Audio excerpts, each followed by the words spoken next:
All right. Okay. Here we go. Okay. Yeah. Well, hello and welcome to the Chain Conversation. I'm very much delighted to open this up this morning with Tim, who's helped me co-organize this event. This is an experiment and we're both kind of curious to see and hear how it will go today. I'd like to thank the 18 people that are taking part, coming from a bunch of different time zones and helping us really make this into a thing. So before I hand over to Tim, I'd like to explain a bit about our thinking going into this event and why we wanted to run it. I think along with so many others, I think it's fair to say that we've had too many webinars. The format has its place, but it's probably been a bit overused. So rather than a set of slick presentations, we're going to form a chain of conversations. Our contention is that online events often don't allow for enough time and space for this. You know, at an in-person conference, you have conversations all the time. They might take place in the corridor, in a lunch queue, over a cup of tea. And when we reflect on a conference that we really enjoyed, it's actually usually those conversations which contributed the most. And sometimes, even if we're not actively participating in a conversation, just listening to two people talk can be more enjoyable and engaging than hearing someone present. So instead of having an expert deliver something pre-rehearsed today, we're going to allow each participant the time and the space to have a conversation, to trust that it could just be as interesting and insightful as a presentation. And hopefully, with the added amount of spontaneity and vulnerability this format provides, maybe even more. So that's kind of what today's about. And I'm going to pass over to Tim, who's going to talk about how we're going to do it. Great. Thanks, Theo. This is how it's going to work. We have invited 18 different people to speak today. Each invitee will have 2 different conversations back to back that will last about 30 minutes each. The invitees are staggered when they join, which means that after each half-an-hour conversation, we'll see one speaker drop off and another one take their place, hence the chain conversation. As I said, there's no set theme or topic to these conversations. Instead, what we have given them is some guiding questions that each person might ask themselves going forward. We've said, imagine a wonderful future that could be realized within your field of expertise. What are the sort of things you might see or hear? Second one is, what stories can you tell that point to the kind of future we could be heading towards? And finally, it's might collaboration between disciplines help to imagine positive long-term change? That's as much guidance as we've given the attendees. So for us, there's really, so the other thing that the other element of this experiment that we've chosen to look at is we've asked each of the experts if they have the opportunity to invite someone else that they know, someone that they respect or someone that they would like to speak to, an opportunity to sort of build that chain of people themselves. So with that, I think there's really 2 things we're interested in seeing out of this experiment. The first is about structure. How much structure or lack of structure is needed for an online event? We've tried to get the right balance between allowing a natural organic conversation with having a little guiding a little so that we don't have 30 minutes of silence or awkward conversation. We've not given a theme or telling attendees there's a neat set of outcomes. We want the invitees to talk about whatever they want in the hope that they'll find the most interesting to talk about. The second thing is about curation. It's not us on the organisers. We don't want to be sole gatekeepers. We want it to leave it up to our participants to invite who they want and to share the experience. So we're passing back control for the participants to shape the event, which hopefully makes it a better one. Back to you, Theo. All right. Okay. Well, I think we're just bang on time. So with that, I think we'll get on with the show. If you want to talk about the chain conversation, use the hashtag chain conversation on Twitter or wherever you post. All right.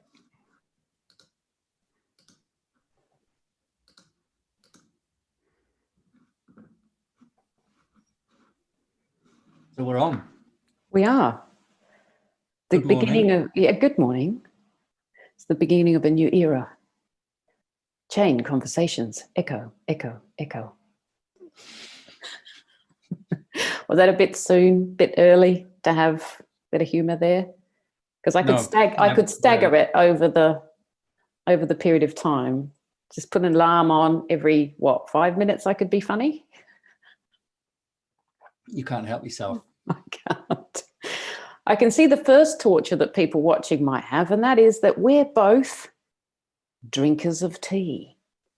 Why is that torture? Total, I don't know how to say that. Hygge? Oh yeah.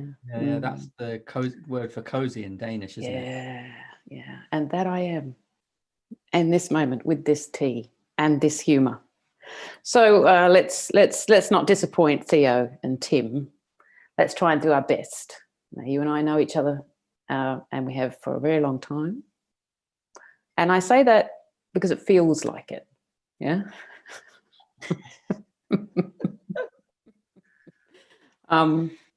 It's more like a siblingship, so we're going to have struggle to be professional. So I'm going to focus us very quickly, because I knew this would be a challenge, on the first question. Imagine a wonderful future in our area of expertise. What would we see and what would we hear? And what would we drink? What would we drink? Well, I would go straight for green tea. That's it. I'm drinking green tea as well. Because it's subtle, but it wakes you up. It's cleansing. Yeah, so I would go straight. So a wonderful future for us would be a lot of green tea. Loose leaf from the pot. Yeah. See, I'm hardcore. I go for a strong brew in a coffee jug. Whoa. Yeah. So that's what you're going to contend with. Well, firstly, with deep love to Theo and Tim, I found this question very difficult. Yeah. Well, it's a deep question, isn't it? Or are you saying that you find it difficult to imagine a future that is wonderful, given how what a horrible year 2020's been? Wow, there's a lot of bias and assumptions you've thrown onto me there, Matt. No, actually. So I don't want to imagine. Maybe it's stubbornness. I don't want to imagine a wonderful future anymore. I want to actually make one today. Yeah. So when I've been through all of these types of things where I'm, imagining and aspiring. And now I feel a sense of urgency, and I really want change, and I really want things to happen right now. I want the future now. That wonderful future we need to start putting into reality now. Mm-hmm. So I was a little bit like, no, I don't want to imagine it. I want to be it. So there's a bit of impatience there. And then as you and we've been exploring a series of lenses from Eastern philosophy, which is my speciality. And I think I am seeing and I am hearing that wonderful future every single day, and have been watching it develop inside large organizations since 2014 specifically. I see examples of this wonderful future occurring, but it's now. And I think sometimes we aspire to that wonderful future and then we get depressed and disappointed that we haven't got it now. But I guess, what's your thoughts about that? Well, yeah, so what you're talking about is a kind of a longing for, and maybe like a deferred gratification kind of a thing, where you think about the future being great, and I'm just putting up with this shitty stuff right now, but it'll be good later. Whereas, I like that, what you're saying. And it was one of the reasons I thought, I mean, there's so many reasons that are nice to talk to you, but I thought when Theo said he wanted to frame it around a wonderful future, I think what you've been doing with Sail and those lenses is worth talking about in detail and hearing some stories about, because I think it's really amazing how you're able to go into these organizations that are really politically difficult. I mean, I'd say even there's sort of toxicity sometimes, right? I mean, we all know, like, when we work in these human organizations, people can create quite a lot of difficulty for each other, and you're able to really do transformative things there. Yeah. And yeah, I mean, there's kinds of principles of the way we treat each other, that those things can take root even in such barren soil is really.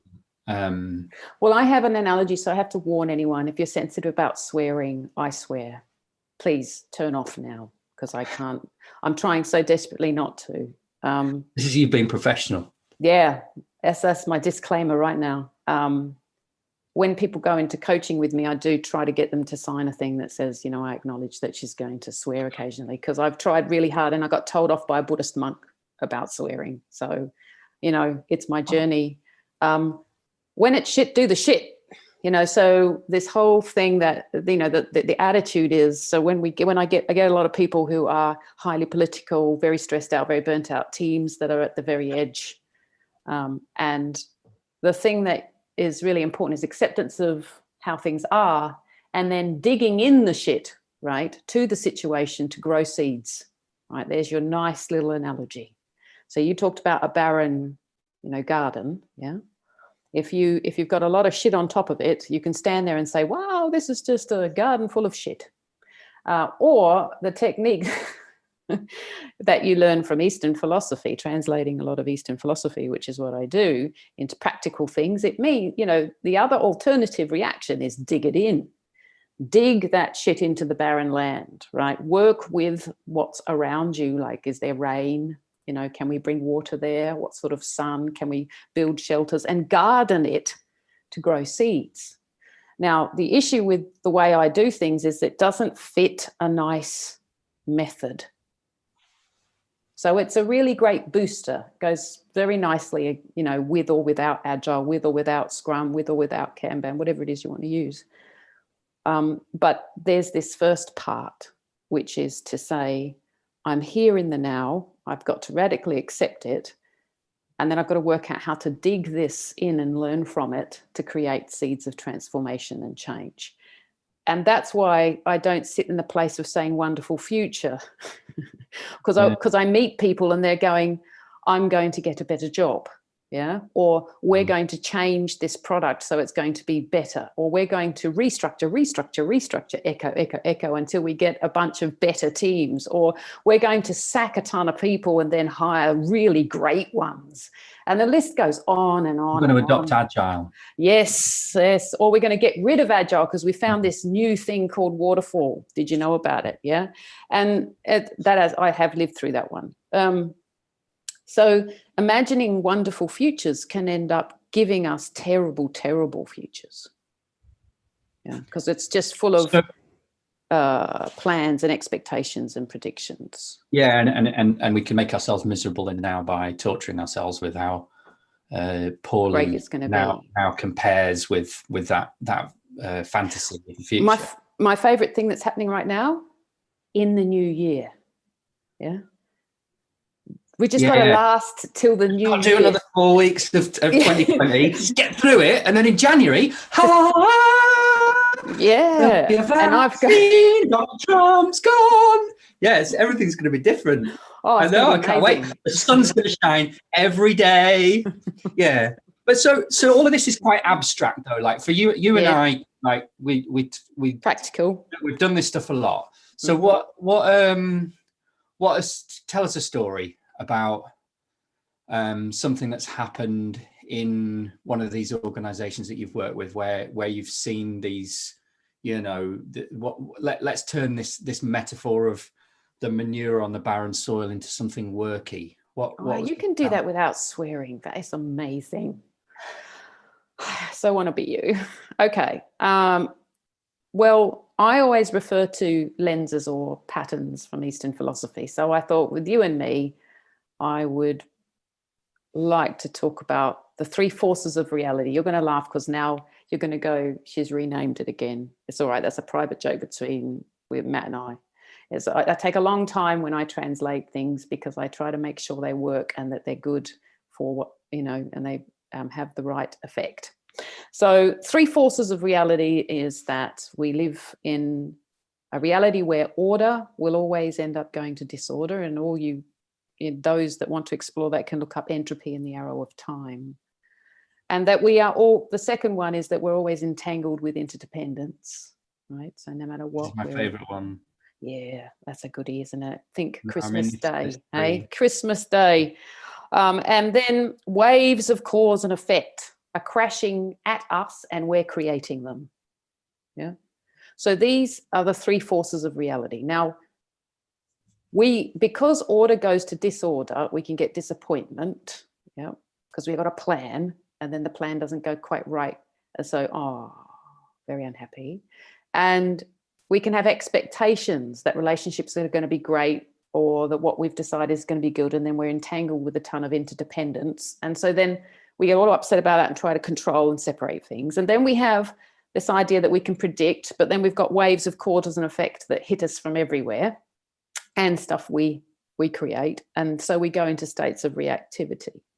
And that seems like a deep place of unhappiness, right? Disappointment, lots of fighting for control and separation from entanglement, and then reactivity.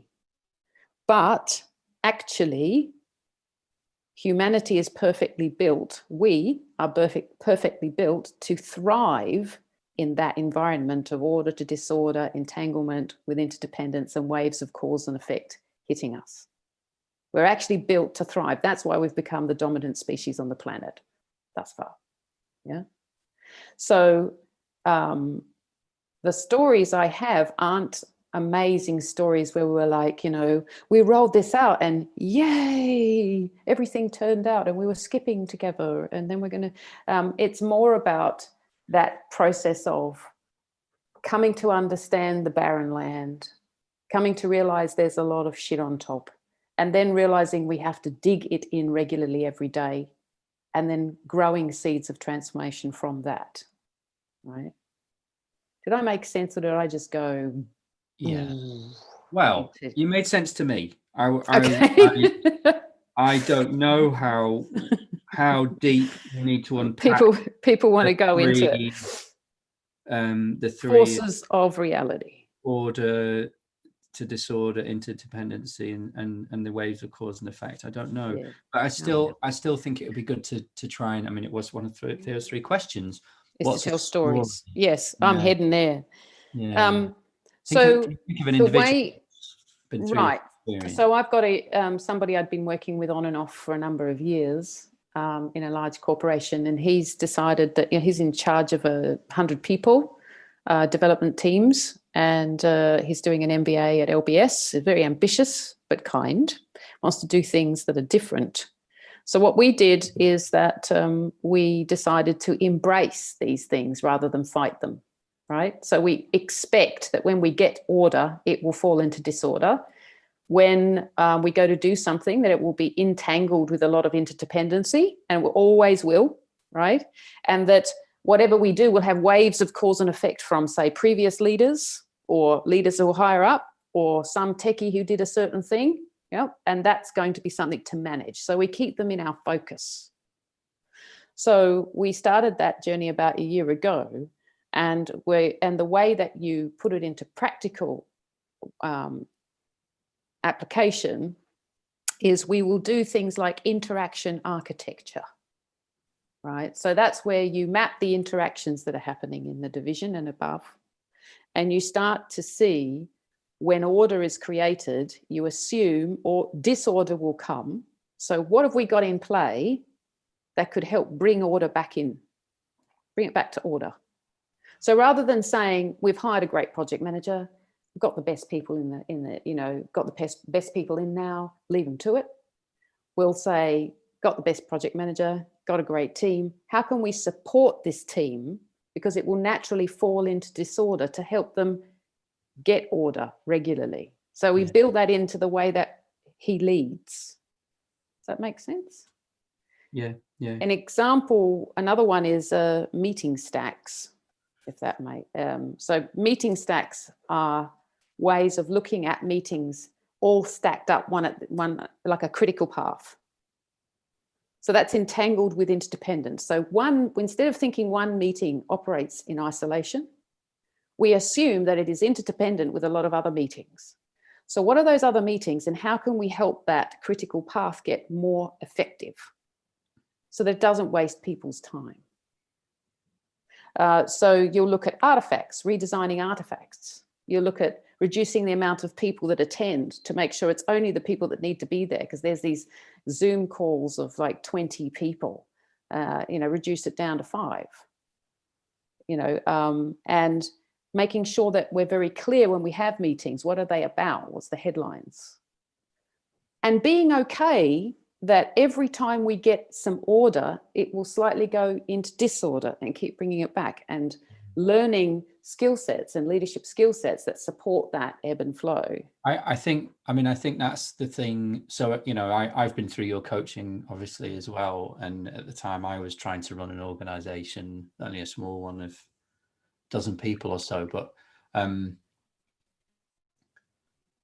what I took from it that I think is just incredibly valuable for anybody at any level, is this idea of kind of accepting that you can't control everything, that's not what leadership is about. Leadership is about navigating through the storm rather than trying to stop the storm, trying to stop the waves from going up and down. It's about understanding when the big waves are coming and working out what to do about them, and getting everybody ready for that, because that is the reality, and sort of being I'd add to that is accepting that and seeing it rather than trying to always be thinking about trying to control it.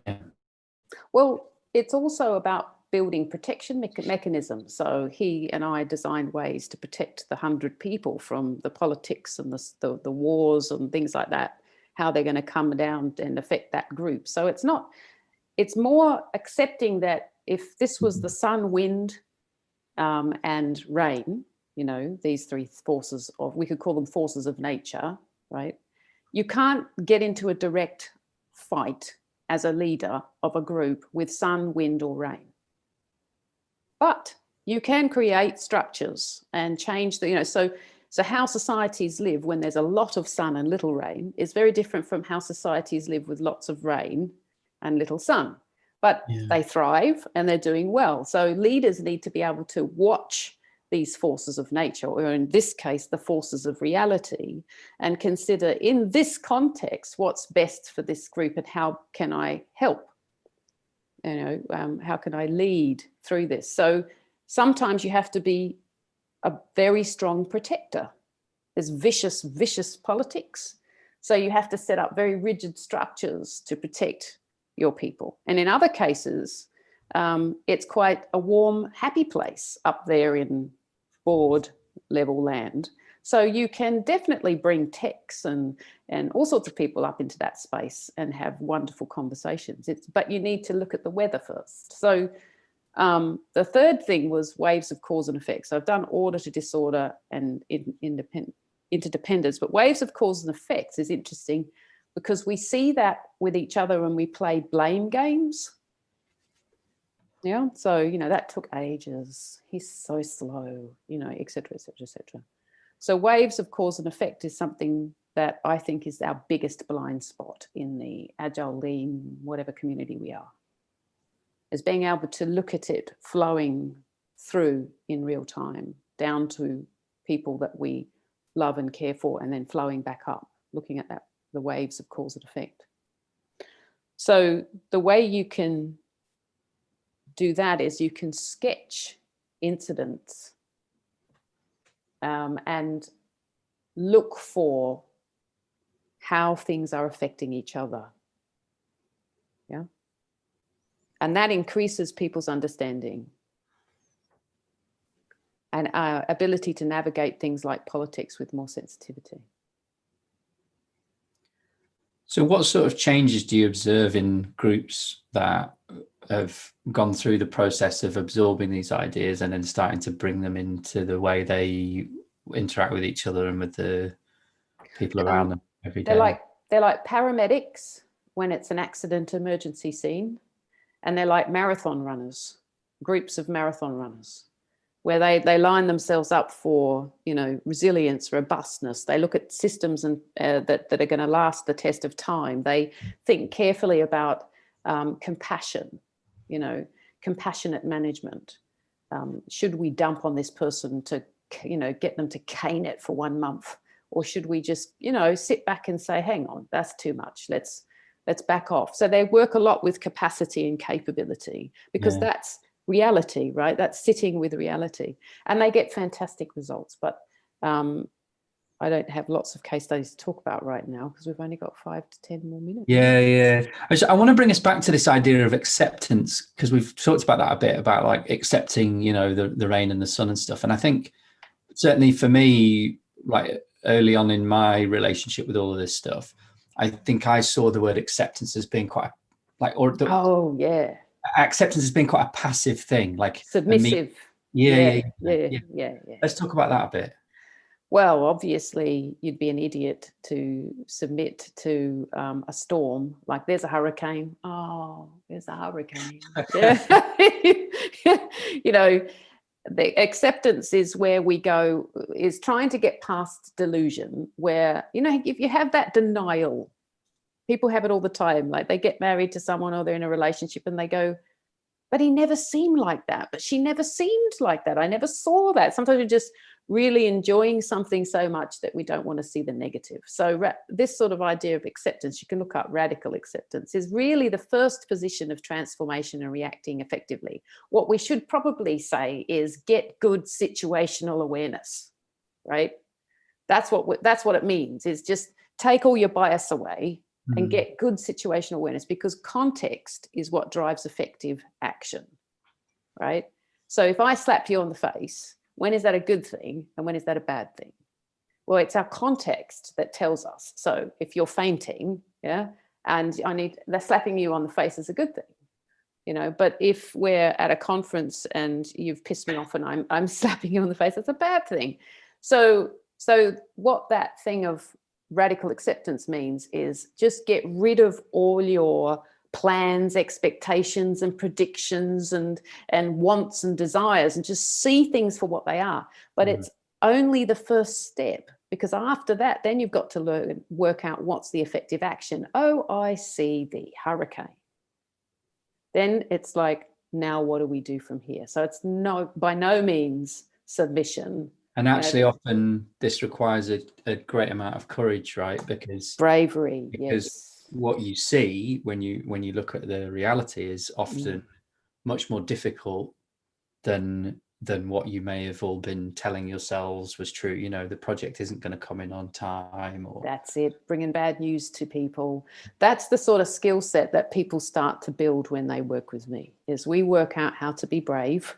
And then we work out how to say difficult things to people in positive ways. And then, a bit like, as I said, paramedics, in emergency situations, or marathon runners. So the thing I'd leave it with is, if there is order that goes to disorder, it is an opportunity to transform and innovate. And if we are entangled with interdependence, it's an opportunity to collaborate and work with.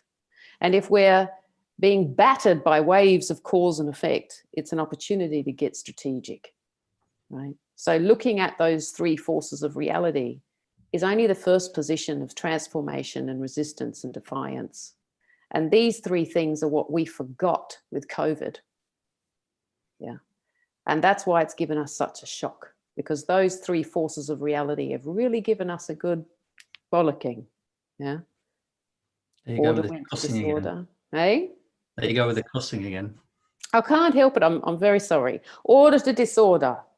We found out that everybody is entangled with interdependence. There's not one country that I know of that wasn't in fear or having to deal with it and react to it in person. Waves of cause and effect when countries that didn't take care of their medical systems, public medical systems, what situation they ended up in, and so on and so on and so on. That's a perfect example. Yeah. But we can also see as well that it doesn't matter if all of the rich countries of the world give ourselves the vaccine, if there's still the other 2/3 of the planet isn't vaccinated, we're all still going to catch it. Or That's right. Massive lessons in the three forces of reality, right? So, might collaboration between disciplines help to imagine positive long-term change? Well, what would that look like in my head? What does that look like now? What do we do now? The teams and the leaders that I coach now, when we're faced with it, it's transform, innovate, collaborate, work with it, and get as fast as you can into strategic thinking. So strategic thinking is that place of saying context defines effective action. It's trying to get into that space rather than punch the person in front of you. Yeah. What about, so when we talk about collaboration between disciplines, my sort of frame for this is as a programmer. You know, I still work as a programmer most days, and I have seen time and time again the sort of tension between the craft of producing a habitable code base and the drive towards like business, you know, success. We need to pump out features and value to our customers so that they'll want to buy more licenses. And there's always a tension there. And we think about like collaboration between disciplines. Is there, I don't know. I feel like that's the nut to crack, is have business people be able to think like developers and developers think like business people. What they all need to do that is they just need to see the context they're in. When people see when someone says, I've got a context with a hurricane in it, and the other one says, well, I don't see the hurricane, then there's very, very difficult to find solutions together. So what I would be trying to do in those cases is ensure that everybody can see the context clearly, and it's the same context. Yeah, that is crucial. Yes. The business context is crucial to your engineering decisions. That's right. If we're scrapping for space in the market as a tiny little startup, then move fast and break things is probably a really good technical strategy. If we are established and we're trying to grow, then that kind of a strategy becomes a really bad one, and we need to make different engineering trade-offs. Equally, I mean, the metaphor I've often used about refactoring when I'm trying to explain it to people who need to sponsor refactoring work, right? Like business people who pay developers wages but don't have any idea what it's for. It's like if you owned a restaurant and the customers were complaining that the meals that were coming out of the restaurant were slow, they were unhygienic, you know, you had the food standards people coming in. But if you had that sort of a situation, right, and you went into the kitchen was a mess, you'd be like, well, we need to tidy up in here. You know, we need to sort this out. We've got to stop stressing the chefs out so much. We've got to give them time to clean the sides down, wipe up, because they're just using dirty knives from last week because we've never given them any time. Right there but is in a code base. You can't, if you're the metaphorical restaurant owner, you can't walk into the metaphorical kitchen and have a look around, because a code base is generally a space that is alien to somebody who pays developers wages, right? They can't get a clear sense of that context. Are my developers working in a really tidy, organized kitchen, or are they working in a shithole, to use your kind of language, Catherine? I got you caught in the trap. Oh my God. I also noticed we've only got like a minute and you're going to disappear. So I'm partway going, well, that could be, conversation number 2. They'll have to wait for that one. Yeah. Just very quietly, I'm just watching my time. Well, I loved what you said. And the only answer I have briefly is that they've got to get context in a way. And so whoever can get the context of the business world, maybe it's the tech people that need context, just a little of the business world to understand the pressures there. And then to build trust from the business leaders about what the code base is like and what they have to do. Yeah. But that's everybody's journey. I'm not saying any of this fixes anything, but getting a good snapshot of reality is the best thing, right? First, taking away bias. Yeah. And I suppose actively seeking that, right? Yep. So regularly actively seeking that business context, the business people actively seeking, is the code base going to be able to absorb these changes? Do we need to slow down a bit and spend a bit of time refactoring? Actively seeking that context rather than. But for me, it's setting up processes that help them to do that. Design it specifically to your area. Yeah. To your. We've fixed it. We've done it. We're on time and we've fixed the world. Boom. A virtual high five. With no swearing at the end.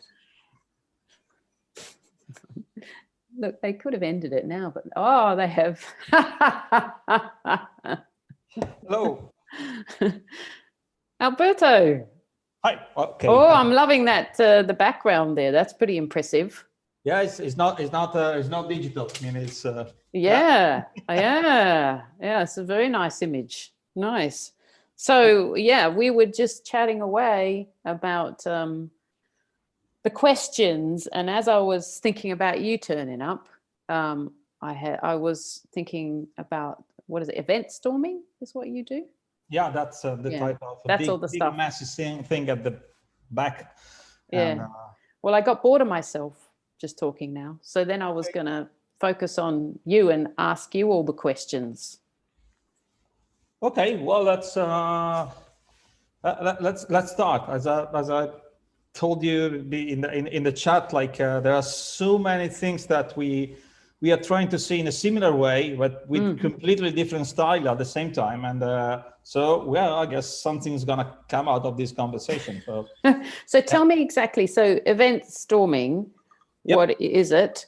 So I did sort of a teeniest bit of research because I wanted to discover it with you. So I didn't want to know too much, but it seems to be a way of bringing people together to get context so that they can make better decisions. Yeah, we try to, it comes in different flavor. We can model an entire line of business. We can launch startup, but the whole idea is just like visualize everything that happens in an organization end to end, organize into.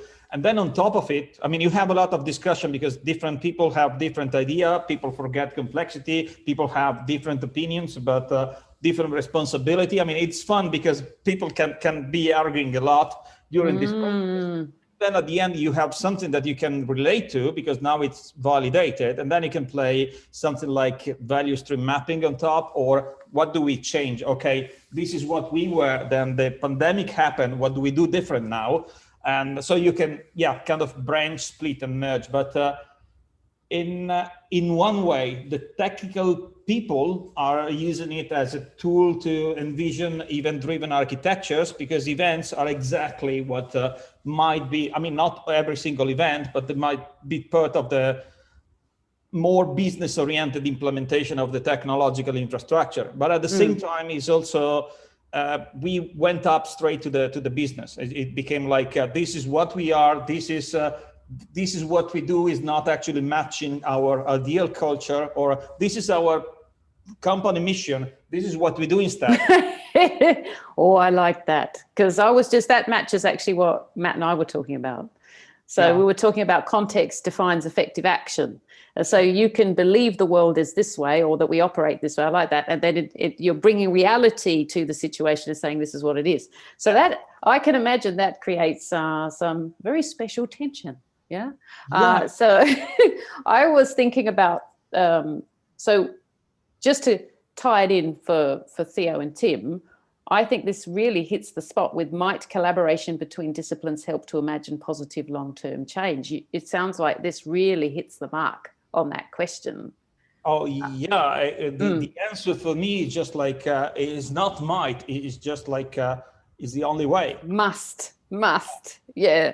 And when I was looking at the question, I again had my little complaints where I said, I don't want to imagine, we have to do this now. I encourage teams to do this now. And what I was excited about, what you're doing, is that you are helping people get a sense of what they can work with, right? Yep. So when we talk about ideals, I mean, how do you know how to work with that? You can just dream it, but working with reality, if it's visualized like that, you can actually move stuff around and start imagining, working with it. The thing which I like is just that you can play with reality, which doesn't exist. It's just like you have 30 people in the room, you have 30 different ideas of reality, and they think like, oh yeah, we just have to put stickies on the wall. No, the story needs to make sense, and then sparkles and little discussion. You always forget these type of thing. So how do you deal with disappointment and reactivity? So I imagined that there would be incidents in workshops, or there would be how do you prevent people from getting into arguments, or because some people think this is how reality is, and the other one goes, no, it's not, it's like this.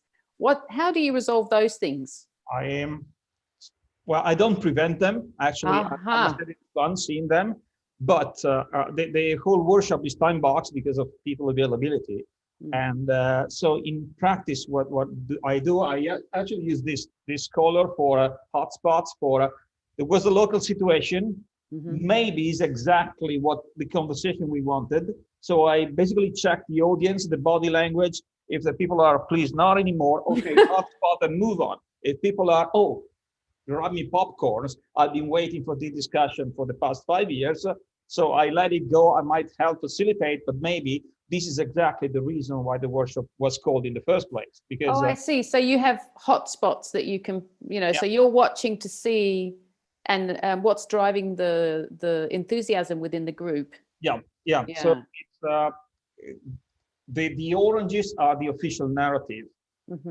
The fuchsia magenta ones put, I don't know what, this color is different in every nation, so I don't even try, but this one is for friction point, annotation, hotspots, whatever happens. So is the flow and our understanding of the flow, including questions, holes, misunderstanding, frictions. So the whole thing becomes it's just like the color coding. And but the whole idea is we are not trying to make it tidy, we are trying to make it honest. And since the first population of the first writing happens like a retrospective, like everybody's writing their own stuff, then we are making a mess, then we sort it out. People already wrote something. So inconsistencies are already on the wall, and then, okay, we cannot deny there were inconsistencies. Well, we might have like little misunderstanding, duplication, but actually is everybody told, it's just like running The Usual Suspects in the same place with the file version at the same time. Wow. And no, your story doesn't match with the other one. Just the stories make sense individually, but in the larger scale, no, the story do not match. And just a self-defense mechanism for software developers, because we need the consistent story. We need to translate them into software. Ambiguity is just like not exactly what we want in requirements. But to put in another way, it's just like, how can tech be aligned with the business if the business is not aligned with itself? That was what Matt was just talking about. I don't know if you heard that, but he started to launch in. So what's your answer to that? The business doesn't know till you show it. Right. So this is where you can get, this is a practical solution to what Matt was talking about. You can get people into a room, techs and business in a sense, and start dealing with misunderstandings, trying to look at hot topics, trying to ensure that people have a good understanding of reality. Yeah, well, that is nostalgia moment, because that was in the room, that was before the pandemic. Now the room is how are you doing with that? How has it changed for you? Well, if we are getting into design of new stuff, we can actually go really well on Miro. I mean, it's a matter of technical mastery, setup, and we have designing processes that we've been working with startups and things. If to rebuild companies rebuild a different working agreement between people inside the organization, I'm really missing the moment that happens at the end of the workshop.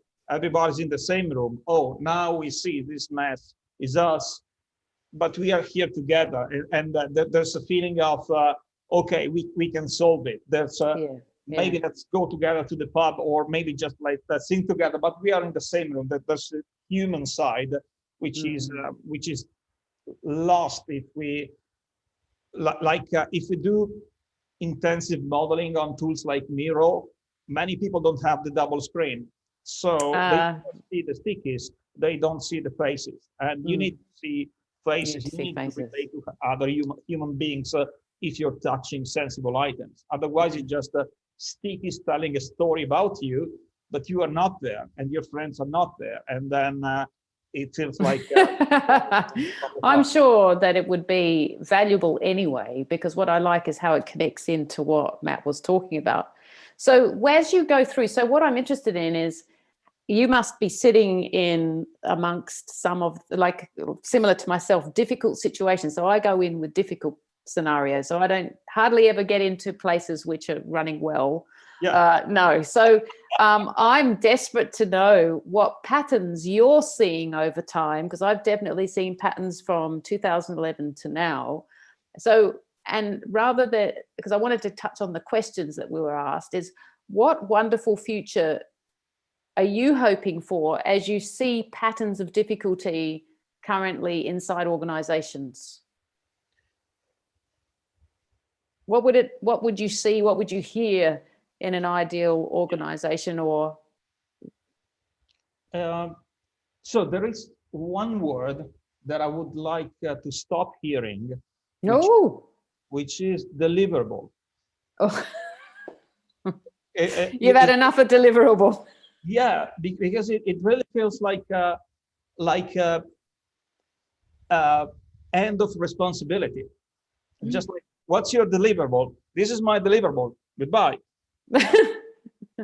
And we've been playing with different type of collaboration. Like in some projects we are following. One of the critical areas was the actual lack of collaboration between UX and service design team with the technical team.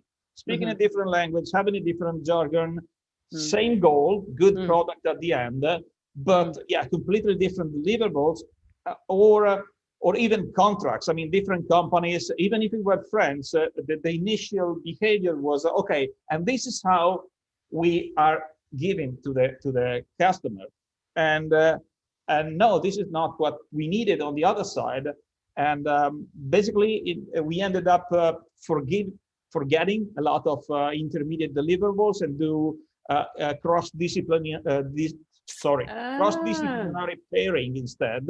Yes. So we're losing a little bit of documentation, but there's a lot more information exchange and a lot more fluidity, because it doesn't have to be finished. It's just like, okay, good enough for me to understand. I get the principle. Maybe I could fill in the blanks without you. No secrets. And so instead of finished of my block, then you go on. It was a lot more. It's not the cross-functional team, because service designer, UX people are a lot more needed in the early stages of the project and a little bit less later. So being trapped inside the Scrum team for 6 months waiting for my pieces of iteration is actually a trap.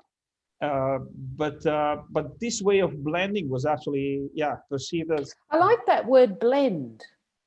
Sorry? I do like that word blend a lot. I like that one. Although it does make me remember, there's, on YouTube, you can blend anything. There's a guy that blends iPhones. Yeah, have you seen that one? But blend, so he goes, watch me blend, and he just puts an iPhone in a blender and everyone gets all upset. Blend is nice. That goes with the second forces of reality I was talking about. The first one being that everything naturally has a predisposition to go from order to disorder. The second one is we are all entangled with interdependence. And I like that word as a solution. How can we blend? Yeah. And then, of course, the third one was waves of cause and effect. So you wouldn't hear deliverable. That's what we know. In an ideal, wonderful future, you wouldn't hear the word deliverable. Yeah, and instead people would blend. Setting boundaries in advance. And I don't like boundaries. Actually, there's a lot of things that we do with slightly different perspective, but with the same goal.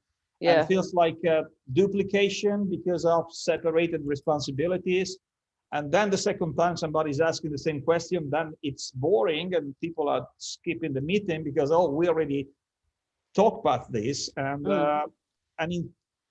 I like to be in a place where, there's a group of people with different backgrounds learning together what is the right thing to do.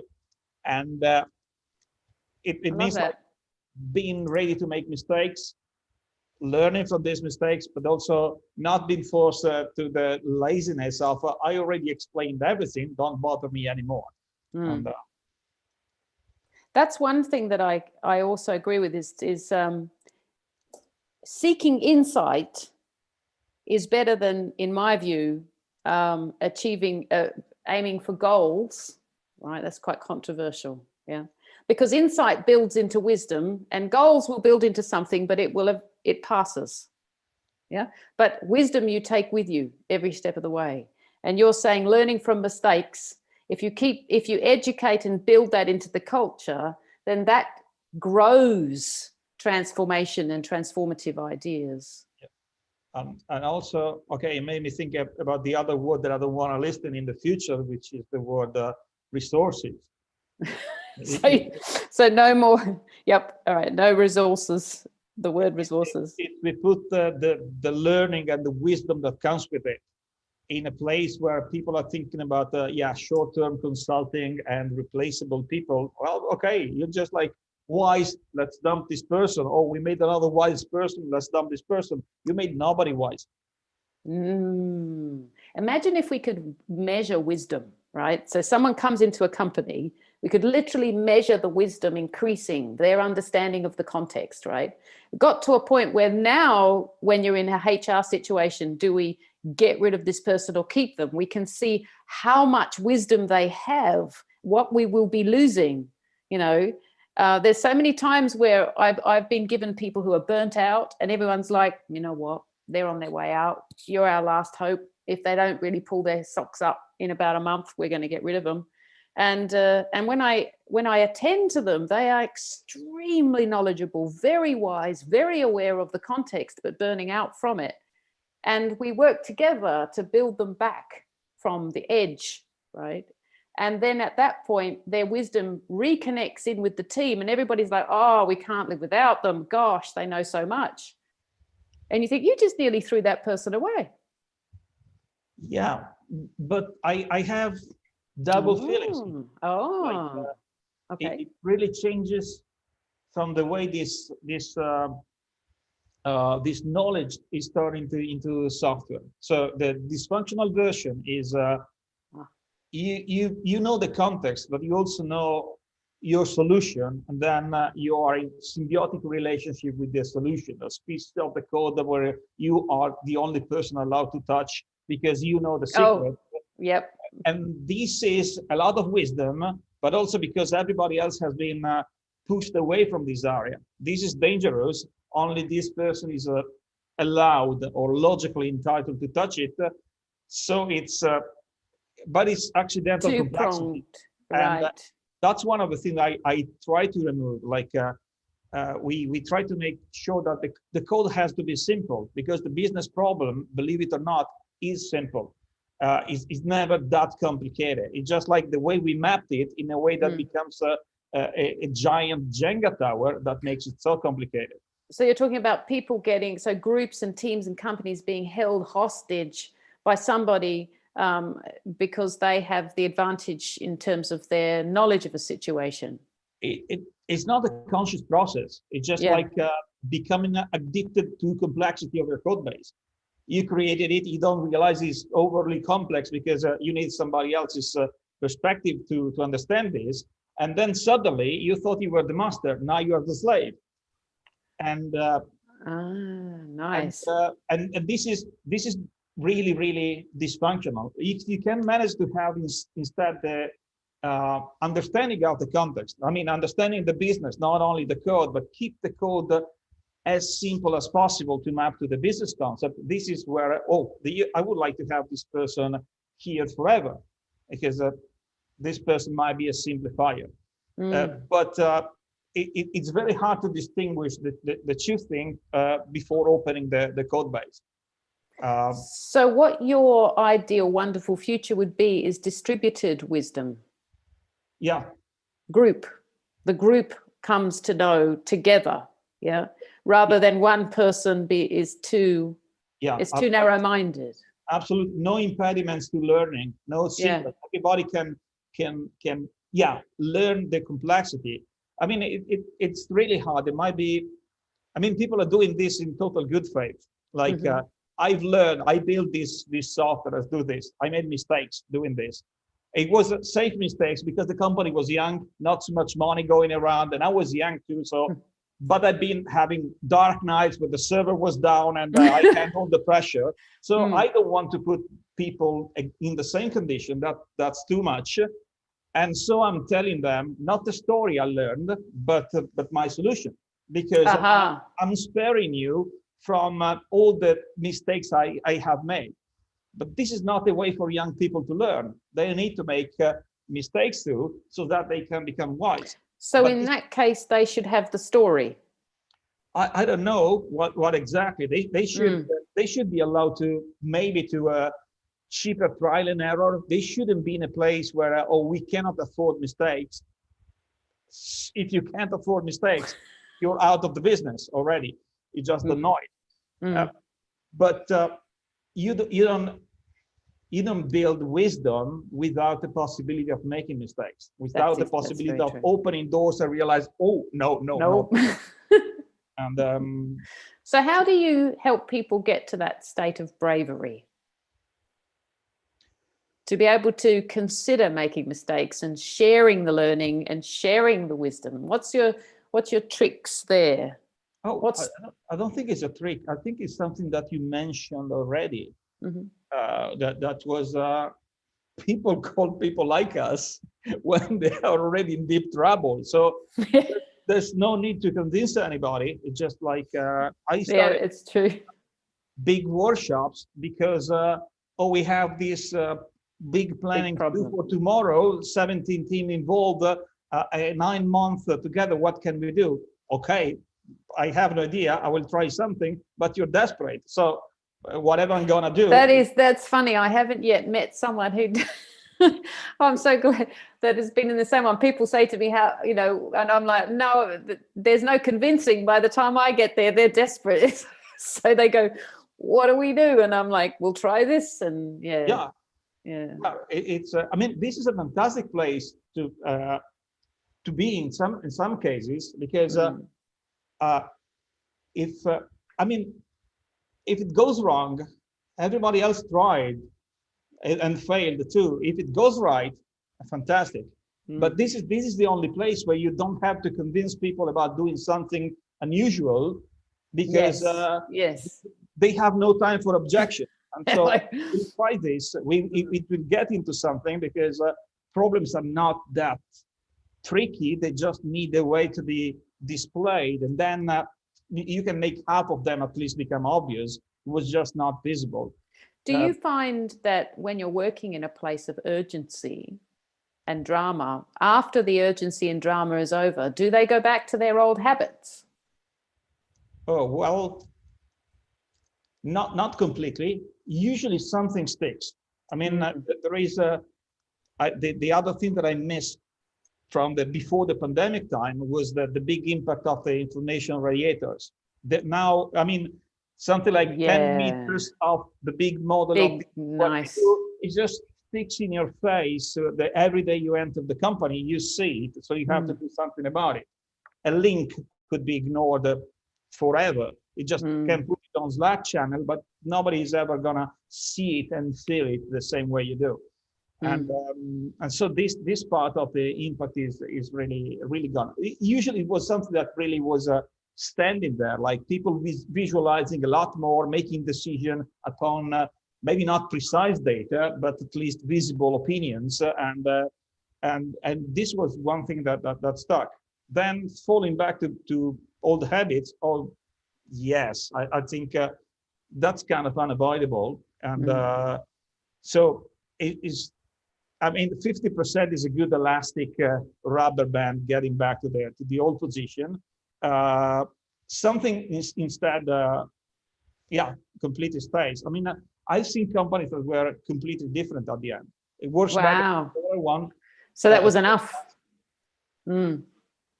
I find habits is the longer term scenario. So working with people over time. So insight can happen quite quickly. Intention can really kick in, positive intention.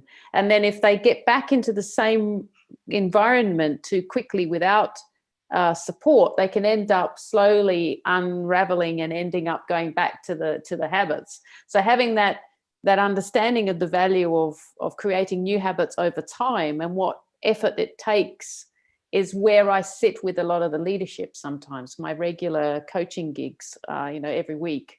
is helping them help others with their habitual responses. Yeah. No, so we stop blaming. The thing that is worrying me now is just like how many weapons we have lost. Like to make sure some habits are not coming back, you can, for example, hack the space. Make sure this is the first thing you see, and this is before you get to sit. We can change the layout or something. Now we're losing control of 90% of this because your layout is your personal layout at home, and I have no control over your laptop, your camera, your light, your food, and everything. So the possibility to stick into somebody's habit is very, very reduced. I'm totally with you. Like you need to change something in the daily habit or a ritual or something, but it only happens inside Zoom now or Slack. But it's not enough to stick. Maybe that's why, for myself, I don't advertise. My LinkedIn is completely hacked, and is incorrect, and because I'm working as much as I can, and most of it settles in this place of helping with people with habitual response, especially teams and things. They can see what they want to be, and they can see where they want to go, but supporting them with structure to allow them to keep changing towards it is a tough one without those things that you're talking about, ways of influencing their workspace. Yeah, that's amazing. So then what stories can you tell to that point, to that kind of future? I think you've given a lot of stories towards a future where we're not talking about resources, we're not talking about deliverables. Instead, we're blending. We're taking about boundaries. We're learning from our mistakes. Yeah. I don't know if there's anything. One, I would like to. I mean, I felt like I talk a lot, and I know I'm hard to stop. No, I was really enjoyed that. Really enjoyed the discussion. I hope we keep in contact, because then I think there's so much crossover, and it was delightful to be able to meet somebody who has the same thing as me. People say, it's like, no, by the time I get there, they'll do anything, or not absolutely everything, but well, maybe I can ask you a question, because I was looking back to some presentation of yours, and I was how do you make some of politics and tribal behaviors visible now in under pandemic? Like I do political network sketching. Okay. Yeah, so that's again a little bit difficult without a board and everybody in the same room. But I have a way of people drawing objects and flow and applying the lenses that I specialize in to illuminate the kinds of politics that are occurring, but more importantly, the causes, so that it's not one-on-one. I hate Alberto and Alberto hates Katherine. It's like Alberto's situation is like this. Oh my God. My situation is like this. No wonder there is politics between us. How can we work with the context with each other rather than one-on-one have political fights? So that's how I deal with that. And these lenses are a bit like, we've only got 2 minutes, so I've got to talk fast.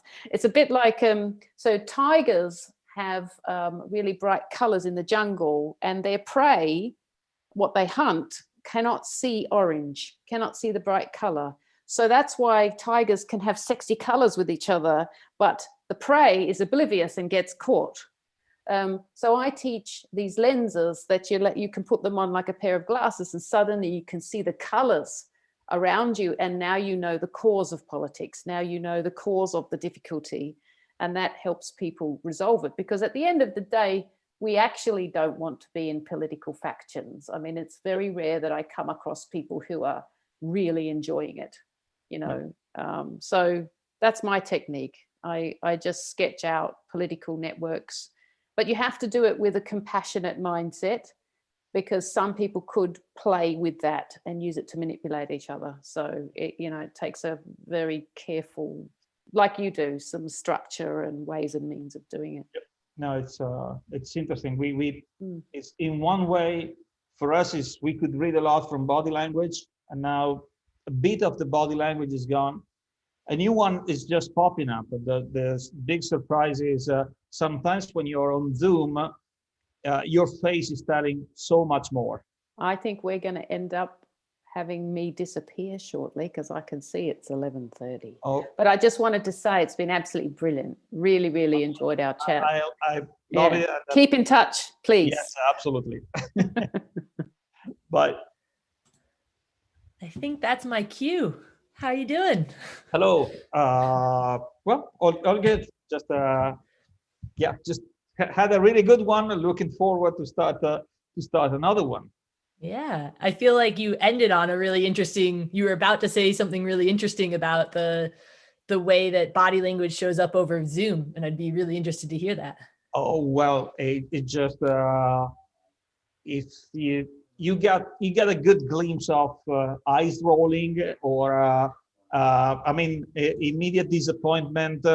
People are not really holding back because they don't feel they are really observed. And so I was falling into that trap once during a workshop. There was a presentation going on. The presentation was actually really horrible, and I found myself like, no, because I saw no human being here, only the initials on a Teams meeting, and so my body was not telling me like you should behave accordingly, and I was feeling like I am alone watching TV instead, and. Okay, so I was always like this, and then I realized, oh, my camera was on. Okay, well, diplomacy was gone, but even meetings with my colleagues, yes, I don't see proximity. I don't see how people are moving, getting close to their friends, but you see a lot more in the faces now. It just this is. That's so interesting, and I feel like that leads to the conversation around like, should you have your video on? Like, should you be able to see your own video when you're talking? So some tools, they like default to either a really small image of you, just so that you know it's on, or like in Google Meet and things, or no image of you. You can turn it completely off, or like Zoom, the default is you're kind of right in your own face when you're speaking, unless you change it. Yeah, I realize I might be a little bit more clownish if I'm seeing myself, because then I get into the mirror thing, and it's actually a mirror with a couple of milliseconds of delay, so it's weird for the brain. It's just like there's a person I know, I try not to look at this person, but then I realize, oh, maybe. Yeah, exactly. Yeah, the readjusting of the clothing, you know, they're looking at themselves, right? It's But it's funny. I find like there is a lot to lose over being not in like being remote. Is we're losing like for example, I want to chat with you more about event storming and things. Like one of the pieces I feel like I'm missing is that ability to like brainstorm with physical reminders that they're not permanent. So like the idea of like crinkling up Post-it notes and things like that just isn't there in physical. And I'm interested to see how that goes. But one thing I do find positively about it is I feel like I've been able to have harder conversations than I feel like I would have been able to in person. Something about the like distance, while still like this is the conversations have always been with video on. So like I can see the person, I can see how they, react to things I say. I can see how they're feeling to a certain extent. But also like I feel almost like I'm a bit safe. Like I have that ability to like project an idea out there that like if everything were to go wrong, I close my laptop and it's like I'm safe, I'm in my house, right? And it's never come to that. Like it's never been that way, but there's something about that distance that actually has empowered me to provide feedback and to raise ideas that maybe I would have shied away from in person. So I think there are some positives as well to it. I totally think there are some positives. I think I stopped looking for replacement of the thing I was missing, and instead, okay, let's think about what else we can get. It was actually interesting what you were saying about like having something disposable and short living, because yes, it might actually affect people like this is gonna stay forever. And then, well, actually, when you play with Miro, you realize that just it takes somebody dragging things away, and it's not exactly stable building. But yes, it does affect the feeling of short-living, different conversation. I never felt about the need to, I mean, the safety of the conversation. Maybe because a lot of the things that I do on Zoom are also trainings, so people have already paid for that, and then escaping feels like they engage. Yeah, I need to refund those people. No, that's something that you can't. But yes, it does really change the mindset, the attitude, and for somebody, I think it's probably even better not to feel the pressure of other people looking at you. It might be just like we are just on the same space. We are modeling things together. There's only one conversation going on, and in so many moments which are really, really quiet, which doesn't happen in reality. I mean, only sometimes during the workshop, there's something like 10, 15 minutes at the beginning, which are silent, and then it's a continuous conversation. While doing it online, there's so many moments where people are just focusing on their own stuff, which is good and bad. It's the thing that we don't know is how much screen are they seeing. So in a physical environment, you see the whole room. You can get close so that you can read, or you just like take a seat and observe the whole scene. But you're always in there. While zooming in Miro, just like then everything else is completely obscure to me, and this has that's effects. really interesting. Yeah. And, that's really interesting. I think that perspective, that ability to glean information from around you is one of the biggest things that was spoken about early on in work from home life. Because that was the thing that everyone said you can't recreate in quite the same way. And actually I think it's bigger is the lack of context. I mean, if you're having a conversation right now in the same office, it also means that we are looking and seeing the same thing. We can relate. And now this context is gone, and but then part of my brain is thinking like, okay, we are colleagues. We've been in the same situation. Well, it was not the same situation. My situation was maybe here, maybe at home, and the other person was in the same meeting with the kids screaming. This person was not really in the same meeting. And then we are just diverging in the way we see reality inside an organization, or we need to accept that common context is a very tiny fraction and only happens on Slack and Zoom. But not in a physical space, in the little habits, in the little way to say hi in the morning. This is lost and maybe not even recoverable. So that might be something. And also I just thought about it before joining. This is making every company replaceable. So what is a company? It's not a building. It's not the restaurant just in front. It's not the pub where we have the beer after the work. A company is a group of people chatting on Slack and having a meeting on Zoom. If I switch company, I'm just switching the faces in the Zoom grid. What is making me stay in a given organization? What is this force? We need to reinvent this, I think.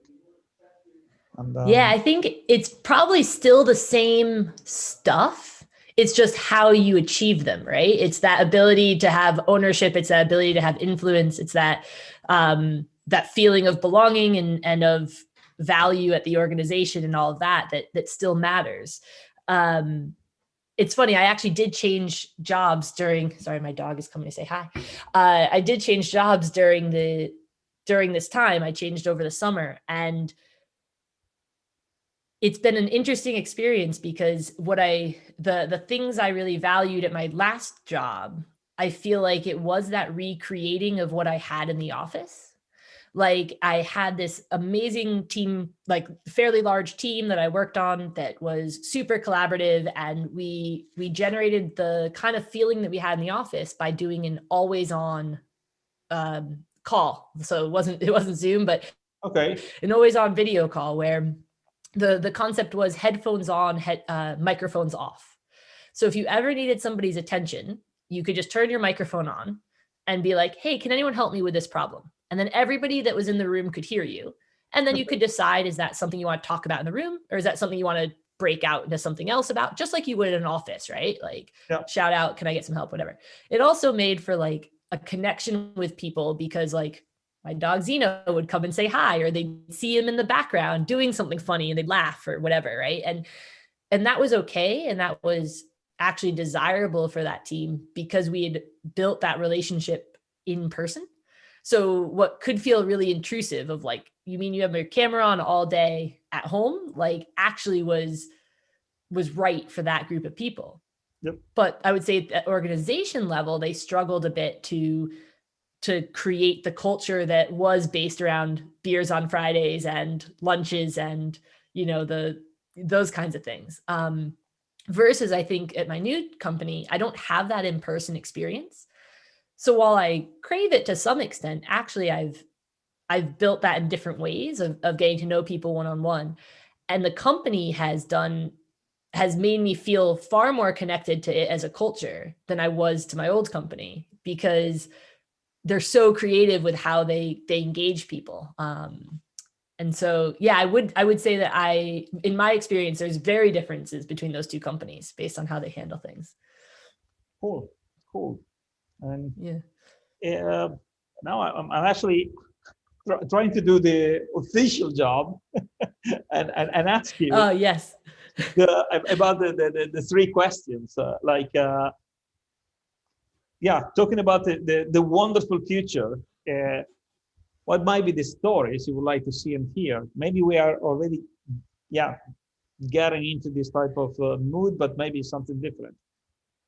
Yeah, I think I was giving that a bit of thought, and I tried to think of like within my field of expertise, even as part of that, right? And like what field do I want to focus on? Because I feel like a lot of my interests and a lot of my experience has been about bridging communities, and I think that that's still, so maybe that is around the bridging of communities that I want to see continue to be important and continue to be invested in. So one of the things I talk a lot about is around, I've been using this term recently. I can't remember where I picked it up, but democratization of data gets spoken about a lot in the industry. And I've been using it recently to talk about the desire to like allow people to access all the same data, all the same information when making decisions, and when understanding context. And I think you talked about this as well, like distributed wisdom in the last conversation, right? So I think figuring out how to do that well, though, because I don't think we do that well now. Right now, I feel like we pendulum swing between full stack engineer that needs to know everything, including business and marketing and all that, to like, and a business person who needs to be able to comment on tech debt and all those things, all the way through to the other side, which is like, no, we need specialists, like, you know, people need to be able to hone their craft and that kind of thing. So yeah, I don't know how to fit in the middle there, but I think figuring out how to tackle that problem better is something I'd love to see. Yeah, no, that's, I don't think it has a stable state.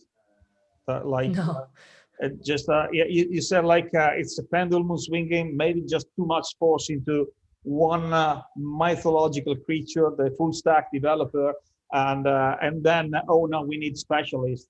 No, that's Hey you. Sorry about that. there's something in between. Yeah, no, it's mythological, right? Like the idea that it's the idea that you can do everything, and that's good. So it's I don't know, that's kind of actually a conversation we're having right now, and I think you were touching on it a bit with how to learn and how people learn, and that you can't learn from being told what to do. You kind of have to touch the the hot stove, you kind of have to make those mistakes. And it's like, so I feel really often quite lucky that I started my career as a consultant, because what I've realized is that like consulting is what we all do. Like it can have a bad connotation, like you're trying to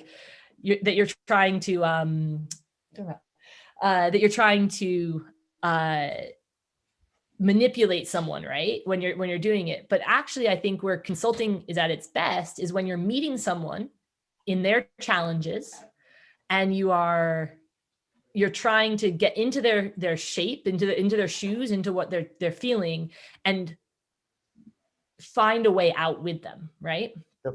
And I think that like, yeah, that's such a key part. And I think that we often need to work on that consulting skill, that consulting muscle, even just to teach lessons within our own teams, to share those learnings of the big outage that happened last year, or the reason we don't architect our system in that way, or the reason we do code reviews in the way that we do, or whatever the like small aspect is, right? Yeah, actually, you said one thing before, like being told what to do is exactly, I mean, it happens to consultants too, but I don't consider this to be at all the thing. Like half of what I do in the consulting is probably making it clear that I'm not doing what you're asking me. It's just like, because your question is already part of the problem. So we will need to ask why you're asking me this. What is the real problem? What could I do instead? Otherwise, I'm just one extra worker in your problem creation engine. And yeah, so that being given a list doesn't really work. At the second time, how do you get that? Or sorry, go on, finish that. No, the second thing is just as a consultant, you can work in places where you could never work as an employee, because you're getting the problem, but you don't get in the politics. And so just like, oh yeah, it's so great, you have so much patience. No, just like I am out of your games, so I can focus on this. And well, somebody proposed, wow, we really would like to hire you. Not at all. I have no intention of staying here. This place is so dysfunctional. Can I solve this? Yes. Can I solve that? Yeah, I don't think so, but that's not what I would like to do in the longer term. But this gave me safety, like no problem. You don't like what I'm doing. Well, this is my bag. I'm saying goodbye tomorrow. I'm not trapped here. I am here, but I'm not trapped. And then I have the bargaining power to do the right thing. Mm. And this was a huge switch from okay, this I think this is the good part of consulting, and just it's not going to be like this forever. It's so funny because my experience as a consultant, and I started as a consultant very early in my career. So it's not very fair to compare my first year as a consultant to, my first year as a full-time employee, because I wasn't at an equivalent level of industry experience, of influence, of responsibility and all that. But actually I was a consultant for 6.5 years. And I actually, it's gonna make me sound like I'm a failure here, but like I never actually saw an organization change to continuous delivery. I introduced continuous delivery with new projects, and I improved the delivery pipeline of, sprint-based delivery or some other version of delivery, like branch-based deployments and things like that.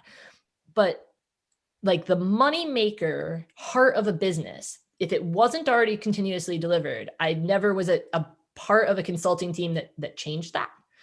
And I know there are teams that have done that, and my friends have done that. Like it happens. But myself as an individual went in full time at an organization as a full-time employee, and I, in some ways, was working as a consultant hat, in the sense that I saw a bigger picture, and I understood that it would involve an array of people. Like it wasn't just myself. It wasn't just engineers. It was business people. It was product people.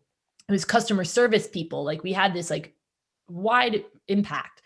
but actually was able to make that change because I think because I was permanent there, I was able to build certain bridges. And so there's this tug and pull of full-time and external consultant that can, again, pendulum. And it's nice to get experiences as both, right? So yeah, go on. Yeah. No, it's I remember in one organization I've been consulting for a long time, and changes were happening, but then something was kind of stalling, and then said like, well, I'm actually ending end of the year, and then one person said like, oh, we gotta talk. I was sitting next to your desk for the last 3 months. No, we gotta talk now, because suddenly the urgency was created, and we started having the conversation only because they realized that I had the time box, and okay, we need to talk about this thing. And it's really weird that there's so much hidden psychology in this. If you're there every day, looks like okay, I can talk to you tomorrow, easy, and then tomorrow never comes. And I'm so curious, back to the conversation or the comment you made earlier around like, you're not there to answer their question. You're there to figure out their problem and then help answer that problem, right? Or then help solve that problem with them. What are some of the ways that you bring people to that problem? Like, I think obviously it's partly event storming, but like, how do you get people started on that journey and get that output? This happens first. I don't know exactly. I don't think I have a solution except repeating this sentence to myself, because as a human being with goodwill and given education, people are asking you a question. You feel like the polite way is to give an answer, and then no, an answer is the wrong action here. Like one thing is coming straight from Jerry Weinberg's Secret of Consulting. The person inviting you is part of the problem. It's not going to be part of the problem for the first maybe couple of weeks, but then you will realize that you will have to have that conversation.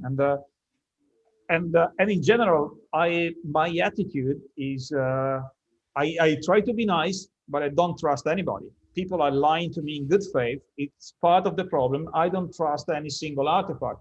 So I actually stopped looking at them like let's build our own wisdom in the moment. And this is probably a little bit more honest, and at least it's just not outdated. This is what you are today. But in general, no. I think I get in a defensive mode in commercial conversation already. Like I would like you to do this. No. What is your problem instead? And then even if they tell me the problem is no, maybe not the problem. We ask for pain points, and then okay, so the problem might be that and that, and we pick a little bit around it. But I just cannot be an executor. Like it's also let's say if I execute right and I don't deliver, is because the task was wrong. But then I will be ineffective. If still doesn't feel good if that's the case, right? No, I need to pick the right task, and just like it takes time to build the confidence to not to fall into the trap, because we are wired to be polite and to can we do this? Oh yes, we can. And then I say, but I'm not sure this would be a good idea. Also verbally, like well. Yes, it is doable. Yes, absolutely doable. But kind of terrible idea. Just that would be in itself like such an amazing future, right? Like, so one of the things that I'm working on currently with my team is defining kind of longer term success criteria for our team. So there's this idea of like mission statements, right? And those are great. And we have a great one, and I feel really comfortable with it, but it doesn't help guide my day-to-day work so much, right? Like, yes, I can always map my work back to it, but like, I can't make decisions on like when is good enough, based on it. And I can't make decisions on like how to prioritize my work at the smaller scale based on that. And so I've gotten into a habit of kind of setting in, like as myself and as a team, setting kind of a North Star, a success statement, you know, whatever words you want to use, guiding light, that is like a tangible outcome that you could like write on a postcard home to say like, I've achieved this year. Like this is like the state of my team or my organization or, you know, my work, which then I can use when I'm actually talking about the more short-term work. So it's conversations like, so an example of one in the past that I've had is empower developers to confidently test in production, confidently and safely test in production, right?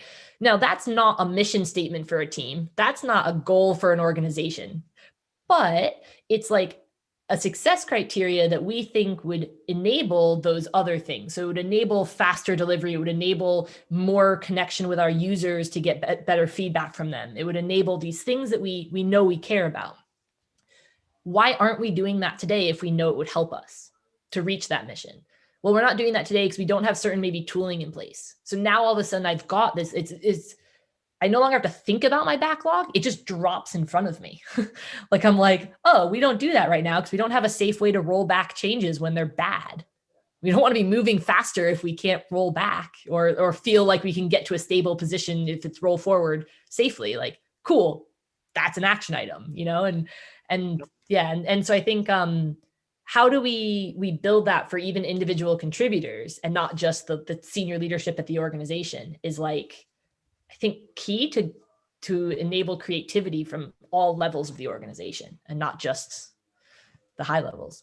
We've been doing something similar, just like a quick road mapping. I mean, there's a team that had surprisingly the similar vision of the future. A very large code base, a lot of stuff in there. So they had kind of similar way of seeing the future state. And then we started doing something like a reverse story. How do we get there? Which are the steps that we need? And we took away some of the things that was a good thing to do, but with no clear relationship with the outcome. And then suddenly we ended up, it was similar to a future perspective in some ways. Yeah. And but this step now is leading you in the right direction, because if you have so many things to do, then I'm stuck into choosing. Okay, so for the next 3 months, this and this and this. I mean, if you have the chance, there's no reason not to do it.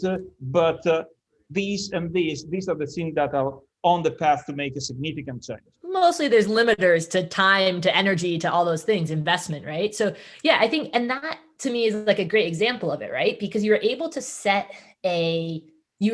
make sure that the people in that conversation understood what you were trying to achieve. It was no longer that you needed these 5 things. It was that you want to have this experience or this business capability or whatever it is. And when you start, and then you've like engaged the creativity of like, oh, well, I can do that with this. Like, oh, I can do all that with a Shopify website that I don't need a team of 50 engineers to build. Like, what is the differentiator between using Shopify and using this custom website? Like, oh, that's the thing I was missing. Now I have the context. Let's go back to that idea of a custom website and let's make sure we're focusing on that deliverable, that differential. But I don't think anyone in a like e-commerce world says, oh, let's change from using what we currently use, complex system to Shopify, because I don't think people feel empowered to be creative about things like that because they don't always understand like where the business goals are and where the differentials are. I don't know if well, empowered is clearly one thing. The other thing is one of my sentences that I repeat over and over is people are afraid of breaking invisible things. Mm-hmm. Yeah.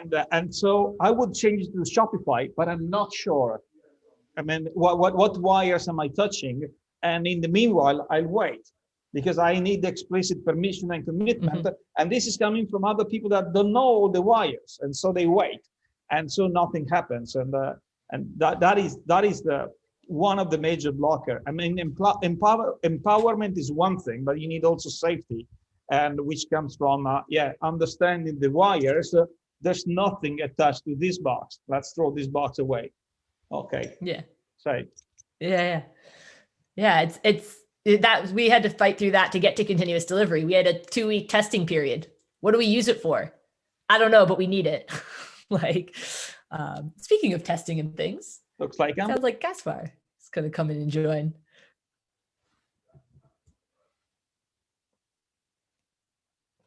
Hello. Hello. Long time no see. Yeah. How are you? I'm good. How are you doing? I'm fine as well. So this chain is working very, very good. I'm really impressed. Oh, it's fantastic. Building off of the other conversations. Yeah. I was just listening to what you were thinking about, and today morning when I was kind of got the questions and some of the preparation stuff for this talk, I decided not to start thinking about that because I don't know, I just wanted to be a little bit more spontaneous, and we also didn't really discuss anything about what we are going to talk about.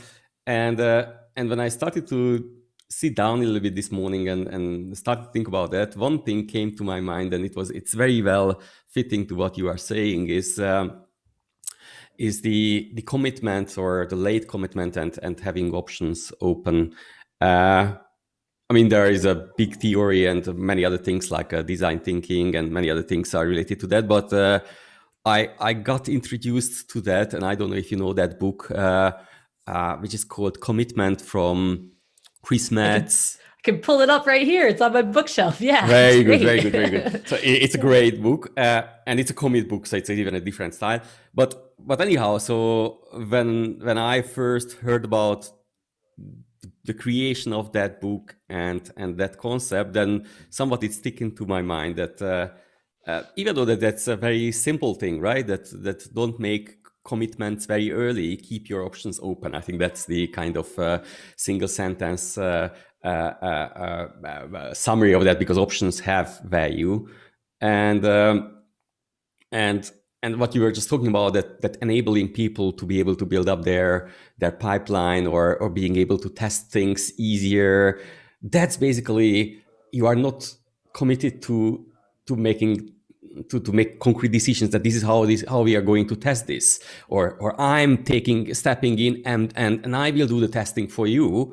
But instead of that, you are just providing options, enabling things so that they can find their own way within those options, and that's the great thing. And I think that's very, very important. I somehow think that this is or at least for me, this is the power behind the open source projects as well.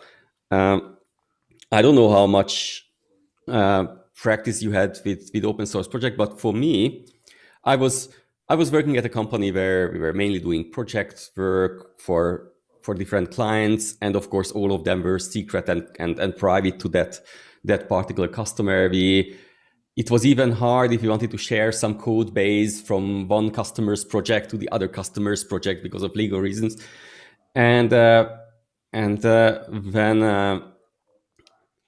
I did SpecFlow, which is a kind of .NET port of Cucumber in 2009, then we were started to have a discussion about that. Okay, why not open source that? Because I mean, Cucumber is anyway open source. Well, that looks like fun, and we said, well, yeah, why not? I mean, even our management was pretty positive about that, and we made it open source. But that was my first open source project experience, and it took a long time to understand how that works and how open source project can operate at all.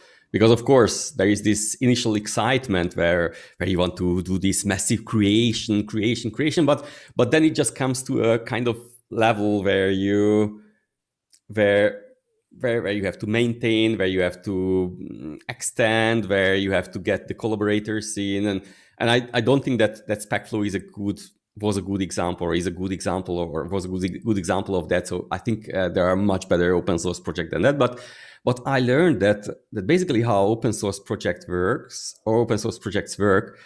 is that they are, instead of telling you what to do, so typically the project maintainer doesn't tell you that, okay, this is your task and this is how you should do that, but it just giving you options in a way that maybe they are flagging the issues that, okay, maybe that's up for grab or something like that, or they are providing you a CI where you can verify your own work without even before you would be committed to make it as a real proposal for the project, or you can fork it even, so you can even make more experiments before you just commit and make it online, and I realized that's a thing that we are also missing in non-open source projects as well.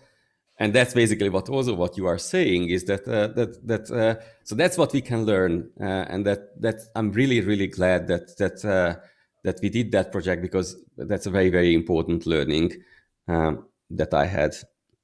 Yeah, I think the thing I hear with that is you give people options, but you provide like coaching feedback almost. So one of the things that, we were talking about is like that I was mentioning in the last conversation was around like having my experience as a consultant has actually opened my eyes to the value of documentation and training and support of rolling things out in organizations when I'm a full-time employee member, right? Like, because I've seen that like building the crown jewels worth of tools or anything else, like even in your case of saying, giving the perfect CI pipeline that allows you to test things in a million different ways, and it's your choice as to how to do it.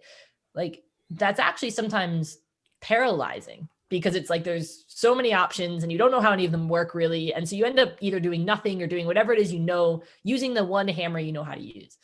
And so one of the things I was talking about actually just today is this concept of having ideas be championed by people or introduced by people.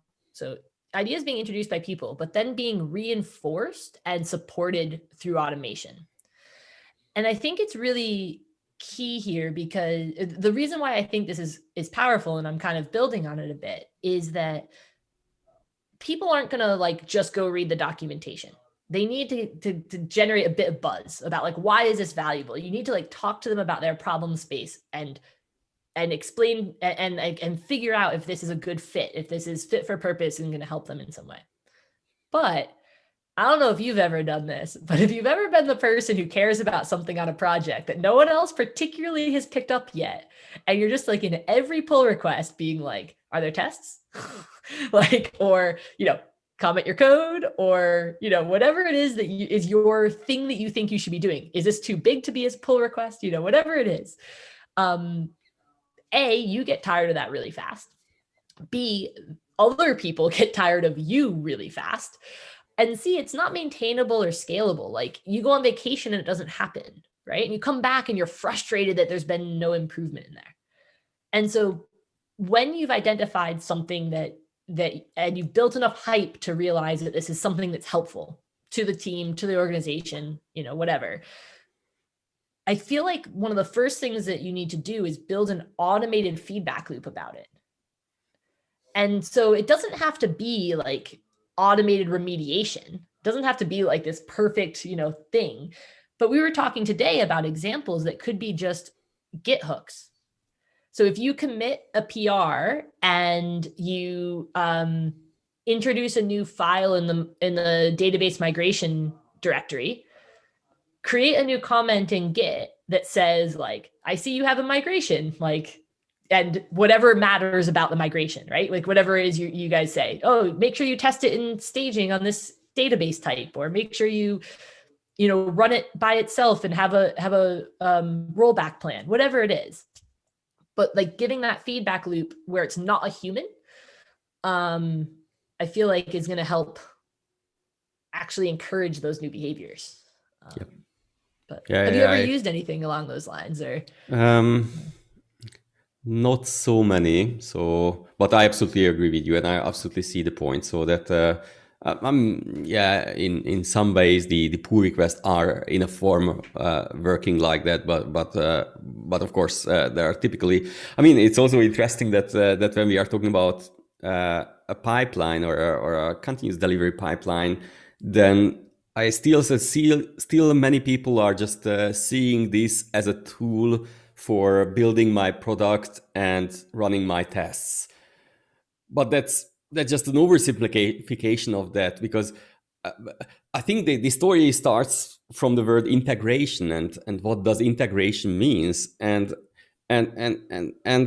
people try to answer this question in a general manner that, okay, yes, well, if there is no file level conflict between my files and all of my tests are running, then it must be integrating, or maybe my integration tests was running. But that's not necessarily enough. And the interesting part, or the exciting part of that, comes from the context specific things. So if changing a database schema is a thing, or is causing trouble, then that should be also part of my my pipeline. But it's only my pipeline. Maybe your pipeline is completely different, and you need other things.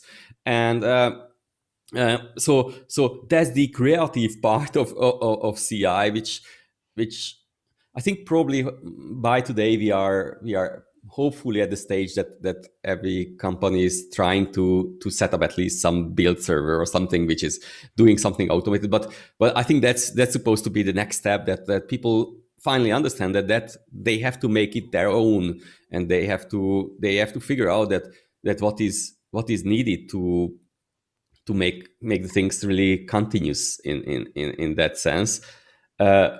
Once I had a talk about that, and there I was just trying to narrow this question to the point that just imagine that you would be the one who needs to press the release button. So just think about what kind of things, what kind of fears you would have at that time, and write them down. And probably those are those things that you have to put in your pipeline, or those are the things that you finally have to implement in your CI, even if your product is otherwise not continuously deployed, because there are many products there it's not really possible, not practical from marketing, many other reasons, or not annoy users for the constant changes. But all those technical backups or all those technical support can be done and works super well, even if you are just releasing quarterly or whatever. Yeah, I'm curious. So I don't know if you were at were you at QConfess this year, back in June? Were you? I don't remember if I saw you there. But either way, we've talked about. I wasn't BDD talking. I mean, I was just an attendee. Yeah. But like, I mean, we've chatted at other events and things, and obviously you have a really strong history in improving and supporting BDD implementations in the wild and in open source and all that. I'm curious how, like, all this conversation about pipelines is talking about how to get to a release, right? What would be, if you were the person pressing that release button, what would you be worried about? You know, how do we build that in? I love that. That's exactly the mentality we want all of our engineers and our product owners and anybody involved in software creation and delivery to be thinking about, even if they're not the release manager or the decider or whatever.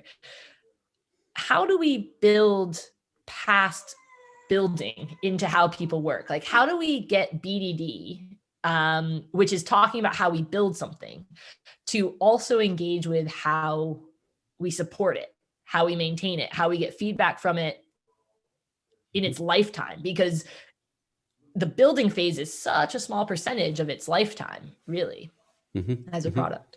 Yeah, that's a good question. So actually, nowadays I'm more or less known as the BDD or kind of BDD person. Zito's being an unhappy puppy with me right now. 1 sec.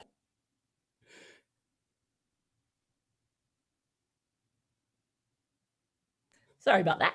No worries. Are you okay? So yeah, you're the BDD expert for sure. And yeah. But I wasn't bored like that. So I was working as a software developer and kind of whatever you just go like an architect, whatever else. And basically I jumped into this BDD theme, and as a software developer, obviously those kind of things, I mean, the pipelines, we weren't calling them pipelines, I think at that time, but anyway, so those things were important for me even before that, and having some automated tests, having some automated feedback was important for me, but I had some sort of frustration, and my frustration was that I'm putting significant effort to build up these automated verifications, like writing tests, and then they were very quickly went outdated and went useless, and that was a kind of bad feeling, and my primary goal was to try to make these tests more valuable or better or something like that, and for me this kind of separation of what I want to do and making it more clear what is the expectation, and separated a little bit of how I'm solving it was very helpful, because then, so to say, that I'm focusing on one problem at one time, so that once I'm in the discovery phase, when we are figuring out what to do next, then I can focus on the problem. And then once I'm in the solution space, I can better focus on the solution. And those things are, maybe it's a kind of better focus on one thing at one time, even though that this time can even maybe switch daily basis, but at least I'm only focusing on one problem. And obviously that was also a kind of eye-opener for me, because before that, I was using some sort of classification of tests that many people are doing, and many people are still doing right now, that you have unit test, integration test, end-to-end test. And I just realized that this kind of classification wasn't really helpful for me, because it was telling me what is the technology, or how I know how a unit test works, and if whatever I'm just calling out to an interface, that's not a unit test anymore, or whatever. So I know the mechanics of that, but it's really talking about the mechanics of this, and not what do I want to do with this test? What do I want to verify with that test? And I think, like just many other people, when I was just jumping into BDD and we had a great tool or whatever we could play with, I thought that, okay, that will help with all of my testing problems. And obviously we wanted to write all of our tests in BDD, and we quickly realized that that's not good. That's not useful. There are some tests that make sense with BDD. So it's just those that I want to discuss with the business, those that are really focusing on the expectation and not the solution. But there are other kinds of tests as well, and it doesn't matter whether they are at the end a unit test or an integration test or an end-to-end test, but they have some other purposes, which is not verifying the functional behavior, whether the application still works as expected, but maybe that it's robust, maybe that it's having a good code quality, maybe that it's documented well enough, or maybe there is a rollback plan of the schema change that we are introducing. So basically, that's for me how these things are connected. That basically this was opening my eyes how to categorize the tasks and what kind of things have to work together to be able to really give that final good outcome. Yeah, building that why is so important. So I'm curious, so like that's how you got to where you are today. So if we're thinking about kind of the prompts a bit here, like what do you see as the future? Like what do you see as like the next steps with where you're thinking, where your current challenges are, and that kind of stuff? Mm-hmm, mm-hmm. I don't know. I think through my life, I start to worry about less and less about the future, and I just realized that that's strange. So sometimes I was just reading some very old texts from the Greeks and how they were talking, or the Bible, some the conversations from there, and I kind of was amazed that 2,000, 3,000 years ago, people were trying to have the same conversations, having the same problems like we had today. So there are some things which are kind of stable. Of course, many things are changing, but the core problems, the core challenges that we want to connect with each other, where we want to have some conversations, we want to have a good discussion. Those things are always there. So I don't think, and the same happened to me with software development as well. In the beginning, I thought that, okay, when I learned programming, I was learned in a classic procedural way, not even object orientation in the beginning. Then we learned about object orientation, and people were saying that, oh, this is going to be the future. Then more focusing on functional programming, then that's going to be. But I just realized that it's not like that. So there is no clear winner. Object orientation has a lot of good things. Functional programming has a lot of good things, and procedural programming also has a lot of good things. And now I'm trying to teach I'm teaching, but it's a question whether they really get it. My children about programming, and there I just had to learn that there is a way of learning, and there is a way how you get to this, and there is no. So many things are working together, and you have to find your own style. So I don't think that the things will be fundamentally changing in the future. So we will have similar problems like now. Being able to focus on the real intention and what we need to solve is a useful thing, and probably that's somewhat behind the success of BDD. That it's trying to encourage people to focus on what we are doing and what we're supposed to do, and let people a little bit later jumping into the solution and get lost in the solution. And I think that is meaningful. Whether it will be feature files and give them when then, I don't know. That's the technical solution of that. Unfortunately, many people are just seeing this from BDD, because of course that's what is easier to see, and finding out how to have these conversations, how these examples or scenarios can support these conversations are much harder. So from that perspective, I absolutely understand that.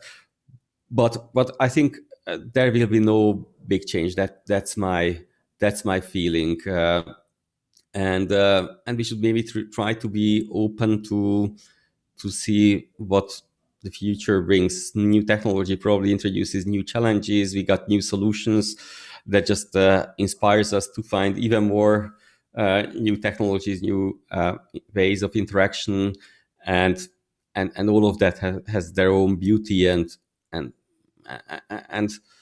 at the end, I think our profession is to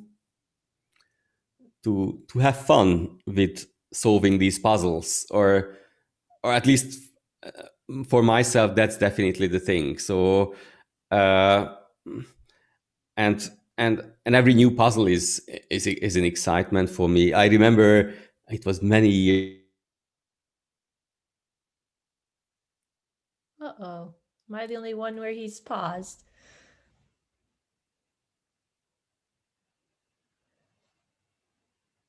Gaspar.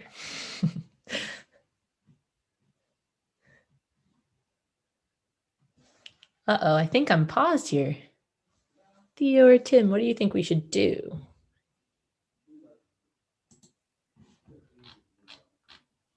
Oh, hey, Theo.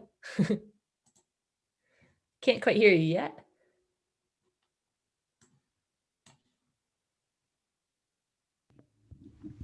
Now my thing is gone. There you are. There's that mic. I was just saying that maybe Gaspar could do the monologue, but here he is. There he goes. Yeah, I'm back. To your point about like the creativity, the solving new problems, and that's a fundamental part of how we grow as a civilization, let alone within software delivery and products and things, is I think is so key and so clutch to this. And so I think it is around how do we learn?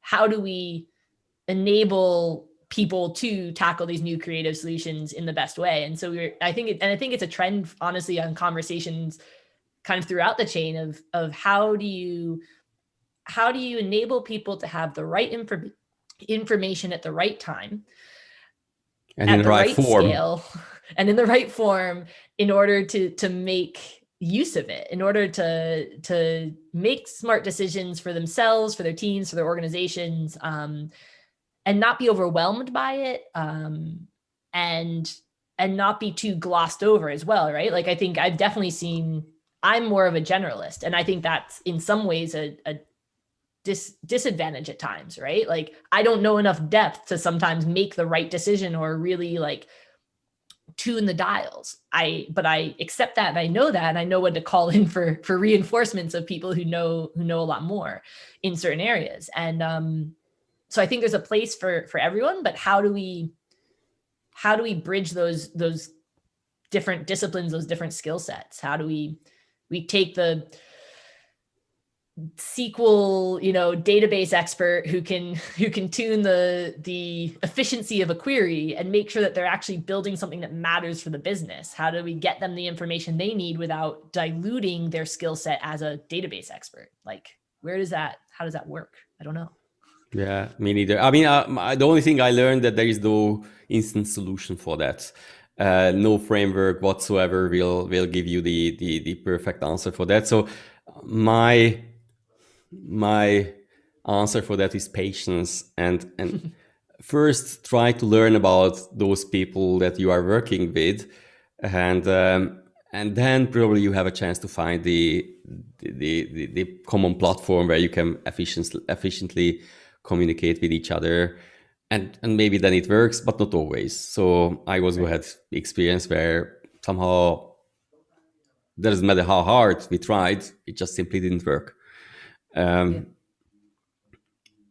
I mean, from that perspective, we are in a good position. So at least we have options. We can go to another company, and then maybe there it will be fantastically working. And so that's, from that perspective, I think we are somewhat privileged.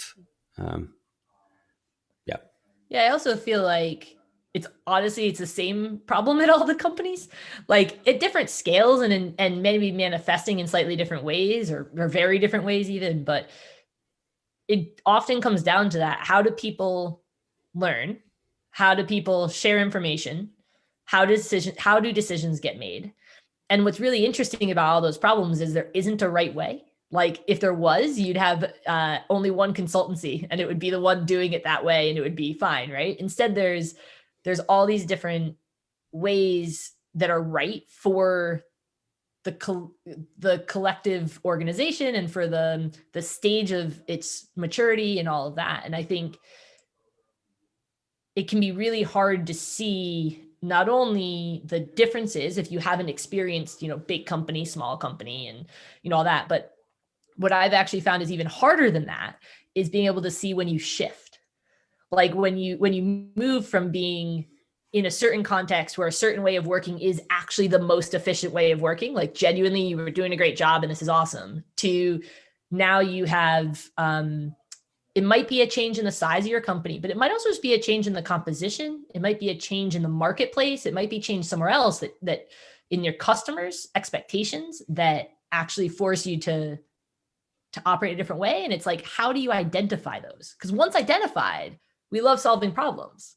We'll solve those problems. But how do you know when you have a problem to solve? I don't know. That's I think the hard one. Yeah, I think most people are just changing jobs, and this is how they figure, because changing within the same context, within the same culture is probably extraordinarily hard. And yeah, you are right. And that's also very interesting that sometimes the same thing that was working perfectly last year, there is some change. And I mean, you are working for some sort of travel. I don't know whether the travel agency is a good term for that, but I'm pretty sure that or whatever, something which is supporting travel. Travel, I'm pretty sure that no one was expecting these changes, and in a year ago, and probably absolutely different ways of working has to be applied. I mostly do training, so that's my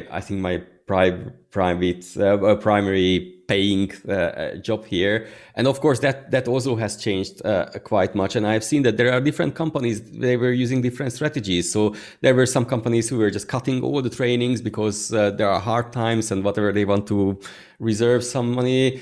There were companies who were rather encouraging people to have more training because now they are having more time because less customer pressure, so that they can use this time to learn new things and apply changes.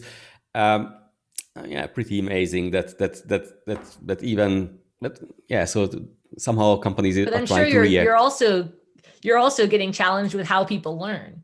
Like, how do people learn when they have a dog who's freaking out at home while you're in the middle of a training course, or how do they learn virtually versus in person?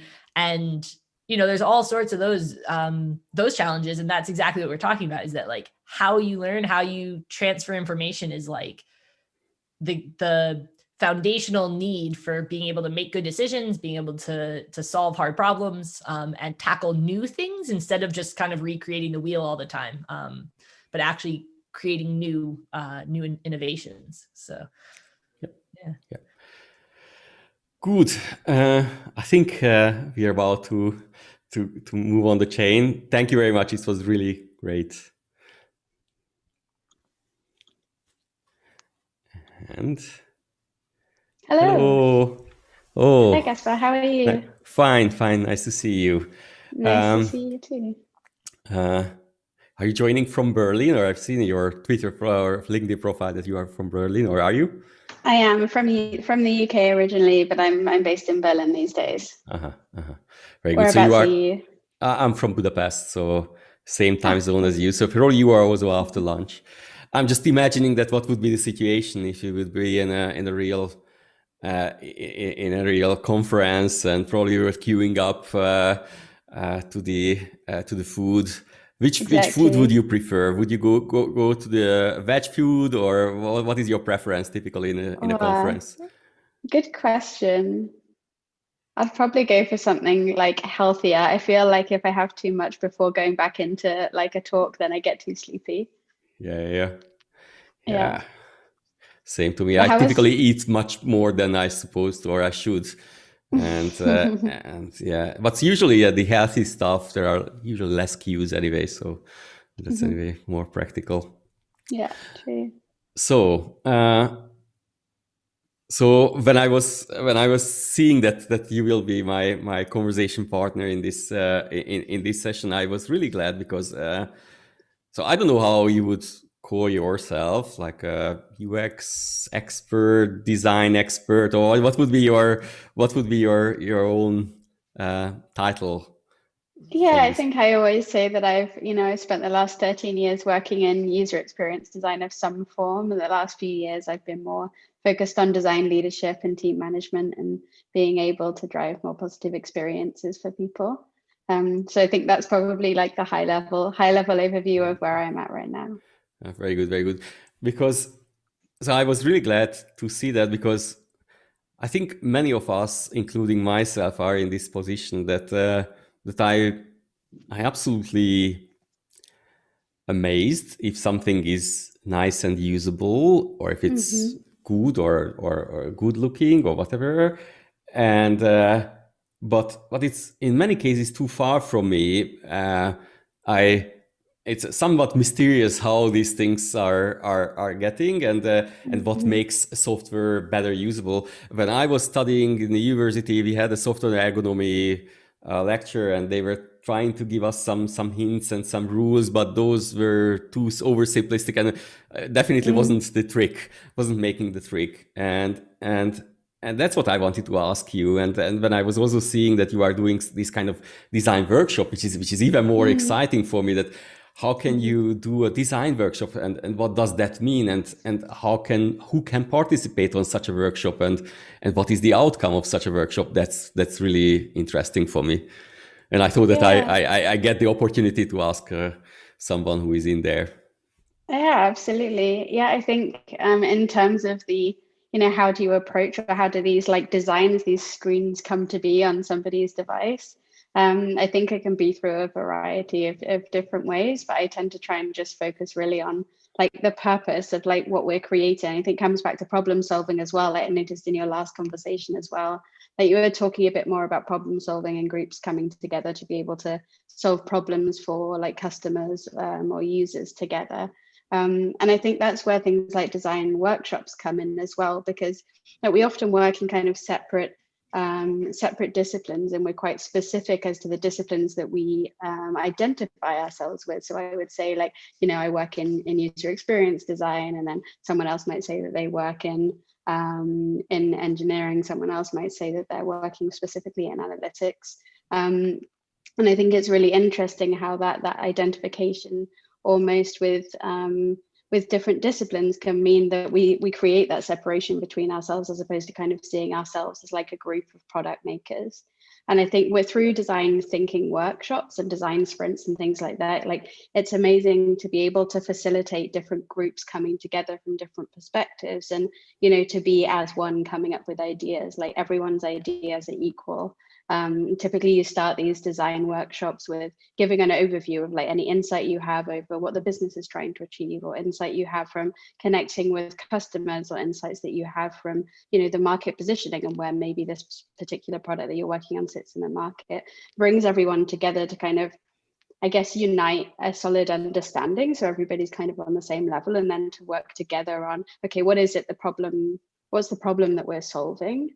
And then, like, how will we know when we've solved that problem? So if there's say one of our customers is having a particular problem with something, what change in their behavior will indicate that we have solved that problem for them? And, like, you know, to go through that way of like building our KPIs, as opposed to, I don't know, another way which is purely defined from a business perspective. So I find, yeah, design workshops could be really, really helpful for like bringing different groups of people together to work collectively on the same problem. And I think it really changes mindsets. It's really interesting to see how interactions between people change as well. You know, you go from like maybe a product owner who's maybe a bit more authoritarian, for instance, actually being like, hey, like, I didn't know about that, maybe we could talk more about that together. Yeah, so I think it's really interesting doing that. Is that something you've experienced at all before? No, I mean, definitely not in this form. And typically obviously I have been participating in some discussions where there have been design as a topic, but usually on those conversations, I remained silent, because I always felt that I don't, that was my feeling, the internal feeling is that I don't have that kind of creativity for that. And I feel like if, obviously I can make some comments, but those comments are based on my own experience. So that just to give you an example, let's imagine that I have always been using whatever drop-down boxes. Then I will suggest drop-down boxes. I would never get to a checkbox or whatever else. So that I always had a fear that I just block the creativity of someone else that maybe have that. But maybe is it working like that because it's a group effort, and that's why these kind of problems don't come up? Or yeah, it's interesting that you say that, actually, because I find the more different disciplines are involved, the more diverse the ideas. And especially like when I first started running these kind of workshops, and we, you know, started off doing it mainly with designers and researchers and product specialists or product strategists. And as we started to involve more like front-end engineers, back-end engineers, like the diversity of ideas really opened up. And what we found especially is from the engineering side that a lot of developers in our team would come up with ideas that we didn't know about, you know, like especially maybe, you know, we were working specifically with the Android and iOS platforms, and maybe like a new OS has been released and it's got all these new features. And it might be something where our engineers are closer to that than our designers. And they might say, hey, like actually this thing has just come out on the Android platform, and it's something that we could use really, really nicely here. And it's actually, you know, a reasonably quick win for whatever it is, whatever problem we're trying to solve for our customers. So I find it's actually really diversifies the topic. But it's interesting that because say anybody who's working in the engineering space doesn't see themselves as a creative, that it's actually harder. And something I've done in the past, so we've had at the beginning, we would say, we would kind of pose the problem that we're solving and ask everybody to sketch solutions, you know, to sketch screens in a flow maybe that they think might help us to solve the problem. And there were some people who aren't used to kind of sketching and drawing and are less comfortable with that. Which definitely means that those designers who are used to sketching and drawing all the time create these beautiful solutions. And then someone else who doesn't have that experience can put the same thing up on the wall and say, maybe we do a voting session, and actually one idea which is visually more pleasing gets more votes than the other one which is less pleasing. So something I've done in the past as well is to be able to kind of give rules as to what, you know, what we should be using, even something as small as we're going to sketch with a thick black pen versus a pencil. The stuff that is sketched with the thick black pen gets the attention, and the stuff with a pencil doesn't. There's all these kind of small things make a huge difference, I think, in terms of like how ideas are perceived. And I think in order to encourage people to feel more comfortable with that, what I often say is like, if you don't want to sketch, you don't have to sketch, but make your idea clear. And I think even just by putting a word in a box, it's still like, as long as that idea is being communicated, then I think it can be really strong anyway. So I think like as a facilitator, if you've got 2 people who are less comfortable with drawing, then I think you need to be able to say, look, it's okay for you to just like come up with a word or come up with a sentence, or just as long as it's clear to people who are looking at it. Yeah, I think it's really interesting doing it that way. You can also facilitate people talking about their ideas as well, right? Like, so, and ask the group who's listening to write down kind of questions. So you have a chance for kind of exchange of what exactly is this idea, to encourage more curiosity, encourage more questions, and to be able to like create more of a discussion around these ideas. Yeah, and another thing, and there's lots of different workshop techniques, but another thing you can do is to ask everybody to create like a flow or an idea. And then you can do what's called heat map voting. So instead of say, I'm going to vote for this idea or this idea, you can put a sticker on the specific part of an idea that you appreciate, and maybe bring ideas together to create a solution.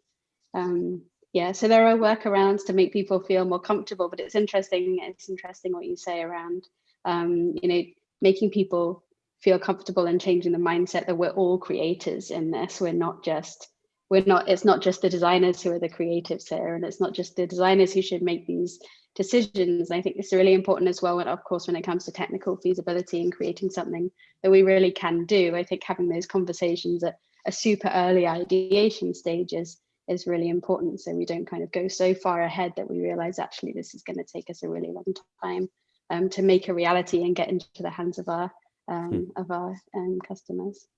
Very, very good. Makes sense. Absolutely. Another question that came to my mind, which is a question that I always get and I cannot really answer, that what do you think? What is the right time for dealing with the UX design? Is it, I mean, probably there is no black and white answer for that, but because one very end would be that, okay, imagine the functionality, imagine all the features that you will have, and at the end you will make a skin for that. And the other end would be that, okay, have a fully perfect user interface design or user interaction design, and then fill it up with functionality. And probably the answer is in between, but how do you see the timing? So let's say that it's a greenfield project. So you are building a new app, a new business idea. That how does it usually starting? Yeah, I think it might be another it depends answer, and it depends on the organization. And because sometimes you can start with, okay, maybe you come into an organization and you're starting fresh there, and there's already a backlog, there's already a bunch of ideas, and we need to kind of manage the process of taking this from an idea through some form of iteration and testing with customers, and being able to kind of come up with these solutions, test them and implement them. I think if you ask me my ideal process, it's always starting with market and customer research. So like connecting with customers on a more qualitative level, on a kind of one-to-one level, to maybe run interviews, run some user tests, any ways to kind of try and understand more about their current experience. And then through that, be able to highlight maybe opportunities for us to improve the product. So it might be we're user testing a specific flow, and there's a problem, or they come up with some kind of hurdle that they can't get over, or they struggle to get over. And typically, if we come up with that kind of solution or that kind of observation, we would use a severity rating. So we say, okay, like how big is this problem for our customer? Is it that they are unable to complete the task they're set out to do, which is of course a red? Is it that they've had troubles along the way? Maybe it's amber, or if they actually sailed through and everything's green. So I think that definitely helps us to identify the small usability challenges which we can help and iterate on over time. But I think it's always important to have a more generative research track as well. So that's using kind of larger scale research to be able to identify new opportunities. Maybe something, if you think about like using data analytics to inform these ideas as well. Like if you think of a typical conversion funnel, you know, like, okay, maybe a customer starts at one point and then their end point is a certain, is here. And in order to do this, maybe they go through certain steps in your typical kind of conversion funnel. You can see them, you know, some of them drop off here, some of them drop off here, some of them manage to complete, you know, the percentage of the people who start here don't necessarily finish here. And trying to understand how like large scale behaviors are changing over time, I think can help us to understand maybe where some of the hiccups are in our user experience and where to be able to kind of dig a level deeper into maybe more qualitative research or even more quantitative research on specific questions that we want to answer. So I think that can really help. But for me, primarily connecting with customers just brings a huge amount of opportunity and really highlights the things that are wrong, the pain points that we need to fix, but also the larger opportunities for how we can like improve our product experience moving forward as well. Makes sense. What do you think? What is so obviously what is also the kind of the questions of this today's conversation is what will happen in the future. And that's what I want to ask. But before that, I want to ask what has happened maybe in the last 10 years. So what is the kind of curve or what is the path that user experience is moving on? And of course, then how it is going to be continuing? Yeah, I think for me, user 10 years ago, I don't think user experience design was so much of a phrase even.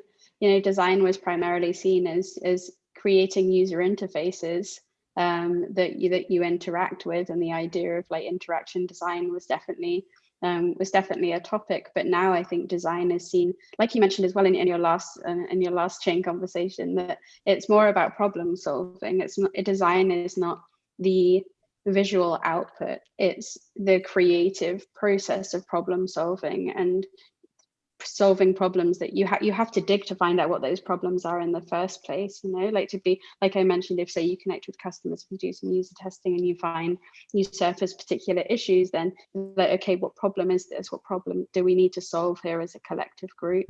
And then to be able to go through that process.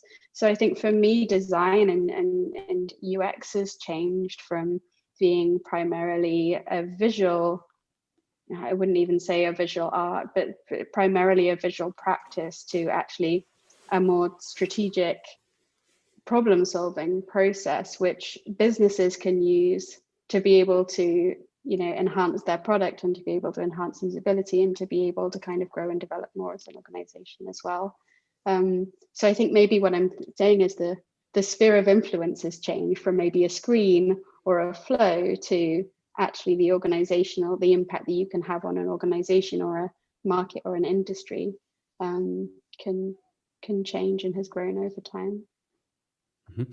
And I guess, I mean, that's probably not a question, but the interesting is the level that I guess the usability of the applications that we use. Obviously 10 years ago there were no smartphones yet, I think, or maybe there were, I don't know,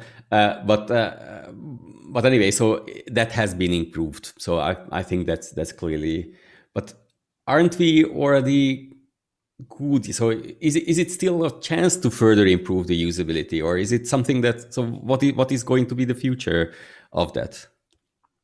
I don't think I know the answer to that one. I mean, I think usability can always be improved. Like, I don't think I've ever tested an application where it's been completely smooth sailing and there's been no opportunity for change. I think it's continuously evolving, but as well, industries continually evolve, and that's something we need to kind of stay ahead of the curve and see where things are going. Yeah, otherwise I don't think I know the answer really in terms of in terms of maybe a specific change. I think there's a growing number of touch points, I guess, like, you know, maybe as you mentioned, the different platforms that we used to primarily have just desktop, website experiences, and now we have so many different devices, like portable devices in our homes, our Google homes, are like all sorts of devices all over the place. And I think maybe that makes a difference as well. Like we need to start considering a wider variety of technologies and connections, and make sure that we can connect with different people on different touch points that are most relevant to them at that specific moment in time.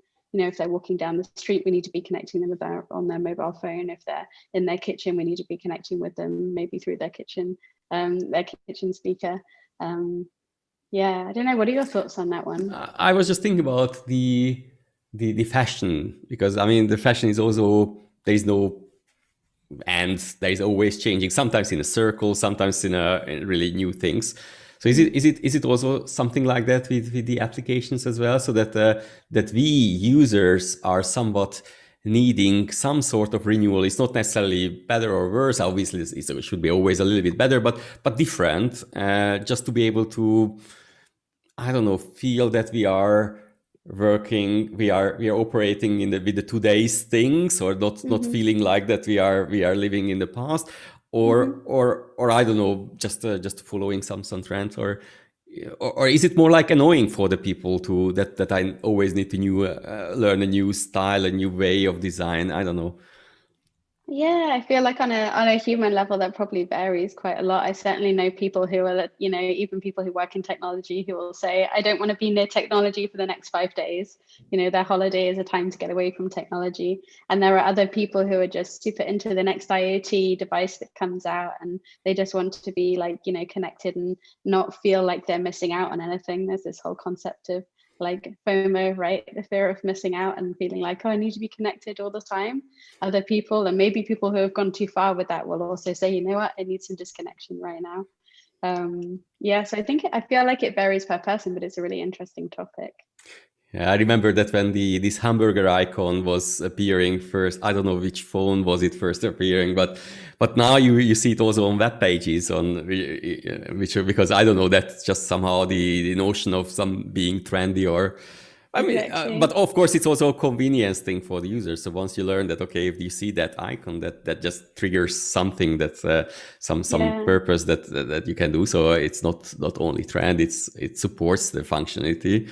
But it's funny to see that, and maybe whatever, a few years ago there will be a new idea like that, and then it just goes spread. Yeah, it's really interesting. I actually did some user testing with a menu icon once, because there was some skepticism in our team as to whether it really means anything to anyone. Hey, it's just 3 lines. Like, do people know what happens when you click on this?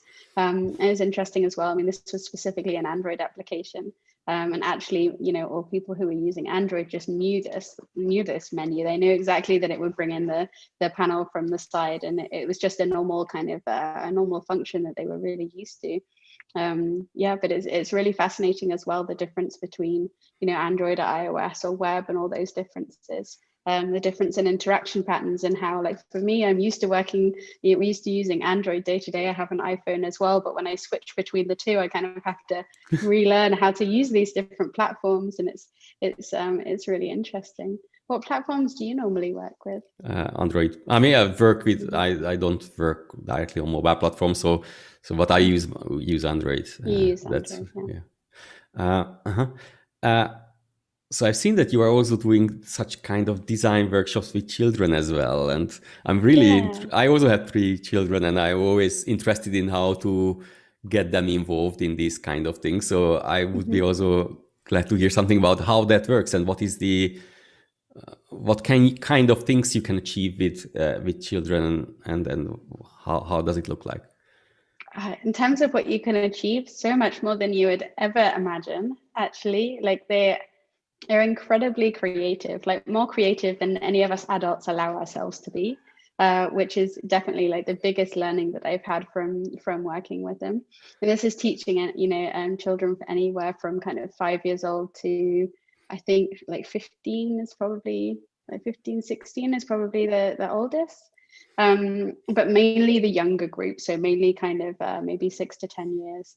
And it's really, really fascinating. So the organization is called Future Legends. and it's an organization based here in Berlin where we offer primarily design thinking. Well, I specifically offer design thinking workshops. There's actually different tracks. So some around, like there's workshops on robotics, some on leadership skills, some in design, software engineering. So there's a lot of different tracks within Future Legends, but I'm primarily working in the design track. So that's like working with a really nice group of people who all volunteer their time to create these curriculums and to teach on a Saturday. Yeah, and it's really interesting. We've done various different concepts, primarily around like design thinking, and we kind of think of design thinking as a life skill, and that design thinking is purely a problem-solving technique. It's understanding first of all what the problem is, defining what that problem is, coming up with ideas, choosing an idea, testing it, and then iterating on it and becoming and going through that process. And I think it's a solution. It's a process that you can take for any kind of problem solving technique along the way.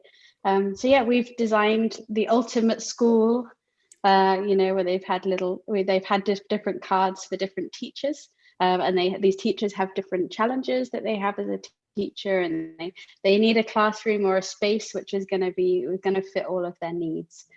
So for instance, we ran one around the ultimate school, and one of the children was creating a classroom for a history teacher, and came up with a time capsule where the students would go into the time capsule and actually like travel back in time to be able to live in that space and to be able to come back. So like they're really creative, come up with really interesting ideas. And one of them was designing for a PE teacher, and they created this like swimming pool, which was on, from the bottom room, you could look up and see the swimming pool above you, all sorts of slide, crazy stuff going on. But yeah, it's really, really interesting using design thinking as a process to kind of inspire creativity in kids. And I think, that definitely the main thing I've learned from teaching kids, and actually it's the same running workshops with adults, is that it's really, really important to just like keep things simple, do as little kind of lecturing and talking as possible, and just be as kind of hands-on and fun as you can, and they seem to really enjoy it. But yeah, you said that you're teaching your kids some software engineering right now. Yeah, I mean that's what I can teach them for, but so mine are also in this age group, so 6, 8, and 10. Perfect. And I also see that. I mean, maybe in software development you need a little more time until you can better show your creativity, because there are a lot of things which are a little bit far from what you are normally doing. I mean, also finding a good metaphor, whatever else, those kind of things were there.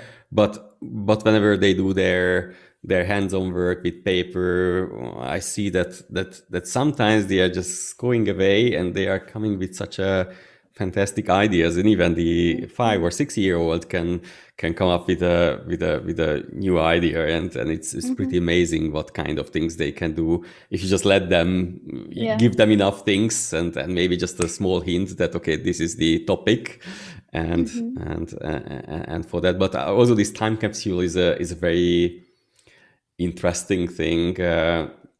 One of my daughter likes to read this some kind of history related books, and there are such books which are just putting you into that, so putting some today's characters into that history, and then you as a child, you can better imagine that, okay, what would be the situation there, and that's a much nice way of learning. I also remember that one of my best book that I used to learn about history was a history related book, but it was a normal story.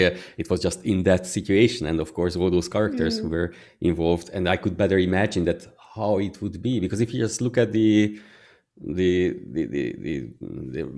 normal school book about history, then that's too far to be empathic about the situation, and then it just doesn't trigger the creativity that exactly. I think that's it. It's probably a nice segue to the next conversation I'll have as well about empathy and creating empathy to be able to to be able to design something that's more specifically built for somebody, created for somebody. Thank you very much. It was a pleasure to talk Yeah, with you. pleasure to meet you. Thanks And very have much fun for the conversation. for the rest. Yeah, I will do. Have a lovely day. Thank you.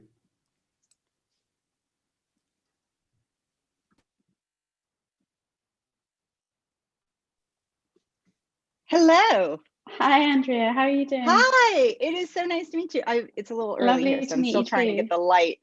Oh, really? Where are you based? I'm in Virginia, so okay. a couple hours south of Washington, D.C. Yeah. Mm-hmm. Well, it yeah. looks And like you're you in have some Berlin? light there. Is that I have a natural window. light? And Okay, no, good. this one's artificial. So, Okay. so yeah, but make it look okay. So Yeah. very nice to meet you. I'm excited for our chat.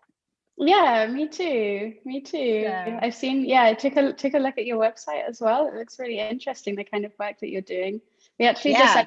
just heard, like Gaspar and I were just touched on empathy, which is a really nice segue, I think, to have a conversation with you. Yeah.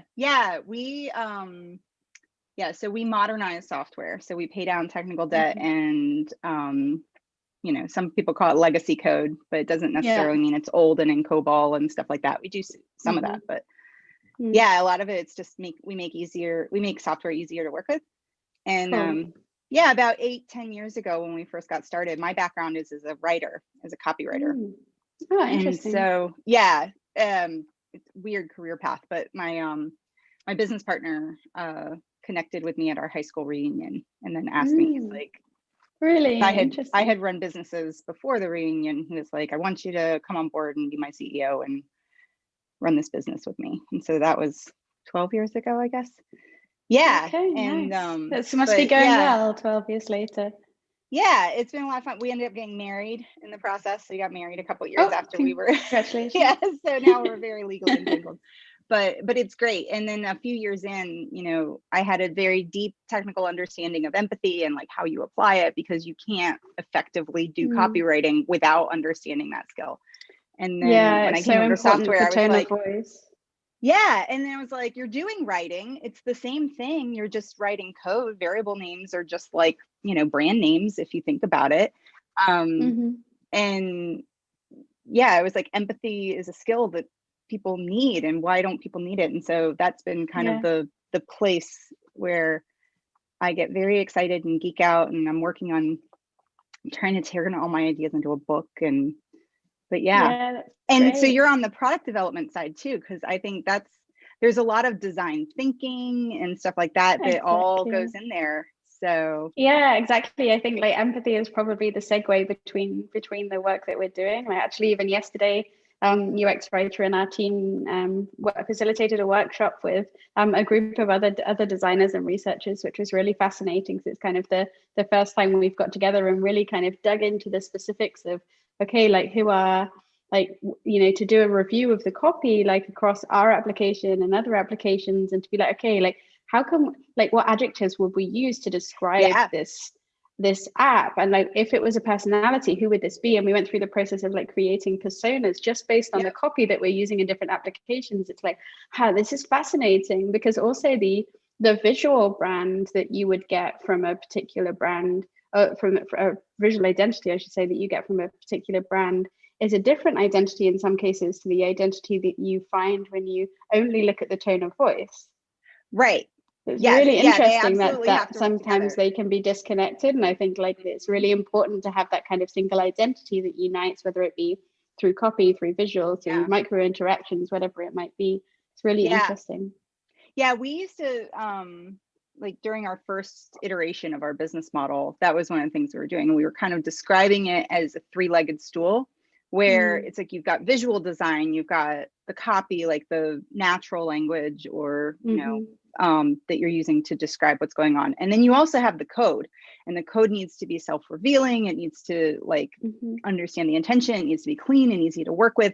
And like, I think people think of those as like three distinct separate departments. And so, getting everyone on the same page. I think I was invited to speak at the Domain Driven Design Conference in 19, I think.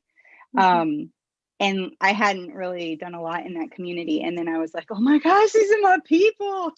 Yeah, great. Because that's what it's all about, is like, I was like, this is a linguistics and philosophy conference disguised as a software conference. It's amazing. Yeah, that's amazing. But that's all it is. It's like, how do we all have semantic alignment, and how do we speak the same languages, you know, both in terms of the code and making sure that that's matching the business needs and systems. How do you go thinking. about doing that? Like how do you like combine empathy with the code base? That's like, it's kind of new to me, that concept. Honestly. It's new to everybody every time I talk about this. Yeah.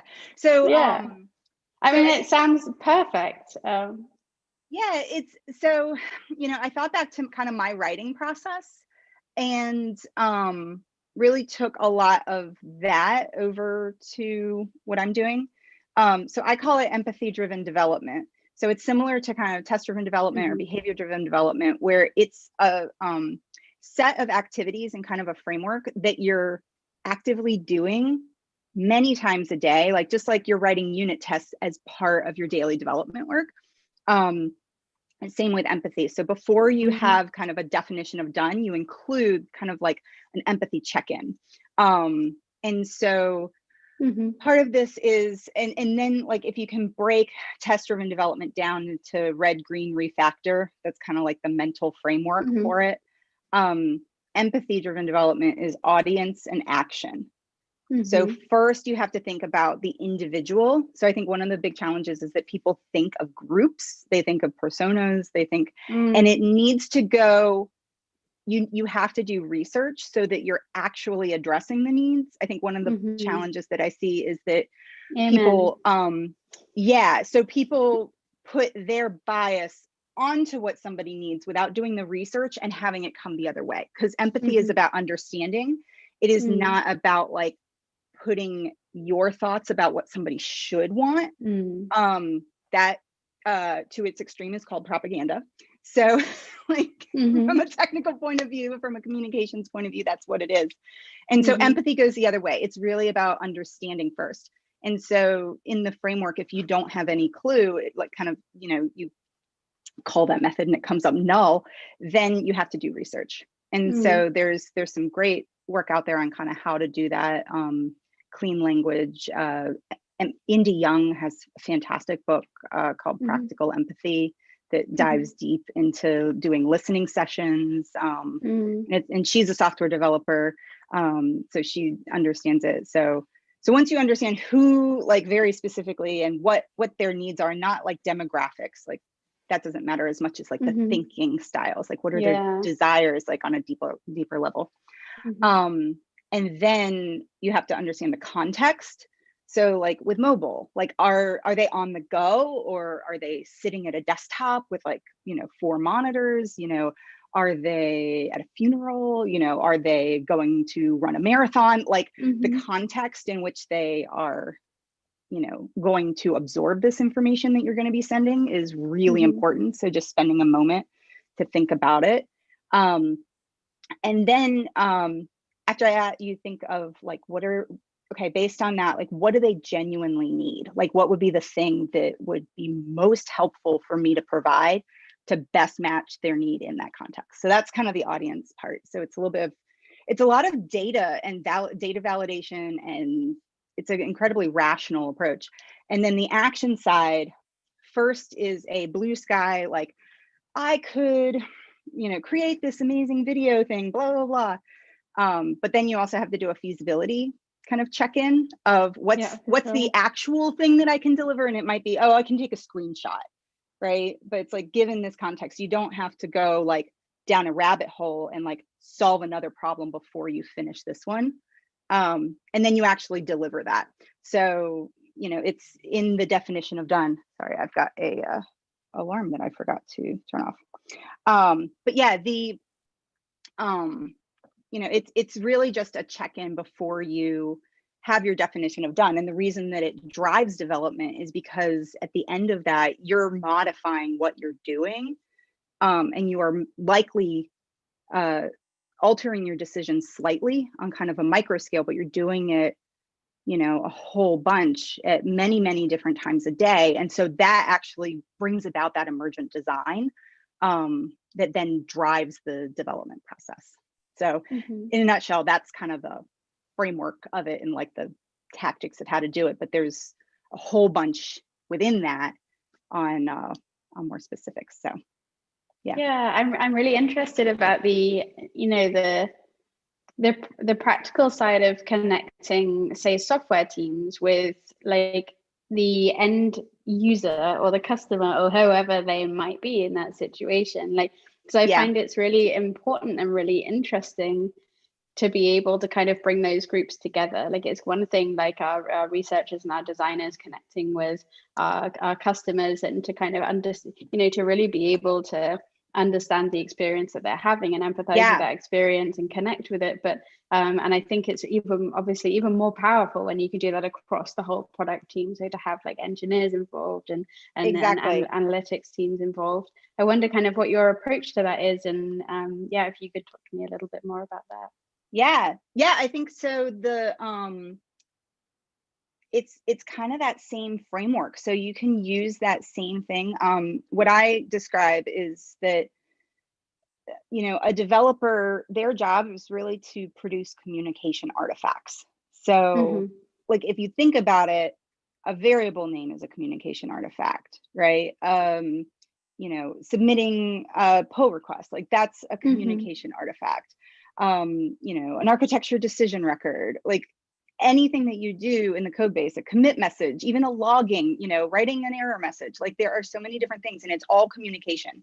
And when you stop thinking about code as you're coding for the computer and you start reading, who's on the other side, I call it the characters behind the characters, right? Yeah. So who are the people that are going to be reading this? And just that small mindset shift can like really think things through. But in that sense, writing an email or a Slack message to a colleague, it's the same process as to whether or not you're, in the code base or not.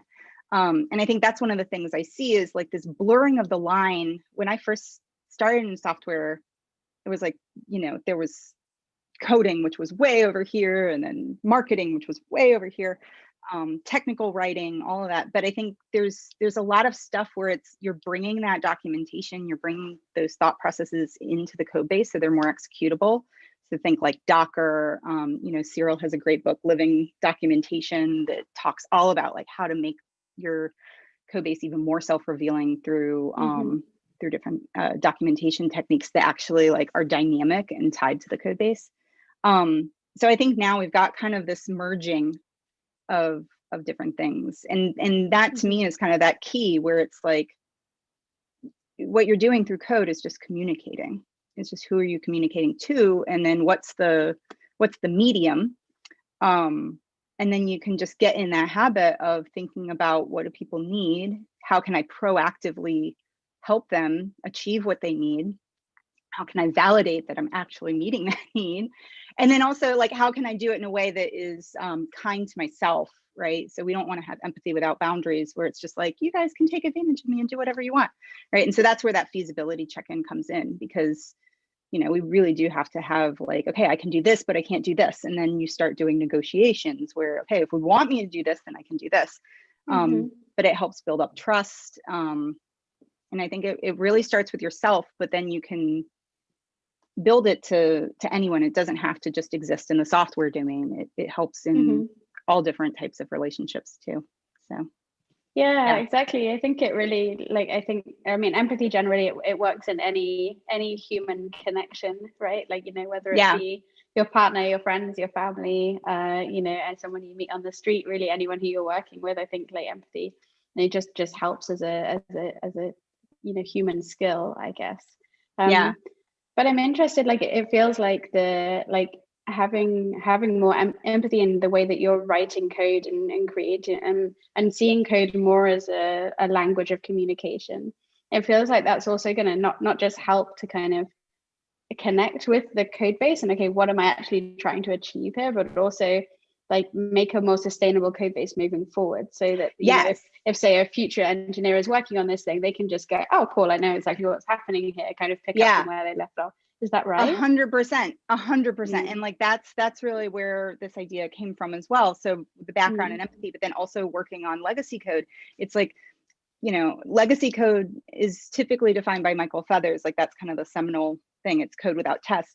And I think that that's accurate and not complete, because it's code without communication artifacts. So you don't understand the decision making of the people who came before you.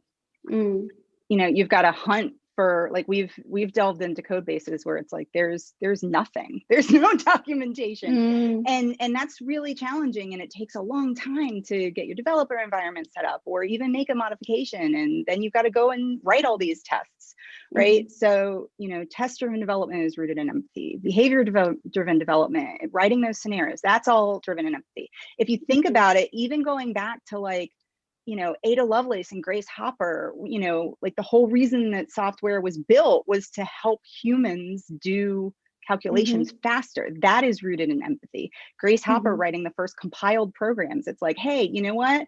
Humans aren't very good at writing in binary. What if we made it easier for them? And so, like, you know, clean code, the reason that you do that, the underlying reason is to make it better for other people who come after you.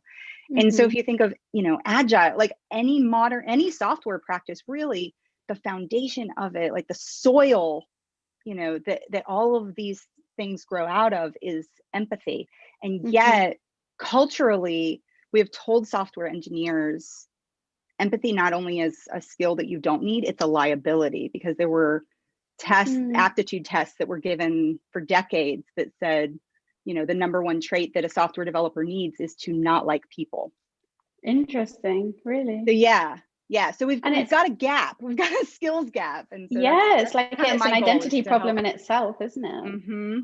Yeah, and then you get the belief of like, oh, I can't access it because you're fed these images of like a good software developer like goes it alone and like hides off in their basement and is antisocial, and that has nothing to do with it. That's just a trope that's been fed to us. It's the flip side of women can't code.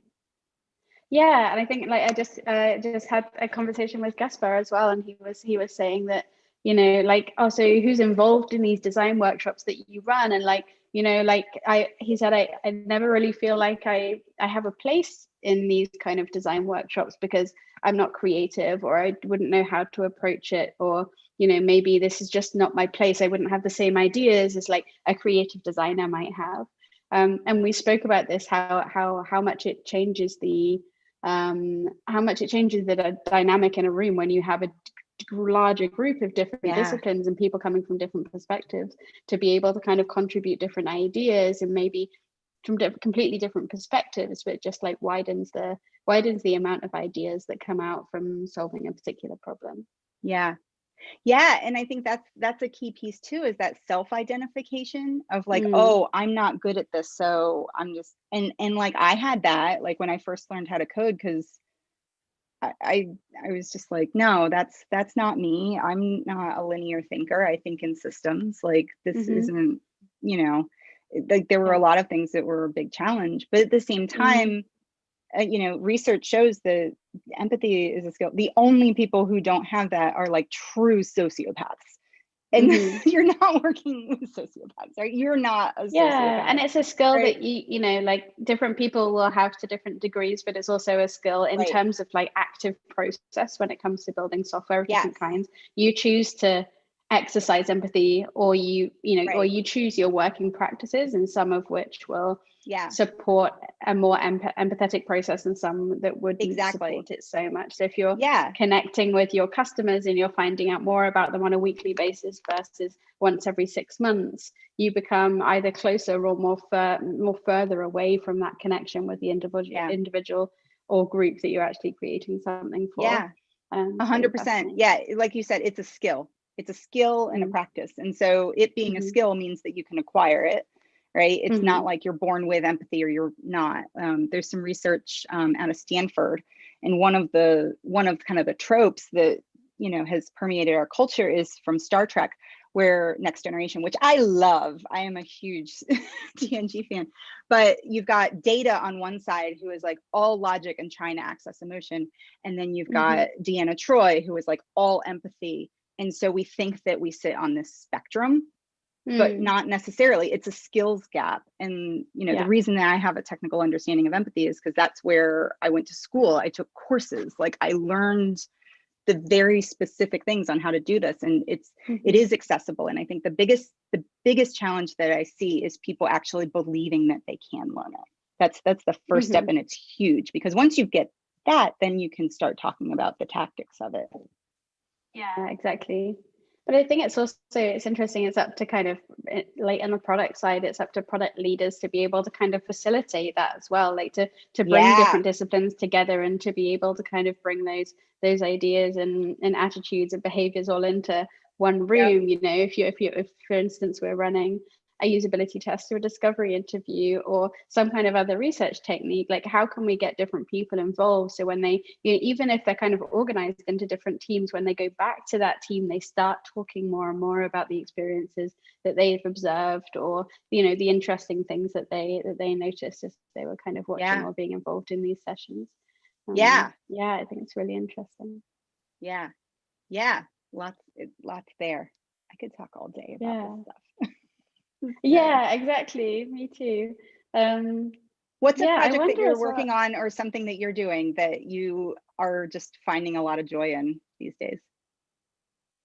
Yeah, I mean, right now I actually started a new position 3 months ago, which is really exciting. Like we're building a team. So I have a team of 9 people right now, and it's going to be 13. Yeah, so it's a growing team. We've got a lot of change happening. We're starting to connect way more with our customers, and so we're having regular user research labs where we connect together regularly. And yeah, we're digging more into data analytics more than we have done before. So we're kind of getting, the main thing we're doing is really building up a foundation of knowledge. And I think with that comes empathy as well, right? Like we're trying to like not only build up that foundation of knowledge about the people that we're creating a product for, but also to be able to kind of unite our different team members together. So before, kind of each of our engineering and product teams were kind of a team in their own, but each of the designers were kind of, you know, working more on a project basis, supporting different teams. So we've created individual verticals within our team to be able to bring those groups of people together, and things like I mentioned that one of our UX writers actually facilitated a workshop yesterday with different disciplines to be able to kind of analyze some of the applications, but this is something we're doing more of. So we've ran a design sprint recently. We've been doing a lot of design workshops where we just bring people together to say, okay, like what is the understanding we have so far of this problem? What problem are we solving? And to come up with ideas and test them with our customers together and get some feedback that way. So that's, I mean, in terms of my big project right now, that's definitely what it is. It's kind of, you know, bringing people together, uniting different disciplines, and encouraging more kind of cross-discipline working practices, but primarily trying to have as many different different representatives from different disciplines involved in that decision-making process in a way that is as well informed as possible. So based on kind of what the business is trying to achieve, as well as you know, that foundational base of what we know about our customers and their behaviors and their attitudes and how they feel about different things. So there's definitely a process of like identifying new opportunities to be able to create a better service for them at the moment. Yeah, that is all empathy. Like that's empathy in action, 100%. Yeah, absolutely. But it's interesting on the other side, and I wonder like what your experience is with this. Is something that's been I have a UX research team lead who joined a couple of months before I did at the company, and you know, we work really nicely together. And a conversation we've been having recently is about like, how do we turn these kind of the moments that we talk about in terms of like KPIs, you know, like conversion or acquisition, how do we turn them into human moments, you know? So the whole organization is not talking about a time that you know, the increase in conversion, but is talking about an increase in the number of people who were able to like place an order for food when they were hungry, you know. Like this kind of thing is like, how do we kind of like create human moments that like people can identify with? They can create empathy because they've been in that situation before, or because they've just been able to kind of understand enough to be able to identify with it, place themselves, visualize that themselves in that situation to be able to work with that. Yeah, I think the tool that I've used, you know, kind of in my past life is the customer journey.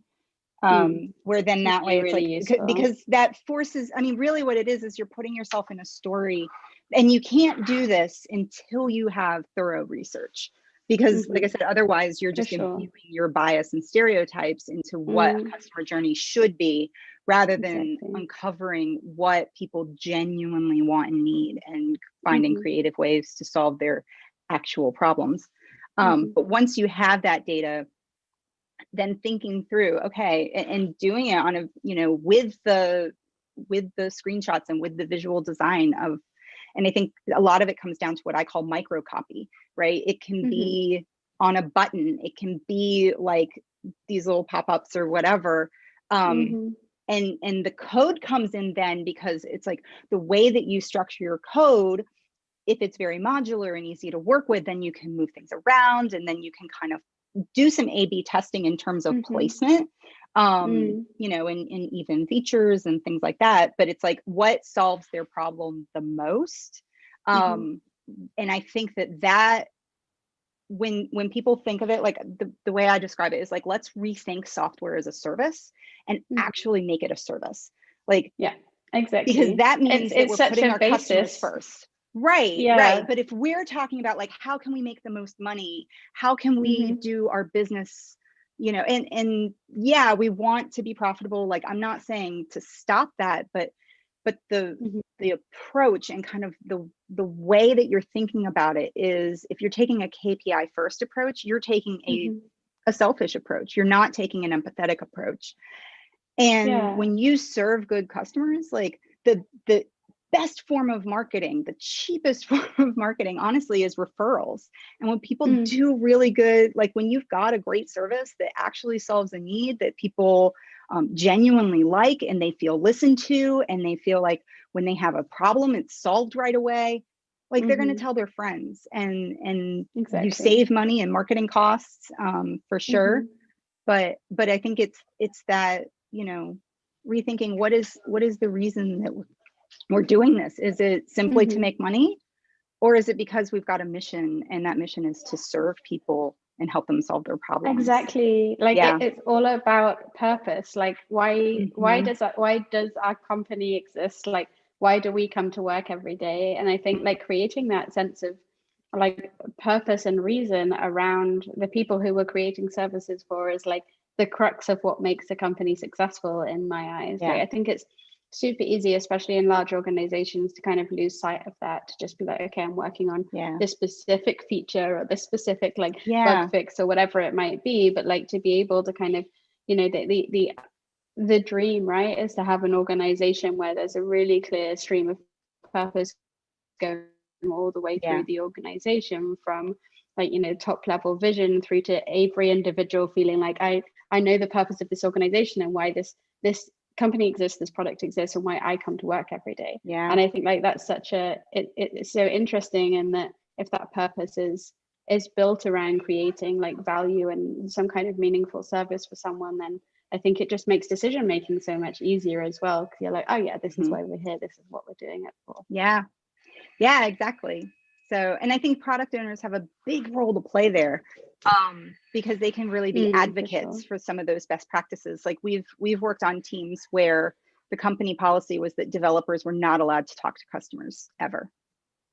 And it's like, that just doesn't serve you. I mean, like it's just unnecessary. Yeah. And so having a product owner who says, this is vital, right? Like, you know, how can we achieve where developers can understand our customers? Because if they can't, then we're going to have real problems. But what is the real problem that you're trying to solve with that policy, you know, and let's get under that. And I think that's where a product owner's role, in terms of being an advocate, a liaison, kind of the big picture person who's like making sure that, you know, things are running smoothly in all aspects, is great. So exactly. Hi, Seb. Hello. All right, Leonie, this has been lovely. Thank you, thank you, thank you so much. Thank you. It was really nice to meet you. You Have too. fun. All right. Bye. Bye. Bye. So it's early in the morning for you, Andrea? Too bad. It's 8:30. I'm on East Coast time. So yeah, I would be up and around anyway. Yeah, So for sure. yeah. So So thanks I for was- inviting me to this. It's good to see you again. Yeah, it's good to see you. I was hoping to catch up with you at Agile earlier in the summer, but obviously that didn't happen. Yeah. So Maybe next year. Who knows? I hope so. Yeah, it'll be nice to get on the road. I miss people. Yeah. So yeah. So that's maybe an interesting place to maybe not so interesting, but topical to start, really, isn't it? Yeah. Because we're talking about the wonderful future, and the wonderful future for a very long time has been the paper-free office, remote working. Yeah. And hey, look, we've arrived, right? So I know. Yeah. And how good is it? Yeah. I did a LinkedIn course on remote for agile teams a couple of years ago. Yeah. And because we've been 100% distributed 8 years now. Yeah. So it was kind of interesting because when everybody was trying to figure it out, we were like, I think the biggest thing was that a lot of us had kids that were working at home. They're at home too. Mine are here, so you're going to hear them scamper. Mm-hmm. But like that, I think, is one of the challenges. And so what I see is a lot of people think that working remotely is very stressful and you're able to get a lot more done. But I would say there's a huge difference from working remotely to working remotely without being able to leave your house and without while having like all of your family on top of you. So I used to go to a co-working space where I had like a dedicated like quiet zone. Like I could focus. Don't have that now. So, but yeah, I think it enables in the best of situations a lot of autonomy and freedom, and it's been good. So I mean, Cucumber, where I came from before, acquired by Smart Bear, we were 100% remote as well.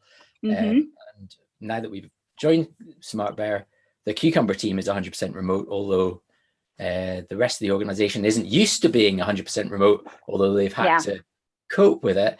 And I'm finding that being 100% remote is not quite as easy in a larger political beast. Yep.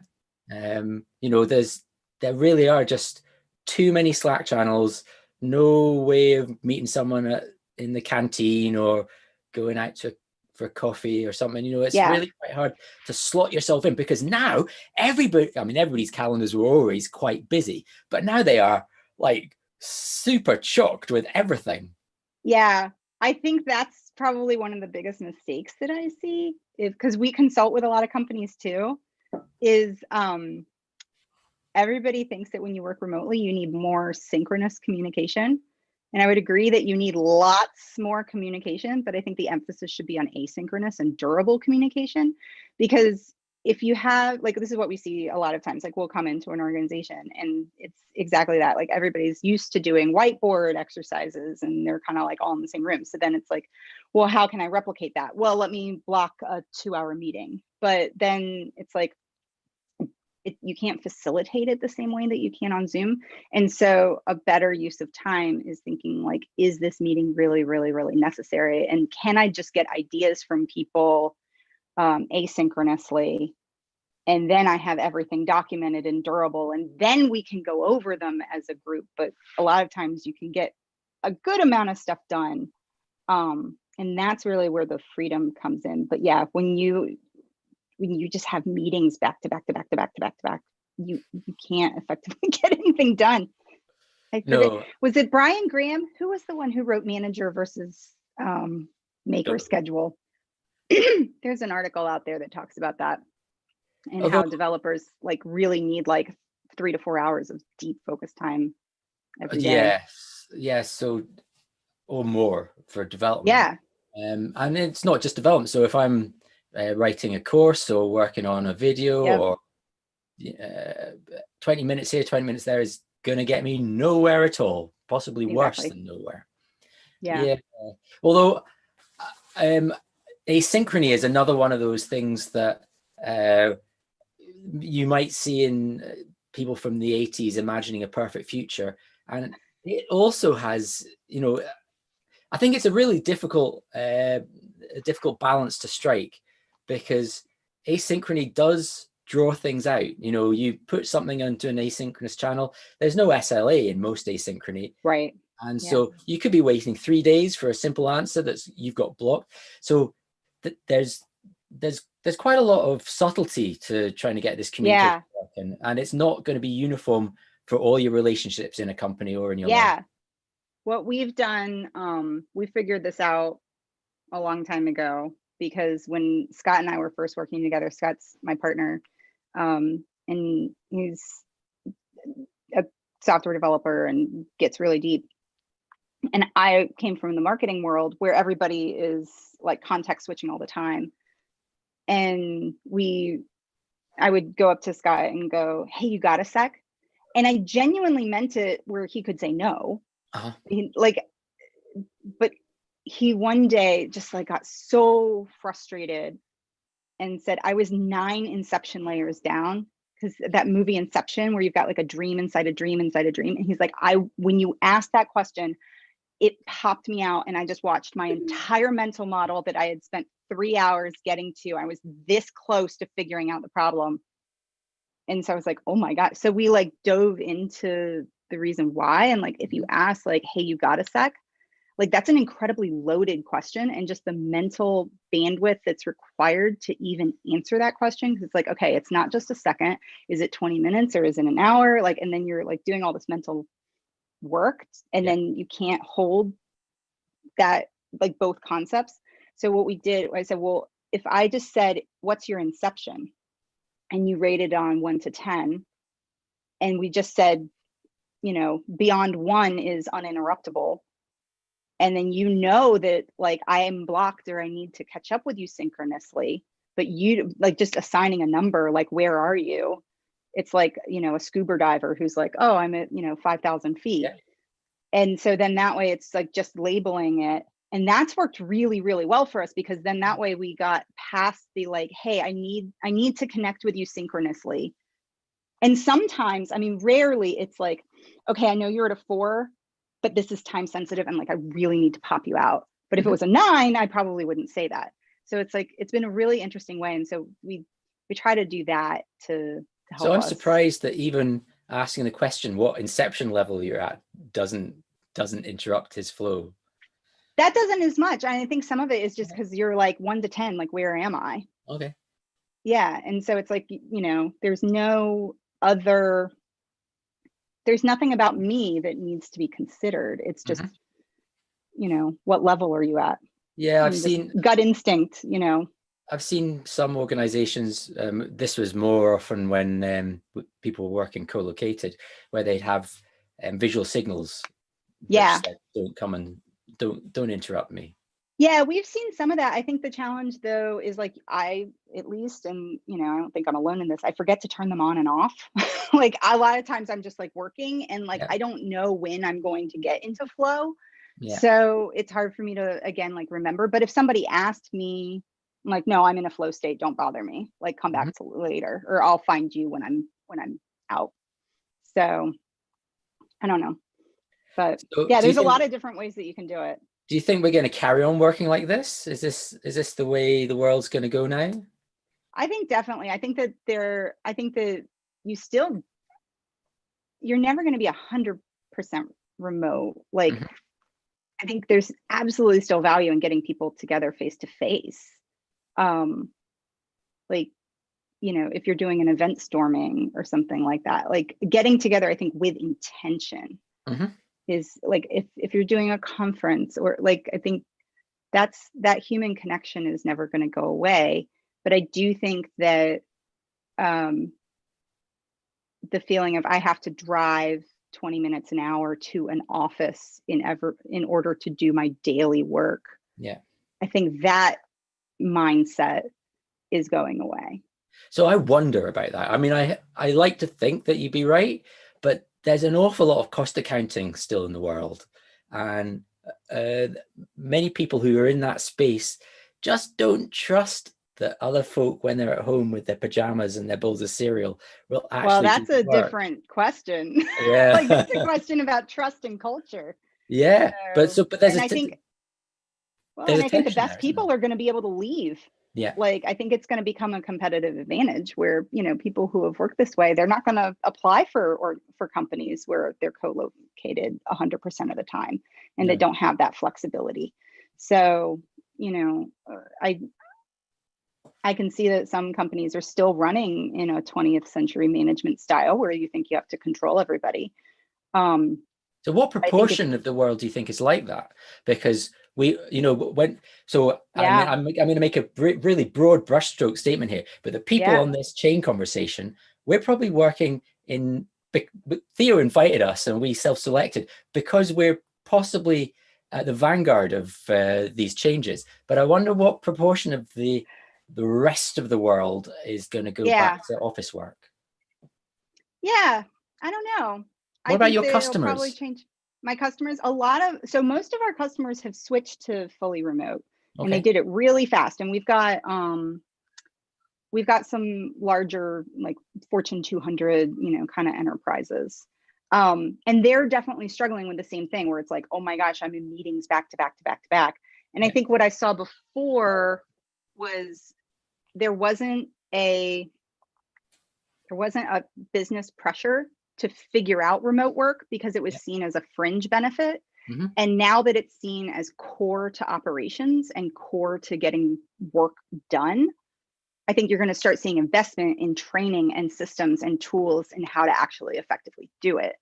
So I think today I would agree that you're still operating in this mode, but I do think that there's been a shift where it's like, oh, we can work remotely for a year. Yeah.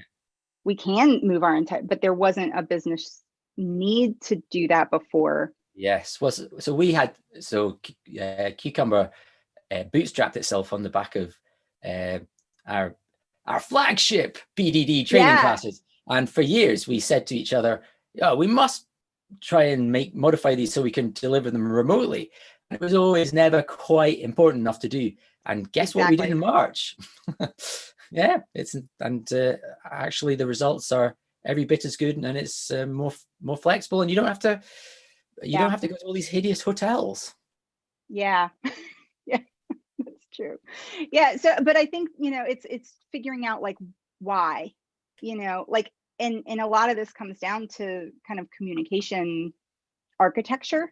Mm-hmm. And infrastructure. So if the purpose of the information that you're sharing is to inform only, then a synchronous meeting doesn't make sense because it's just kind of one way. I can record a video and it's not going to be as high fidelity, you know, as being face to face, but at the same time, you're not losing that much. Whereas if your goal is spontaneous interactions and getting people to collide ideas, like that's what I miss about conferences. Mm-hmm. It's just like I would bump into random people, and like that's why this is so interesting because it's just like, oh, Leonie, I never met you before. Hi, let's have a chat. So I think if that's your goal, you can't replicate that as effectively online. So, but it's about being intentional and what are you trying to communicate to whom? What are you trying to get out of it? Yeah.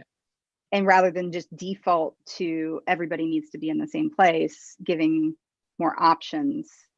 Yeah, I mean, I've seen, unfortunately, it almost moved the other direction because now that the company has been convinced that the development organization can work fully remote, now every request for budget to get together is scrutinized.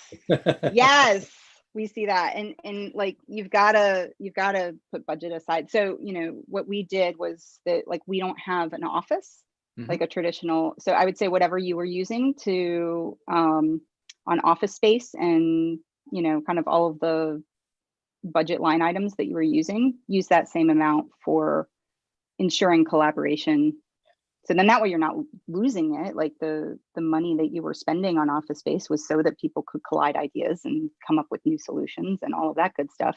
Yeah. So you don't want to lose that. So you definitely need investment. But yeah, everything's a pendulum, I think. So, you know, you see things swing this way and, you know, it's all experimentation. So what are you working on these days? Well, so I'm working on, I'm mainly working on the Cucumber School videos.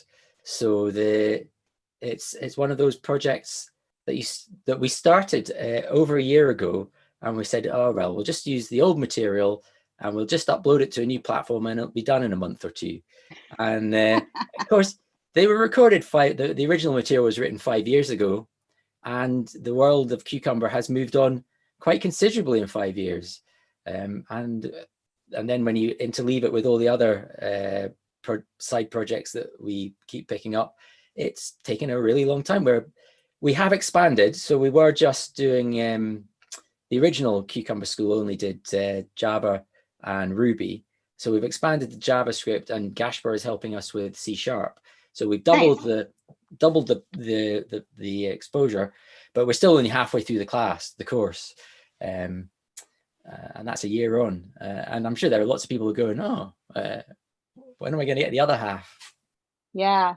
Do you like writing courses? Like, no, do you not like really. teaching? No. I would say it's soul destroying, because I'm really quite like doing interactive sessions with people where you can answer questions and you can go in different directions. But when you have to consider all the different sorts of people that are consuming it, and you know that it's going to be there for years, possibly many years, you know, you've got to think about all sorts of details. I mean, for me, I'm not getting paid per viewer, right? So I don't have that pressure. My colleague and friend, Rob Smallshire, him and Austin Bingham do the Python courses on Pluralsight. And for them, it's a significant part of their income. And I was speaking to him, he's just had a terrible summer because, you know, Python's been updated and Pluralsight wants to update the course. Yeah. So, what about yourself? Are you doing courses for legacy code maintenance?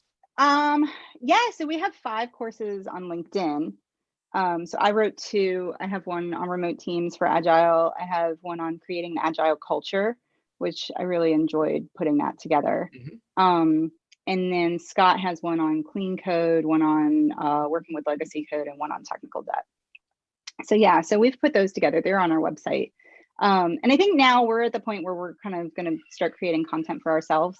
So I'm in kind of the early stages of putting together a book on empathy-driven development and just what all of that means and how we can empower software developers to imbue empathy as part of their daily development practice. So I'm talking to a publisher, fingers crossed. So yeah, in the very early proposal stages, but I'm excited to do those ideas. And I have a co-author who I just really enjoy collaborating. But yeah, I've actually taken a step back. I've stepped down as the CEO. I was CEO for 11, 12 years. And so I am now the Chief Strategy Officer. Oh, neat. I know. This is the nice thing about running your own business is you get to invent your own titles. Yeah. But Chief Strategy Officer is a real thing. But really it's, you know, what I love doing, which is setting the strategy and the course. And then Scott has taken over as CEO. So it's we've had a lot of changes, and then, you know, homeschooling our kids and, you know, all this. So it's a lot. So do you think that's the future of schooling? What made you, you know, I guess this has nothing to do with software as such, but what led you down to make that decision? To homeschool? I mean, for us, we didn't feel comfortable. Like, we had the option to send our kids face to face, and a lot of our neighbors have done that, and they're having an okay experience. Everyone in our family has ADHD, so that was a big driver, because the cognitive load of having to take temperature checks every morning and like just the like routine things that you need to do. Like, we were struggling with getting backpacks together and getting lunches together, and we just knew that, like, the extra requirements that we believe in and are safe. And then the virtual option had to have an adult sitting on the calls with both kids. And I've got 2 kids, and I was like, how is this going to work? Like yeah. And so an option, and in our area, it was pretty easy. So we bought a curriculum online and basically just spend a few hours in the morning. And it's been nice because we had a big project at work. And so we were able to say, okay, no school this week, you're going to your grandparents' house, we'll make it up later. And we were able to have a lot of autonomy. Okay. So that was our big driver. But I hope this is not for me. I really am not a long-term homeschooler, but I am grateful that it is an option during this time. But I look forward to the day when my kids can learn from professionals who are very good at teaching. so I struggle with that. Do you use the same sort of philosophy with the professional development of your staff? Do you encourage them to take classes and courses, or is it mainly self-practice at home? It's whichever is going to bring them the most joy. So we have 10% time. So you accrue professional development time just like you would, paid time off. And so then if you want to use it to go to a conference, awesome. If you want to use it, and you can use money from that as well. So if you wanted to, purchase a course or something, you can do that online. We have, I think the O'Reilly library available. So, I think we've got the LinkedIn Learning and different access to that. So, but yeah, it is more of a choose your own adventure style of professional development. So, and does that reflect in the sort of your staff retention? My experience of working for a US company is that someone who's just arrived could easily just have left by the next time you have a meeting with them. So, people come and go really fast. What's it like? I mean, we have staff that's been with us 5-6 years, which is when we first started hiring. I would say that we have retention that's probably like we've had folks who, I think the shortest amount of time was 9 months maybe, but most folks stay with us several years, and knock on wood, but we don't see it as kind of a family. We see like we're a business, like you have your own family. Our job is to create a meaningful experience while you're here, but we don't have the expectation that you're going to be here forever. So for example, we had one person who came to us and like was working on a side project, and like we allow people to do that.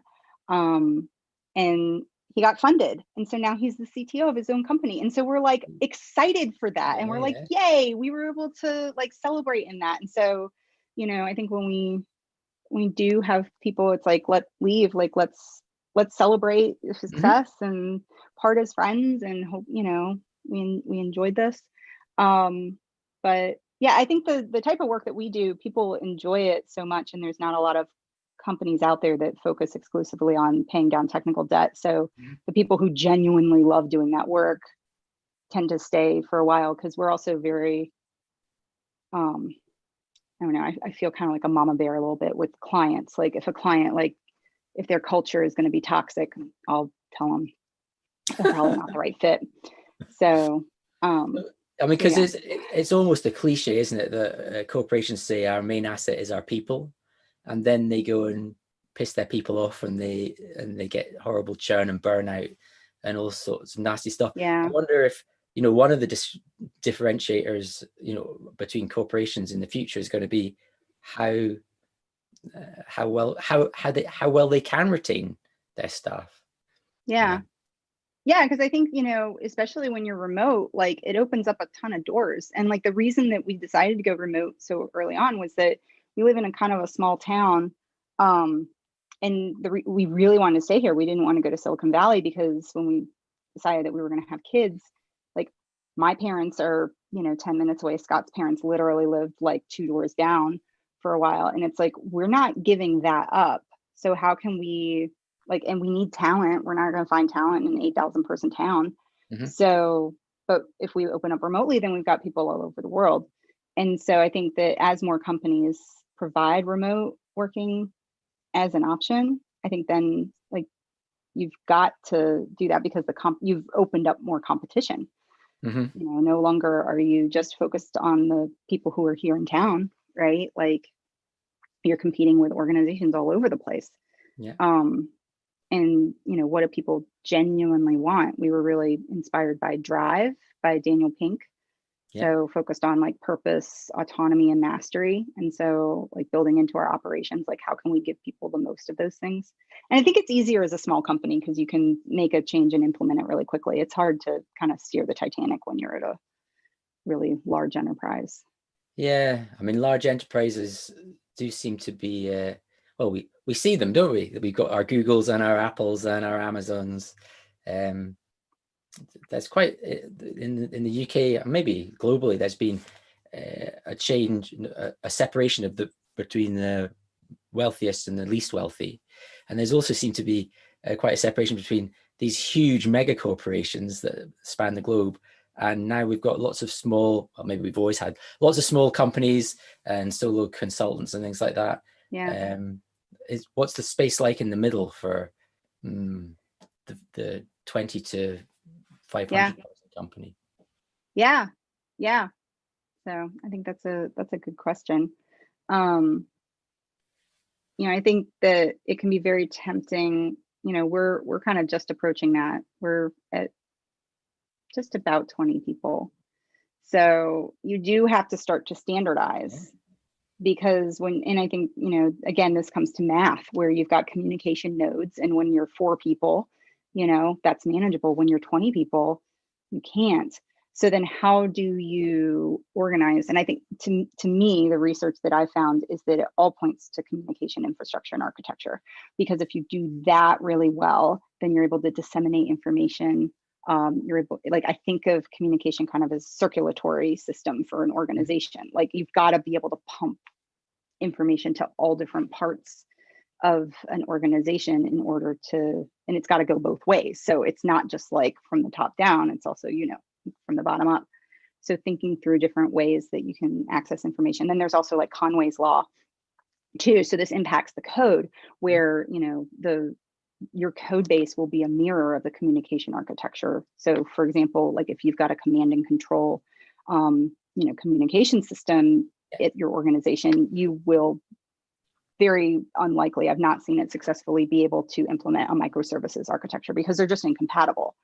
So, you know, it's really interesting kind of when you start thinking about all those different things. But yeah, so there's a friend of mine, Yuta, wrote a book called Bossa Nova a couple of years ago, which sort of talks about agile, beyond budgeting and sociocracy. And, you know, sociocratic organizations are few and far between at the moment, but I wonder if that we're going to see movements in that direction over the coming decades. I think you might. Yeah, there's a book Aaron Dignan wrote, Brave New Work, which talks about responsiveness, and I think it's agile but at the business side. And I'm seeing more and more of that. Like there's responsive.org, which focuses on business processes that are responsive, so not just software practices. Yeah, and the best metaphor I think that from that book was that a lot of organizations operate like a traffic light. So here in the United States, we don't have hardly any roundabouts, right? Like we don't have, we have some traffic circles, which are actually worse, but they're traffic lights within a roundabout. Yeah. And so a traffic light kind of is just, it's the embodiment of command and control, right? Like if I'm in the car, oh, it's red, let me stop. But if you organize things as a roundabout, like operationally, you set aside a few rules, but a lot of it relies on trust. And you just trust that, you know, like a roundabout, it's like enter slowly, pay attention to the people around you, give right of way when you can. And it's like, those are the rules. And when everybody does it, like, so you're in the UK, there's one, it's like the magic circle, and it's like 7 roundabouts within each other. Magic like in Swindon, yeah. Yeah. And like when you see the aerial view, it's like, oh my gosh, that's insane. And like it looks like chaos, but there's fewer fatalities, fewer accidents. It works when the electricity goes out. Like there's so many benefits, but like it's just beyond our imagining that it can work, and it looks like chaos. So then we step back. So I think that from an To be organization. fair, it hasn't caught on in the UK either. You know, that magic roundabout was built many decades ago, and as far as I know, it's still the only one. Yeah, well, I mean, you guys use roundabouts in general. Like yes, here, we do. Yeah, I don't run into a roundabout ever. Then again, you have a different trust, which is that you're allowed to turn right on a red. Yeah, which we don't. Red means stop. Oh, interesting. So, well, we're about at time. I want Nathaniel. So that's the red light. Thank you so much. Yeah, a red light. There you go. I'm going to turn right. Thanks for coming, Andrea. It's good talking to you. Thanks, all right. Bye. Bye-bye.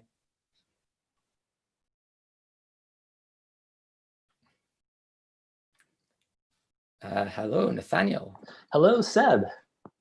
I don't know you, Nathaniel, which means that I get not just to have a conversation, but actually to meet someone new. Yeah, so shall we merge onto the roundabout and get to know a new member of the world? Let's do that, yeah. we can do it properly, you know, we can, like in a boxing ring, you can go round and round and keep the distance to make sure you're just out of punching distance. Well, I enjoyed your conversation with Andrea leading up. That was an interesting conversation. So I'm glad to be here now and to get to know you a bit. So I read a little bit of your bio, and I mean, like all bios, they're going to be somewhat focused on the parts of our character that we think prospective customers might be interested in. But I mean, collaborative coaching, what actually is your area of interest, and how do you see that improving the future? Yeah, well, that's a good question. So I guess my background as well was in software development. That's where I got my start. So working as a software developer, on a team, and then having a leadership role as a Scrum Master. And then getting into agile coaching, and eventually what I found that I was like most passionate about in that whole umbrella topic was really around the skills that help people work together on teams, things like group process facilitation, etc. So I've started to branch out beyond just software and working in some different industries, different contexts, and I guess part of what that ideal future for me, what that involves would be that some of the things that I had to learn through the School of Hard Knocks early in my career, that would be more readily available to people, and people have higher fluency in that. And then I think also one of the things that is of interest to me is that when we think about groups working together is sort of like, how can they have a bigger picture perspective on the impact of what they're making. Okay, well, so I mean, those are two really different directions that we could go down, aren't they? The one that interests me and has always interested me is this idea about teaching as being a way of short circuiting the hard knocks, whereas at the same time you will also promote failure, because failure is a great way to learn. And so at one level we're saying, well, we can teach you so you don't fail, and on the other side we're saying, but embrace failure because that's a great way of learning. How do you sort of square off that apparent tension? Well, I'm glad you want to go down this path as well, because I saw or I listened rather to a podcast that you did where you were talking about chainsaws and chainsaw safety. Yes. And so I think I was really curious to ask you about that. So I'm glad you asked about this dichotomy, because maybe we can explore that if you're open to it. Yeah, cool. It's a really interesting metaphor or different branch to learn from. Well, I guess for me, they're not mutually exclusive. I mean, I think some of the best learning that I've had in my own experience has been when things did fail or when things did not work out. So from my perspective, I don't see the goal of learning is to save people from all learning that they would have through making mistakes. I mean, that's a huge benefit of making mistakes. I think for me, it would be more that, at least from my experience, not flailing around and trying to generally find the direction to go to increase my learning. So to have better failures and better learning through those failures. I like that, better failures. Yeah, that's a great way of describing it. And I think that's something that many customers of training courses fail to grasp. And I'm certainly guilty of not pointing it out to them during the sales process, that this training course doesn't mean you won't have any failures.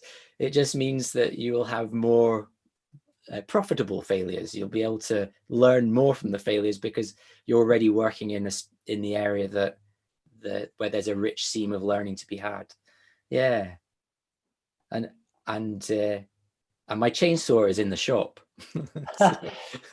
So how do you see, that's maybe an interesting segue there, is, I mean, we're talking about failures, and your failures, I could imagine, I actually don't know how to operate a chainsaw, but I could imagine that there are some rather minor failures you could have working with a chainsaw, but there's also other kinds that would really result in a bad day.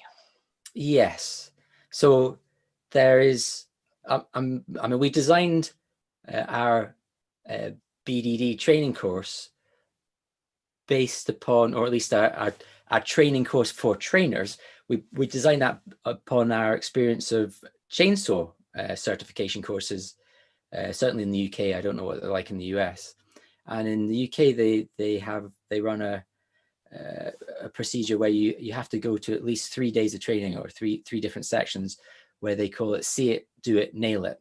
So the first time, you're not touching anything dangerous. You're being shown it. You're being walked through the bits. You're watching someone else demonstrate how you should do it correctly in the incorrect stances. And then second time through, you do the actual activities. You've done some paper-based work, but now you've got a chainsaw, it's running. You're being very closely monitored, and you're being asked to do very prescribed activities. And then when they're confident that you've got that nailed, or got that under your belt, now they move on to a point where they actually certify you, and you have to go out and do it with very little guidance. They're there to stop you if you're about to chop your foot off, but otherwise they let you run through it, and then they mark you. And I guess one thing that I didn't make clear there is that although it's 3 different parts of it, you're not guaranteed to move from one to the next on a single training. So on the do it section, if you're clumsy or you start it in an unsafe way, they may say, well, you've got to do more practice and come back and do this part of the certification again. So it's very safety based. It's really hard to try and implement that in the software world, because in the software world, I don't know about you, but most certification in my experience is more of an advertisement for prospective employers, rather than any validation that I'm any good, or the person who's got the certification is any good. In chainsaw land, you cannot get a job if you don't have that certification. It's just, no one will insure you.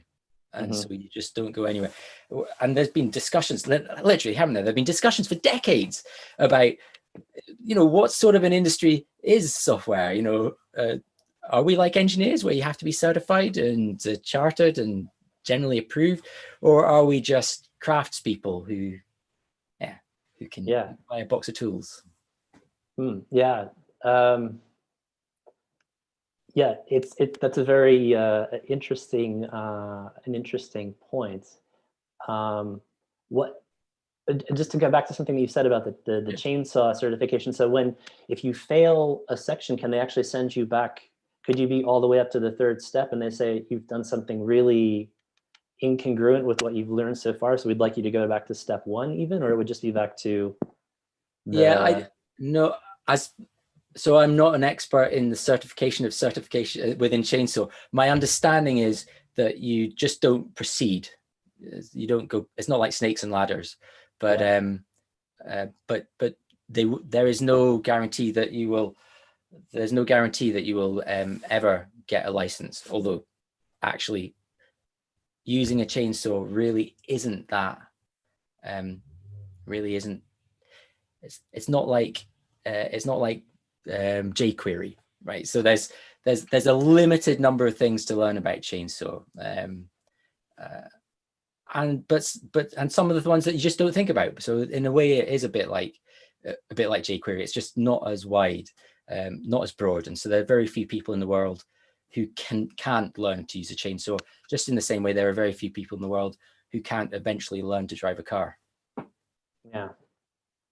So to your point about what is software development then? Is it more like a craft? Is it engineering? And within the context of certifying, or at least teaching people in a way that I assume part of the intention there is to have some kind of validation for them, or through the process that they really understand the concepts that are covered. I mean, where do you fall out on that now? So I was hoping you were going to answer that question, but I see you've deflected it back. So personally, I think most software certification sucks. It's self-validation. People will use it to proclaim some expertise, quite often expertise that they aspire to but don't have. So, you can go out and become a certified Scrum Master in a day, as long as you're prepared to pay the few $100 it takes to get it. And does that mean you'll be any good at helping a team derive value from Scrum methodology? I haven't seen any evidence of that. There was some, Microsoft do certification around some of their tool sets.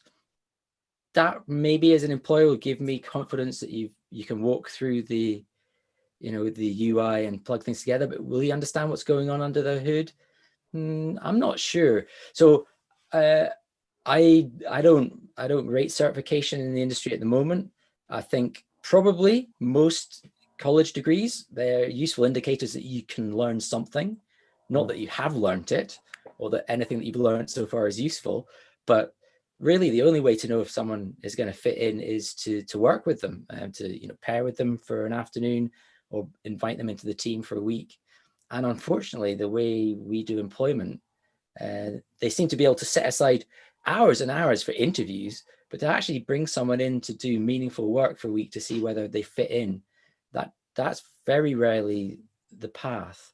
Although, I don't know, you were aware of Richard Sheridan, is it? From Menlo Industries, wrote an excellent book a few years ago called Joy, Inc., that describes... Yeah, go ahead, continue. So he does, that's how they hire at Menlo.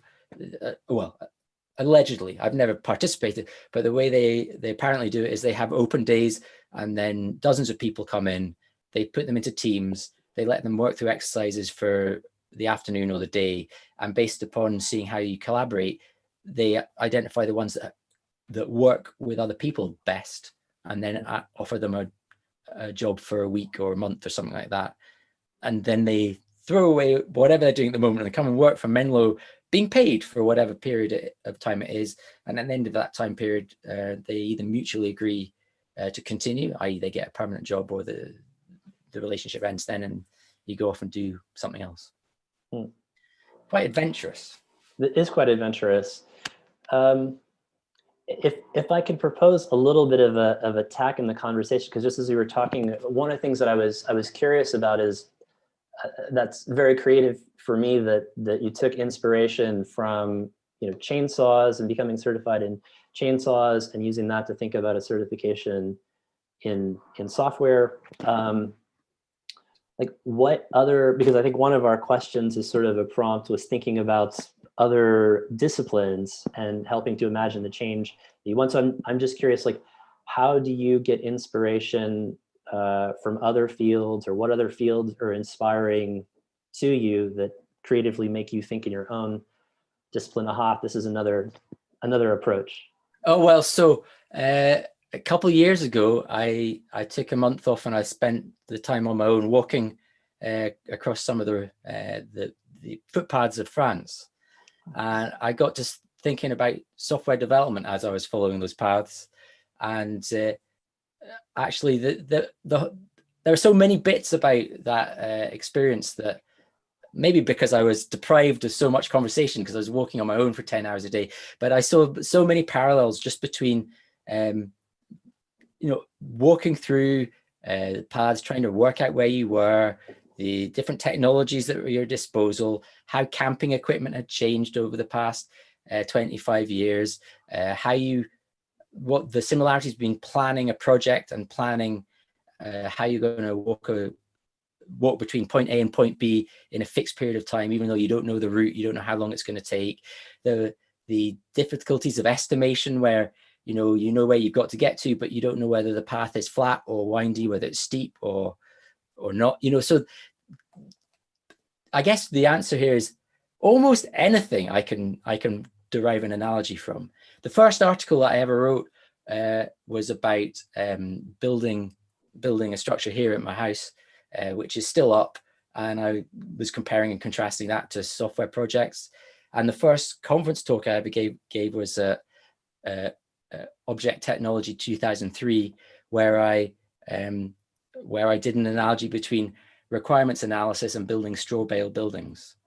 So I mean, you've asked either the right person or the wrong person, because I see the software development, software architecture just as another facet of life. It's like building, it's like history, it's like art, it's like walking. It's a human activity that has artifacts such as tools. It has interactions with people, mm-hmm. and it has end goals. Yeah, well, and I second you on the walking and coming up with ideas when I do walks. I think there's even been some research about creativity and getting out into nature and walking, but I've had the same experience, like doing the West Highland Way, and all kinds of ideas come to you as you're walking along. So yeah. So I managed to turn it into a talk as well. So ACU 2017, the video is online. I have to say, because being a narcissist, I rewatched it not that long ago. It's actually not bad as far as impromptu recorded conference talks go. So quite an interesting watch. I even interested myself. Well done. Yeah, exactly.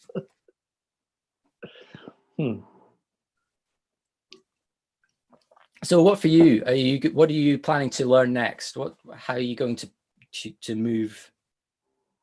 What's your next idea? Wow. Yeah, that's a good question. What's my next I guess the question would be, would that be in personal life or would that be in professional life? And yeah, because I feel like I'm always trying to learn something new. And you were talking, I think, a little bit about woodworking earlier. And so, for example, during this lockdown time, I've been doing learning some basics of carpentry around the house here. But I think, yeah, professionally, what is on my plate? I mean, I think one of the things that I'm really curious about right now is another field that I've been trying to learn from is like the circular economy. I've had some clients in that space. Mm-hmm.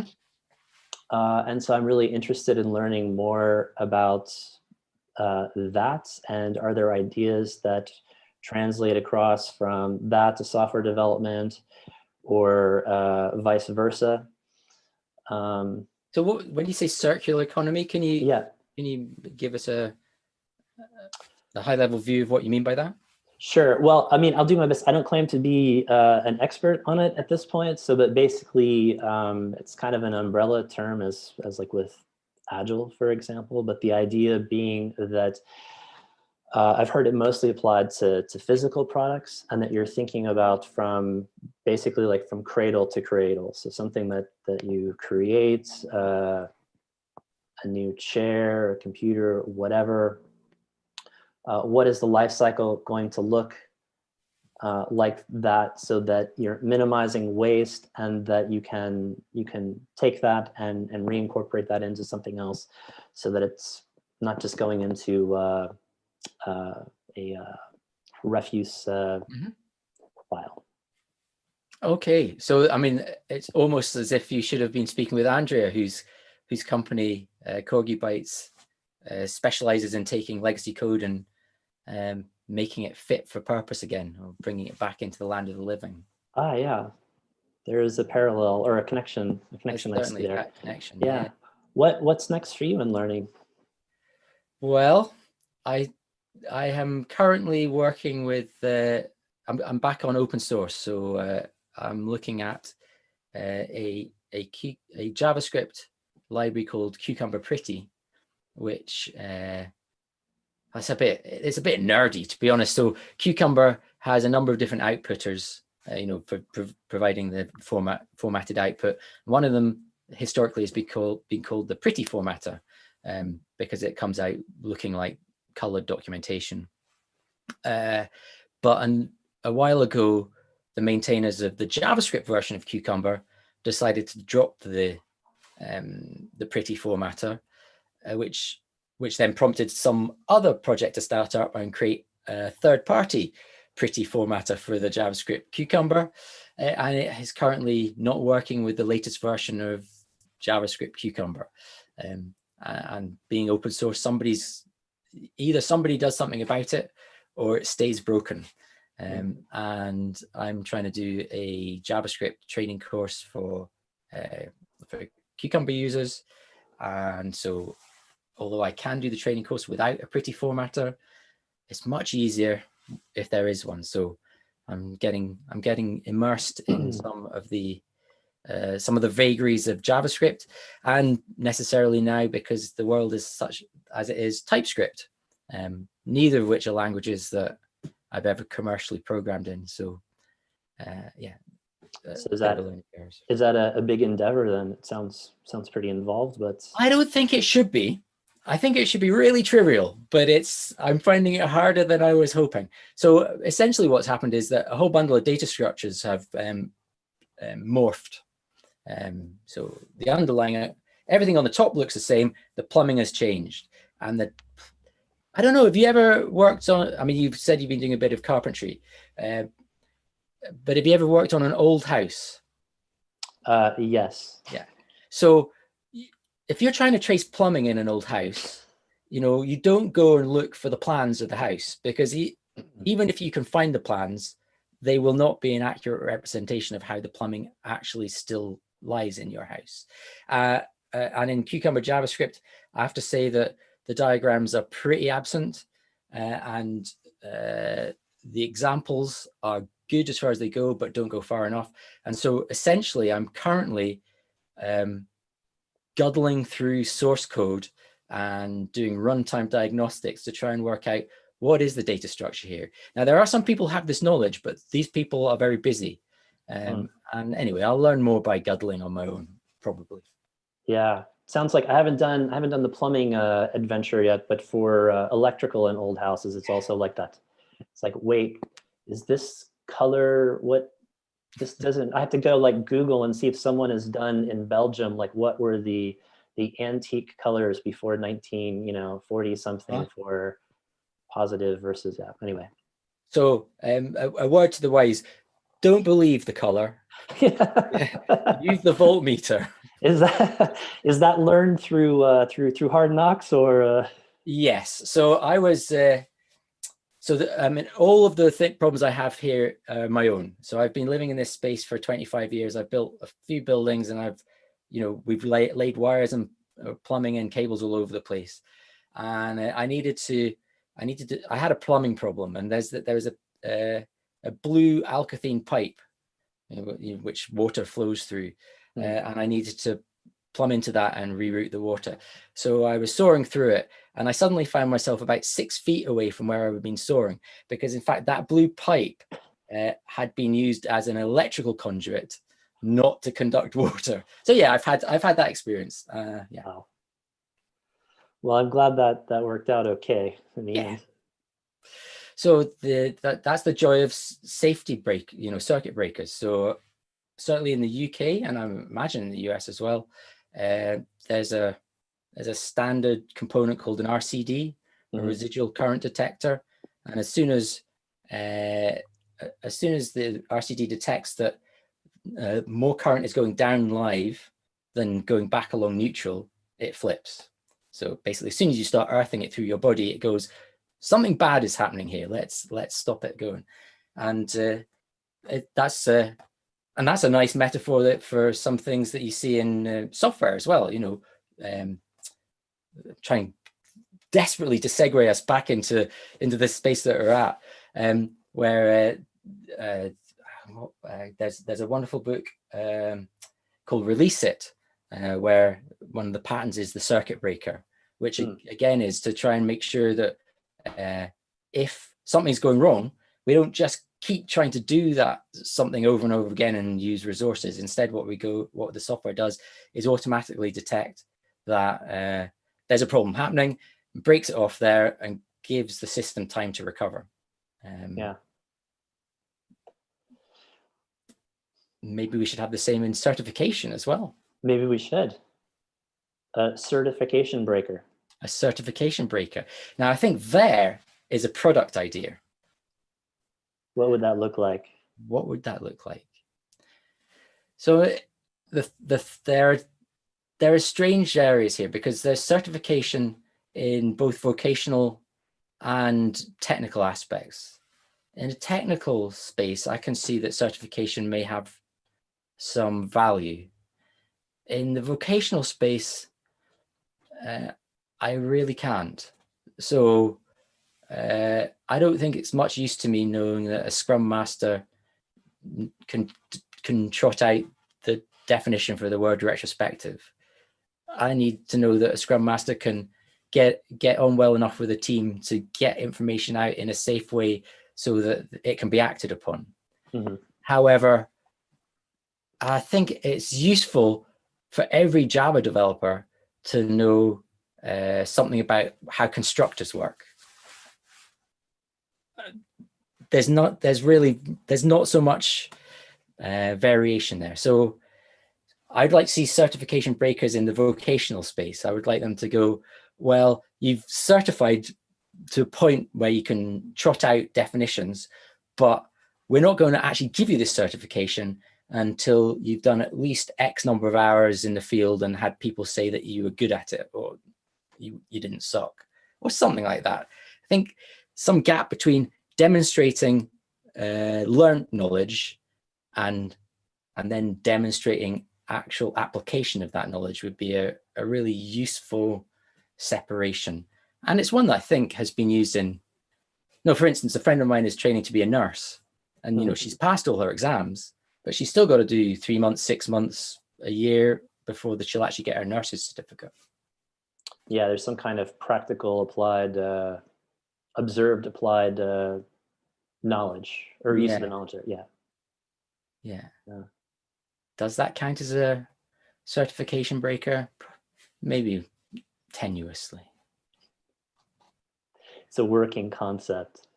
Well, we just made it up, didn't we? Yeah, we did. Yeah. I mean, we're at the paper napkin phase of it at this point. And I don't even have a napkin. Oh. I know. There's a great blog post that Matt Wynne and Aslak Helse and Julien Biesman wrote about the Cucumber business plan. And it was, in fact, the business plan was sketched on a napkin in a pub.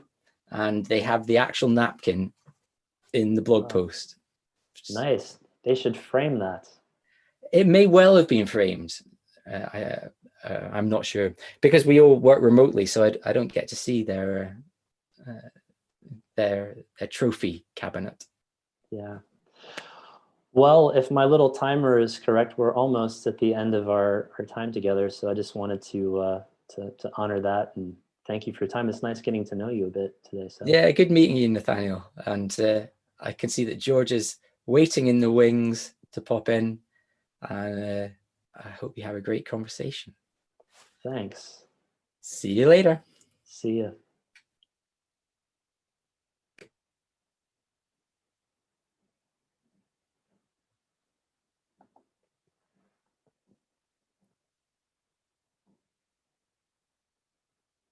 Hi, George. Hello, good to see you, Nathaniel. Good to see you. You may notice the scene behind me. That's very nice. Looks familiar. The old part of Antwerp over the Schelde, from over the Schelde. So where shall we begin, George? Oh, I take a little, we could start off where you and Seb were left off with certification. Okay. So what Seb was talking about wasn't certification, it's licensing. When you require someone to meet certain requirements before they're employable, that's licensing. That's what nurses have to go through.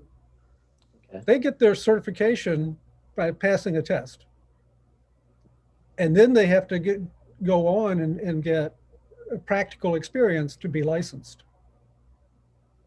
Okay, so in nursing, you're saying that there's like some tests, but then there's also the process that they call licensing, which is where they have some kind of observed application of that.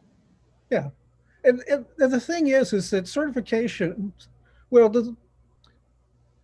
it's a very misunderstood concept. The certificate is like a diploma. The certification program is like the accreditation of the school. So what the certification is saying is that somebody that has put themselves in charge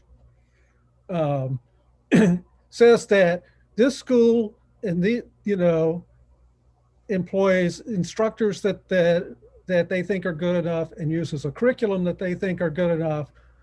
And so the certificate is a second derivative of that trust.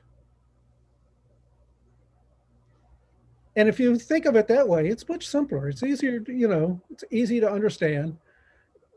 The problem is it's not, a magic potion to sell people. And so certification companies, whether intentionally or just, going along with the crowd, misrepresent what they're selling. And I thought, I really am not fond of these lightweight certification programs.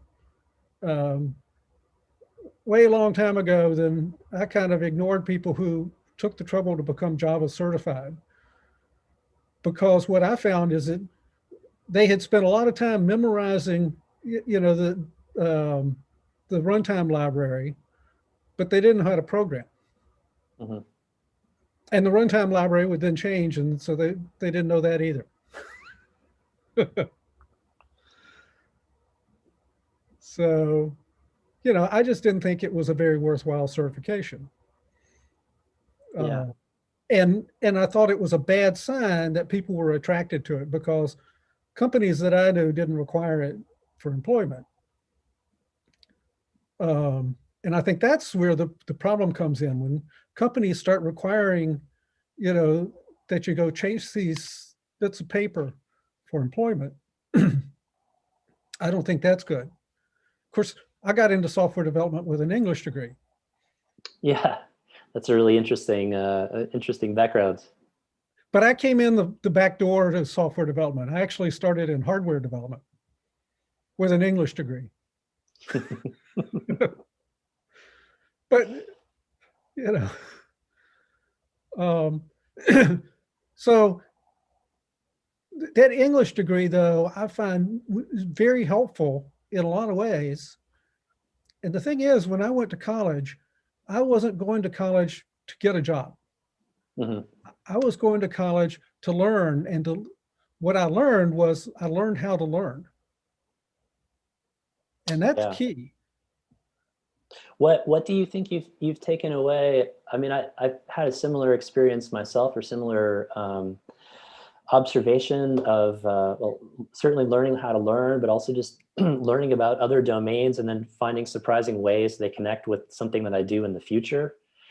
So how did that, if you'd be open to exploring that, excuse me, how did you find that going from studying English, and from learning that, what did that bring to you as you went over into working in hardware and eventually software? How did you reflect back on that experience and then what you were doing in the future. So in terms of English, one thing it taught me is how to think about laying something out logically, so that it's easy to understand. When I was writing, procedural programs, I was struck by how much it was like writing a good essay. Mm-hmm. You say everything in the first paragraph. You tell the whole story in the first paragraph or two, depending.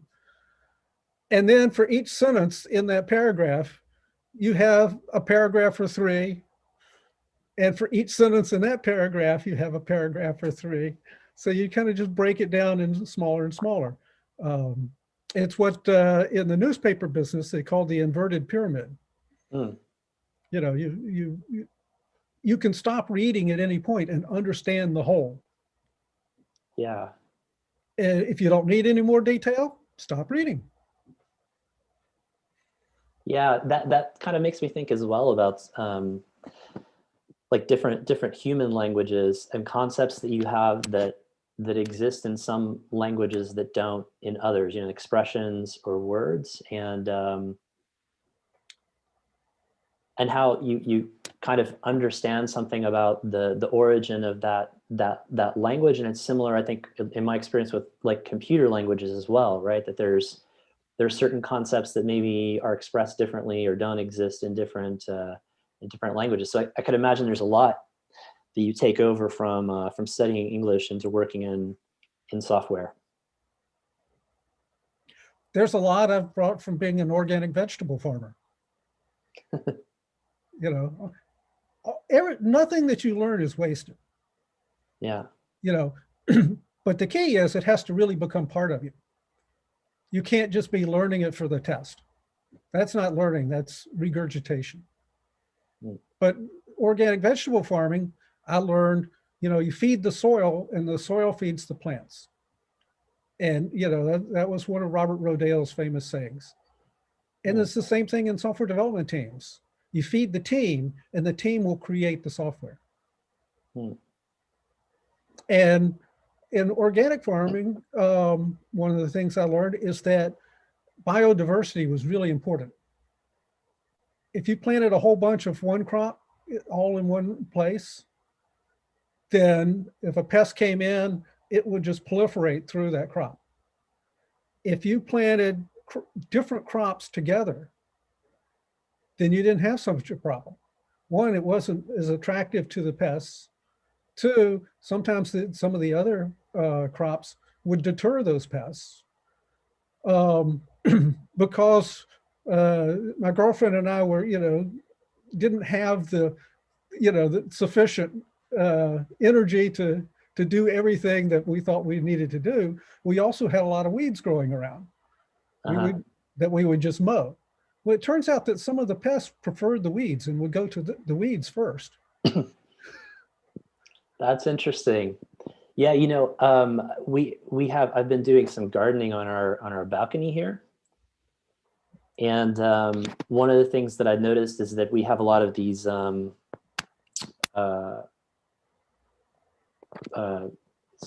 thinking of the Dutch term is bladlezen, and they're aphids. The aphids come and would attack a lot of my plants. And to what you were saying as well, what I noticed is that sometimes if you didn't go after the aphids right away, you would actually have predatory insects that would come in, and then they would lay eggs and just go after all of the aphids. There's like a whole system there that sometimes it makes sense to make an intervention in, and other times it kind of resolves itself.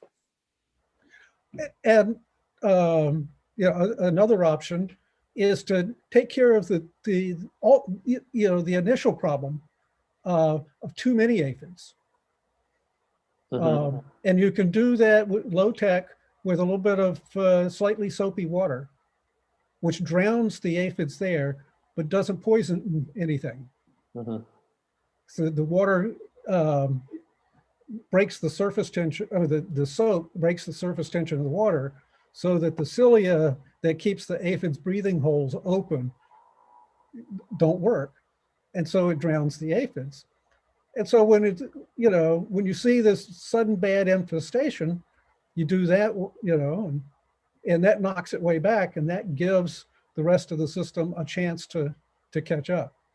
Mm. So it's just a very low-tech intervention at the point of need.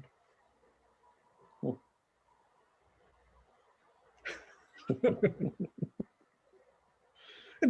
I use these principles all the time in coaching teams. Mm-hmm. You see something really going badly wrong. Okay, it's time to have an intervention and talk about it.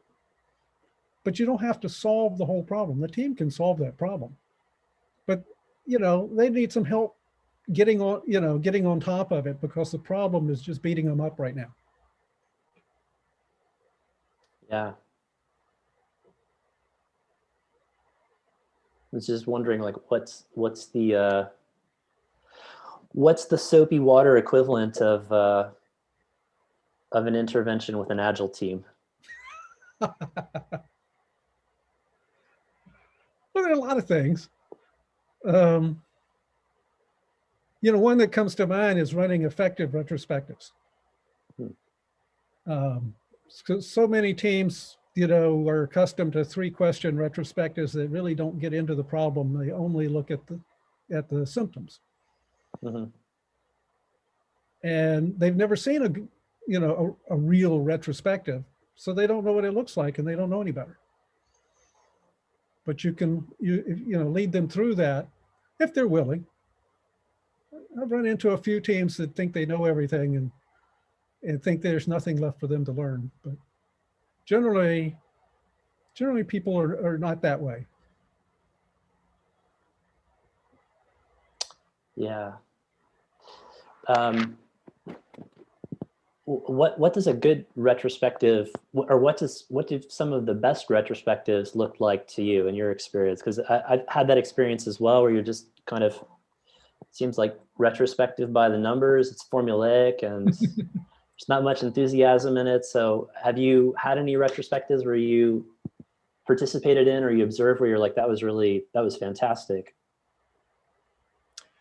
Well, in terms of how, then I recommend, going back to Esther Derby and Diana Larson's book on Agile retrospectives. I think that gives a really good framework for having retrospectives. But what I notice in really good retrospectives is that you get into double loop learning. So you see a symptom, and you look at the pattern of that symptom and figure out, what's causing this. And instead of just trying to do what you've been doing better, you look at what are the assumptions behind what we're doing in this to solve this problem. And maybe there's something else we could be doing. Maybe what we're seeing isn't really the problem itself. And you can question your assumptions and say, oh, well, we don't need to be doing that at all. The real goal is this. And that makes that problem go away, and it gets us a whole lot of other benefits at the same time. Mm. So double loop learning is one of the key things that I see. Another thing I see is where the team discovers that they aren't seeing everything the same way. Yeah. They don't, they weren't dealing with the same facts a lot of times, because they were taking this shortcutted retrospective and never talked about what actually happened together. And so, you'd think in a small team in a short period of time, everybody would see the same thing, but that doesn't happen. No, yeah. And then they don't interpret them the same way. That's right. I remember working with a team where, we did a standard timeline exercise, and one event appeared on the timeline in 2 places. One, it was way up at the top, and it's very beneficial, and the other was way down at the bottom, and it's a very bad thing. And that event was when the build broke. And it was the person who broke the build who put it way down at the bottom and thought it was a terrible thing. And the rest of the team thought, oh, this is really cool. We didn't realize we had this problem in our procedure. And this showed us the problem, and then we could fix it. That's interesting. It brought the team together a lot, and was an incredible healing experience for the person, who had broken the build. I don't know, she might have left the team otherwise because she felt so bad about it. Yeah. But that's an interesting learning there too, because this person who was feeling, if I understand correctly, they were feeling awful that they had broken the build. That was their perception. This was really like just a really bad thing that had happened, and they felt bad about. And the rest of the team was like, oh, but this actually put a flashlight on a problem that exists in this system, and so they saw it as a positive learning thing. Right. Yeah, and they were able to unpack that together to see those different perspectives or lenses on that. Yeah, I mean, anybody could have broken that build because it was a flaw in the way they did the build. Mm-hmm. But she felt that she had let the team down and, disappointed everybody. And it turned out not to be true at all. Yeah.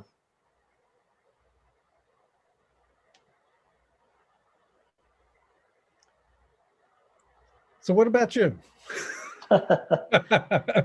Kind of lost the thread there where we were going. What did I ask you before about retrospectives that I've seen that are what was my question, George? What was an example of a really good retrospective, I think is what I asked her. Right. Yeah, I think so. I'm kind of searching a bit from my own experience of what I've seen. I think for me, it's kind of also on a similar thread to what you were just sharing, is that I remember very distinctly a retrospective from a team that I was working with. It seems like a very small thing, but they had they were in a new space, and they had a vent over the place where they would do their daily stand-ups. So every time they were having their daily stand-ups, there would be this like jet engine level of air circulation coming in directly over where they were at, and they couldn't hear everybody in the team. So this seems maybe like a small thing, but the big change that I saw there, my perspective on it was that they were willing to kind of discuss. There were people on the team who something that was previously undiscussable, that there was some kind of problem and how they were working together, they felt comfortable to be able to bring that up. And I think also in that organization, there was kind of, there were certain things like you can't really get facilities to change anything. That was sort of the mindset. That was the assumption. It's like, the furniture people, they're not going to allow you to move furniture. They're not going to change the air circulation levels. And the Scrum Master for this, that was an improvement or something that the team wanted to take on. This is a problem that's really causing. So there was this ability to really genuinely share and discuss that. And the Scrum Master took it on and actually went and found someone in the facilities who was willing to hear that, and they were able to get that change done. So it's like a very small thing, but I think it's also illustrative of just sometimes how you take little steps over time, and a team can really grow a lot in terms of how comfortable they are to work together and what they're able to change and accomplish together. Yeah, push the influence outwards. Yeah.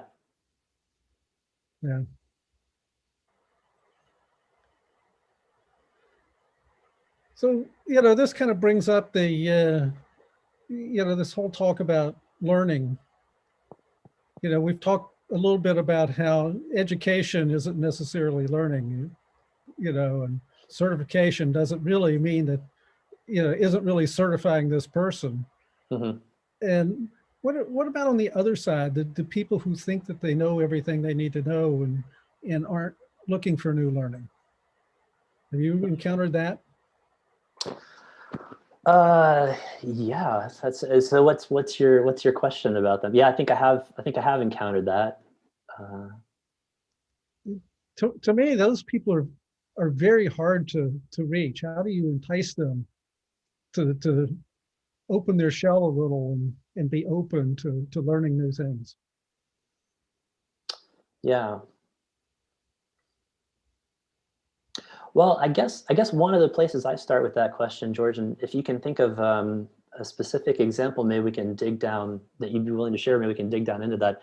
I guess one of the places that I would start from is to try and think about it from the perspective of being a bit curious about what's going on with that person. Like, why? I mean, so my perception might be, it doesn't seem like they really want to learn anything. They don't want to learn they don't want to learn new things. So I'm just kind of sharing my thought process. I guess I'm curious, like, is that in fact the case? I would want to validate that, and kind of to understand, to dig down underneath that a bit more, to understand sort of what their thinking is on that. I mean, so I'm trying to think of some examples, like in doing agile transformation organizations, where maybe my perception, at least having been a coach, was that maybe there's some people who are resistant to learning something new that we're introducing.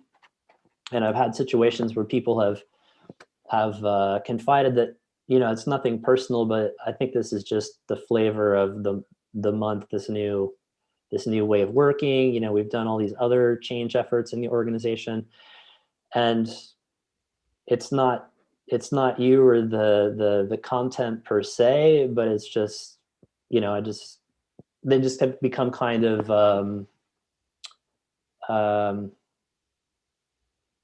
not cynical is maybe not the right word, but they've become just kind of like, they see it as like just the change effort of the month. So I don't know if that's the case in the examples that you're thinking of, but I guess that's kind of how I think about it, is maybe there's some kind of reasoning that they have for why they don't want to learn this. They don't find it valuable. They think that it's just the change effort of the month, whatever it is, to try and become curious about what's going on with them. How does that land for you, or what's your sort of thinking about it? Well, that's probably true in some places. The one particular situation I was thinking of, it was actually a team that was like that. And so they were kind of the top dog team on this product. And I began to see it more as a structural organizational problem. They would sometimes revert changes from another team, an offshore team, just because it wasn't done, written in the style that they would write it. So they'd come in the morning, take a look at it, and revert it. Funnily enough, when I got a chance to see their code, it was the worst Java code I think I've ever seen. When I was trying to help the offshore team, there was a class that we had a dependency on, and we trying to get a test around the code that the developer I was pairing with was working on. But to instantiate this class, you needed a database full of data and a network connection with the proper things on the network. So, it was so tightly bound. And but I suspect that there was much of it was trying to protect their power. And the manager, of the development of this product, I think he was, they were following his example. He was worried about this agile stuff removing his power, or shining a light on what he didn't know. Perhaps that was the problem. Maybe it was internally they were feeling imposter syndrome, and they were worried about that being visible to other people. Yeah, So I'm kind of hearing partly there's like fear there of losing. Yeah, fear that came out as bravado and aggression. Mm-hmm. Yeah. But yeah, sadly, I never did crack that nut and help that team. You know, the offshore team was working with them was great. They were eager to learn anything they could learn, even though they were doing it in a second language. Yeah. It kind of makes me think about too, like connecting learning to other people's, or to people's goals, to the students' goals, right? So I don't know if I told you this or not, but I've been studying Dutch here, and my first, even though I thought I was pretty good at languages, my first goes at studying Dutch in the system here were not exactly spectacular. I just really didn't enjoy it, and ultimately I came across this school, which was the founders or the teachers who started this program at the school. It was called an open class, and they were heavily influenced by this French pedagogue. I'm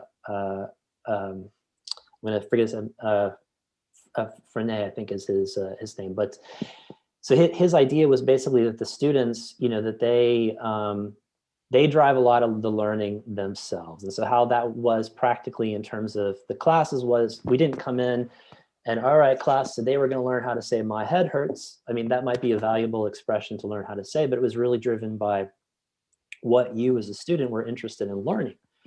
So, I mean, my first day in that class, I came in and I started reading books in Dutch. I couldn't read all of it, but about cycling, for example. You know, I was reading a book, and then I went and I gave to my one of my teachers. I had a conversation with them to explain what this book was, this part of the book that I read was about. So, I mean, what I take away from that is maybe, at least for me, is that there's a lot of value in tying learning into what the individual learner's goals are, and what maybe the problems that they have, or what their goals are, what they want to do, or what they might potentially do with that knowledge. Yeah, that makes a lot of sense. Though there needs to be some serendipity also, because, you know, when you're learning something, you don't know what you want to learn a lot of times. But it needs to be something that is approachable from where you are. Yeah. So you're fluent in Dutch now, huh? No, I wouldn't say fluent, but better than I was before.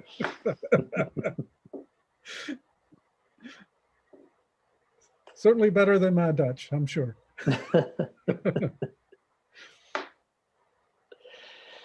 So George, what are your, it looks like we're almost at time, but what are your parting thoughts? What do you take forward into your next conversation in the chain? Oh, you know, this to me is a fascinating experience, and I think it's working very well. It's enjoyable for me. It was enjoyable for me watching the, watching the stream before I joined. I think it's a great idea, and it's one of those things where I can learn in a serendipitous fashion things that I hadn't thought about exploring just by listening to the conversation. Yeah, that's great. Yeah, I'm glad to have been able to join. It's fun to see how some of the themes from watching earlier I've seen carry over into later conversations, and then other things seem completely new. So it's going to be fun to see how the rest of the conversations carry on. So how about for you? What are you finding on it? Sorry? How about for you in terms of this format? Oh yeah, I find it interesting. Sorry? Anything that surprised you? I think I was surprised because I also watched earlier in the stream, and it was interesting to me to see things that were not necessarily, I don't know if those other people had listened into the stream or not, but that carried over, at least from my perception, into later conversations. Well, I'm glad you're not upset with me for getting you involved in this. Not at all. It's been a good experience. That's great. Okay, I guess looks like any second now we're going to be coming up to our time limit. Yeah, thanks, George. This is the uncomfortable part of this, isn't it? When you're not quite sure when things are going to get cut off. Right. Yeah. Well, I guess we embrace the cutoff.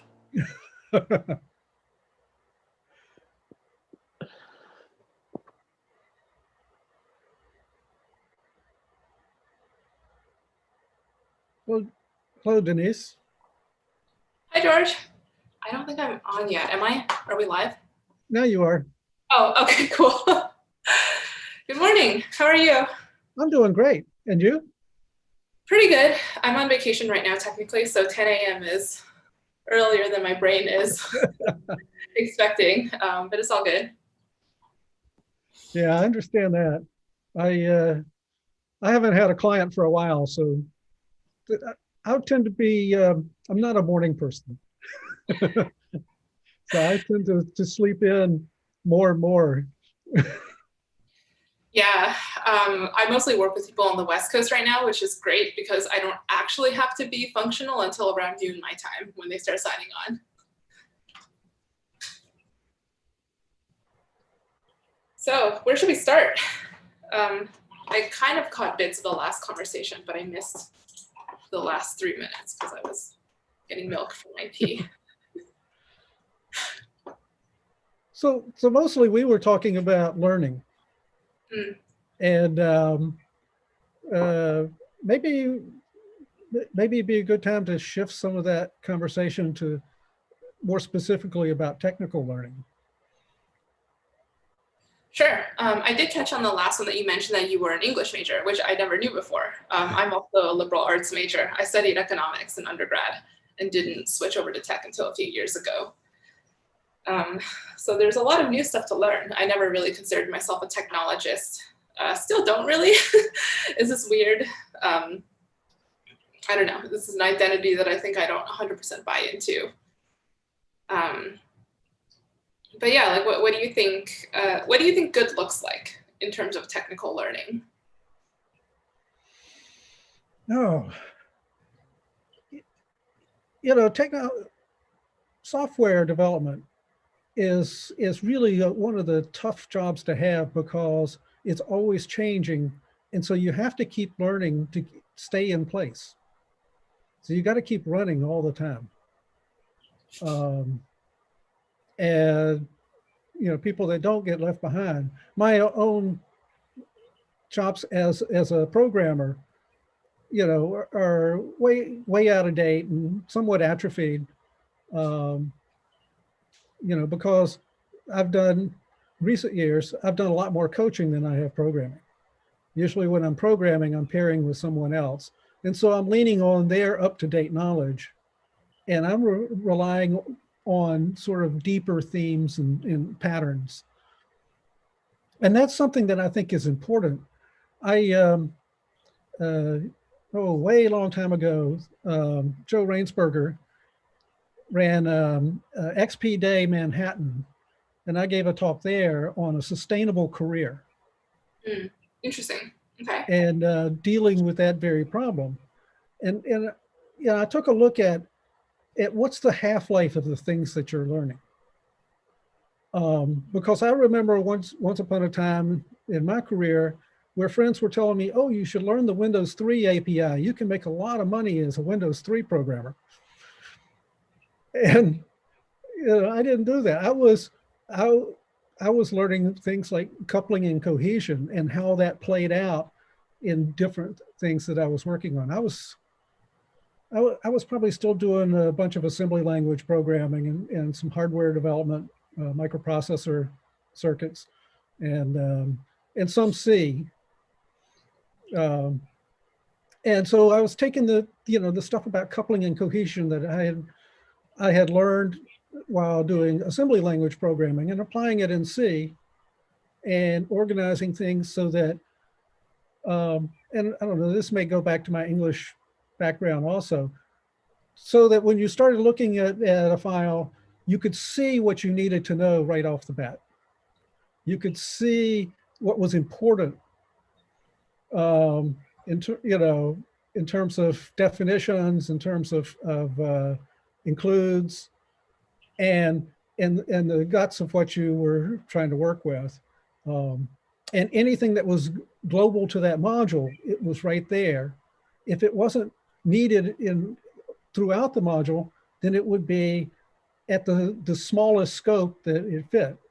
So it might still be technically global to the module, but if it was only used by 3 methods, it was down on top, right next to those 3 methods. So you didn't have to go looking somewhere else. So you could, see things at a glance. And so that sort of organizational stuff and keeping things that are separate, putting things that belong together. And sometimes those are the same things, but in different views of them. Yeah, I remember early in my career, so in 2014, I career switched into tech by doing a coding bootcamp. And back in 2014, that was before coding bootcamps were widely known or, a run thing. That was before that was really a paved path into software.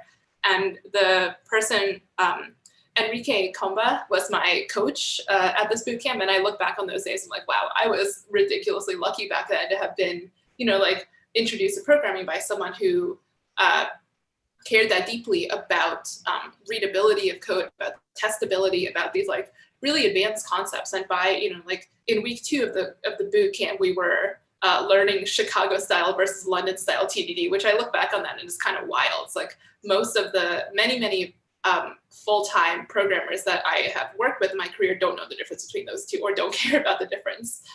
And I sort of look back on those days and realize that it's kind of, I think it's that Aristotle idea of form the habit first, and then later you'll learn why you have those habits. But we went through the motions of doing TDD, learning how to mock, learning the solid principles, learning design patterns, all of these things. And back then I was like, okay, cool. This feels a little bit like being in school, where you're given a formula, you memorize it, and then you just apply it until your fingers fall off.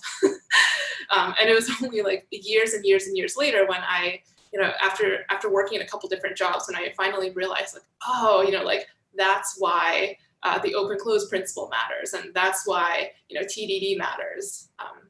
I think I probably wrote upwards of 1,000 tests using TDD before realizing what TDD is actually about.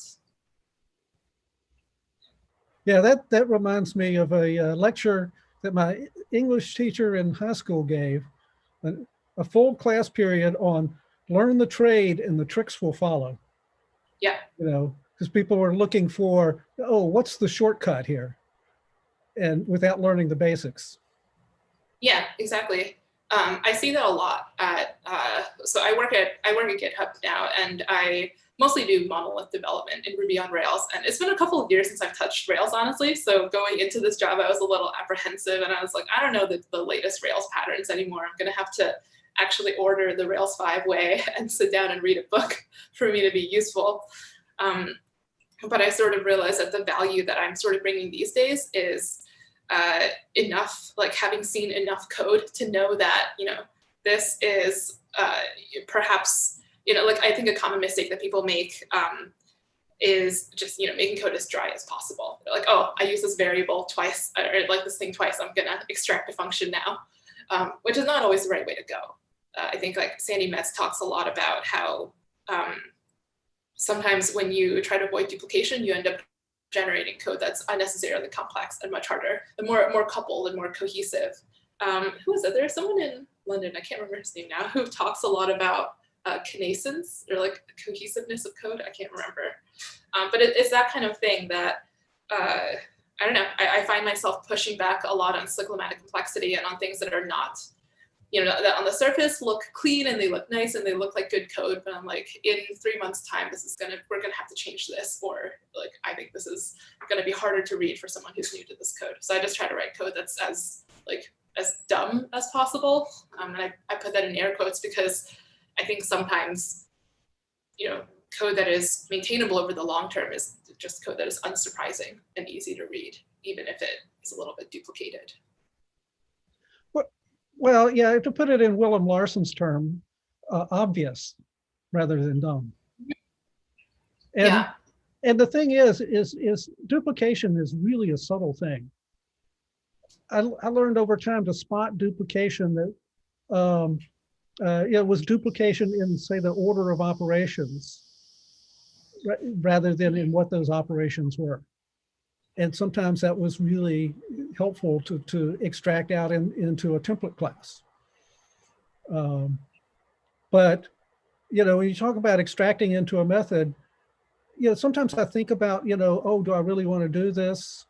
Other times I just go ahead and do it because there's an, you know, every refactoring there's an opposite refactoring. And so I'm working on it and I realize, oh, these things are going to diverge. These two uses and the two needs are going to diverge. Well, I'll just inline it again. And in fact, I often found that as I was working in code, you know, early on in my TD, I was surprised that oh, you know, this is getting a little hard. Let me inline this and then extract something a little different. You know, I didn't get the boundaries quite right of what I wanted to extract. Either I included something that shouldn't have been extracted with it that was not really related, or there was something I left out that what I extracted needed to interact with, or both. Yeah, I think that's the hardest thing in software, honestly, figuring out what those boundaries are. I think I've watched Gary Bernhardt's talk on boundaries probably 6 or 7 times, and I still don't understand 100% of it. That is just like, because it's not just, I mean, domain boundaries are where you start, right? Like people who talk about domain-driven development, it's like, okay, figure out where your domain objects are, figure out what their relationships are to each other. In bootcamp, we did an exercise called class relationship cards, I think, CRCs, where we took index cards and it was like, okay, if you're modeling a system, say you're modeling, we like often did the Boris bike system in London, which is the same as like bike share in other cities. So like if you were to you know, design a system to model a bike share system in code, what would your main entities be? And so people often reach for like, oh, bicycle, bike rack, maybe empty bike slot sometimes, which is, I don't know. There's all different ways that you can design a system like that. But then the next step is like, okay, now model the relationship between those objects. And that's the really, really hard part, because once you start mapping that out, you're like, ooh, like, is an empty bike and a non-empty bike, like, are they really distinct entities, or are they different states of the same thing? So that gets really trippy real fast, especially if it's your first week of programming ever. Yeah.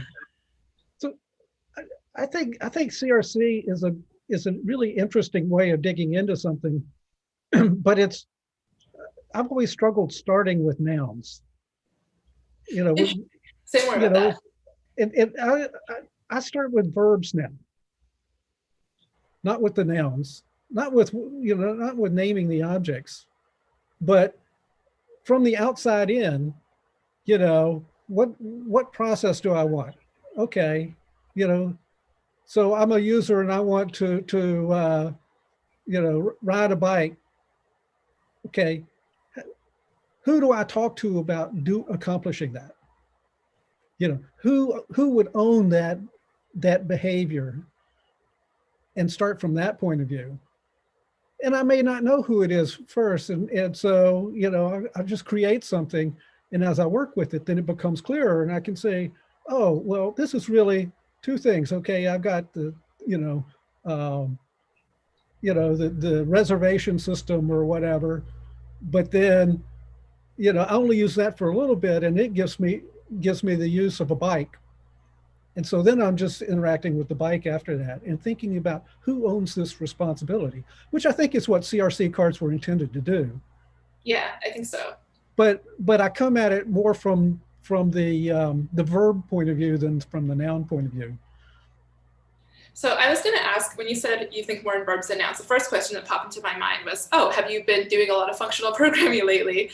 But then, like, I think that's a little bit unfair to just say that functional programming equals focus on verbs, object-oriented equals focus on nouns. I think it's a lot more complex than that. But the second thought I had after that was, like, if we actually take a step back from, you know, programming paradigms, I think the focus on verbs actually might be a product of, it might be a consequence of software engineers just thinking in a more functional and more product-oriented way, right? Because like, if you think of how teams write, when we talk about cutting epics or cutting narratives in a vertical way, like what you're trying to deliver to the end user is like an entire end-to-end workflow. It's an ability or like a capability, I think is what the correct language to use. Yes, I think it's very interesting. Yeah, I have not been doing functional programming. and this is, I don't know why, this is just, you know, the way it made sense to me when I was doing assembly language programming. You know, is to start with what I'm doing. And then, and I think that in terms of assembly language and C, what you often see is people do that, but then they don't take the time to separate them out into the noun clumps. And for whatever reason, that made sense to me because it was easier to read. I knew where to go to find this functionality because I knew who would be doing it. But I approached it, you know, backwards from the way many people approach it. Yeah, I think people who train in an object-oriented language first these days develop the opposite mental model. I know I was taught figure out the objects, then figure out which objects own which behaviors. So you start with nouns first in that case. Yeah, and that when I was trying to go from procedural programming to object-oriented programming, that didn't work very well for me. And in fact, I had a hell of a time trying to learn object-oriented programming. You know, the words were all completely different. And then had so I was working on a program to analyze data from an embedded system that I, you know, helped develop. And so we were doing this, we purchased a library that would do graphical user interfaces on a text mode PC. So it would simulate a graphical user interface in text mode. Okay. And we purchased a source code license because my point was, you know, this is a small company. What if they go out of business and we run into a problem down the road? You know, we need to be able to fix it. Well, the real benefit of getting that source code license turned out to be to look inside the source code and say, oh, this, you know, calling methods on an object, that's just a struct of function pointers. That's all this class is. and that helped me make you know, be able to translate between what I knew about C to what I knew about object-oriented. So then, you know, oh, now that I understand the mechanism, now the lingo starts making sense because I can translate it back to what I know. You know, it took me a long time before I knew that a method was just a function. Oh, yeah. Yeah, there's all kinds of weird, you know, like, it's funny when things like that click into place after you've been doing the thing for a while. I think one realization that I randomly had later, so I learned Ruby first and then learned JavaScript a little bit later, and then learned, I don't really like know Go super well, but I did a little bit of Go at my last job. And I kind of, you know, like every time you start a new language, you pick up a new language, I find that it's really, the natural thing to do is we map the things we know in our other languages to concepts in the new language. And so you're kind of like, oh, okay, a function is like a method, or a struct in Go is kind of like a class in Ruby, which is not, but that's the easiest mental mapping that most Ruby to Go developers reach for. And I kind of had to learn to let go of that after a while, because I realized that leaning too much on those metaphors, leaning too much on those reference points actually holds you back from learning the idioms of the language that you're trying to learn. It's a balancing act. Yeah, I think it's a lot like learning a new spoken language, actually. Because I remember, you know, learning French in high school, and then I spoke Mandarin growing up, and then learned English when I was, you know, a kid, because I grew up in America. but it's incredibly difficult for people to go from English to a non-Romance language. And what I see all the time is like when people who are learning Mandarin as adults, they try to map tenses in English to tenses in Mandarin, and that just doesn't map because the idea of a tense in Mandarin doesn't exist in the same way as it does in English. Like there are contextual cues that you use in Mandarin, but there is no like declension of a verb in Mandarin the way that there is in English. Yeah, yeah. So that mapping is a baby step. Mm-hmm. But you need to learn the local idioms to become fluent. Yeah. Yeah. Yeah, and some of the most interesting things I'll say I've seen in some Go code bases is when people like are very, very clearly like, I used to be a Java developer and we have constructors in Java, or I used to be a Ruby developer and we have classes with methods and instance variables in Ruby, and they try to make those concepts true in Golang, and it's leads to very interesting Go is all I will say about that. Yeah, when I was first learning Ruby, I was writing pure Java code in Ruby. And that's the way it is. And this is where having a guide helps to model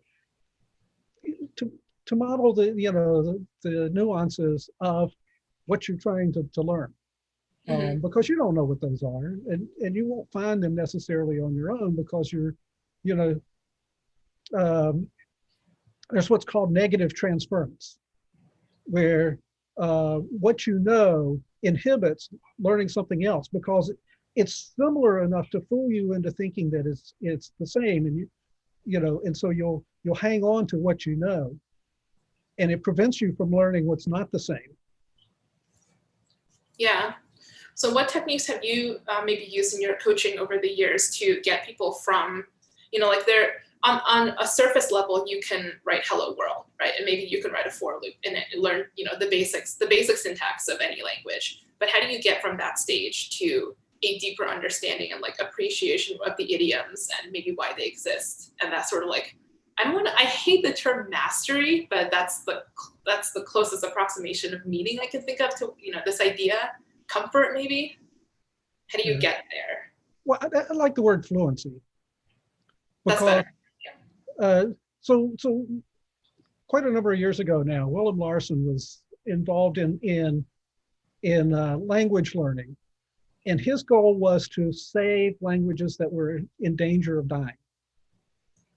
And so quite often you had to learn a language or teach a language where there was no teacher for that language. And there may be only a few people in the world who could still speak it, still understood it.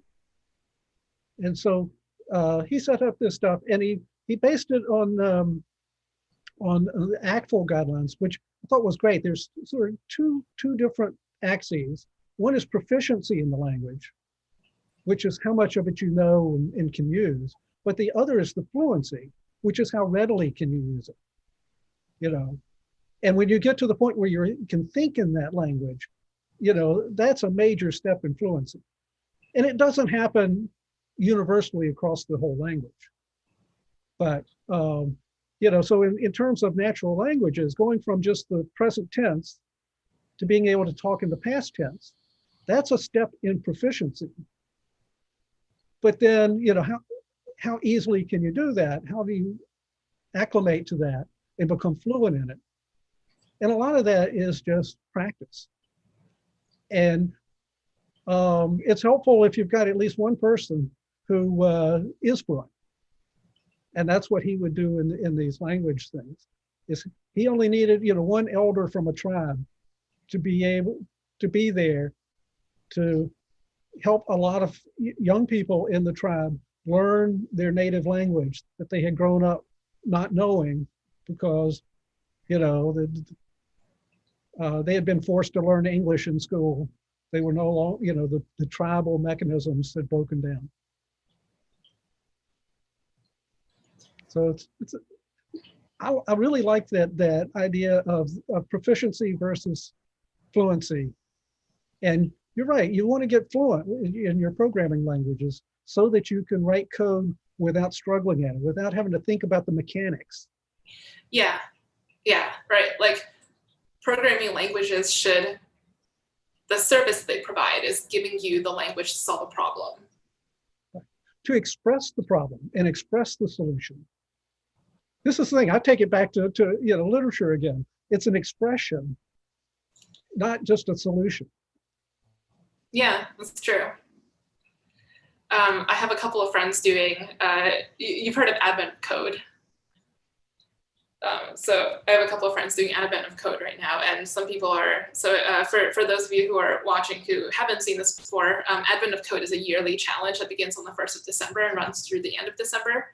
I think it's just adventofcode.org or .com or something, but each day you get a progressively difficult algorithmic challenge to solve. And some people are like, oh, I'm gonna use Advent of Code as an opportunity to learn Haskell for the first time. I'm like, is that a good idea?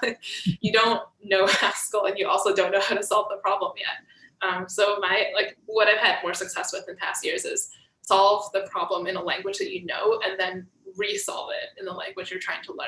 I think it's incredibly, I just can't even get started if I pick a language that I don't like, if I don't feel comfortable in. Yeah, it's like coding katas, Yeah, you're doing a well-known problem, but you're using a language or some tool, some way of going about it that's new to you. And, yeah, exactly. And so that only teaches you certain aspects. At some point, yeah, you need to then apply that to new problems that you have no idea how to solve. Yeah, I miss doing katas actually. In London, there were a lot of meetups where you would go and do them together.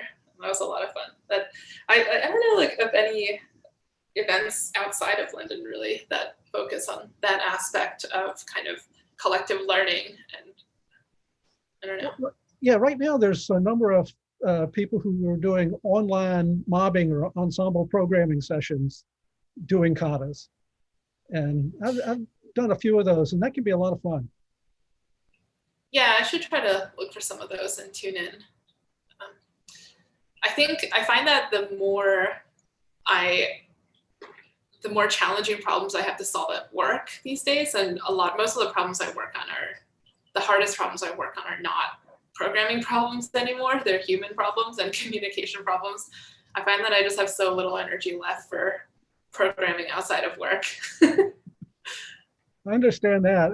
And that's why I do so little programming now, is because most of my work as a consultant and coach is working on those human problems, because that's usually what's holding people back at the technical level.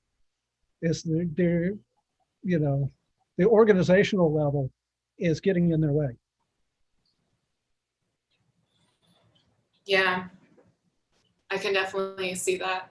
I've never worked in consulting before in that kind of capacity, but I would like to someday.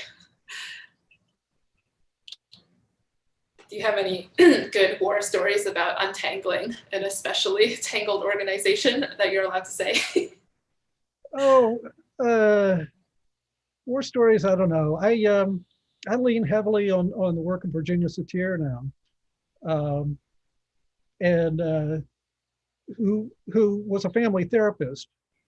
And you have to look at the organization as a whole, because nobody in the organization, like nobody in the family, can change independently, because it changes the system. It's, the behaviors in the relationships, not in the people. And I learned that from Jerry Weinberg. That's where I met Esther Derby, and she and Don Gray, who I actually knew on CompuServe before then. They do, they've got a fabulous course called Coaching Beyond the Team, which goes into a lot of these. It's a good starting point. But it's beyond the one-on-one coaching, which a lot of people are talking about these days, which I see is based on the work of Carl Rogers, which I studied in college in psychology class, which is one-on-one, non-directive sort of coaching. And but you need to see how the pieces interact with each other. The problems people face in organizations and teams is beyond that individual person. Yeah. Oh man, I wish we didn't have 2 minutes left because I feel like this is a really juicy subject to dive into. But just like the idea of complex organisms and complex systems. We'll have another conversation sometime. Yeah, that sounds great. Yeah, I'd love to talk further about that. It's a big thing to me. Oh, definitely. I remember like one of the first concepts around this that I encountered when I also was like only a few years into software development. I watched Liz Keogh give a talk about Cynefin at a conference. Cynefin is a Welsh word. I forgot what it actually means, but it is spelled Cynefin for folks who are listening. And it's a, how would you describe it? It's basically a framework for analyzing problems, types of problems that you might encounter. And it's not specific to software, but it's just one of those mind-boggling frameworks that once you see it, you're like, whoa, I wish I had this years and years ago. Well, and Liz is great at explaining it. She really is. Yeah. She's so smart. She is. We should get her onto one of these chain conversations in the future. Yeah. All right. Well, it was great chatting with you, George. I learned a ton in the last 30 minutes. It was great chatting with you, Denise. And let's talk some more. I'm glad to meet you. And I feel like we have stuff in common to talk about. Yeah, likewise. Well, have a great rest of your day. Okay. Oh, hey, friend. Can you hear me okay? I hear you. Do you hear me? Yes, I can hear you. Good. Thank you for inviting me. Oh my God, thank you for saying yes. I'm curious though, why? Why did you invite me? If you can say just 1 second on that. Sure. Because we've never chatted in video before. We've only been text friends on the internet for a while now. Because I know that you like to throw spicy thoughts into conversation. Okay. And I thought it would be interesting for us to chat about something in the vein of software teams. Okay. Why did you accept? I mean, talking with Denise, right? No, I accept because it seems funny. Seems fun, kind of like an experiment to do. And thank you for that. What would bring you joy right now? What is sparking life in you to discuss? Well, okay, so for full disclosure for everyone watching it, Romeo and I did a little bit of plotting beforehand, and we have some topics in mind that we might, I think we should just kind of riff and see if we stumble upon them organically.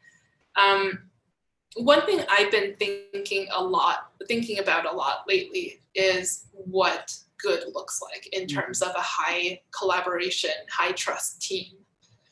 So I've read, and I'm sure you have as well, I've read all the standard literature on psychological safety on teams, not just software teams. So this is sort of like work done around teams more generally.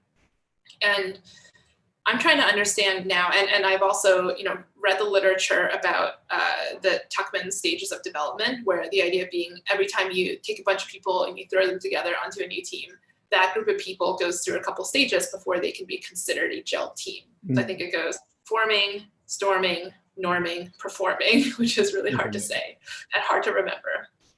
But I've kind of been thinking a lot about what are the behaviors, what are the values, maybe what are the individual beliefs and group beliefs that can accelerate a team through those stages and get to the point where you're a cohesive unit of, I don't want to say of productivity, that just makes us sound like we're code generating robots, but to a point where a team understands what they're here, what their mission is, what they're here to build, and gets really good at delivering that thing. And why are you interested in that at all? What is the thing behind that interest? What sparks interest in that? The reason why I'm thinking about this right now is because my team at work is doing an experiment around team building. So we are a 20 engineer and then 4 or 5 product managers, 4 or 5 designers. So we're a 30-person unit. And within that 30-person group, we're organized into 4 or 5 sub-teams. The idea being that people should be able to rotate pretty freely between the sub-teams. So what I'm interested in exploring right now is how do we make those sub-teams, given that there's going to be an expected higher level of churn than you would normally have on a software team. I think normally, and it's different for every organization, but normally you can expect to work with the same people on the same project for at least 6 months, right? If not 9 months or a year. But I feel like around 6 months is the normal, and you know, like people will quit and leave the company in that time, and that's normal. But you would try to consciously keep a bunch of people together for at least that time. So that's what my current team is doing away with. We don't want to have that stickiness if there is a business need to invest more resources here or there, shift people around, move around domain experts to support. You know, for example, there's one person in this group who's been at the company for a long time. He knows a lot about site reliability engineering. He knows a lot about performance. He knows a lot about resilience engineering. So that person, you know, might have to be moved around a little bit more often so that he can consult on, you know, these kind of high visibility tasks. I see. So I see 2 things living there. One thing about the rotation itself, which is already a problem, and in general in teams, the safety part and fostering it and making this happen, right? And I could share personally that I have been in a team that I found very successful that actually did this whole rotation sub-teams thing. And by successful, so I mean that we did have safety, we did have a lot of intimacy, a lot of togetherness, if we would say like that. And what we did at the time, I don't know if it's applicable to you, but what we did at the time, if that's interesting to you, is we spent at least 3 months in each subgroup, and the rotation between the subgroups would never rotate more than half of the people in the subgroup, right? So the people stayed a little bit on it, and it kept rotating. And what we also did is that subgroups were specifically on trying to produce one major thing, and we have one subgroup that was there to handle the randomness of life, the richness of life itself. And people will also not spend their whole life in that group, just rotate on that. And when somebody arrived at the whole group, that was mandatorily the first group they went. They just went to the group that got the randomness in it. That's what we tried. And it actually worked quite fine for us. I don't know if it's repeatable. Yeah, so I've also been on teams like that in past lives, past software jobs. And I've never really been able to figure out, is it a personality thing? Is it broader value alignment from the company? So imagine that one team is, I don't know, this is maybe a weird direction to go with this conversation, but have you ever heard the phrase, cucumbers don't, I'm gonna mess up this quote for sure. Cucumbers don't cucumber the brine, but the brine pickles the cucumber. Yes, and my answer is always, if you put a piece of shit into the brine, it becomes shit. And everything else also becomes shitty. Right? Immediately. So yeah, but that's like the pessimistic way to express this, right? The idea being, if you have an organization that's toxic, where you have a culture that's unsupportive, and you throw more bodies at it, everyone is just going to absorb the wider culture. But I think that the idea of like rotating people around teams is very, very powerful. And I wish that every organization was healthy enough that you could do something like what you described, rotate people every 3 months. Yeah. Yes, I do believe that in the organization we did it. There are many ingredients that I have not talked about. Yes, if I look back to it, people were at a high level of maturity, that's for sure, which is not good per se, but it was part of the environment. People were free, right? We were self-organized already, so we decided to do that by ourselves, and there was no person ordering us to do it, right? It was something that the group decided to do, and we had no bosses. Everything was decided as a group too, so that was already very present in the group. We did that, and also we had control of what we were going to do, right? We decided what are the things we think bring value, and the things we decide then to do, and the things we'll deliver, and things like that. Everything like that was on the team power to decide. So I believe those things actually contributed to a lot of friction going away to that endeavor. But then it brings down to safety itself, right? And let's talk about that then. Because one of the reasons why we were safe is that it was a very homogeneous team, right? It was in terms of experience level, in terms of demographics, in terms of, what do you mean by that? In terms of basically clones, right? Basically clones, right? In terms of experience, in terms of demographic, in terms of white cis men, hetero. I don't know if they're all heteros, but white cis men. In terms of privilege, in terms of being rich, etc., etc., etc. So many. It was a level playing field, and I do believe that the techniques of agility were created by people in the pre-level playing field on a privileged basis, and they apply quite well when you have that level playing field, and they have some fragility when you have to take into consideration everything else. Yeah. I think so I hear that from a lot of people. When I did an experiment at work a couple months ago where I was trying to develop an internal team health check project. And to do that, I had to gather a lot of data. I had to interview people about the best teams that they've been on. And one of the questions I asked to everybody who was part of this was, tell me about the best team you've been on. Tell me about who else was on it. Tell me about what characteristics of this team do you remember? And homogeneity is one of the things that sticks out in my mind as being a consistent theme across all responses.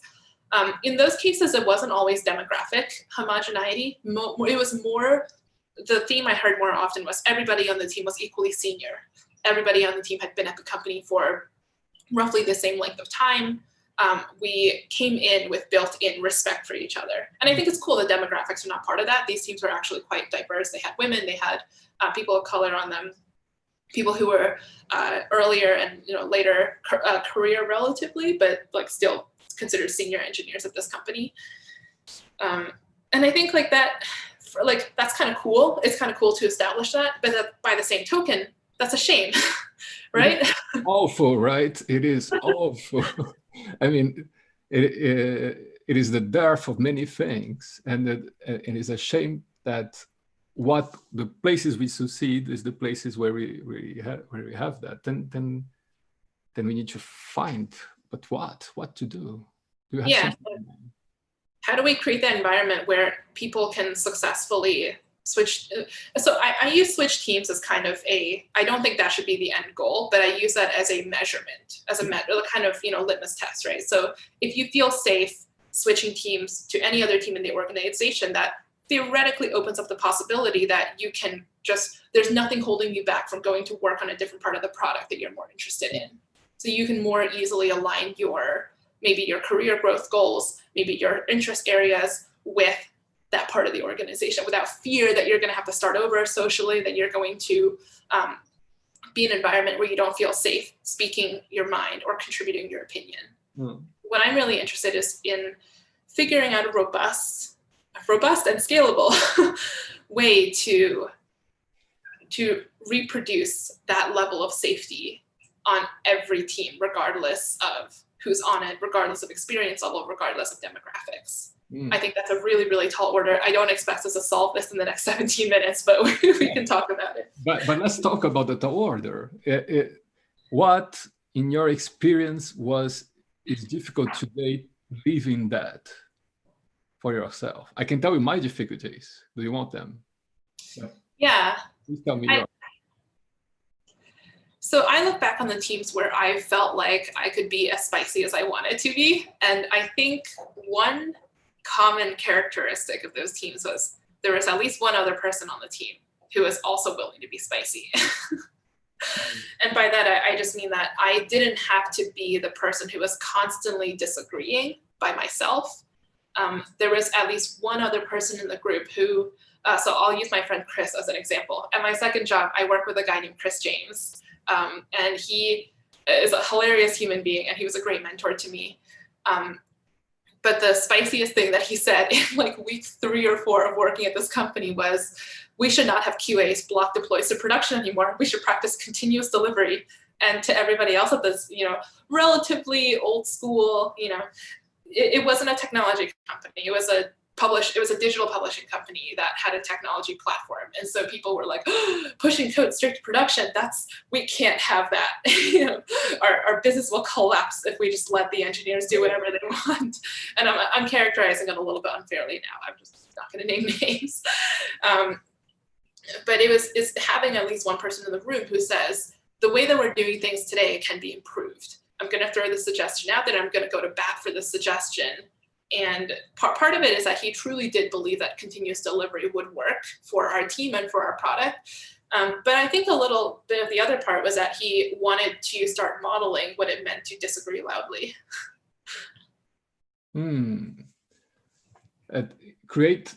If I understand you right, is the action of creating a space where disagreements are normalized, and hence yes, by finding a place where I will not be hurt if the disagreement fails. I create I create a little bit risk to create disagreements, so we practice disagreeing, so we can disagree on other stuff. Exactly. You build up the practice of disagreeing, and you probably need to start by disagreeing about professional. Actually, you probably should generally only disagree about professional things that affect the team. Things like, let's do continuous. Agree on that. Okay. Yeah. Or like, a more common example I think that a lot of people in London talk about is, I want my team to practice TDD or BDD, or I want my team to refactor, or whatever it is. And sometimes these things are, politically loaded things to push for, unfortunately. So yes, okay, understand. Creating a disagreement, so in order to get to the point where you can test, as I see that does ties down to many of my difficulties, right? One of my difficulties is that I do believe people are not very good at saying no. Is not very. Consent is a difficult thing in our society, and remains difficult in the marketplace. And so people tend to say yes to things they want to say no. They tend to say false yeses, and there's a frequent thing. Or they tend to say a no that comes with a lot of cost to themselves and things like that. Yeah. Or then they get used to saying no all the time. They just say no because, well, that's another problem. And you're the no guy, right? After a little while. And it becomes an identity, right? So that was a joke. Sorry, no people. Sorry, no people. And I do believe that's one. And another very biggie, right? We will not solve this one in minutes, but I think another big difficulty of mine is that people are not very clear on what they need, right? It's the eternal Spice Girls question, right? Tell me what you want, what you really, really want. and it's there, right? It's hard to answer for most people. It's very hard. They are not connected. They answer a random thing, and when you put those two together, not very clear on what I want and not very clear on being able to say no, you get to this friction of I cannot know when people accept what I propose, if they are accepting because they accept, if they really consent. if I'm taking care of them or not.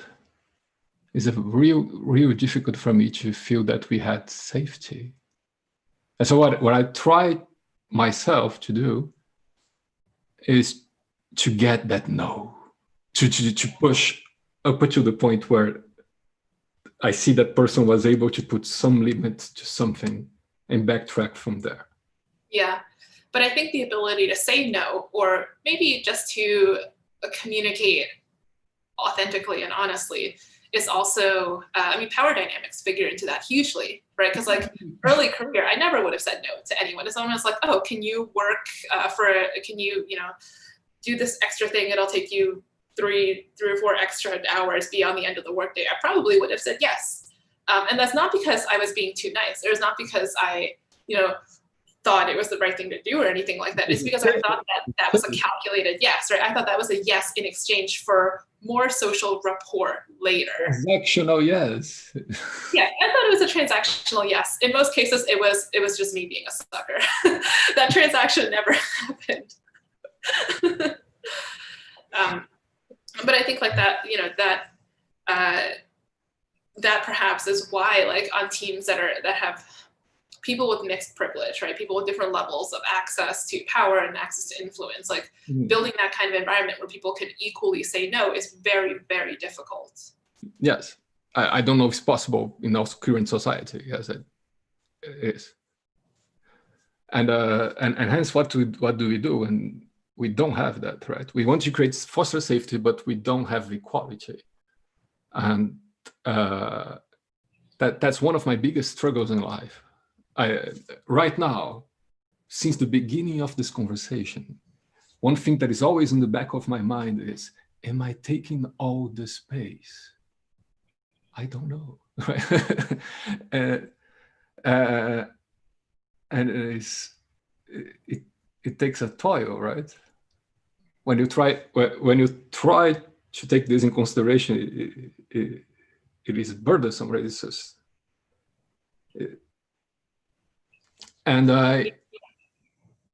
what would you do in order to, if you could do anything, not in our current situation, but if you have consent from the people that you work with, if it was magically consented, what would you put in place in order to increase that safety with them? That's a really good question. So my brain immediately reached for something interesting, and I'm just going to say what that is, but I don't fully believe in this idea. So my brain instantly went to anonymous input as a device. And so the reason why I think my brain went there is because I think back to this study in social science where they used to, I think it was the Berlin Philharmonic or the London Symphony or some symphony orchestra, I don't remember which one, started conducting their auditions blind. So they had all the musicians play behind a curtain, and then the judges assessed the musician only on the quality of that audition performance. And the end result was more women made it into the orchestra that year than in previous years. So I think that can't be perfectly replicated in software. Like, I wish it were possible to, and people have experimented with this, right? People have tried to make pull requests anonymous, change the names of, anonymize who committed code or whatever like that. But that's kind of boiling someone's contribution down to lines of code written or, an artifact of their work rather than the entirety of their work. Kind of limiting for our job, yeah. Exactly. I don't think you can be anonymous. Like if you're on a fully distributed team and you only communicate in text, you could do some weird thing, but it wouldn't feel like being on a team, right? No. If that was the case, it would be a bunch of random people in a chat room together. So I don't think anonymity is it. I don't know what the right answer is. I'm not asking for a solution because that would be, I believe, very unfair to ask. I'm asking for a deep-seated desire, even if it doesn't solve the problem. Tomorrow, if they could accept anything for you to feel safer, to try, experiment, doesn't mean that it should work, just to try. What would you like to try? I think a pretty wild experiment would be within an organization. What if you just asked everyone, what do you want to work on? Who do you want to work with? What team do you want to work on? And just see where the preferences fall, and then build teams along those. And just create a way for people to make those expressions completely safely. Like, just say there's no social political repercussions if you say, I want to report to this other person who's not my current manager. Oh. I don't know, but I also don't, this is kind of the, I don't know, maybe that commits the free market fallacy of like assuming that people have perfect information, which they don't. Right, but it doesn't need to work. It's just experiment would like to try, right? And in your ideal scenario, you would like to be able to connect with people on what do they desire, each one desires to create as a structure, and which one desires to create as a product, and what each one desires to go, in order to convince, to secure yourself that you are working with people that want to be there. Yeah, I think of all the problems that you can solve in terms of people being dissatisfied with their team, I'm probably going to get in trouble for saying this later, but one of the easier problems to solve is mismatch in career growth, the career growth skills that you want versus the career growth opportunities that are available. So what I mean by that is, like, say that you are 3 years into software development, and you know that the thing you need to work on is improving at software design, like implementing design patterns or whatever. If you're on a project where you're writing the same thing over and over and over again, you're not going to get those skills. You need to be on a different project or a different team, maybe in a different organization. That's a pretty easy problem to solve compared to, I don't feel safe disagreeing with the people who are currently on my team, or I don't feel comfortable raising my concerns to the person who manages me. So I don't know, maybe I'm reaching for low-hanging fruit here. Maybe I'm trivializing the problem a little bit. Thank you for that.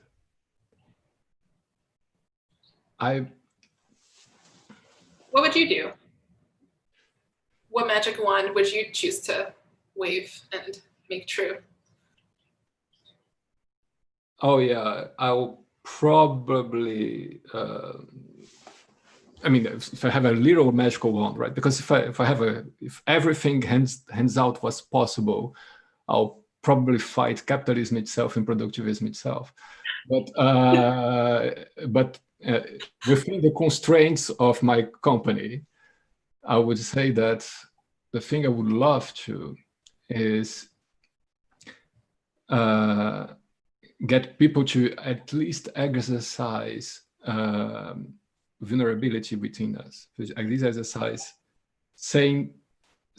practicing saying this stuff to each other, that this is what we need, and propose an hypothesis to each other that this is what I thought we needed, and get to the point where we connect. I have this naive, and it's a very romanticized and naive perception, I accept, that although connection is not enough to destroy privilege, I think nothing is. I do think that connection make the suffering less problematic, right? Make the path more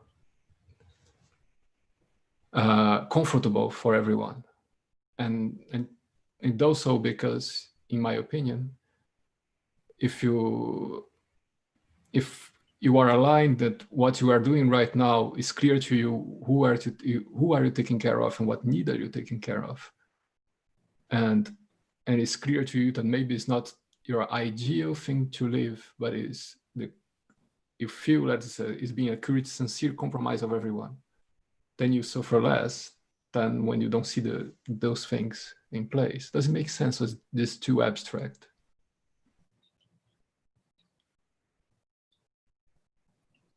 Yeah, that makes sense. It is very abstract. I think I'm following. Okay.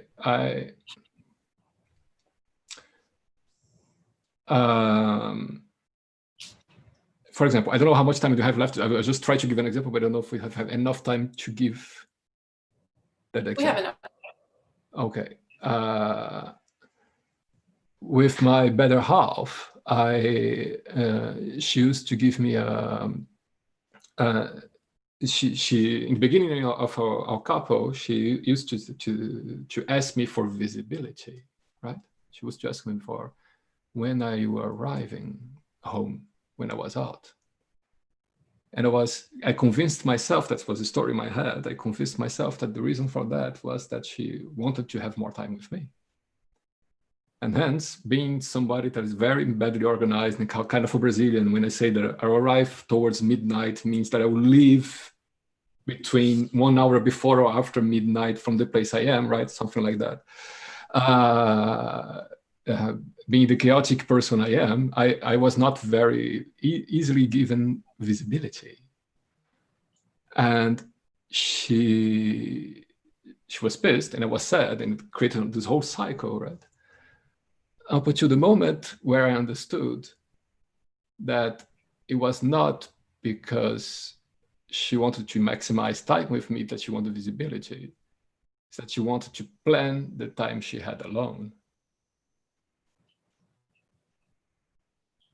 And that clarity there takes time and takes being able to talk about those things. So it takes about, you have the discussions you have the discussions about the discussions you have. In order to create this moment where we slow down enough to really get, okay, this is the thing you are taking care of. What to take care of is not maximizing time with me. What to take care of is that you want to plan the time you have alone. That I can easily take care of, right? And I do get an impression that this is incredibly frequent. We are in a kind of this incredible. Oh, you went on mute. I was muted. Hello. Hi. Hi. How are you, Git? I'm good. How are you? How do I pronounce your name? I keep forgetting. Gide. Gide. Yeah. Gide. Thank you. But it's okay. I respond to many different variations. I understand. But just to follow up on what you were saying, like about this happens a lot. 2 years ago, I think it was 2 or 3 years ago, at Agile Testing Days, I had a really good example of that. So my friend Morgan and I was sitting at the party, and I asked him if he wanted to dance. And first he said no. And then he said yes. And then in his talk, he actually said that it was because he realized that I did not ask him if he wanted to dance. I told him that I would like to dance with him. And for him, he did not want to dance, but he would like to make me happy, so he danced with me. Yeah. So I think that's a very common thing, is we try to kind of interpret, and we're not very good at that. And I think especially in IT, because that's not what we're trained for. I mean, most of us are trained in calculating things or coding things or thinking in black and white. So we are not used to this, and I mean, a lot of us don't even know how to figure out what we want. So I think that's really hard. But I think it's something that's essential that we start. And I think what you said about connections when you talk with Denise, I think that's so important. How to define connection yourself?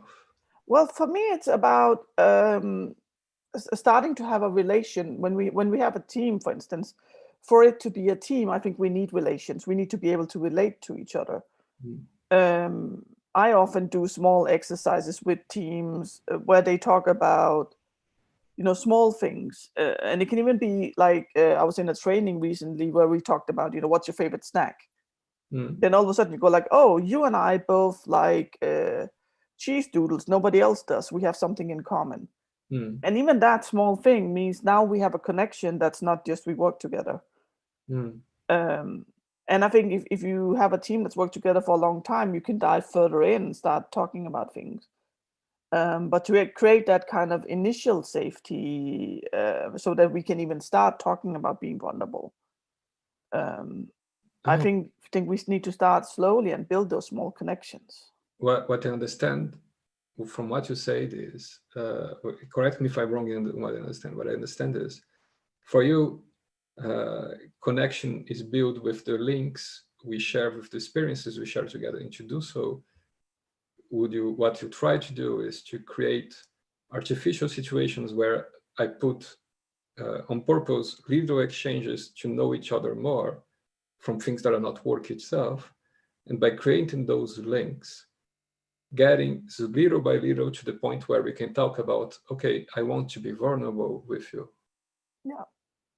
And when that conversation, I want to be vulnerable with you happens, then that makes me think a lot about the Little Prince, right? Yes. You are responsible for, I don't know what in English version what it is. We're responsible for the one you captivate. No, it's not captivate in English. It's something else. I've only read it in Danish, actually. Yeah. No, but I think it's about this, and I think often I think the beginning of vulnerability, those of us who feel comfortable, I think we can be role models and show vulnerability. I have privilege because I'm white, and I am straight. And I have a lot of privileges. I'm from a part of the world where we have healthcare and education stuff, so I have a lot of privileges. But it also means that it is not as dangerous for me to be vulnerable as it might be for somebody else. And I can use that to show my vulnerability, but also to use my position to help others. I saw this really good TED talk with this woman who talked about why we need more women to rule the world or something like that. And what she talked about was that the traditional way of being a leader is you protect your turf because you're the only one who's there. Whereas if we could get to the more feminine values, not necessarily women, it's about sharing your turf. So as I understand from you, is that, correct me if I understand you wrong, but what I understand from you is beyond artificially creating those situations where we can talk about vulnerability, there is also the using your privilege to actually pay the vulnerability price to increase vulnerability in the team itself. Yes. And as a person that has more privilege, if I use it more, my vulnerability creates an affordance of vulnerability. It creates many examples where it happened in the team, so other people can follow that example, not to be the first one to do that. And as I understand you, you also put in place the idea of diversifying leaderships would also increase the chances that we have different ways of doing this, and hence increase the chances that people actually increase vulnerability. Is that so? Did I understand you? Yeah, right? yeah. And I think diversity is essential. So, sorry, finish your sorry. I was just saying, I think diversity is essential for us. And I think if we can kind of, make way for this, and other things we can do as a privileged person is to invite somebody, if we're in a meeting, sponsor, and you can say, oh, what is your opinion on this? Sponsor, yes. Given you the transactional privilege, yes. Yeah. I do think I have two questions with this. I do struggle with two things when you say me this. One is I have this impression, this is a story in my head, and I'm not saying it's right, it's just the things that pop up, right? One is I tried, I had one bad experience. I'm not saying that it is like that for everybody, but I had one bad experience of trying a lot, Clyde, during 3 years. I tried a lot to increase affordance. So I was doing things that everybody thought people could not do. I was doing them on purpose, publicly, in order to increase affordance. And I was doing that a lot, right? And what happened in that specific case is that instead of creating a movement, instead of creating more people doing it, it created an acceptance that, okay, we cannot do this, but Romeo can. Yeah. Right? It created it just increased my privilege, right? Increased exercised and increased my privilege in the company, but it actually did not, in my experience, increase the affordance, right? Mm-hmm. So I don't know if you ever had that kind of difficulty, but I'm very interested in, if you had, what is the kind of thing that you put in place in order to avoid that situation? I think one thing I have found out that I need to be aware of is that sometimes when I am with other agile coaches that are very junior, they don't necessarily feel safe enough to speak up when I'm in the room with others. And I found out because I was coaching a junior agile coach, and they said, in here, I feel at level with you, but the confidence that you speak with when you are in a big setting, that makes me doubt myself. Yeah. And I mean, I know that, I used to not believe in myself at all. I know now I take up space. So I try to be aware of this. And in this specific case, we discussed, what can I do to help you come in? I could say, I had a conversation with X the other day who brought up a really good point. So kind of like, how can I pull it in? Okay. Well, so that's. But this is when I knew. One building, right? Yeah. But then there is the problem of the signaling itself, right? Yeah, and the interesting part, I've only experienced this when it's people in the same role as me. And what I practice is one of my friends wrote on Twitter. It's about I practice being safe, which means that if people make a mistake, I don't make fun of them. I say, oh, that's interesting. Let's look into this and see what we can do about it or what we can learn from it. I model that curiosity. I talk about my own mistakes. I talk about when I'm afraid or when I did something that didn't really work. And I think that vulnerability helps create the safe space, because I think it's not enough to just kind of be vulnerable of yourself. If you just only share yourself, it's not enough, but you need to be curious about others as well. And see, oh, that was a really interesting thing you did there. I've never heard about that before. Could you tell me something more? So kind of involving people more. And that's my second question. Thank you. Yes, I knew that. Which is toxic masculinity, right? So you happen to be, as far as I know, a woman. Yes, as far as I know as well. And hence you have many other traits of privilege, right? White, hetero, etc., etc., etc. But you are a woman, and we live in a society that has this very fixated ideas about femininity and fixated ideas about women and things like that, and see vulnerability as something that is feminine, right? It's coded feminine. I'm not saying it is, just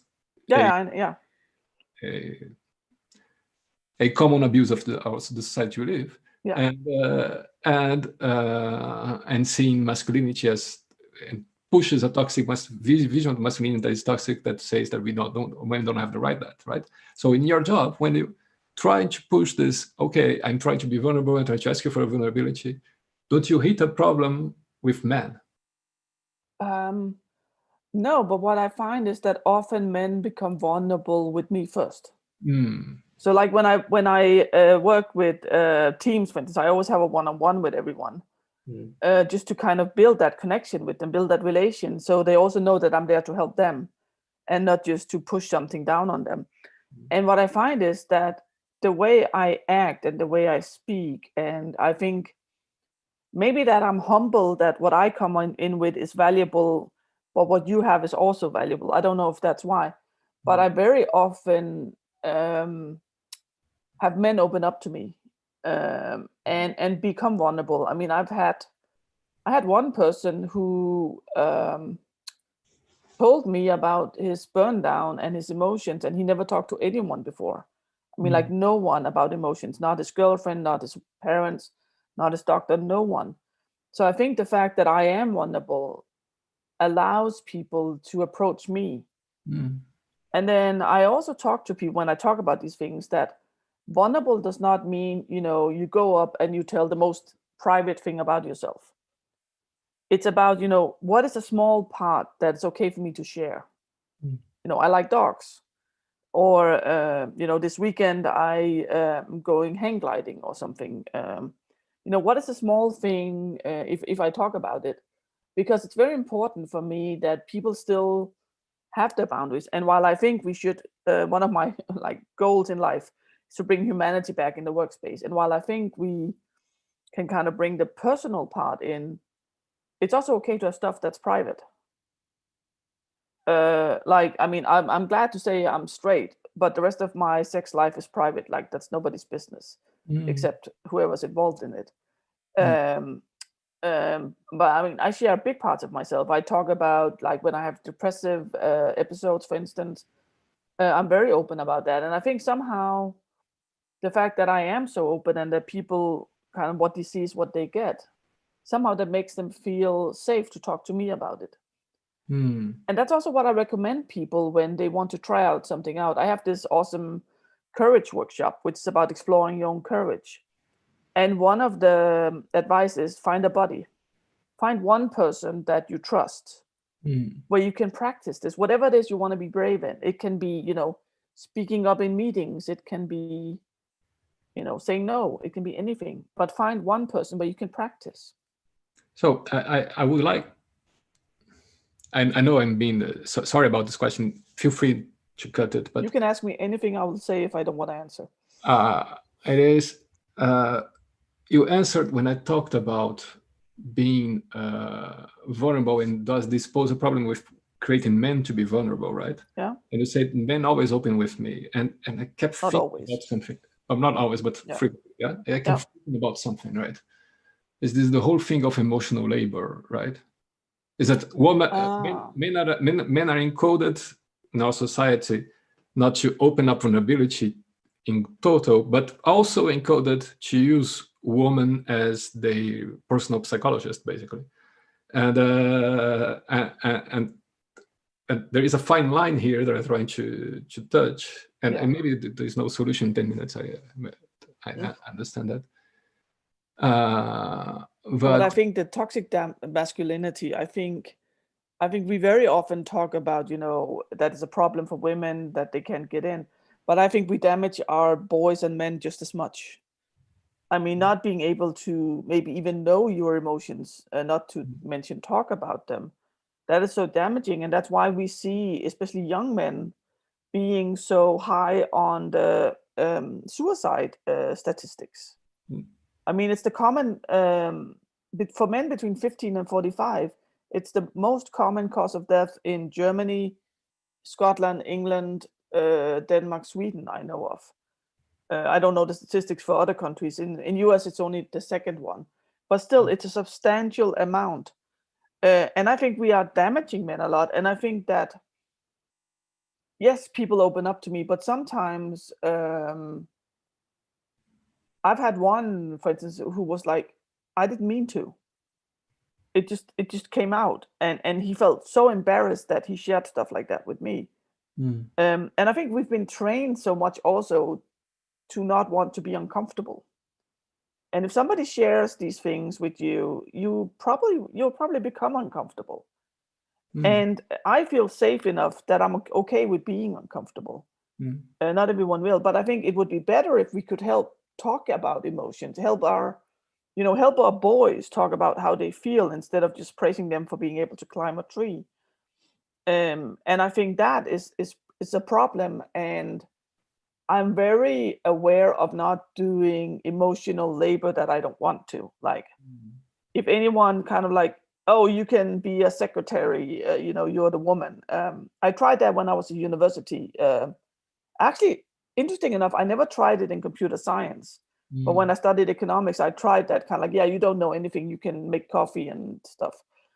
And here I'm kind of like if somebody says that to me, I mean, I don't mind if we're a group and we take turns in taking notes and stuff, but I will tell them my very blunt opinion about that and where they can put their secretary work.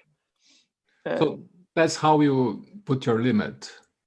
Yeah, and it's kind of like, I mean, for this, for me, I feel like, yes, I'm an agile coach. I'm helping people with agile, even though I find most of what I actually do is help people communicate or collaborate. And I see it as part of what I also like to do is to create a space where people feel so safe they can be themselves. And I enjoy that. There are other parts of emotional labor that I would not like. If they would come and complain about their girlfriends or whatever, I'll be like, you know what, maybe you should just learn how to behave or whatever. I wouldn't take that in the same way.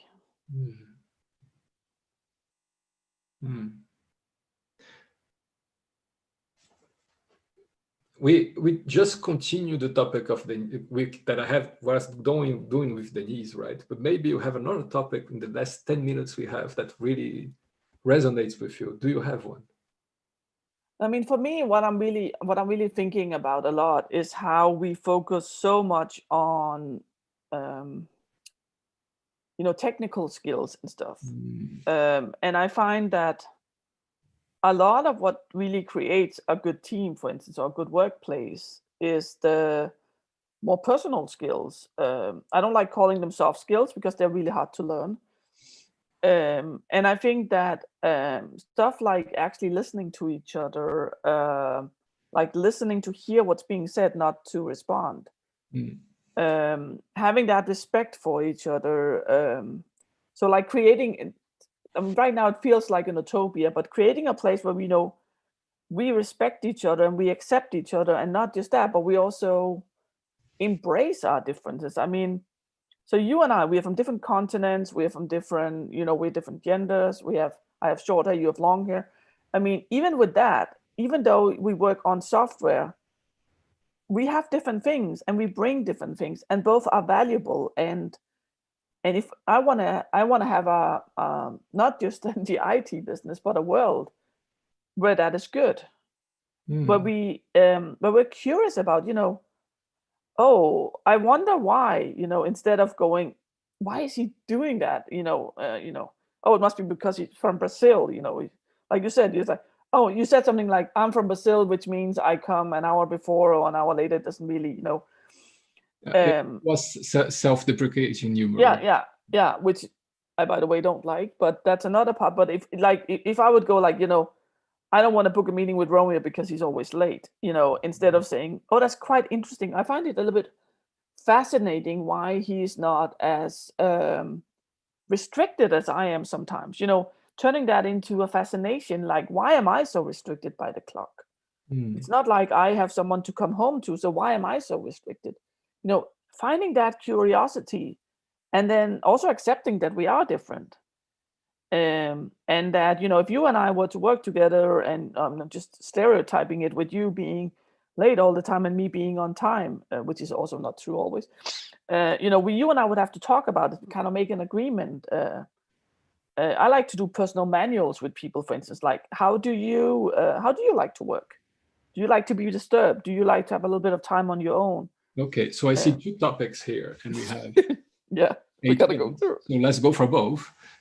One topic is the usage of creating agreements in order to foster better understanding of each other in relationships. Yes, and another topic is this whole hard skills versus human skills or something like that. Yeah. On the creating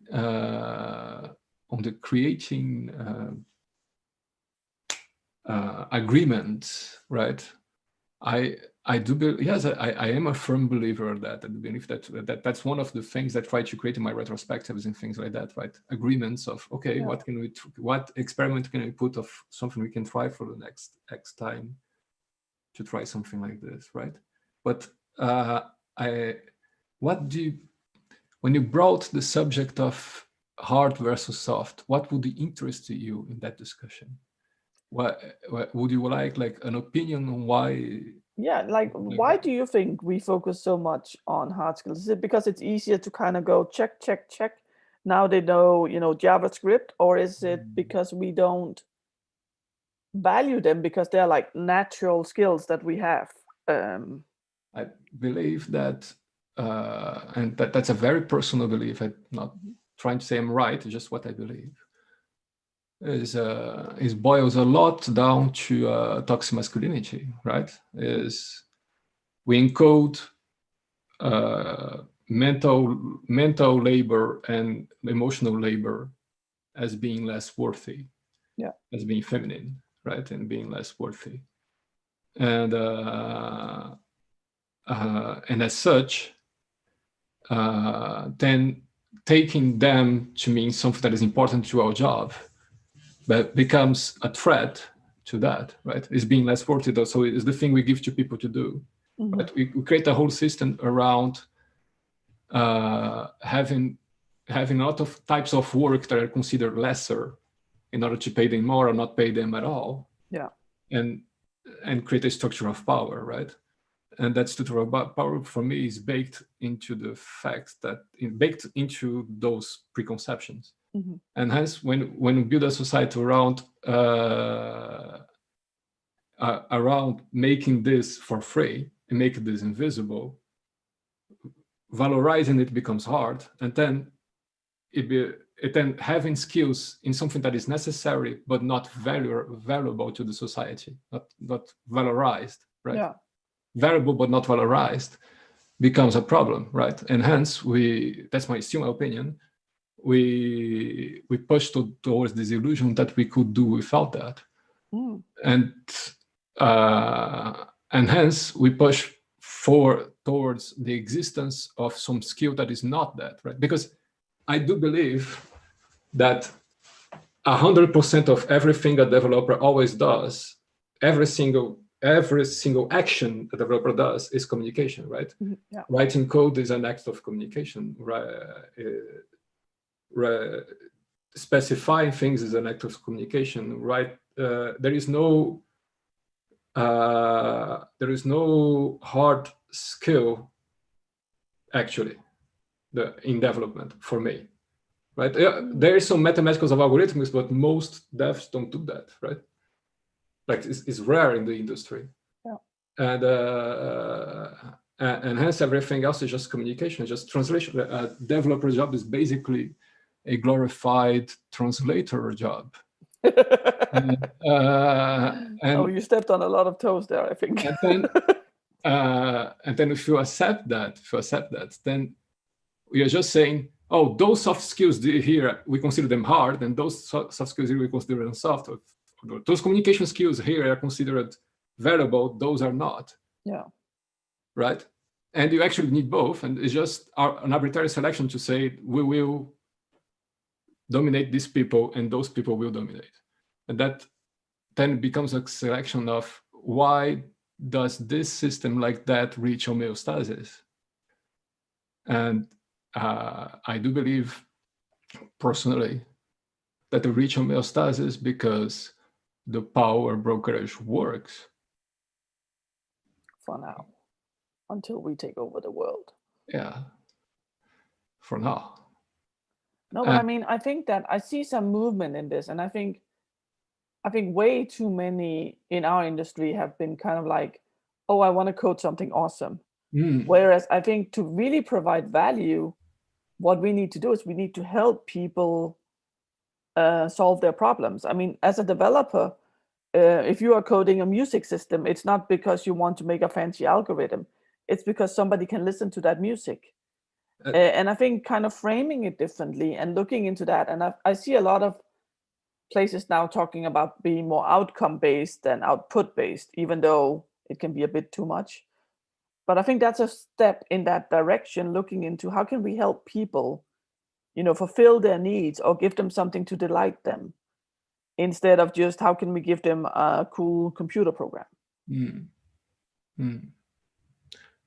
I do believe that it's customary in an industry right now to not really care for the customer. Yes, I also see, for example, in a society like France, that you have a soft, like a skill that is considered soft, but is considered way higher than development in tech companies, which is selling. Oh yes. And then lower than that the tech skills, and lower than that the other soft skills, right? Yeah. And I don't see that in every society, but I see that in France a lot. So I do think there is is an homeostasis of power for me, yes. And I do believe that, I agree with you, one way of trying to fight it down is by seeing the system as such, is trying to then make work visible and try then to make work needed. And then try, and in order to do that, and that's the hard part for me, right? Making visible seems like a part of a solution for me, but for making the invisible work visible, then there is a work of making that visible, and that work there. It's the same people. Yeah. So but I mean, you and I are very active on Twitter, for instance. We are role models, and we talk about these things. I mean, everyone is a role model, even if only by example. You're leading by example, and no matter what we do, we're role models. And I mean, we have a platform where we can talk about these things, and when we do talk about these things, oh, you're being kicked out. Well, it was nice seeing you again.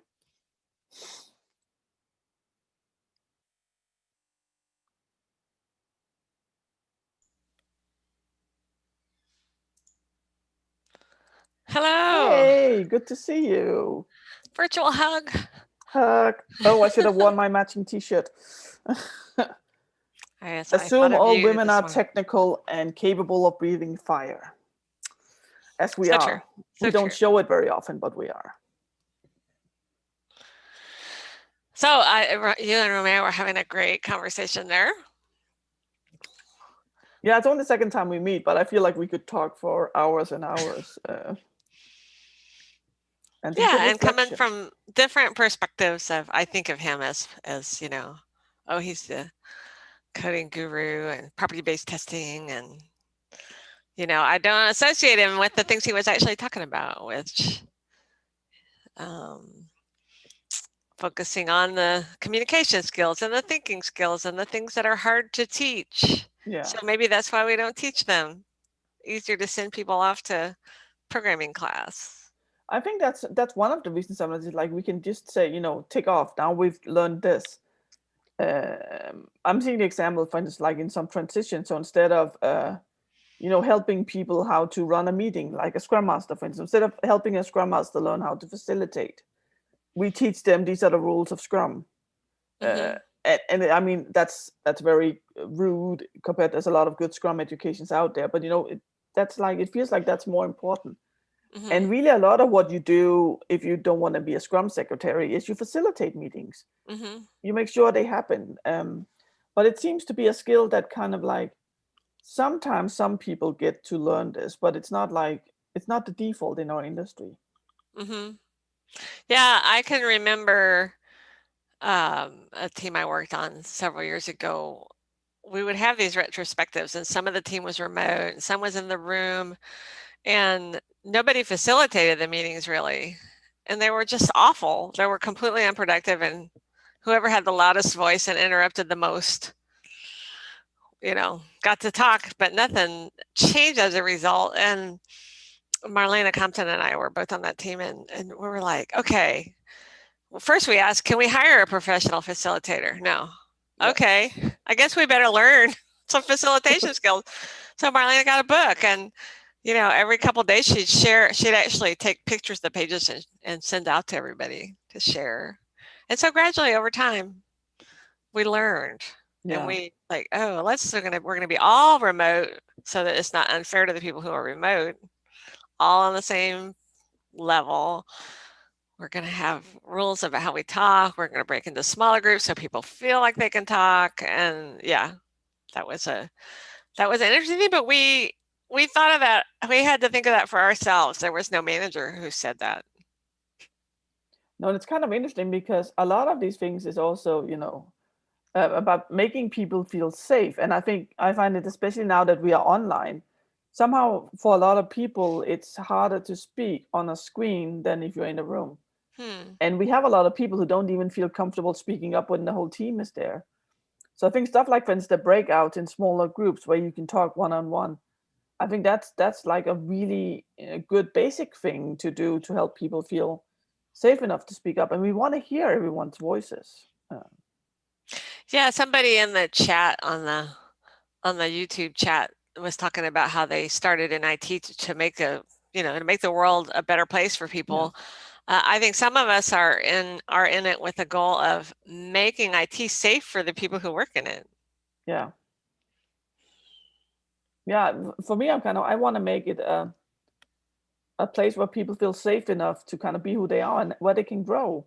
So that they, they are happier going to work, they are happy as people, and they make awesome products.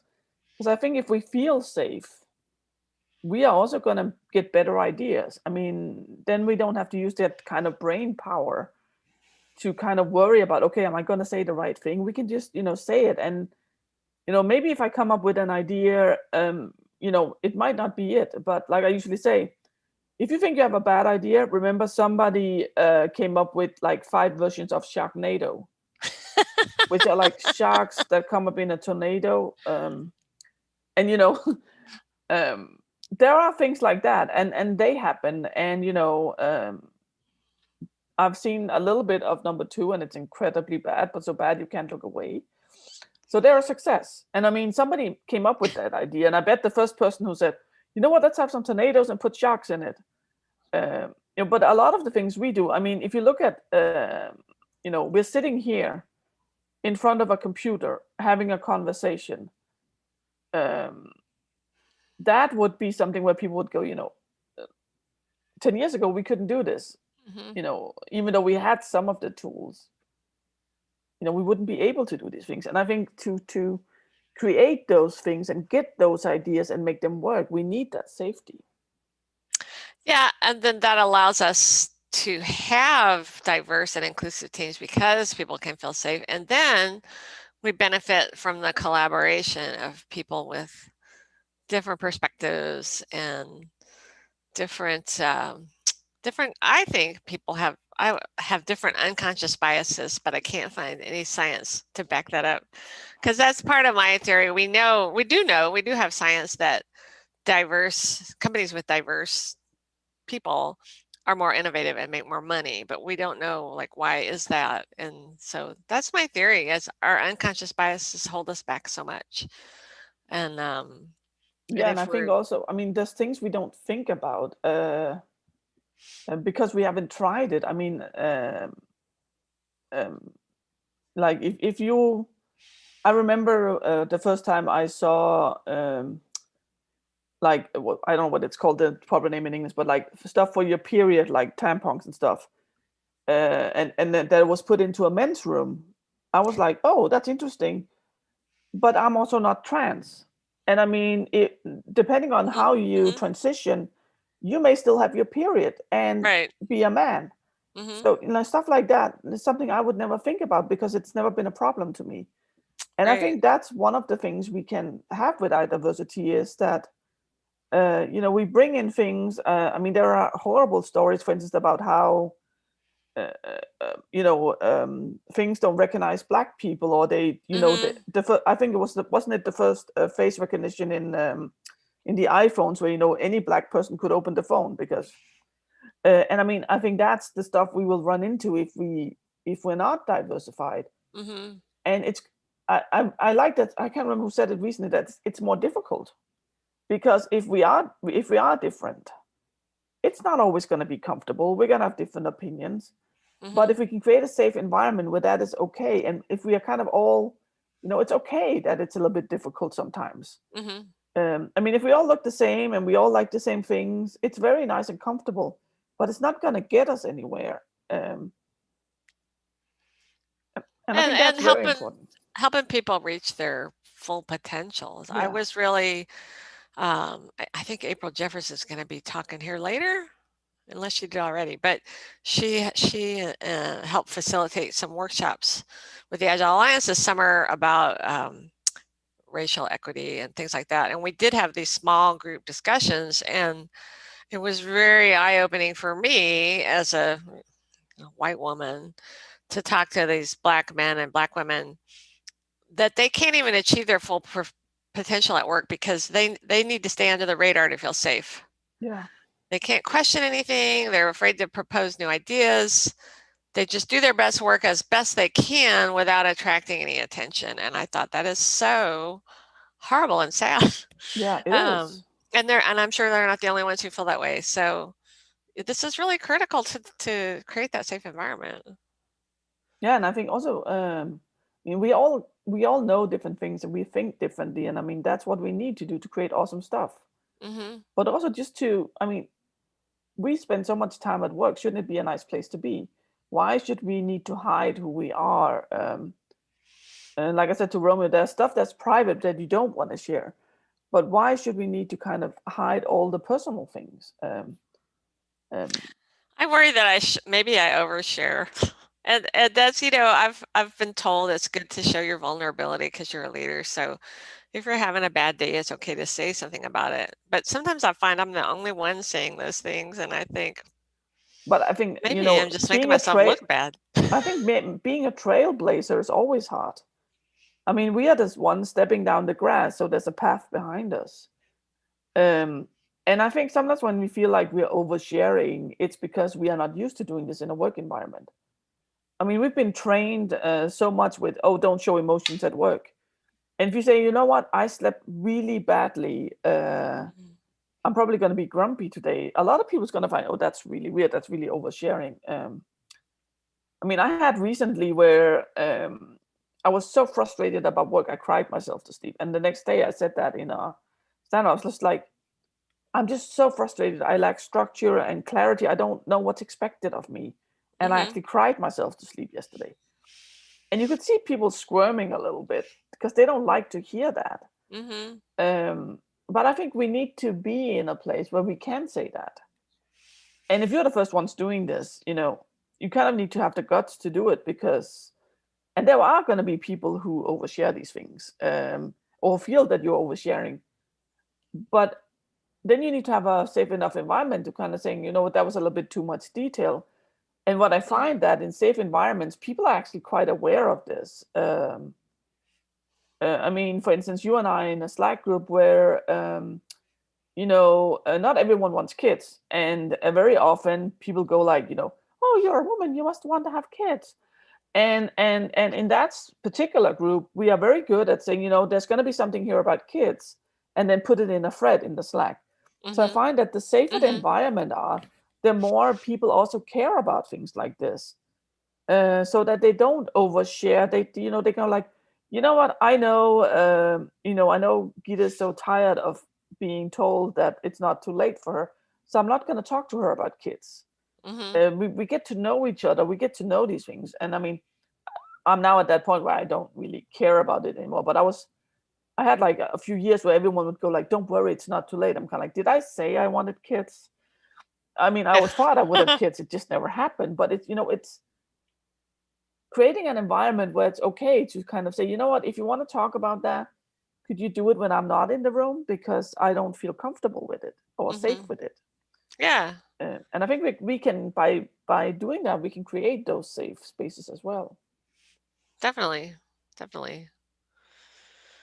Yeah, and I think another part of it is showing appreciation to the people who are willing to bring up the difficult issues in a good way, in a safe way. I was at the contest conference last year in New York, and they brought in some people from outside the software industry. These people were just more focused on people's happiness at their workplace and stuff. And they said by far the number one reason that people are unhappy with their jobs is lack of appreciation. Yeah. And I thought, that's so true. And it's so easy to give appreciation. It doesn't cost anything. And it's so easy to forget. Because we what we appreciate is something that is good. It's not causing problems. We want to remove problems. So very often when I start out with retrospectives, I have a model where there's appreciation in it to kind of help people, you know. I really appreciate you, Lisa, for instance, for you're really good at reaching out to me if I'm down. You know, and this doesn't cost me anything, but it makes you aware that I actually really like what you do. Mm-hmm. And I really agree with we should do that more in the workplace. Yeah, especially, you know, for people who are doing something difficult or something new, to kind of encourage them along, maybe. Yeah. Yeah, we're supposed to be talking about the future of software development, but I'm always concerned with the present. And so I'm curious, when you go into a new place to help them as a consultant or as a coach, like, how do you get started? How do you get to feeling like you feel comfortable? How do you make them feel comfortable in that situation? And it must be exhausting also. Well, I think it's exhausting in a way because I use a lot of my senses. Like I don't just listen to people. I kind of try to see. Well, I don't do it consciously anymore, but like see what's not being said. So, for instance, I also mentioned it in the talk with Roman. When I start with a team, I have a one-on-one with each team, and I talk to them about, you know, what do you think I can help the team with, or you as a team member with, and I talk to them, you know, tell me a little bit about yourself. So kind of building that connection. And then I come in with, I mean, what they see is what they get. There's no false pretense. I'm going to say things. And I find that building these small connections, they kind of help. And some people, like, you know, they really enjoy this or find it helpful. So they continue with one-on-ones. Mm-hmm. And some people kind of go like, yeah, that was really cool. And then, you know, now we know and we have this connection, which makes it easier, like when I'm in a setting to kind of, you know, talk about these things. Also, then I get a little bit of feeling of, you know, I know that X wants to say something, but they're not very good at kind of being the first one to say it. So I can kind of sometimes pull them in if I know they want to say something. Whereas I know that Y is not very comfortable speaking when the whole team is there, even though they have good input. So to cater for that, like splitting out in smaller groups, for instance. So even if the group kind of looks the same and I have two people who have good input, I would not kind of call out the one, so getting to know people, I think that's a lot of what we need to do. Also, when we work in teams, getting to know each other a little bit. Mm-hmm. You know, how do we tick? Because we're all different. And that's one of the things I really hate about a lot of the like agile industry or whatever people call it, is a lot of it has become recipes. Yeah. I mean, let's take Scrum as an example. I think Scrum is a really good starting tool. Mm-hmm. But what's really essential is to get to know about each other. And how do we actually collaborate? How do we start learning? Stuff like that. And I think focusing on those things, I think, is much more important than following a recipe. At least in my opinion. So true. I'm writing that down because you just said this in a talk. Well, no, but I'm just thinking I could apply this at work because I just see the same kind of thing. It's like, oh, here, let's form this new team, and then I don't see the follow-up of now how do we start building relationships on this team and help people feel comfortable with each other. And I think it's a great, you know, as a team member, I can ask people, what can I help you with? And we can talk about how could we learn to work together better, collaborate more. And also asking questions. I mean, you've been in the industry very long, you know a lot of things. And by you asking questions, you also show, you know what, even if you've been in the industry for long, there's stuff you don't know or stuff you forgot. I mean, all of us forget. Sometimes we hardly remember what we did yesterday. Right. Today I actually forgot to turn on my boiler when I was making coffee. I didn't find out until I took a sip of cold coffee. I mean, we all make mistakes and stuff like that. And I think especially when we are role models, which I think all of us are in some stone, you know, also show that we make mistakes and that and do it in a good way. I know some people who go like, oh, I was so stupid, I made a mistake. But what you're really saying is that making mistakes is stupid. I know, and I do that a lot. I beat myself up a lot. What I do very much, what I practice doing is what I learned from Christopher Avian, say, congratulations, I am human. Right, that failure bow concept. Yeah, exactly. And then we can, I failed, and let's see what we can learn from this. And, it's an option to learn that, we're never going to do this again.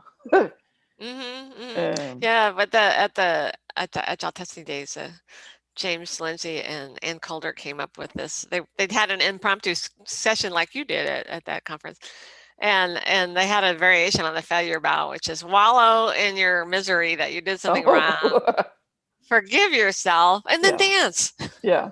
And that works really well for me. Yeah, and I think that's very essential for us to figure out what works for us, because we're all individuals. I need to be really careful also, like especially on bad days, that I don't just beat myself up for what I do. Well, and especially when you're there to help a team. I mean, it's a big responsibility to be their coach, I think. Yeah. And I think when I started out as an Agile coach, I wanted to do everything perfect. I was kind of like, if I'm not 100% on top of things, I'm not good enough, I'm not going to help them. And I realized that a lot of what I do is the small things. It's about helping them, make that conversation or communicate or, meet for a fika and discuss something. Fika, by the way, is Swedish for coffee breaks, for those of you who don't know. Oh, okay. It's a very important thing in Sweden. We have our coffee breaks, preferably with something to eat as well. Just help those things along so that we can figure out things, and have those small conversations. I think that's really important. Do you think it's harder in general to do these things now that everybody's remote, or do you think there are any potential advantages we could take advantage of when everybody's remote? I think there's some advantages by, I know a lot of, I've talked to a bunch of people who are introverts who really love working from home. But even those are now getting to, I want to see other people than the ones I live with. But I think that, it can be an advantage for some people to do it this way. And I think that I'm hoping that's something we take into consideration when we go back. I'm 100%, I want to work in an office, but maybe you can agree in your team, Monday, Tuesday, if anyone wants to work from home, that's fine. But we would like to work together and kind of be in the same room where we can actually go up to a whiteboard, whatever, the rest of the week. But I do think it's an advantage for some people, but I also think it's a disadvantage. Just the fact that, I've done trainings before and stuff, and I'm quite used to seeing myself on video. But for a lot of people, they become really self-conscious about this, which means that they focus on, how is my hair on the video, instead of focusing on how do I contribute to this meeting. So we need to take that into consideration as well. Should we use video or not, for instance? Yeah, some people aren't even comfortable turning on the camera. And maybe they just feel like maybe they've got two other people working from home in their household. And I still haven't gotten a green screen, so in my Zoom I can't make backgrounds. Not that I have anything to hide, but my computer can't do it, and it's not powerful. No, mine either. And I'm kind of, should I really get a new computer just to have a nice Zoom background? So I decided no. No, but I think, I think it is an advantage for some of us. I think that, some people, especially if they don't have to turn their camera on, might want to contribute more. Some people who like to work a little bit more alone might find it easier, and also I think like if you do, I forgot the new name for mob programming. Ensemble, yeah, sorry.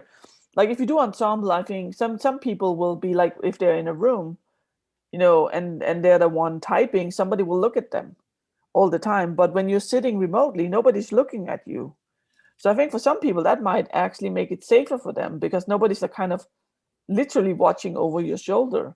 Or if you do pair programming for that matter, or pair coaching, pair designing. I think for some people that would feel more safe. And I think that's something also to discuss about, like, if you feel more safe now, what can we do to bring that into our workplace if we go back to working in an office? Which I hope that a lot of people will do, because I still believe there are something about, being in the same room, interacting, that we can't replicate when we are online. Well, unfortunately for me, I'll be remote no matter what. So, Yeah. although at least there's a possibility I can go visit the office. Yeah, and my office right now is in Portugal, so that might be hard. But not too bad to go to Portugal. I mean. But I mean, I personally would rather be in an office, but life has trade-offs, and I have my donkeys. So. I mean, nothing is ever going to be perfect. So we kind of like, what can we do with the stuff that we have? How can we make it good for people, even with, we will always have constraints. And I think that one of the good things about constraints is it makes us more creative sometimes. We will figure out what to do. And then when we go, hopefully go back to a normal life at some point, if life was ever normal, what can we learn from that? What can we bring to that? How can we create that thing? And I mean, we're trying out so many things now. We're sitting in meetings, and I think if we can remember to actually learn from it and not just do it, take the step back. I mean, I love retrospectives because we take the step back. And way too often a retrospective is just going to be, how did we work this sprint or this iteration? But using kind of that format or another format to kind of go back and go like, what really helped our team now that we're working remote? What was the things we struggled with? What solutions did we find? Is that a solution we can use in a different setting as well? Right. So I guess it's reflecting and acting upon it. Yeah, like you say, the creativity in the face of the constraints, and how can we help ourselves think more laterally? Yeah, like I was in a meeting with Wano where she asked people if I can't remember the question, and then she said, so if you can say yes to this, put a post-it note up. And so, I mean, we were agile coaches, so we put our post-it note. Like the one I have here just happened to be blue. And people had all kinds of colors. And that was actually like, it kind of put a smile on people's faces seeing all these colors. And that's something I would never even think about. It's a very simple thing. So I think we are learning a lot of things. We have small tips and tricks, and just taking that step back and going like, how can we actually bring this, whether we work remotely or not, afterwards? And I mean, even if we work remotely once COVID is contained or whatever we do with it, then we're not going to be working remote because we have to, but because we want to. And we might forget some of the good things that we learned because we had to. So reflection and bringing things in, I think that's a important thing. Yeah, being forced into a situation is a lot different than saying, maybe we should all try working remotely for a while. Yeah, but I've seen some tweets where kind of like, so who decided the work from home strategy? Was it like your CEO? Was it your CTO? It's like, no, it was COVID. So it kind of pushed us a step further than I think a lot of companies wanted. But I mean, I'm in Stockholm, for instance, and which is quite expensive to live in. So for some developers or whatever they are, it might be better for them if they're families and they want garden stuff to not live in Stockholm. Right. Can we combine this way of working remotely with that so that maybe they come into the office once a week, or what can we take out of all this, and how can we make it a better place for all of us? Well, it can really enrich people's lives. I've talked to people who now their company is going all remote. They've decided even when COVID's over, they won't require people to come in the office, and so people can follow their dreams. If this person wanted to live in South America for part of the year every year, and now he can do that, and it wasn't possible. It opens up new possibilities for sure. But at the same time, things about how our human brains work against it. So I've learned from Linda Rising that the most powerful way you can influence people to agree with your idea or adopt your idea is to do food, give them good food to eat together. How do you do that remotely? I guess you can order in something nice for everybody. I was actually, one of my friends who works as an agile coach in Spotify have been doing these home sites. It used to be off sites, but now they're home. And simply sends a box like with small snacks, stuff like that, so that people have it for the home site. So that can be one thing you can do. I mean, I know people who've been doing wine tasting remotely, where you kind of get small samples and then you taste wine from home. So it's not impossible. It might be more expensive, but I mean, even just sending, a box of candy to everyone, that's not like crazy amount of money, but it will mean that everyone would feel included. Yeah, I just got a box or a tower of chocolate boxes from my employer yesterday, out of the blue. Not bad. Well, my employer's me, and she's not very good at sending stuff. Darn, you gotta talk to her. Yeah, well, at least I can go out and buy a Swedish lussekatt, which is like a bun with saffron in it. That sounds good. My company did buy that for me today. That's awesome. Your company wanted you to have that to be happy. Yeah. Well, it's been wonderful talking with you, Gitta. What a treat. And have fun with Marit. Seriously, I just selfishly use this for my own education. I was going to say hi to Marit, but I can do that because I see she's listening. Okay. So it was really good seeing you again. Until next time, have fun. Yes, I like your little Christmas tree, by the way. Yeah, I thought that Christmas tree very on the back festive. Then, yeah.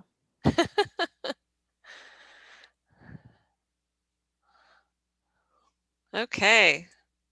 There's Marit. Hooray. Hello. How are you? I'm good. It's evening for me and it looks like it's daytime for you, so. Yes, it's just about noon. It's noon here. But I started work this morning. It was very dark. It feels like it's now my time to hold space for you to talk about stuff. And with our mutual interest, it's obvious you should talk about testing. So what do you have on your mind?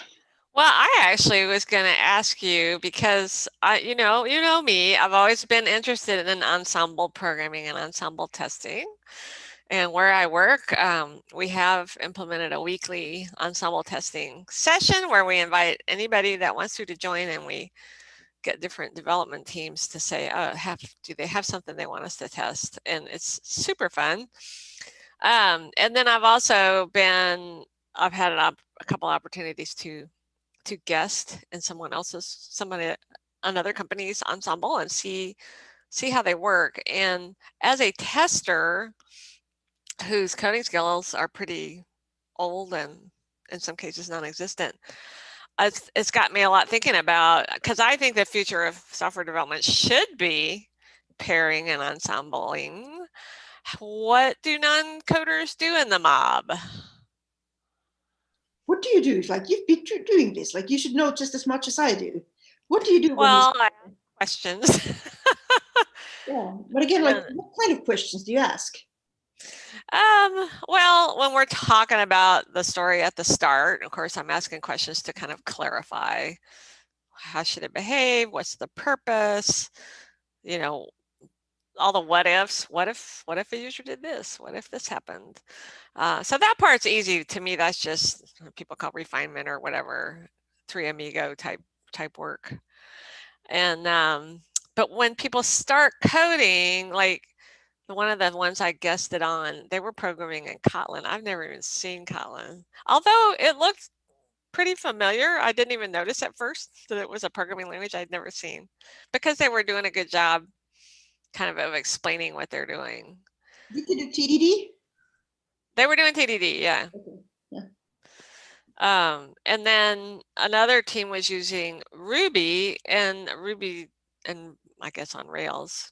And I am familiar. I've paired with developers for years who were using Ruby. I've written test automation. I used to use Water, web application testing in Ruby. But my skills are so poor, and they were never great in terms of object-oriented, Ruby. And they were switching around so fast that they were doing something and then running the test in a different window, and I was really getting lost. And at first I just tried to keep up.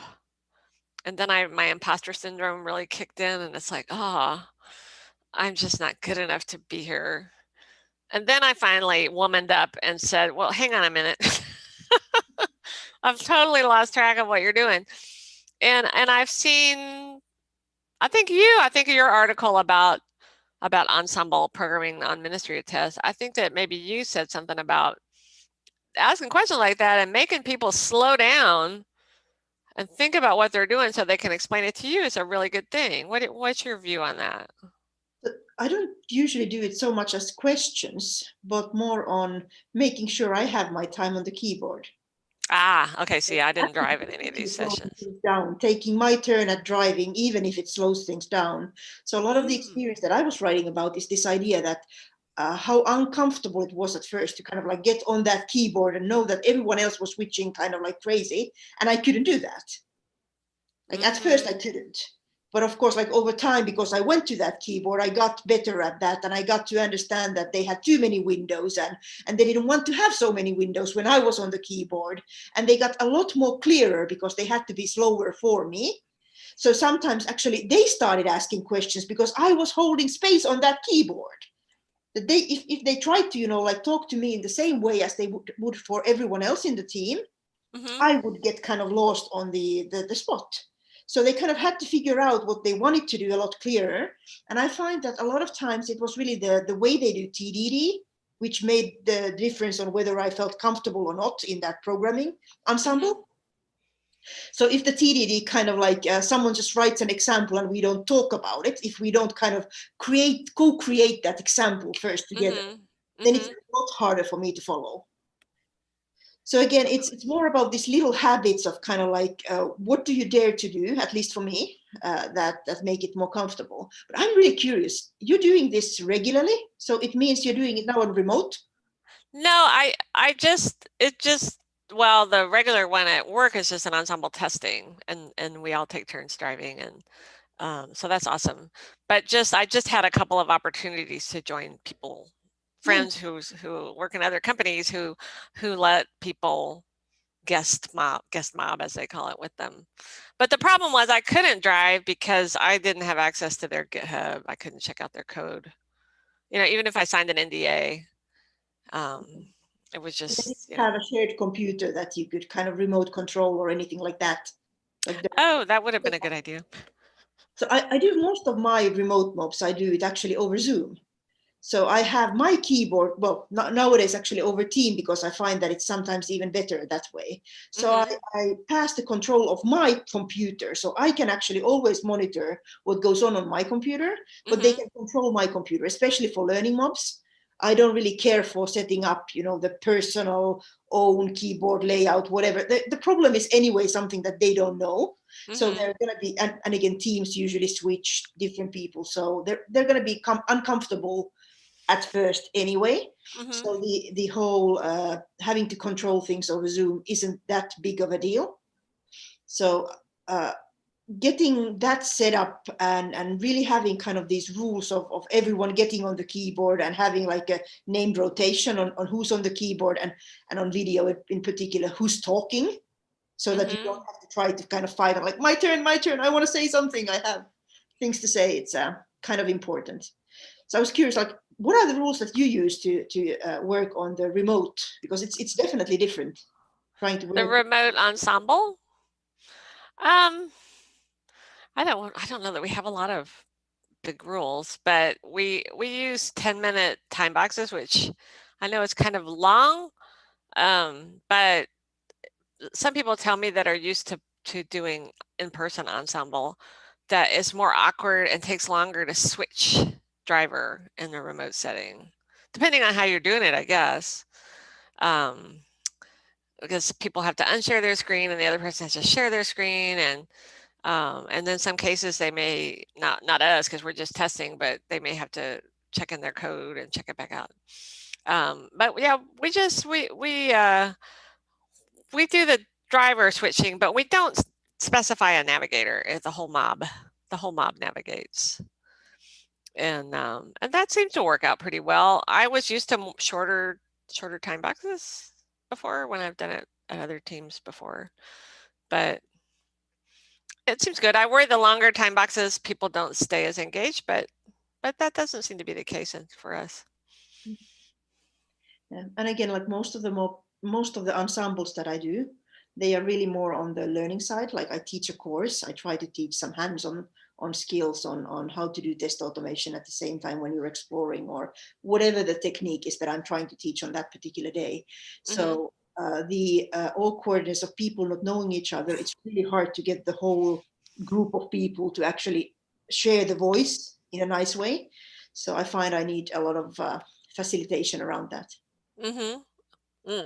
So do you really think that this kind of like group work, paired work is our future, or is there still going to be room for individual contributors? Well, I think it's important. I worked for a long time at a company where people were required to pair all day, every day. And I think that's a problem, because sometimes you need to be on your own to learn or on your own to experiment. And I think it's tiring. I think pairing and ensembling, it gets tiring. So I wouldn't advocate to do it full time.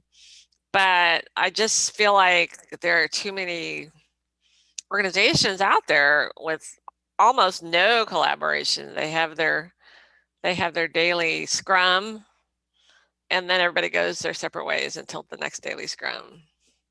And it just doesn't seem like a smart way to work. And Gita and I were talking about diversity and getting ideas from other people, and maybe overcoming some of your unconscious biases. That way you can't do that if you're all by yourself all the time. So I feel like there has to be some collaboration, and doing it more formally may help people feel more comfortable with it, so that they start maybe doing it spontaneously. Oh, I'm struggling with this. I think I'll ask Maret if she'll pair with me and look at this with me. I find there's these unknown unknowns that we don't know to ask for the others. But when we actually get to see people work, we notice, like, what did you just do? Can you do that again? Explain what you just did? And most of the kind of gems of what I've learned from other people, they come from that setting. And another way for me really to figure things out is I talk to people and I build on whatever they built. So it's so much easier to kind of build a better version of something you saw somebody else do. Kind of like through critique, you realize what you would like to have on that particular topic. And I'm noticing that I do more and more of that for my work, kind of like seeing something that somebody created and then turning it social as soon as possible. So I get kind of like this nice mix of not necessarily always working together, but always working so that we build on top of whatever the other one is building. Yeah, that's one of the things I like about ensembling, is the concept of build on what people are doing. Don't tear it away. The yes and type mentality that I think is in your book. I feel like I read that in your book. And I've seen this in the ones I've guested on recently. It's like, yeah, just building on these ideas and growing these ideas. It's really, really cool. And for testing, I mean, you were asking like what guidelines that we have. One thing we do also that I highly recommend for ensemble testing is that we do have charters. So we have, ahead of time, we put together at least a couple of charters to work on during the session, just to give us some focus. Instead of just, I mean, sometimes it can be really useful just to do ad hoc testing, but I like the idea of having an exploratory testing charter to guide us. I usually don't prepare them in advance, but I usually name them when I see a group kind of finding that type of structure. So okay. Kind of like pulling them still out of the group rather than taking them into the group, because it constrains the group a little bit too much sometimes. But then again, like having had a chance of starting with, like, what I usually do is I take a software that they've never seen before, and I put together a group and I say, test this, and then I watch what happens. And different groups go to so different directions. So some people really need that box. And again, we see the same thing at office, like with work, that some people need kind of like, do this and get this done and feel like you've done something that was really useful. And they get really stuck if they have to kind of think of that for themselves, and then you can later grow them into kind of like, these are the types of things you're trying to identify. And this kind of like the mentality of stretching wherever we are right now, I absolutely love that approach. Yeah, in a supportive environment, like Gita and I were talking about, just feeling safe to do that. And you might fall on your face, but the other people are there to pick up the slack, I guess. One of the things I learned when I started doing ensemble programming at first is that it's not that I really would have been like, I didn't believe I would feel safe or enjoy it, but I went there anyway. So kind of like the idea of just getting that experience. And I was convinced I'm going to feel like I've wasted, quite the number of hours of my life into watching other people. That was my idea before I started off doing it. And then later on kind of realizing that 6 months later, it had rewritten my history. And I remember that I actually started programming at the age of 12. And I've been writing code in about, I think now it's 14 or 16 languages. I can't keep up with the numbers anymore. So again, kind of like, it's really easy to downplay what you do when you have that kind of mindset. So kind of like when you do that, people tend to tell themselves stories that whatever they're doing, that's the valuable thing. And that's how we talk about both the hard skills and the soft skills, or maybe we'd like to use other terminology. I think they're both extremely important. And I would like to kind of emphasize one over the other. It's kind of yes and type of thing as well there. I like that. Yeah, it doesn't have to be either or, right? So is the whole team thing still your thing? Like everyone knows you for whole team testing? Is that still something you try to add? Absolutely. What's the latest on that? Like what kind of things are you looking at? What do you still want to learn on that? Well, I think for me, the last couple of years has been who's on that team. And I've been lucky to work on most, in the past, small cross-functional teams where we did our own operations as well. So we were already doing that DevOps mindset of, we built the software and now we're deploying it and releasing it and taking care of it in production and responding to customer issues. We're doing all those things. But in larger organizations, especially, that doesn't happen, and they still have the silos, especially for the right side of that DevOps loop. And so for me, it's trying to advocate that the whole team needs to include everybody all along that DevOps loop, and how can we build those bridges and bring people together and make that whole team. I kind of, in my mind, I always assumed all those people were there, and the last few years it's like, oh no, this isn't true for everybody. And that's why we have a DevOps movement, if you will. So kind of like extending the definition of the team is. And to really make testers understand that we need to be involved in that right side of the loop. Our skills are very important. Both of our hard and soft skills are very important. We need to ask questions in production. We need to understand, how are our customers really using this? Or are they even using it?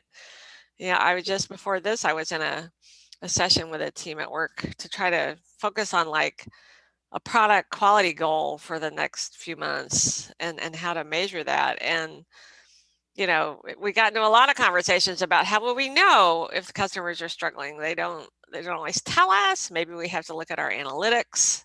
Maybe we need to be instrumenting our code better and capturing more data about what they're doing, because like you say, those unknown unknowns, we need to be able to ask those questions without having to re-instrument our code and redeploy to production, get the quick answers. But I just think, I've followed Abby Bangser into this area of, as a tester mindset, getting involved into the operations side of things is so important to everybody. I think it helps everybody.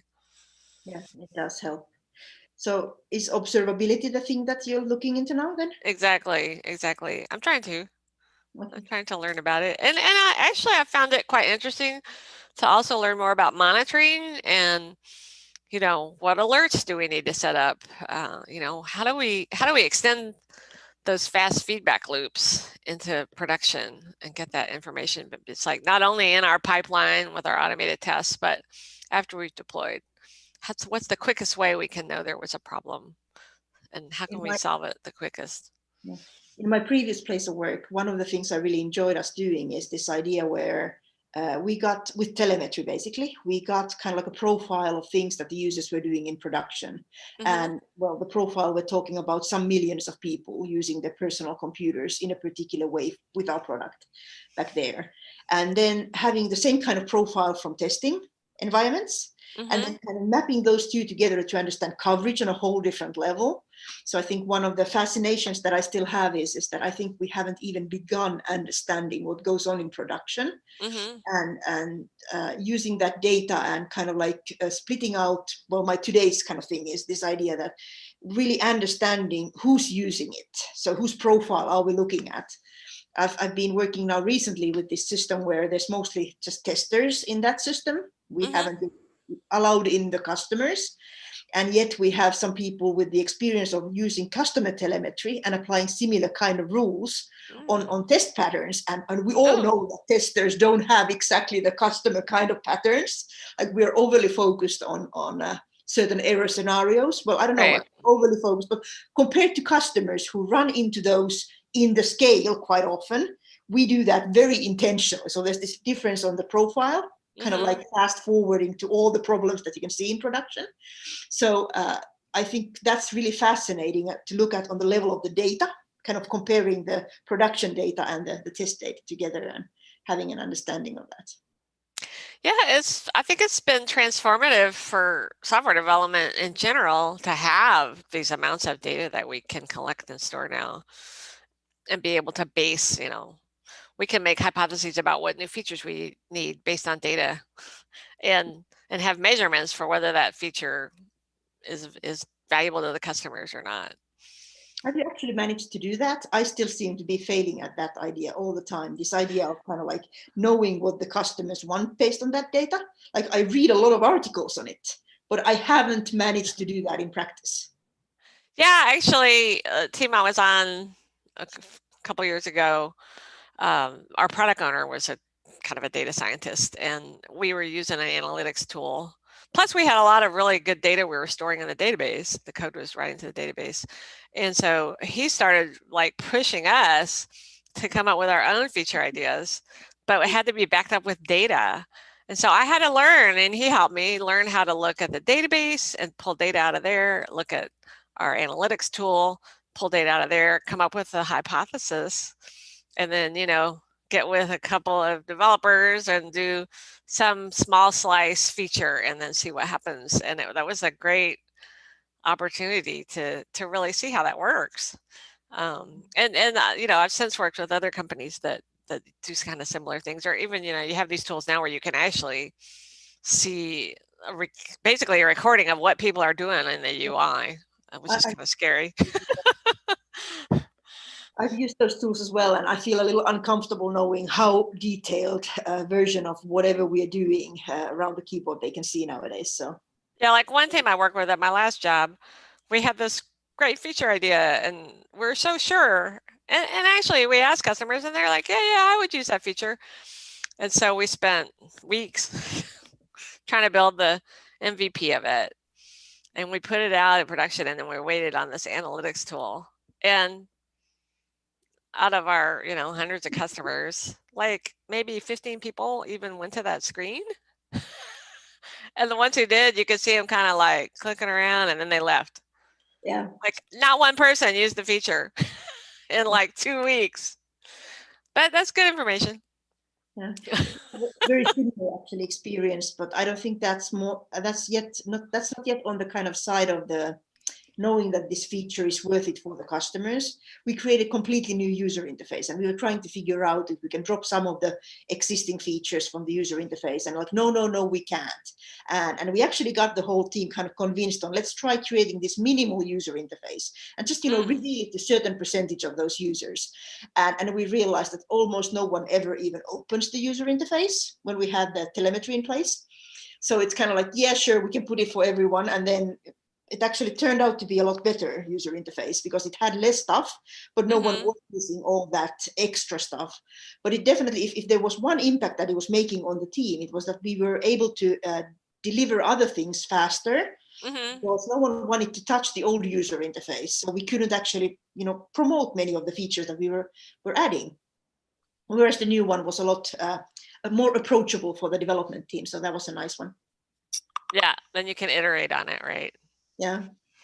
And we actually, in this case, we did a major redesign and actually got something people wanted to. They just people couldn't understand what to do. So we made it more clear. But I think it's wonderful that we have the capability to have that data, but I still think a lot of teams are not taking advantage. Yeah, and again, I think sometimes we even have that data, but we don't look at it. So the first step is to get to a place where the data is sent to you, but the bigger step is actually using it for your benefit and start building these hypotheses and having high quality conversations. That's what I kind of miss. Right. Is that it takes a bit of learning before you have those high quality conversations on whether people are using it and what's valuable and how do we know. Yeah. So I gave my impressions of the future as testers on the right side of the loop and more ensembling and pairing and collaboration. How about you? What would you like to see happen more?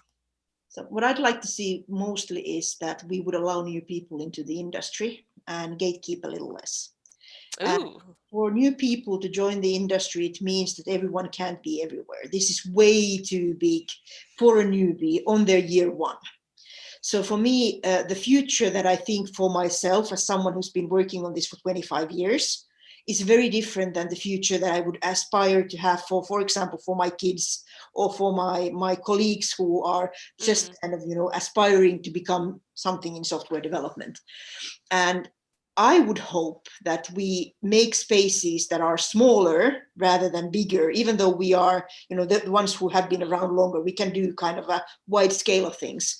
I'd like to see these kind of narrower roles from which you can grow into the field. And I think that's kind of one of the things that is the most important to me, that instead of saying that now to get started as a developer, you need to know X, Y, Z, all of these different things. And you need to be great at soft skills and you need to be great at this and that. And the list is endless and it's getting longer every single day. So I'd rather have this idea that, you are a person of potential. We believe you can learn and we'll walk with you while you're learning.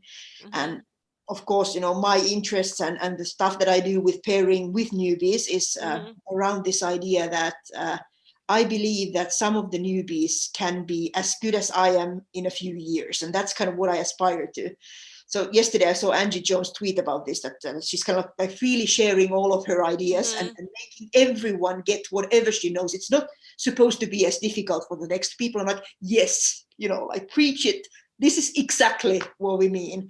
And then I saw another tweet saying basically that what you do is you climb up and then you lower the ladder. So you're all the ladder for the next person.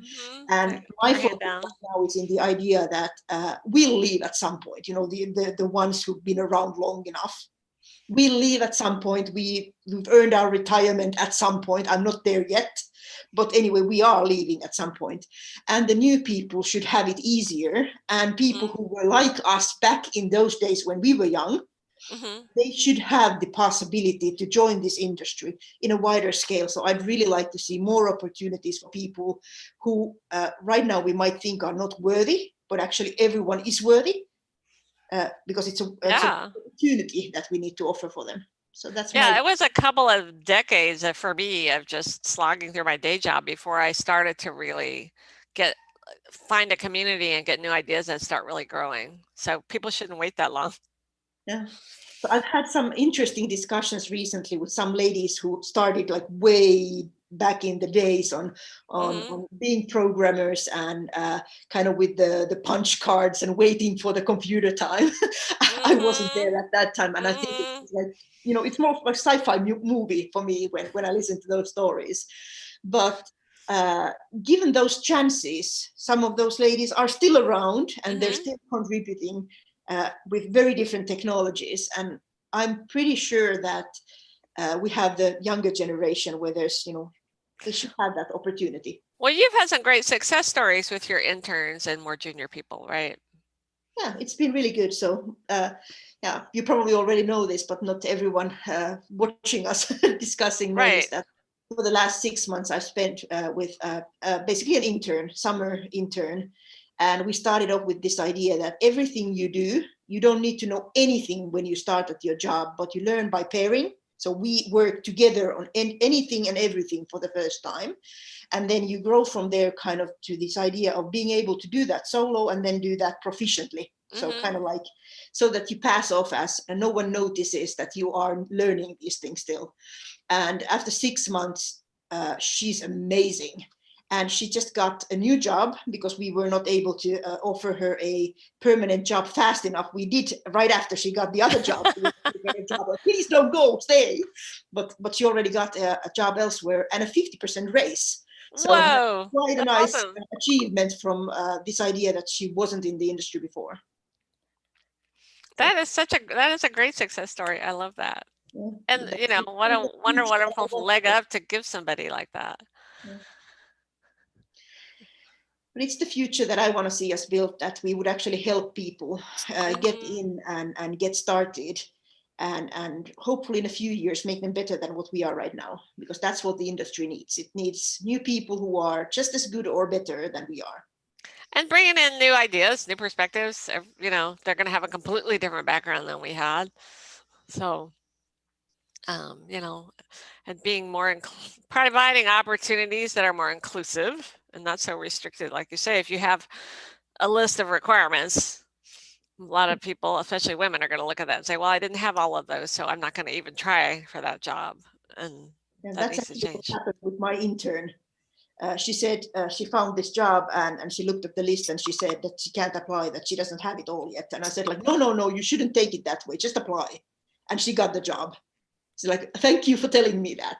And I'm like, I don't want you to go, but you know, I want you to be happy and successful in this industry, but I don't want you to go. Yeah, it's a conflicting set of feelings. Oh, I think my time is up. Yeah, but I was telling Tim here in the background earlier that he needs to just cut me off in the middle of my sentence. So I'm waiting for him to do that. Well, wait, I'm the one who's leaving though, because I've been on for an hour now. Yeah. So you get to stay and talk to April, it looks like. Yeah. So awesome. I guess, do I just like leave the meeting, I guess? Oh, they did it for me.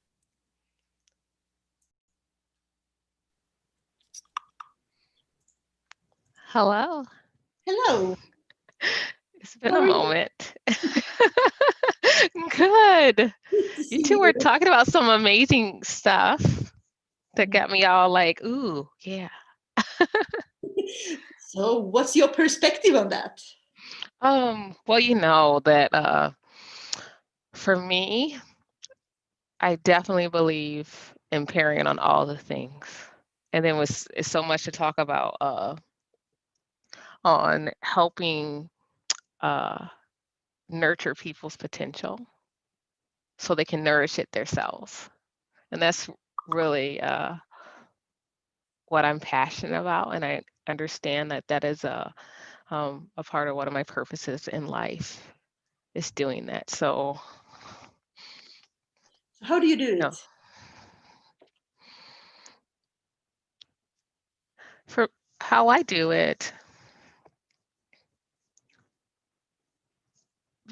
besides asking, you know, quite wicked, you know, questions, stuff is ask questions to allow them to deepen their understanding of self, to give them breath and space to discover what have they learned about themselves in this life and where are they at in this moment, because it changes. It's kind of what I say is, I think is a terrible question. What do you want to be when you grow up? Versus what do you want to do next? How do you want to add value next? Because it's ever changing and growing and it leaves possibilities. And the other one is quite stifling.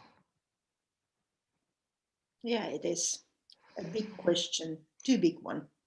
The other one is kind of like stepwise things to consider. Yeah, even I remember when I first in the college, I started off as a computer science major.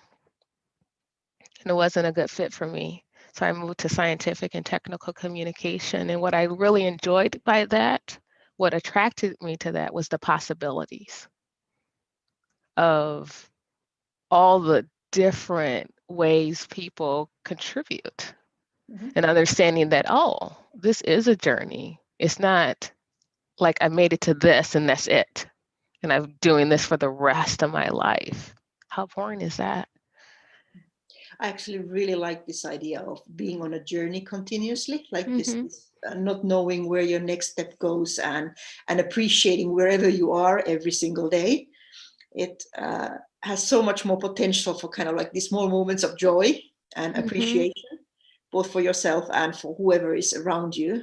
When you think of the whole kind of like the agile stuff as like when I learned to think of that as a journey rather than destination, definitely a changer for me.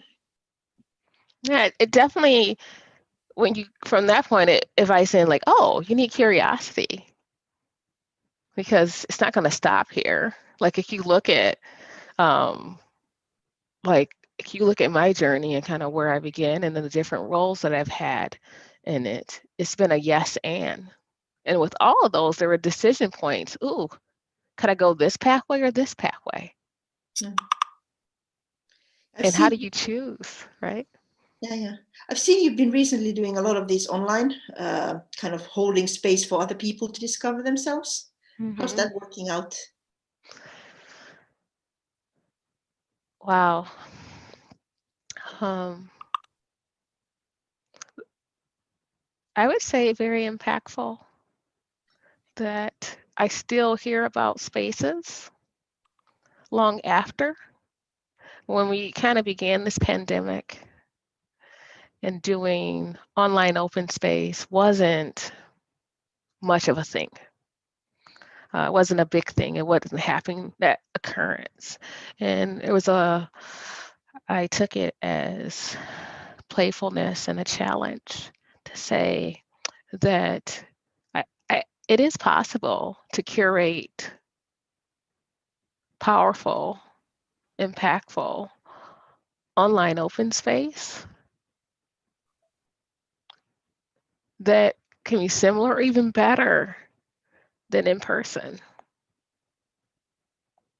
And I find that when you envision that, I spend time investing in what are people thinking, feeling, seeing, saying, and doing, when I apply empathy mapping, design thinking to the spaces that I curate, and think about not only why are they coming, but also how are they gonna, what will be true when they leave, that those truly manifest.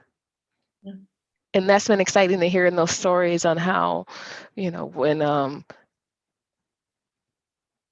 how people are now, the actions that they take from it. Open space doesn't have to be just a conversation, oh, that felt good, but walking away with things that, whether it's personal change or doing things with your organization or communities, that there's real change that happens out of it. And sometimes it's not known initially. I find it really interesting, kind of from my perspective, that I've been to your open spaces and I've been to other people's open spaces online. And I absolutely love open spaces, and online ones are sometimes, for me, they're even better than really, like what you said is, it's very true that it's a great space for learning. But what I find interesting is that you so often hold the space for others that we don't get to hear from how you create those. So I'm really appreciating the moment that I'm getting here on hearing kind of like the design thinking. So can you please tell me more? Tell you more? Oh yeah, that one of the things that, I would say a myth about holding space. A lot of times when people think, oh, holding space, I have to go up, I'm about to go hold space, as if it's an activity that they directly associate with facilitation. And that's the act of holding space, them talking and doing things, but that's not holding space. No, that's not. It begins when you first think about it. When I first began to it began at that point of idea, because I look at holding space as in care of, right? So at every moment I'm thinking about the people there, and the people, like those voices there. And so it begins much earlier on. And when you do it that way, when you think about every moment,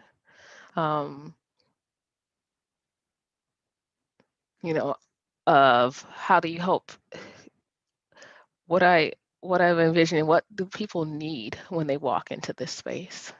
Yeah. So I think about that, like, the colors, like the language, the tone, where are people at?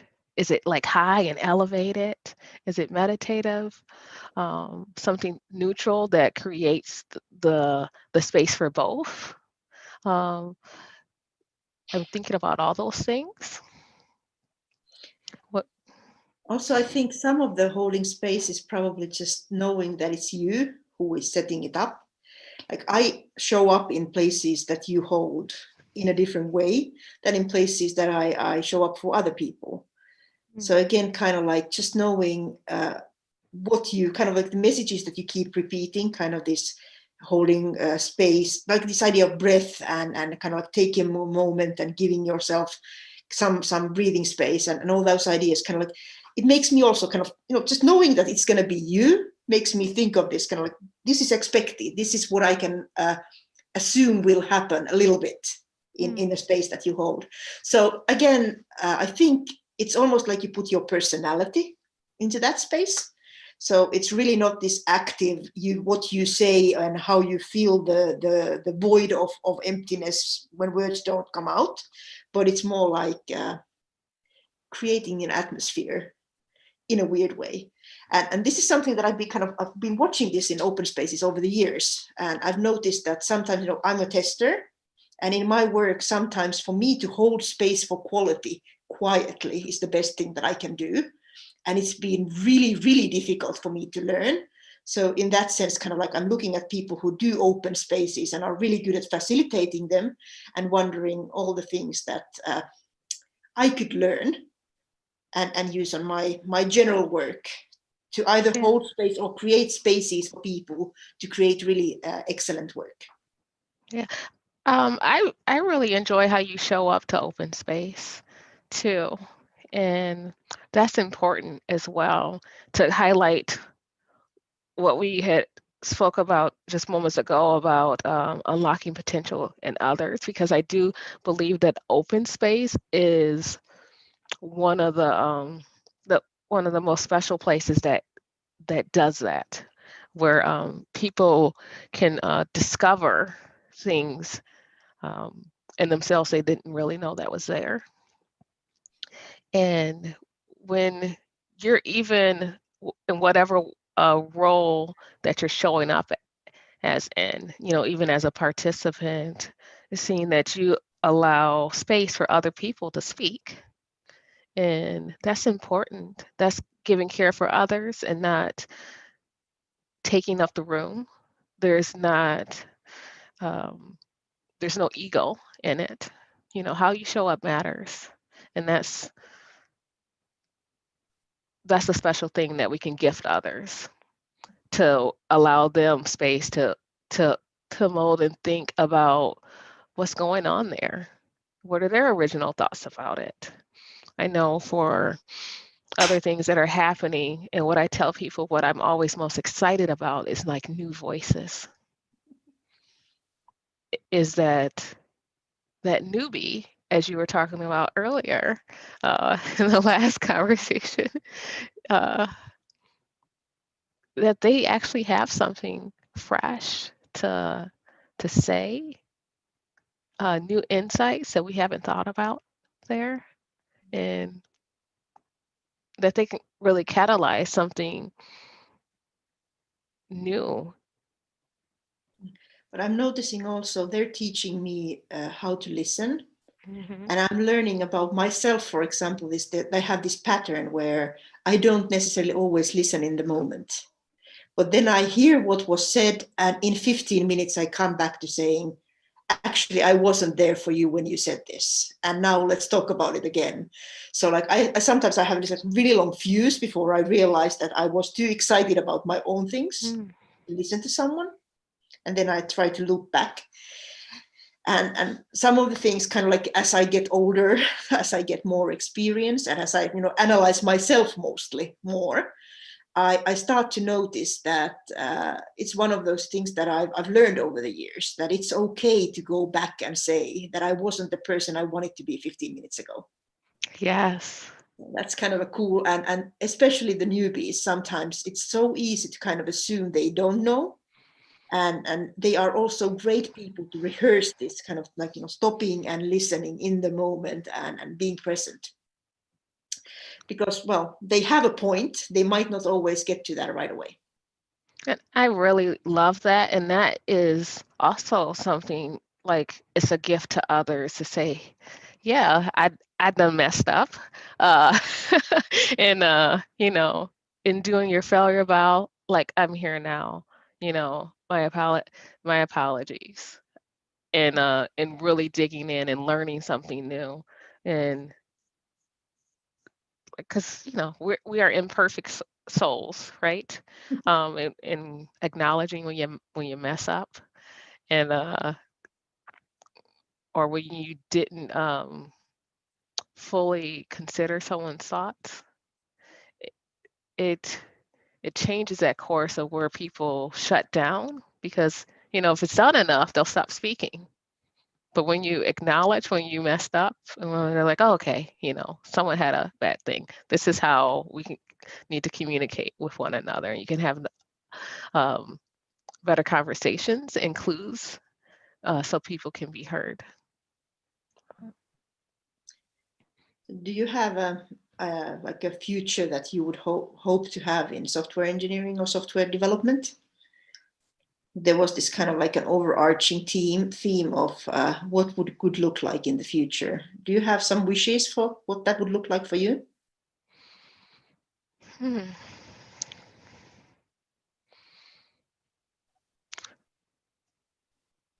Really, it all goes to, for me, access, that there's diversity, equity, and true inclusion in the space. And we understand that needs to start earlier on. And how do we give access for people to explore so they can be like, oh, they can start coding, at 5 years old, right? Mm-hmm. Or testing or whatever they want to do, or they get introduced to it so much sooner. I think, Ed, for me, the first time I touched a computer was when I was in college. In all honesty, to get to play with it. I remember taking a class in high school, and we weren't really allowed to touch much or do anything to do anything. I didn't know how, for typing or whatever it was, but it was like, okay, what do I do? It was foreign to me. I haven't been on the internet or anything like that. Now my kids, of course, they've had access and they have different privileges than I had as a child, but there's still so many others, as we become more technical, who don't have access. As we said, in this pandemic, they're the have-nots. How do we give the have-nots opportunity to be a part of it? So that's what I really hope for. Yeah, so it's kind of like the same kind of thing that I had in my previous conversation. I have to hope for new people to join in, but you're taking it even earlier, kind of into the access. I really like that idea. Yeah, it opens a world to someone.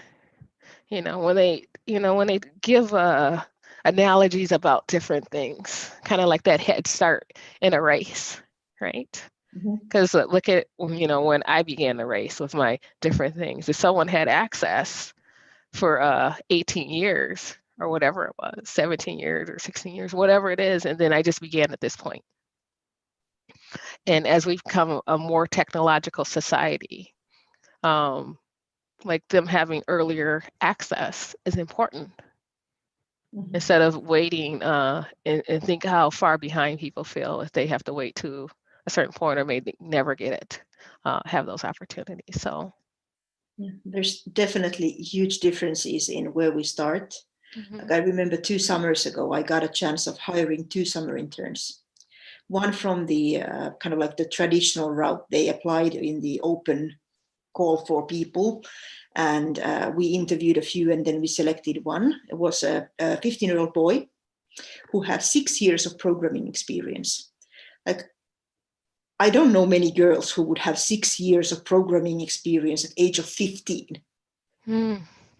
And the other one was a woman. She was 49 years old, because the interview route was so that the position was first of all opened only on the women's channel. So basically anyone could apply, but it was hard for men to find that job because it was on the women intensive channels. Then the interview itself, I did that as a let's pair together on a testing problem. And I don't ask your CV anything because it's a starting level position. It could be open for anyone. And I really didn't pay attention because I don't necessarily understand always how old or how young people are. So I didn't even pay attention to that because we were working on the problem together. It was not so much even on the video. The video was there. And I ended up selecting a 49-year-old. But what was cool about the 49-year-old after that summer was that now she is she's a what's this called, the director of marketing in another company. So she had a previous marketing background, but now the company was one that required her to know programming and computers better. So with that one summer job, she was unemployed for a long time, and she got back to her own career and in higher level positions. But like thinking of these opportunities, like it's early and it's late and it's everywhere, but the access definitely isn't the same for everyone. Yeah.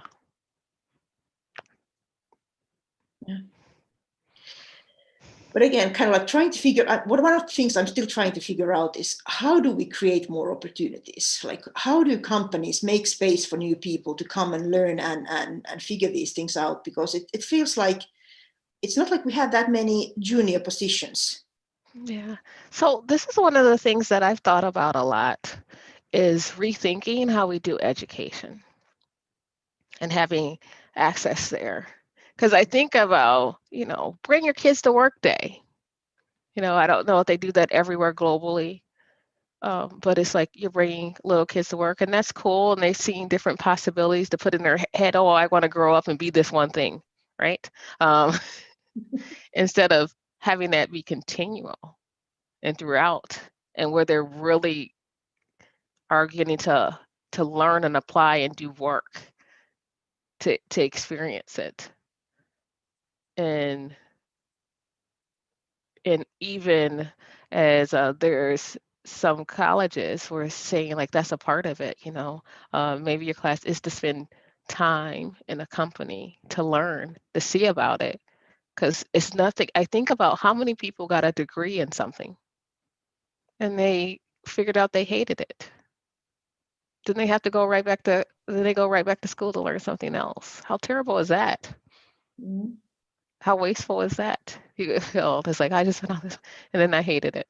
But I find that around here, if you have one degree on whatever topic, it doesn't block you from going to other directions.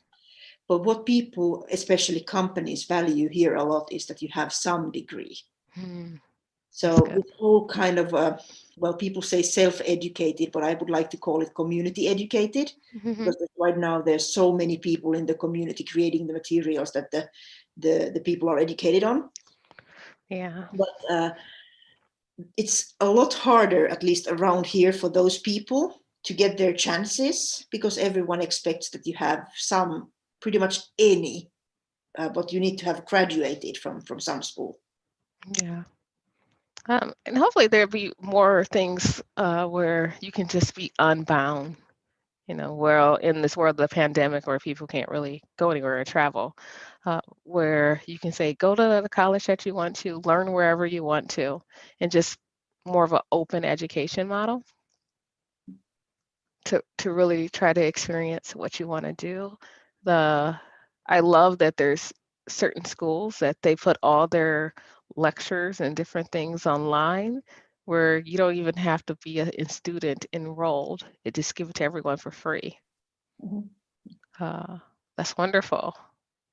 And so yes, the community is educating, like education being free and open, and the impact that it can have and help people get opportunity.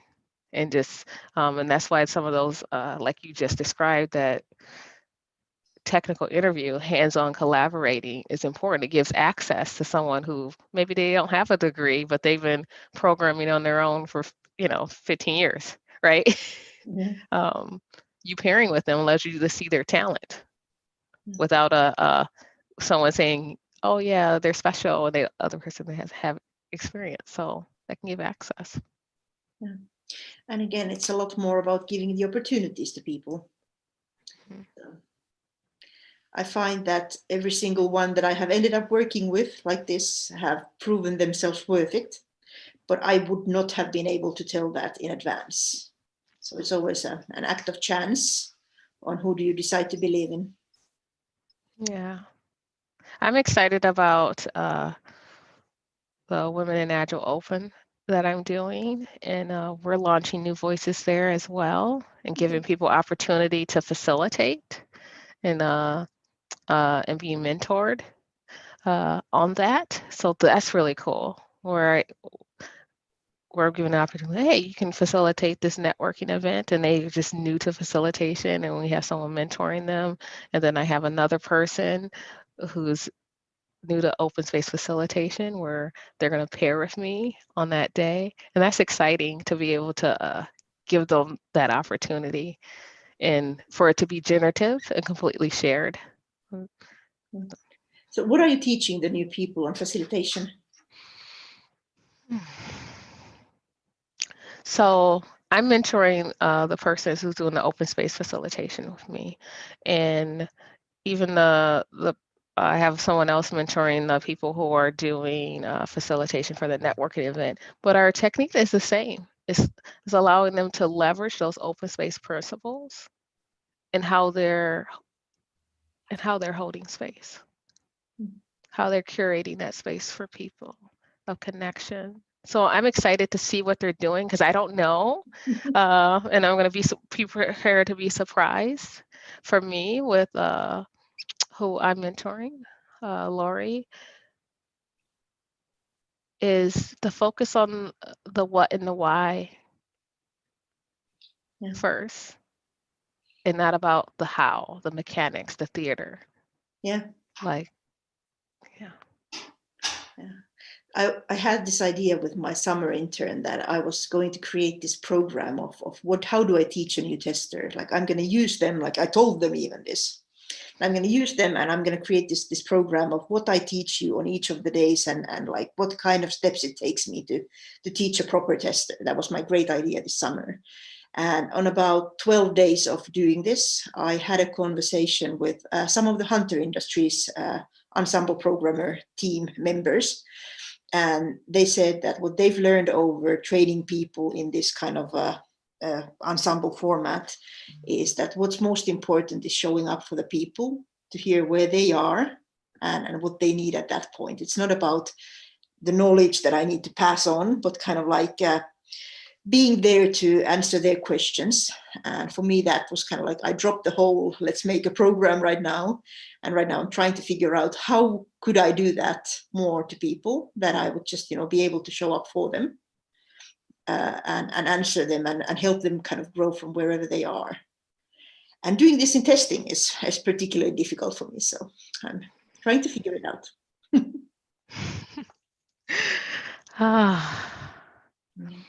Are we about to switch off? Lena's here to come and talk next. I don't know if you met Lena yet. So This has been wonderful connecting with you since it's been, I don't know, it's been a month or 6 weeks or something like that since we last chatted, and some nuggets. So I'm excited to hear more later on. I guess the next time we connect about everything that's going on, and also just how people are flourishing, that you are working with, and seeing their impact. How does that make you feel, seeing the people just shine? It is weird. But it's also a very kind of like joyful and happy moment to notice that people are doing well. Yeah. But I guess you know how that feels as well, because you do that to people as well. So it's kind of like passing things forward in a chain, like this conversation. Oh yes. It's such a, it's great when because a part of that you get to experience when you know those light bulb moments, when they have those ahas, and moving from ahas to action and owning their own change. And it's really exciting to watch. You know, it can make you all teary-eyed, I guess, if you're a crier like me. So is the actual open space, the women focused one, is it just coming up now, or was it already? It is next weekend. Next weekend, so people can still take a chance and join. Yes. They can take a chance and join, and all genders are welcome and encouraged. And yeah, it'll be really nice. It will be. I think I had something else on that weekend, but I still need to check with my summer intern if she would be joining. So she was kind of on my list of things to tell her. Go there. Yeah, I hope to see her. It will. It's definitely a place to build your confidence, to experiment, to learn with safety. Yeah. I think open spaces are awesome. Right? You asked me about open space. I always feel guilty because I'm such a geek.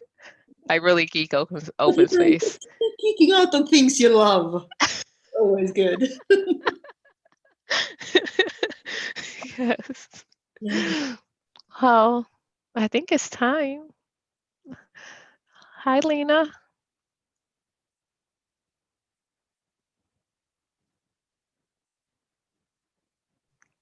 Hello. I was wondering if it was allowed for me to go from the back to the front, and I guess I am allowed. Hello, my friend. Hello. How are you doing today? I'm good. You know, I've had so many wonderful conversations today.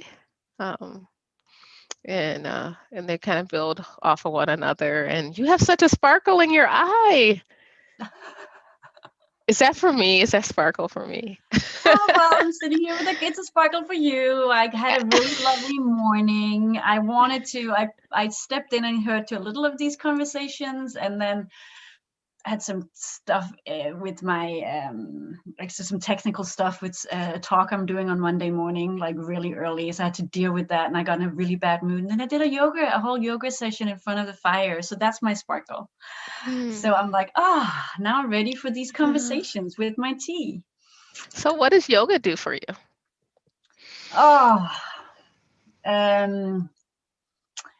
What does yoga do for me? Well, you know me, it forces me down in gear, which is something that I need. As I'm getting older, I'm better at doing it myself also, but yoga gets me down in gear. I'm a runner also, so it also helps me stretch out my stiff running legs. But yeah, I've been doing yoga for 20 years. I do Ashtanga yoga, so I can't sit still very long. I do a flow, but it's the best place for me to really cut off this, which is, I got a lot of great stuff happening in here, but often it's also good for me to kind of, you know, turn that off a little bit. So that is a space for me, and it's a space alone. It's a space where I'm not dealing with a radar around my kids or family members or work. Do you have a place like that gives you that space? Because you have a full household. I know, and I'm trying to like think for me that personal meditative moments. A lot of times it happens when I'm talking to you or another friend, when I'm able to just slow down and talk through my thoughts. But the biggest point where I find breath by myself is at night, because my brain doesn't shut down.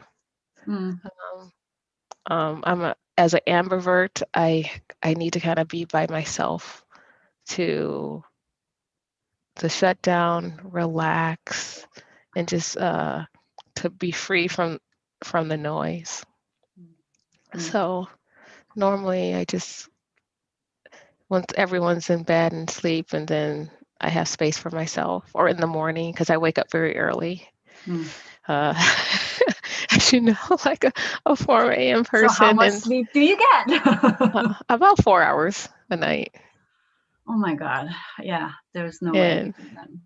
So I'm allowed to be alone with my thoughts. So I normally just sit there. I don't get out of bed, but I just kind of sit there and just try to be alone with my thoughts at that time. And it gives me, I'm able to recenter myself and do things such as writing, which I do in the mornings. Isn't it interesting because this is just totally links me to some of the work that we do together, because I think we've been trying to create those moments, those reflective moments, those moments away from the chatter, away from the to-do list, away from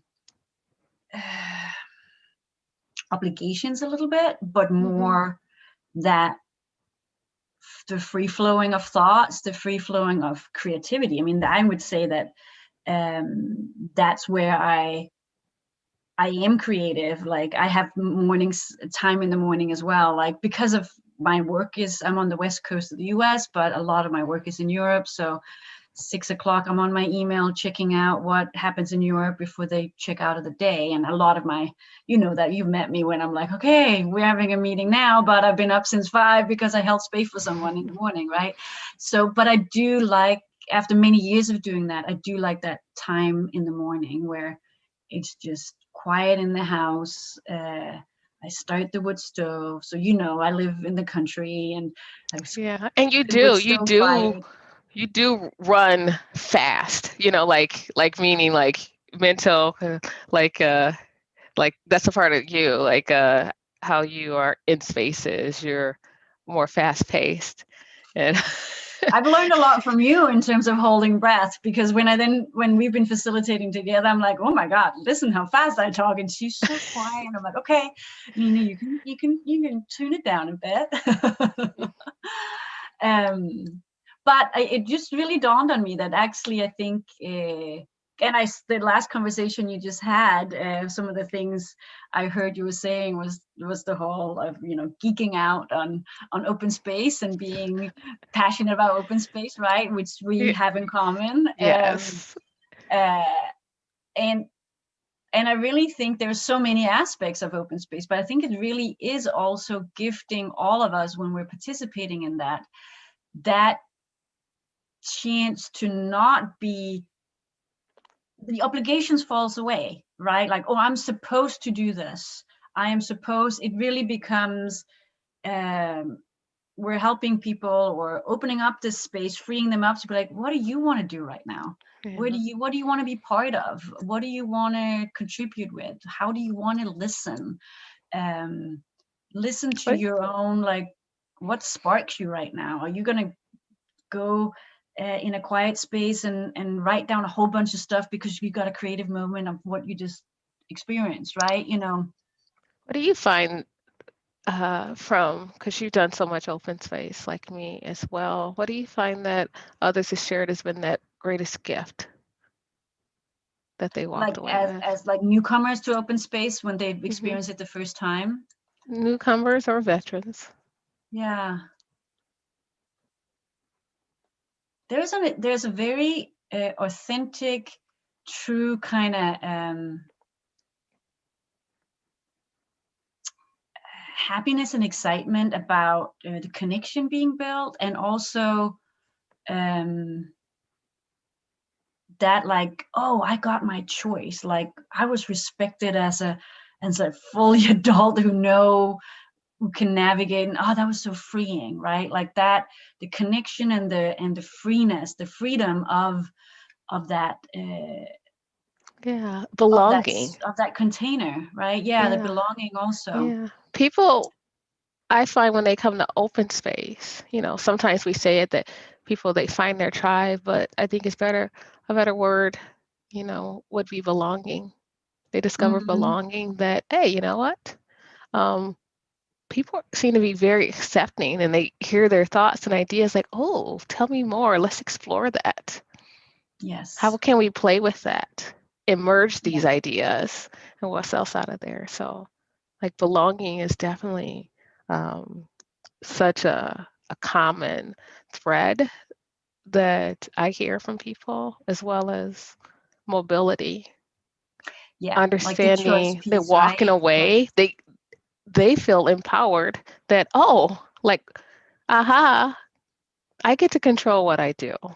Yeah. I'm not enslaved. Exactly.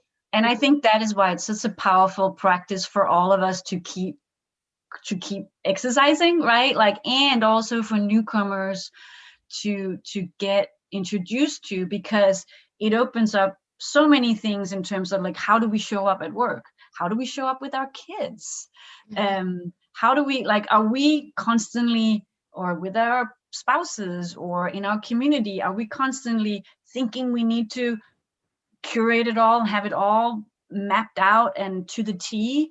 Or are we trusting that people know how to navigate this? People will step in and fill those roles. People will know when it's enough. Like, those kids would take out that garbage. I mean, you're going to train them how to do that, but also, like, hey, are you picking up this garbage sitting around? And then you'll do it, right? Like, and that, so I think it is, like, in terms of how the future of work is morphing, and where I'm hoping it's morphing into, is that really that in our workplaces, that's going to be core. It's not core now in the general workplace, but that's going to be more core. That people are going to be showing up, taking ownership, knowing when they can carry something, and know when it's not their turn to carry something, and they're going to step back. Like that we're really honoring that full integrity of our colleagues. Yeah, I think that's a space that, by embracing something with a loose structure, how it opens up people to be more emergent, and through that have flow, right? And it's like not just in life, in their soul, right? Of simply saying that there's a peace about it that people haven't had before. Or it's getting away from some of that anxiety. We understand when I think about people's life and how many people have heart attacks and all sorts of different things, and so much stress. That's why the future of work is like, how do we remove those stresses?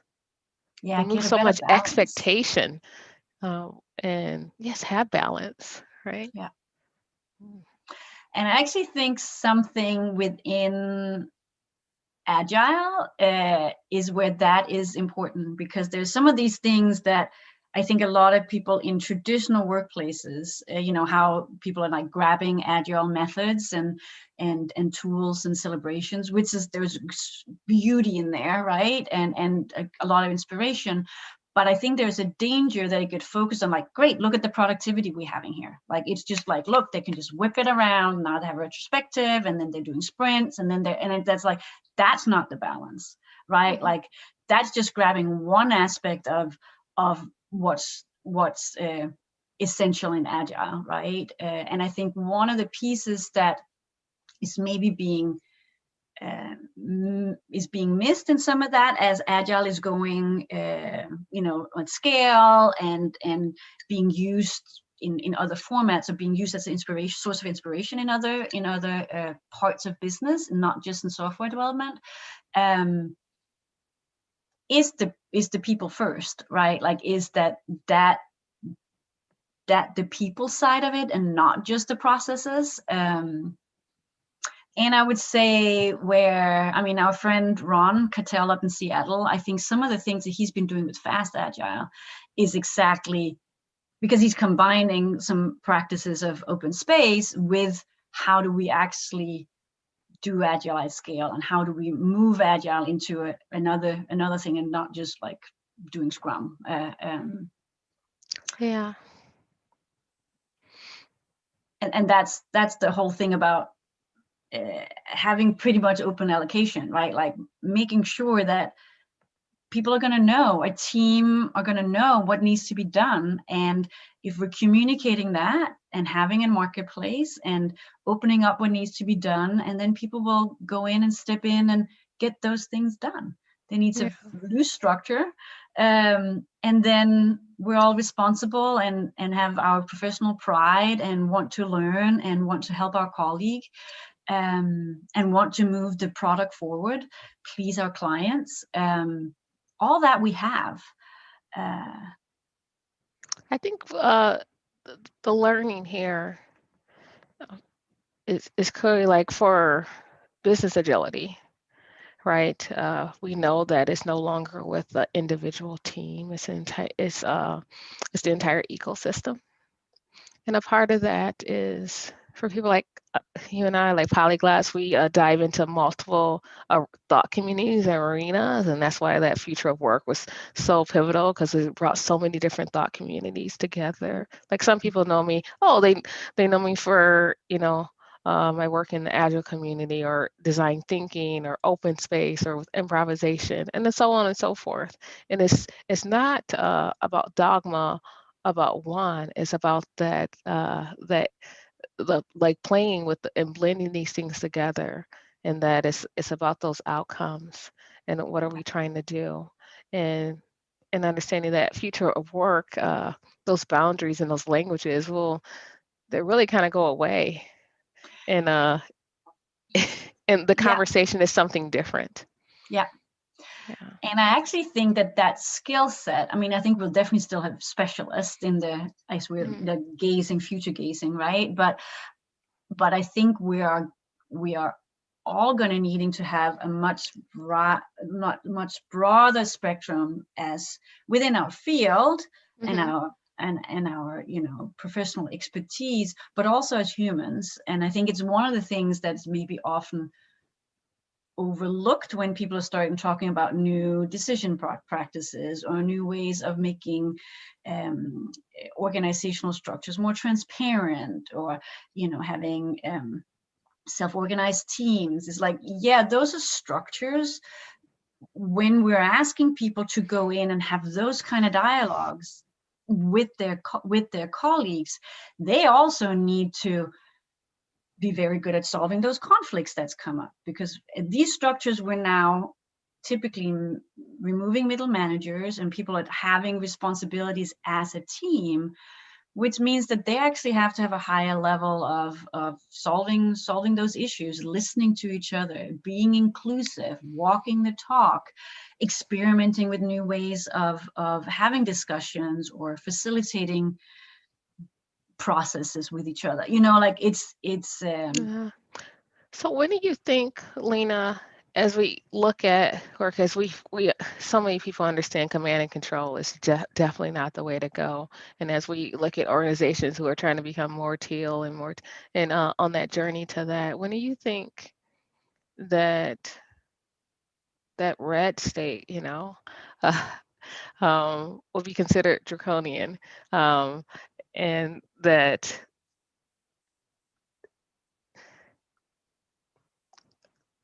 like, what is that gonna look like? Are people, will it be shunned? Will they be shunned for those work environments? What will it look like? What is it gonna take for people to move to authentically? Oh God, I don't know. I mean, I think things will happen with the younger generation going in and having that choice as central. I mean, they're forced to going into work and get their student that's paid off, and all those things like everyone else. Like there's still the worker bee aspect, but I think they're gonna. I think they're gonna have some more critical questions in terms of like, do I have to do it this way? Do I have to take this kind of job? And if it doesn't fulfill them, I think they're going to be more critical in terms of like, well, you know what, my life is too short to be hanging around this kind of environment. So I think a lot of our new colleagues are going to be critical and not step in and just do some of the stuff that we've seen being the norm in command and control. But I also think we need to, so I think that's going to shift something. We also need to recognize that and being really careful that we're not just speaking to preaching to the choir, right? Mm-hmm. And making sure that as we're talking about the future of work, that is truly inclusive, that doesn't become, because there's some companies like, they're hiring for that culture fit. That's really not inclusive.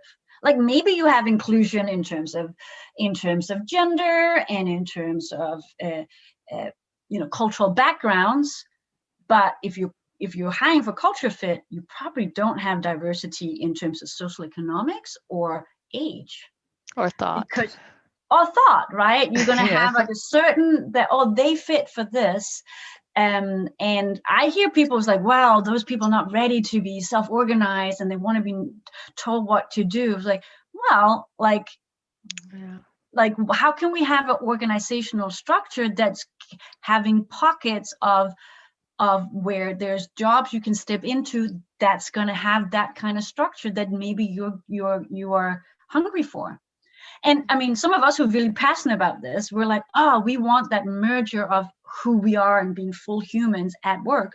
There's going to be there's a lot of people's like, you know what? I would like to plug in 8 to 5, 9 to 5, and not have that responsibility of making they those don't want the discomfort to that's their passions will be maybe, yeah.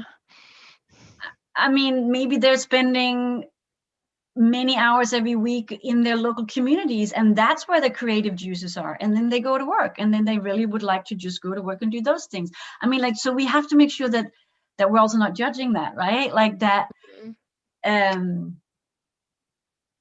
Yeah, so how do we actually make the future of work inclusive? Like, I mean, how are we fully conscious of that?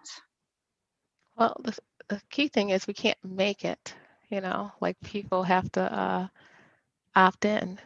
We can invite people, and with invitation, there's choice.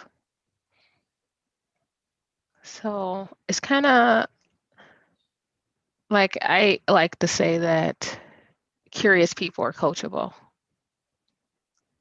So then the question is, how do you get someone curious? Yes. Mm-hmm. Yeah. And it's possible. Yeah. And I believe that begins by listening to them. And that's where, like when you start listening to others, you may not find that you're so far off from one another, when you give them that space and figure out, oh, what could we do together? It changes it. Yeah. Yeah. And it's exciting how, like, with that, you know, that starts with the shift of mindset, because now they're thinking, oh, what could I do? And you begin working together. So. And what you just said there about the invitation, I think is very, very central. And that's what conversations we've had about how to make some of the events that we're part of and what we've been hosting, like making sure that that invitation, and I'm, you know, like we're not done with exploring that, right? Like, and I think we can constantly improve, but really looking at that, how is this invitation coming across? Is this going to seem like we really have an eagerness and we want that invitation to be open? Is that how it's going to be seen? You know, so that's like, oh, I'm inviting you for this. But if that's like way too big of an ask, then suddenly it's not an invitation. Or if that is way too vulnerable of a space that you're inviting people into, well, then your intention of the invitation can be very, you know, warm and wholehearted. But if it doesn't come across as a safe place and space for that person to step into, it's not an invitation for that person, right? And real invitation too, as I share with others who are in space, is that it can't be all like self-interest. And when you are trying to get those new voices in spaces that are inclusive and diverse, there's work involved. And that's one of the things that I'm excited about, the things that we do together, is that, yes, it was exciting what we did, and everyone was really like just talked about it. It's been a couple months just like just buzzing about, and it's still buzz. We were like, hey, I want the date. When's the next one? Is that in all of that, we're like, hey, taking a really critical eye at what we can fix and saying, like, how can we continue? Like, we did a lot of strides and a lot of things new, and we did a lot on the to create a really diverse and equitable and inclusive space, but we can do more. And we saw that. It's like, oh, I would like to experiment more there. And how do we get more voices in? And by planning earlier, how could we go about doing it? Yeah. Yeah, and that's and as we're and you and I already had a meeting earlier this week in terms of like, how do we want the next 24-hour open space conversation around future work? How do we want that to bubble up? And you know, we decided it's going to be in May in 2021. We'll put a plug in here for people who are listening. But yeah, I think already now is how are we making that a truly open conversation? And I think especially invitation to an open space, and I think especially to people who haven't experienced open space before. Like, why would they want to come on a Friday afternoon or a Saturday and spend time in something there's no agenda? It's going on maybe in a language that's not their main mother tongue. They don't know what to expect it of them. How do we make that big? And they never experienced it before, right? Like, I think we're like, you know, veterans in open space. I mean, they're in software development, they're agilists, they've tried it before, right? But how can I would love to have an open space around future of work where we have you know, frontline workers in this pandemic to be part of that conversation. I would love to have teachers to be part of that conversation. I would love to really have a lot more, you know, C-suite people to be part of that conversation, right? Like, how can we make that invitation inclusive for that group of people that's not naturally going to show up, and they're maybe not like plugging in when we're promoting it on LinkedIn, right? So that could be a very interesting part of our work to see how are we getting making that invitation. I'm excited about how we will be even more global. We are very global and having people from so many different countries, which I don't know the exact count. But it's to add in that language. That's what I'm excited to experiment with, saying like, how can we be more inclusive language-wise? And so that it is a space that is welcoming and inclusive. Yeah. So. And one thought I think is also is maybe have little teasers, have a little test, little small mini open spaces that people can join so they can get that experience of what is it like. Because it actually is a big ask where people asking people to, if you've never experienced open space, to just step in and just be part of this loose structure and be like, oh, okay, I'm going to stand in the back here and listen to what these people are doing. I'm not going to feel maybe safe to step in, right? But we could do little mini open spaces just to people to like, step that, put their toes in the water, right? Like to try out, what is this like? And we could do different themes that we're seeing in the world, like as you're saying, like, oh, what would it look like for frontline workers, and having them having the ability to have a conversation, to maybe bring things to action. Could be gifts, to the world, maybe with this technical world that we live in, that, being a part of that, and having those come in and bridge together, the developers like, oh, you know what? Now that I understand, I think maybe I can help you solve those problems. Yeah. Very cool. Oh, well, we have so much more conversations, April, and so much more work to do that we're going to be doing. But we both know that that's not a problem, because we will just keep connecting and doing this work. I know. So that was lovely to connect with you today. Yeah, and you have Rebecca here, so I have to go offline so you can talk to another friend. I'll step in and have a conversation with Rebecca. But April, have a sweet day. Get ready for your weekend. As a good friend of you, maybe a little bit more than 4 hours sleep, but hey, whatever works for you, girl. Okay. Well, maybe get another extra hour for me or something if you can, Lena. Okay. Just be like, oh, this is for April. Yes, I'll take another hour. I'll totally take another hour. Thank you. You tell me all about it. You're like, I got that extra hour for you, April. Just let me know. Text me. Good. All right, bye. Yeah, take it easy, my friend.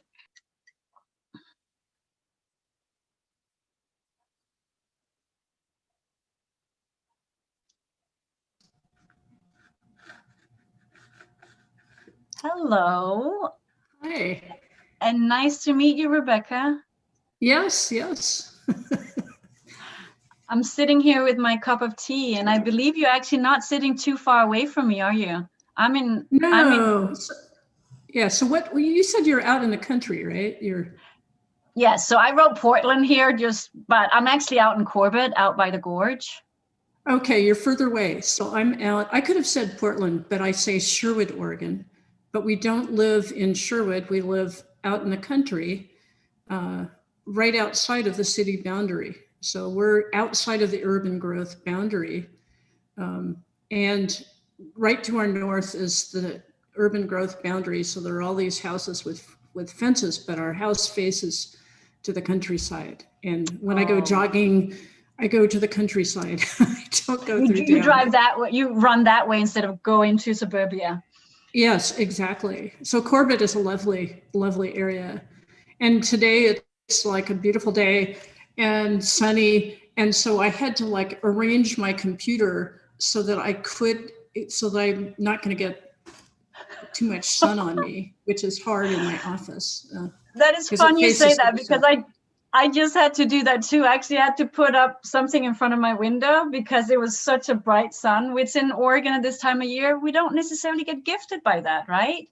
We don't, yes. And so it's like, I can't do that because I'm facing south into a solarium with these giant windows with no curtains. So it's like, I will just have to be back like this.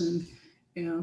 You know, and I thought, well, you know, I could have a background, but you know, a messy office on a sunny day, you know, that's your real background too. You have all those stickies. Yeah, this is my office in here. Yes. Yeah. This is the more clean, organized part. Like there's okay. I see. There's another portion over here. Yeah. No, actually, if I were doing the normal thing, it would look cleaner. But now this is over to the excess book flow. Exactly. Things. Yeah. So how did you get looped into this chain conversation? I suspect it's because I know Theo, and I spoke at QConfess this year. I've been capturing heuristics that the Cucumber team doing remote mobbing. I joined them a couple of times, or a few times, 2 summers ago, and had a delightful time. And it, you know, got to know Matt but anyway, so and then I spoke about their heuristics. And one of the title of the talk was what you see, what you say versus what you do, which is, you know, people, you know, believe that they're doing certain things, but for example, the way that they were programming and passing who's doing what, who's leading, who's navigating was very different than what they said. So that was, anyway, it's just an observation. It was fun to spend time with them because I would, you know, you talked about you were going, I listened in earlier to your conversation with April, you know, working with people in Europe. It's like, I'm an early bird. So, you know, I'm up at 6 and I'm like working with the Cucumber folks and they're all at the end of their day enjoying their tea. And I'm energized for the rest of my day after spending 2 or 3 hours with them. Yeah. So I would say that, so I'm originally from Europe, I'm Danish, and have with my family the last 20 years been taking turns living in the US or on the West Coast or living in Europe, different locations in Europe. And I must say, even though I love being back in Europe as well, one of the things that's challenging when I am in Europe is that then when I connect with North America clients, then it's in the evening and the afternoon. And I definitely like being the early bird here and connecting, and then also being like, oh, you know, at 10, 11 in the morning, I'm done with Europe. Then I typically take a break and then I'm done with Europe. That sounds like, but then I've covered whatever I know what you're saying. Do with them, right? And support, or if I host a workshop or something, and then I take a break, I can go for a run, I go for a walk, and then I kind of start the other half of my day. So it's kind of, and you know what? And they don't think they think you work all the time. When yeah, but I don't. I take a break in the middle. I understand that. Yeah. So they think you work all the time because when they're tired, you're okay, I'm going out and jogging, or I do similar things. I have a client on the East Coast, and they go, oh, I hope that 7 a.m. is not too early for you, and I go, oh, it's fine. You know. So. I'm chatting with Paris anyway, right? Yeah, exactly. So anyway.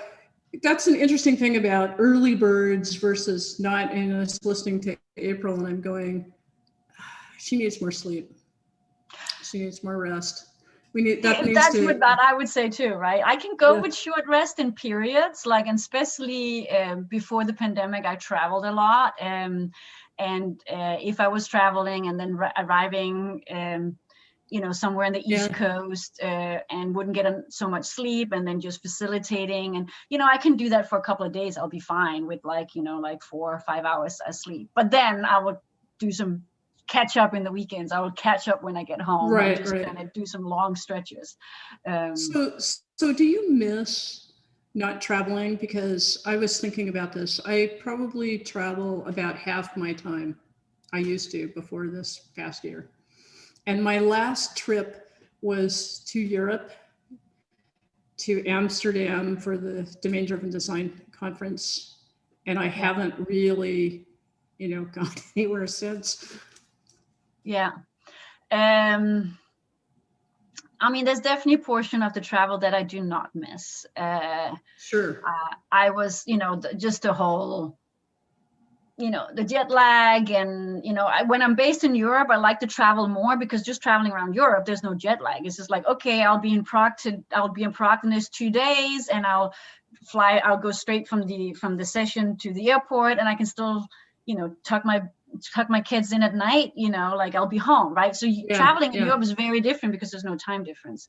Where traveling in North America is more challenging, right? So so I don't miss that portion. I will say I still have kids at home, and I've always loved that the very focused time when I was on the road, like prepping on the plane, listening to podcasts on the plane, watching my favorite show in the hotel, getting on a run in a different neighborhood. I've always liked that like exclusive my time when I was on the road, like getting some fun takeout, and just that piece, and also the really, really focused work time. Like I could just get so much done on some of these work trips, like just because knowing, like I would just kind of buzz, and I would be busted when I get home, but I like those chunks, those work bursts, and that I miss. I've worked from a home office, and I've worked virtually for the last 15 years. So that didn't change for me. Right. So I've had my own business for the last 23 years. And when I started out with a business partner, and I had employees, and then I got rid of all of that stuff. And now it's just my husband and myself in our business. But when we started our business, we said, we'd like to get into a mode of where we had local business, but of course, being an expert consultant, you're not an expert in your own city. So it's like that was a nice hope, So when we talk about future of work, I think that this remoteness is something I've been working, I've been doing that for a long time. I would, working with a client, I would blend both things, because, go do workshops, come back, do things. But I don't think everybody is used to being that way. No, and I would say that is one of our big challenges ahead. I'm actually seeing a shift in maybe just the last month or a month and a half with some clients, because I mean, what the pandemic did is like slam, right? Like we're just now everyone is working from home, and they're all suddenly on Zoom, and they figure out to turn out their cameras, and all these things that someone like me has been like trying to convince them that they should do for the last couple of years, right? And then they just were forced to do it. And then I could see kind of across the board, okay, first like an excitement, oh, we can figure it out, we can get things done. Then fairly quickly after, a couple of months after, like, oh my God, we are slammed. Like we're Zoom fatigued. There's all these great online conferences, and we sign up for them, but we're not participating, and we're not getting our money's worth because we don't really want to just sit and look at all this. So then there's all the reactions to like, oh, we were just kind of doing all our normally face-to-face work practices and putting them on a video camera, right? Like and sitting still more. Actually. And sitting still more, right? Like, and getting overworked, because then suddenly people are on around the clock in a different way, right? So what I'm seeing now is more a shift towards, okay, working from home is not the same as really working remotely. And how do we have that mindset? And how do we have that skill set? Like, it's not just, oh, I've installed Zoom and I'm on video, right? Like, how am I navigating the asynchronous and synchronous dance? How am I making sure that I have short focus meetings? How do I make sure that I'm utilizing my choice option and saying all these meetings, and am I relevant in all these meetings? What's most important for me to be part of? Like that I'm seeing is the next step of like, because in some ways working remotely, you kind of have to have a mindset like an entrepreneur. Like I think you have to. Yes. Yeah. Right. And so from business. Right. From that point of view, and I'm going to say this from the just from the developer's perspective. The fact that I'm doing ensemble programming or mod programming, do I have to do that 8 hours a day? You know, in when we were physically present, and this is interesting from the Cucumber team because, you know, they've been all remote doing their work for a long time.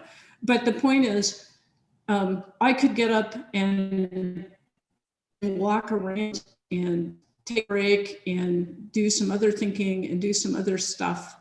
And I think that same mindset, even if I'm in like a really tight team, still needs to be there. But I don't know that everyone has that mentality. I know that I don't. I'm totally a weirdo, right? Because I work part-time here and part-time there, and so I flow between stuff and realize my energy has to ebb and flow like that too. But it's really, really hard. Yeah. And I would say as you've been running your business for 23 years, you've also tuned into that about yourself, because you are exactly having that entrepreneurial solo entrepreneur mindset, right? Like, you know, I need to be there for my client, but I also need to recharge. And now I'm stepping into another project with another client, like, you know, so that kind of navigating that space, I think that's a very entrepreneurial skill, which is to really go in and I did not, for example, just to give you one for example to talk about, because I think this is relevant. I basically said, and this is like counter to what we would do today in Agile, but this is in the early 2000s. It's like, I'm not going to work for a particular client that was local. That was really a great, more than 50% of the time, because I want to do other work. And that was my choice, you know, and I'm just asking from the point of future of work, you know, thinker like you. It's like, do we have to, we've said we don't want to be too fractured on a team, but I actually found that working 50% and actually being a developer, designer, leader type person, I could still contribute. But when I came back, I was fresh. So I'm just wondering, you know, we have these sort of beliefs that, you know, we have to be totally dedicated to X. Well, you're totally dedicated 50% of the time, right? Which means that you would get burned out. Right. You would get burned out if you then took too many tasks on that really wasn't realistic about what can be done 50% of the time, right? But if you're taking on the kind of task and responsibility that's relevant for that, you can be fresh and go in and really be focused there and get all that inspiration. And you're taking all that inspiration that you get for the other half of your time, but the work that you're doing, you're bringing that back into the team. And I think that is actually very entrepreneurial, right? To go in and say, where's my focus needed? And like kind of similar to what I'm doing back here, which is my strategy for next year. Like, where am I going? You know, like as a solo entrepreneur, I don't have someone who's telling me where I'm going. I don't want my clients to all define where I'm going. I want to define. Oh, absolutely. Yeah. Right. Like, so part of that is like the next year, the next 6 months, what are projects that I want to develop? What kind of clients do I want? What do I want to be better at? That's going to guide what I say yes to, what I say no to. So being a facilitator type person, you use stickies, right? I have little notebooks. Being the engineer. I do. I have quite a lot of notebooks as well, but kind of that in between. And I think that is a skill that we are going to need in the future as we're, you know, future gazing into how the future of work is going to look. Because for us to have some of these practices that we are excited about, I'm excited about. I think a lot of people when we started talking about like like having more centralized or decentralized work practices, having our team makes those decisions, using more self-allocation, open allocations, you know, all those things where there's choice involved, and we're stepping in where we're thinking we can step in, which means that our purpose, our motivational drivers are really fired up. But it is required that we're very clear about what we want. Like that, like what is my strategy for the next 6 months? What are the things that I'm focused on? And right now we're often that's linked into a conversation we have with a manager, right? A development conversation. But what if that is a conversation that we're being better at having with ourselves? So we're tuned into that, like, where do I want to develop? And that's gonna show up like in terms of what choices I'm doing with my team. And as you're saying, then you're fully fresh with that, because I am committed to this. This is what I want to be doing, right? Maybe only this % of the time, but that's what I want to be doing. So when I'm there, I'm there. So agile folks, and now I need to readjust to get out of the sun here. Sorry about that. Agile folks, says like have had the idea that really working for a team, they don't like fractional people because they're pulled between projects and they don't like the idea because it's harder to deal with people with deep expertise that are specialists that maybe need to sample amongst other teams to spend the time and share their knowledge, because that just makes things very hard to manage. And I agree that you don't want to become too fractured, right? You don't want to be 10% of your time. So my smallest unit is like probably 25% of the time. I'm just thinking for myself. But if you have a certain expertise, it particularly in technical realm, that you're really deep in some area, it isn't the case that necessarily you're consumed by one team. You may need to move between teams. I don't know that we've really figured that out very well, except for saying, probably not a good idea. Yeah, and I think I agree. You shouldn't be too fractioned. At the same time, I do see, ironically enough, like some of the things within agile teams that there become some norms and they're falling in love with a certain way of doing things. And then that's like, we can't have people too fractured, you're dating us. We're not seeing other people, right? Like, this is it. Right. We want an exclusive with you. Yeah. Yes, right. And I will be a little bit devil's advocate here and I say, I think that is something that is a little bit needed in some of those people who've done agile for a long time, that they're also getting very stuck of this is how it's done, like that getting a fresh burst of energy. And that might be also some of that expertise. Maybe as a team, let's look at that becomes a bottleneck for our team because that expertise is needed other places. How could we transfer some of that knowledge? Maybe we need to make sure that is not just sitting one or two places. Like maybe that's a strategy for us as a team to make sure within the next year, this knowledge is a lot more broader within that team, because typically that expert also maybe they're great at what they're doing. Is that also only thing that they want to do? Maybe they want to go back and be the novice and learn something brand new. Like, I want to learn how to tie my shoes again. So there's something interesting about experts and expertise. I wrote some patterns with some folks. I'm in the software patterns community as well.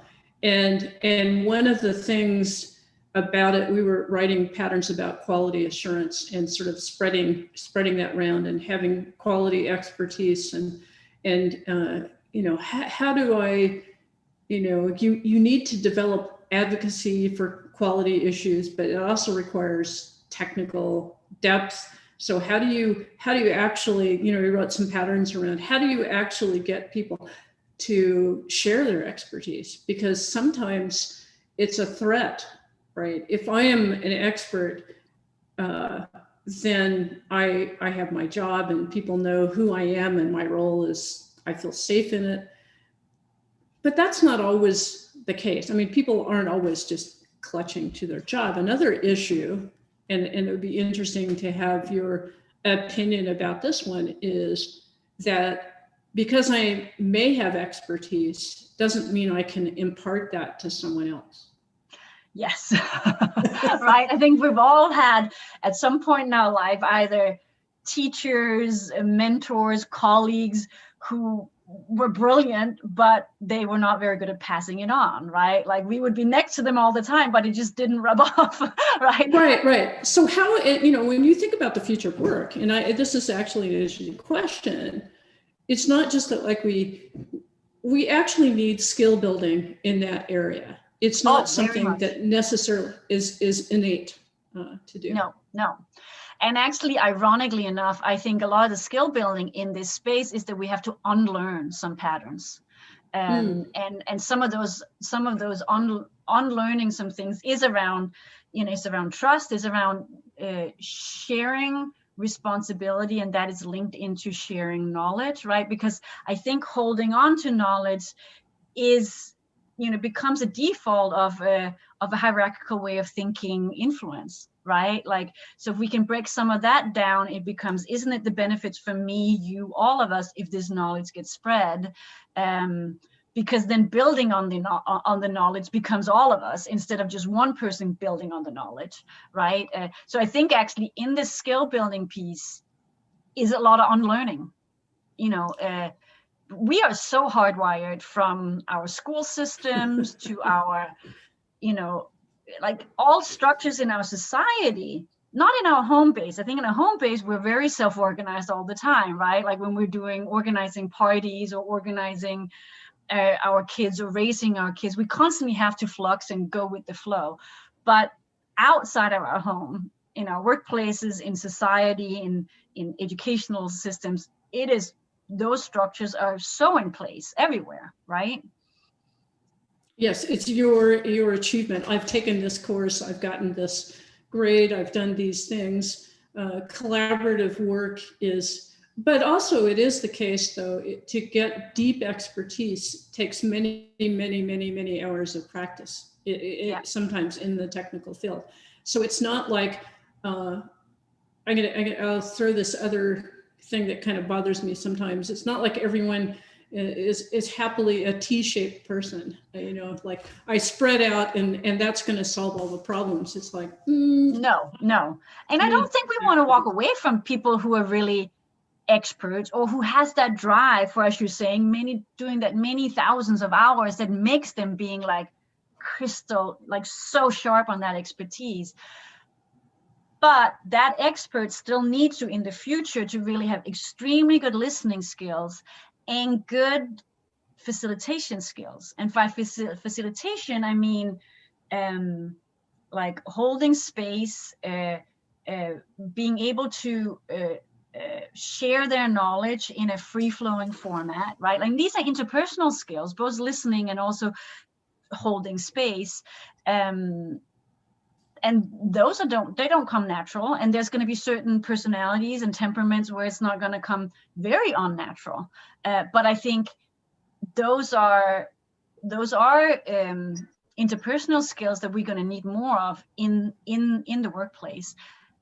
But I think it is important that the future of work is not about that we're all supposed to be T-shaped. Some of us are more drawn to be T-shaped because we maybe have a curiosity in many places. Like I'm definitely I'm driven that way, but I'm also a consultant. That's very classical consulting, right? having something and curiosity there where that depth of like, okay, I'm the PhD in this, right? Like right. So I've always liked to say, this is, and I don't know whether it's consultants, like don't put me in a box. But the fact that I wrote books about object design, people put me in the designer box. So, but I can talk about analysis, I can talk about UI design, I can talk about architecture, I can talk about other things. I have interest in many things like business, and those sorts of things. But once you get put in a box, and this is it's hard to, people that you work with say, oh, that's, yes. That's who you are. That's who they are. And I actually think that is something I definitely also, I mean, I haven't run my own business as long as you. I've run this current business 6 years. And then I had another business a while ago that I ran for like about 5 years. But I would say as a business owner, that's definitely is something I'm constantly like working with of like, okay, well, my clients thinks this, and I love this, but I'm really curious about this over here. Yeah, so yeah. How do I make sure that they understand I'm also doing that? I'm actually a lot more curious over here. I had a so what you do is you have a workshop. Yes, like, oh, by the way, I do this over here as well, right? Yes. Yes, yeah.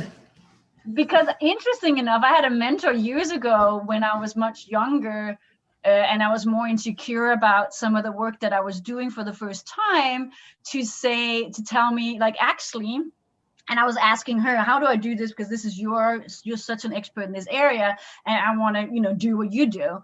And she was saying, you know what? There's actually a lot more learning for the people that you are guiding and holding space with than when I'm holding space. I'm like, you got to be kidding, because you're the expert. And she's like, no, but you're learning, which means you have your radar and your antenna out front, where I do a lot on autopilot because I have the expertise. And I thought that is an interesting perspective. Like, as you are actually learning, you are maybe actually giving more value, at least the same value, to the people that you are engaging with, because you're learning and you're hungry and you're turning every stone over and exploring. And I can definitely see that myself. I get complacent within some of my expertise areas that I've done for the last 10 years, right? Like, oh, here we go. This is blah, blah, blah, blah. Like, I don't have the same curiosity for that anymore. I don't read as much in that area anymore because, I know this. So it is interesting that when we are learning, we're actually also giving more back. I tend to agree with that. Yeah. I definitely have that same bent of learning. So it's and clients should know that we do learn as much as we give. Exactly. Else we wouldn't really want to be doing what we're doing, right? Right. If we were not learning, it would be boring. Yeah. I might as well go work for another. Yeah. Yeah. So, Rebecca, I think our time is, or at least my time is almost up. Yes, great. This has been such a pleasure to have this conversation. I have a feeling that we will be bumping into each other again. And also, I'm loving knowing that we are here locally. Yes. And I'm sure having ways that we'll be connecting, and maybe when we're out having coffee a little bit more freely, we should grab a hot beverage at some point. Yeah, absolutely. Or I'm going to say, are you coming to Agile Open Northwest? Virtually? I will be. Yes, and I am too. So yes, and our lovely April Jefferson, I believe, is going to be holding the space for us. Again, great, great, awesome. So yes, I will be there. So I will see you there. Okay, all right. Excellent. Well, lovely to chat with you. All right, bye-bye.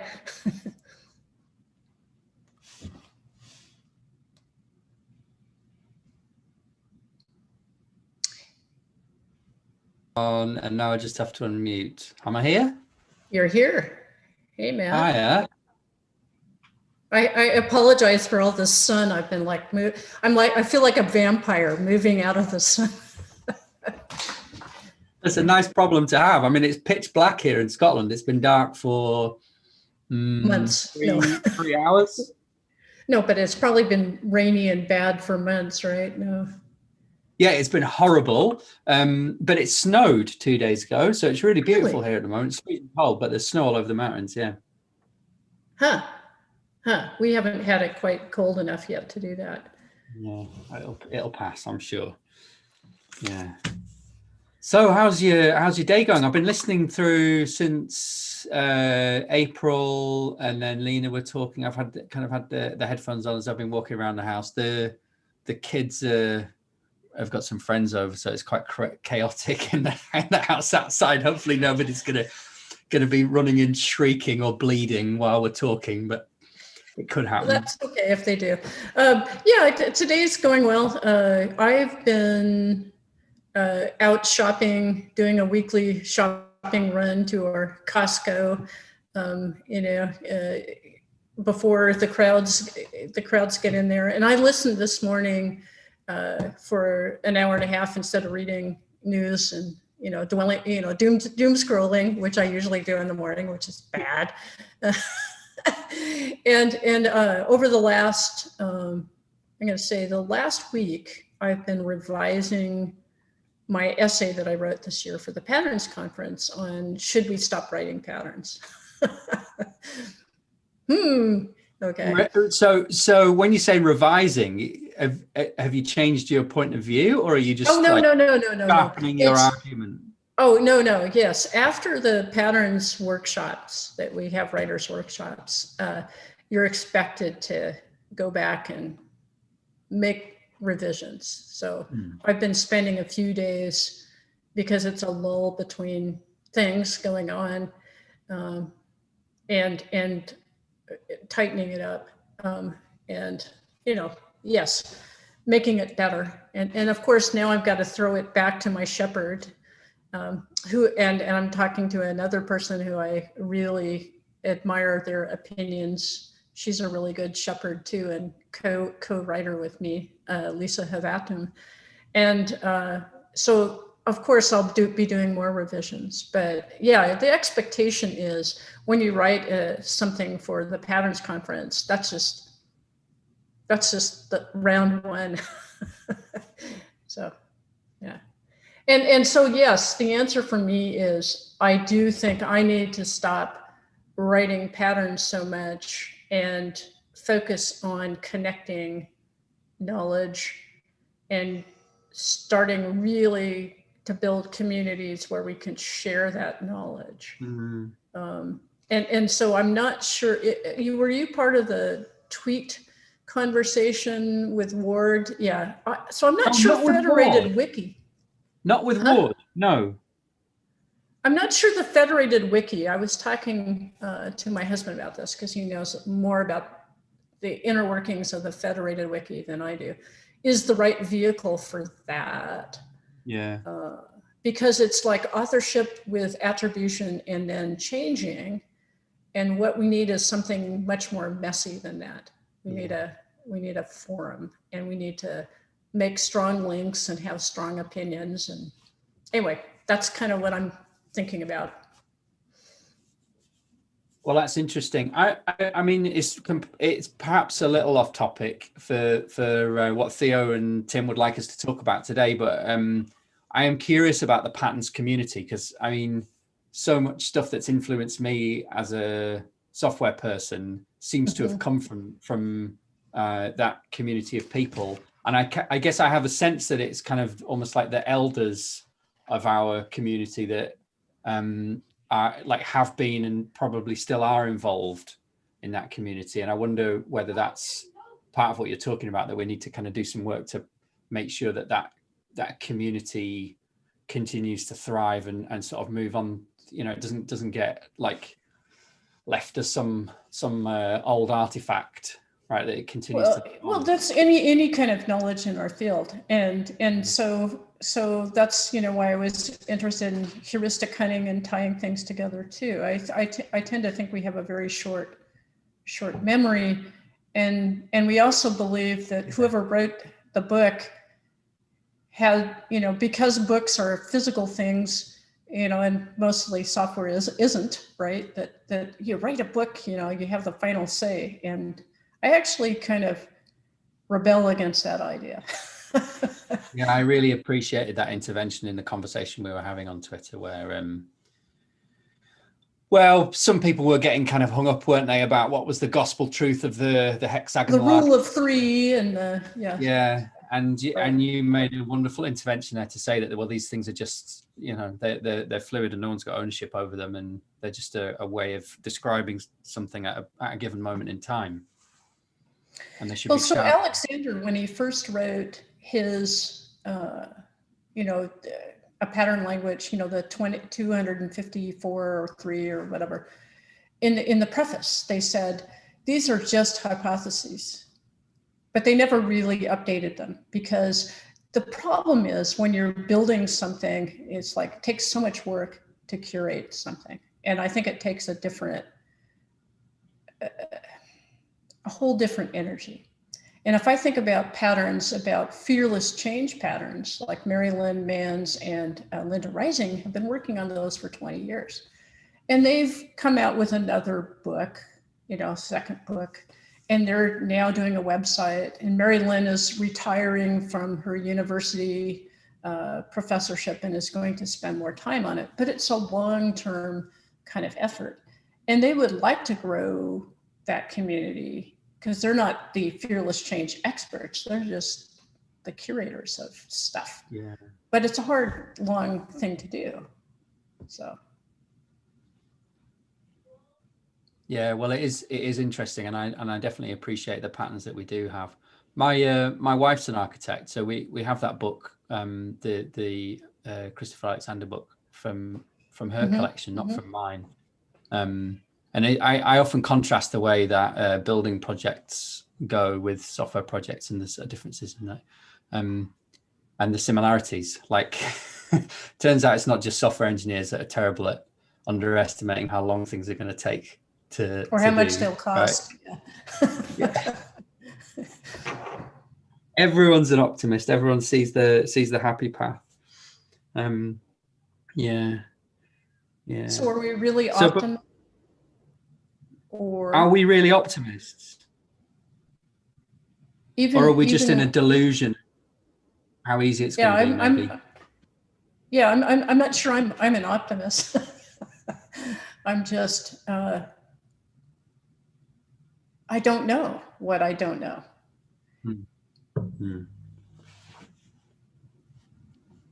I can only go based on what I know, Yeah. So thinking about that, right, and the uncertainty, because I mean, this is a thing I've sort of preached it enough times in training courses and talks I've given and stuff.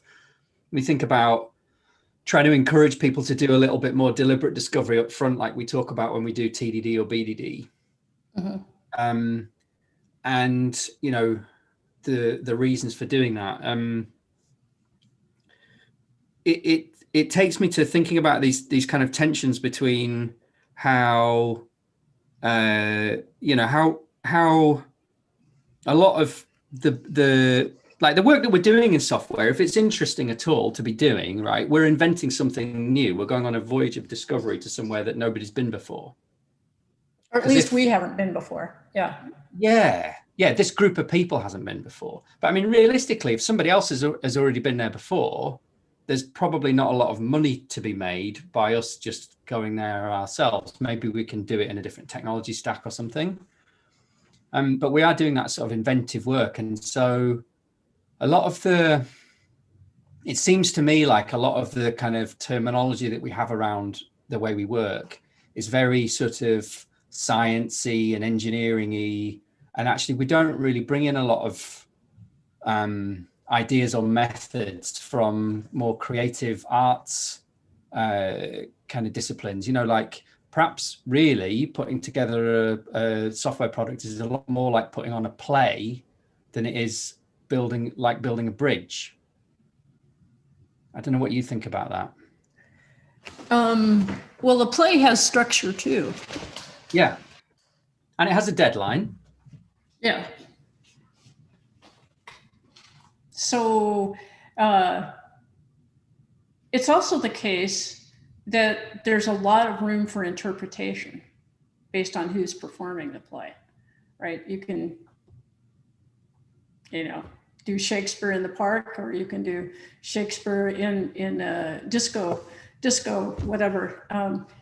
And I tend to think that when we're building products, at least when I was involved in product engineering at Tektronix, we did know what we were building, and those were a combination of hardware software products.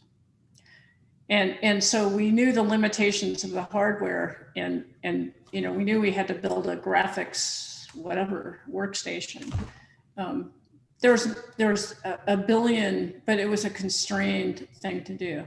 On the other hand, when we were building something totally new, like Smalltalk, a software product, there's like, well, where do we stop? What's good enough? There was no market for that yet, really. you could just port what you got from Xerox PARC, but on our machines, it wouldn't run that way. And anyway, there were so many things that you wanted to do to make it really be an environment.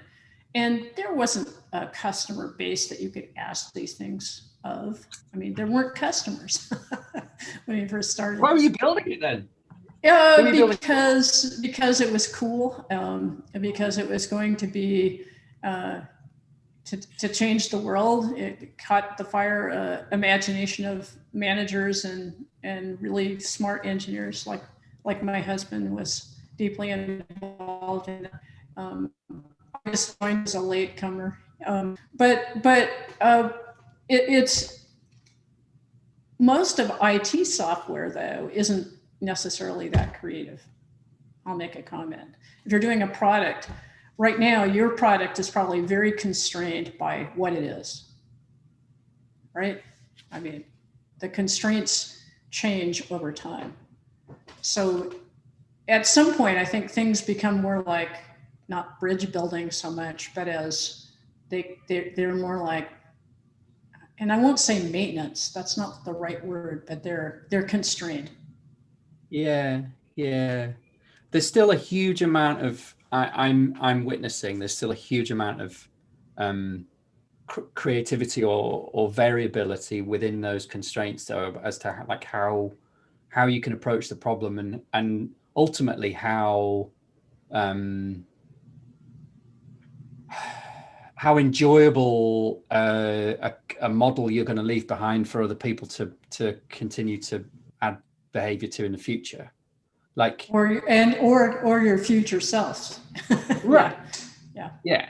Yeah. So that step of like hunting for the sort of sweet spot in the design that feels good enough for now and feels like it will absorb the change you can see on the horizon,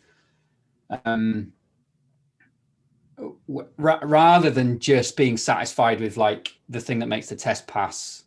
Right, that'll do. Let's move on to the next thing, and just kind of gradually accumulating cruft in the code base. I think that is a creative endeavor, right? And it requires a kind of a patience and a kind of contemplation that it's a long-term commitment to it rather than just to the test. Yeah, but it also requires a pace that isn't necessarily very businessy. Right, like some of my best ideas about design, some of my biggest insights about design happen when I'm nowhere near my computer, and they just happen because I'm mulling over a problem while I'm climbing a hill or something, and it just pops into my head. And I think I don't know. I feel like there's some sort of a tension there. Well, I mean, we know, right? There's a big tension, isn't there, between the caricature of the manager kind of cracking a whip and checking what the team's velocity is this week, and that team feeling like they have permission and time to refactor their code, right? That's always a sort of ongoing tension, isn't it? It's our teams. Oh yeah. Well, so I think, and I'm not trying to throw water on Scrum, but the fact that they call them sprints.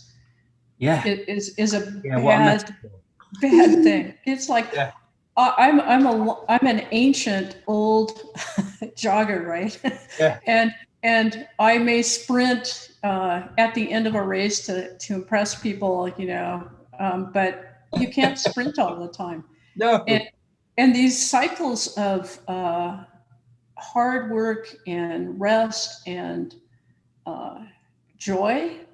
I'm going to say joy in what you're doing as opposed to just slogging through. Yeah. If you don't have enough of those, and it doesn't mean that you're slacking off, but if you don't have enough of that kind of rhythm, it's just really tough.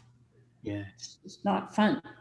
Yeah. And I'm, I want to say this to you before I let you come back in the conversation. Yeah. When I spent those times with you at the beginning of my morning and, joining the mob, Cucumber mob, it was really fun for me.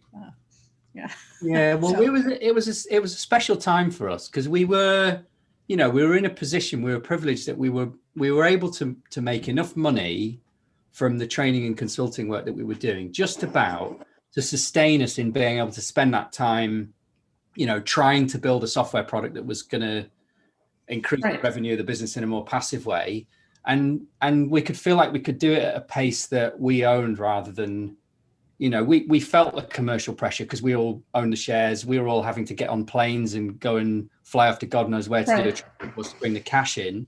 So, we knew the urgency, but we also had experienced enough times working on code bases that had rotted to not want it to get like that. And so I suppose we made an effort to enjoy the process as much as thinking about the outcome. I just thought maybe I was lucky because I caught you at lulls in the end of the day where you had that time.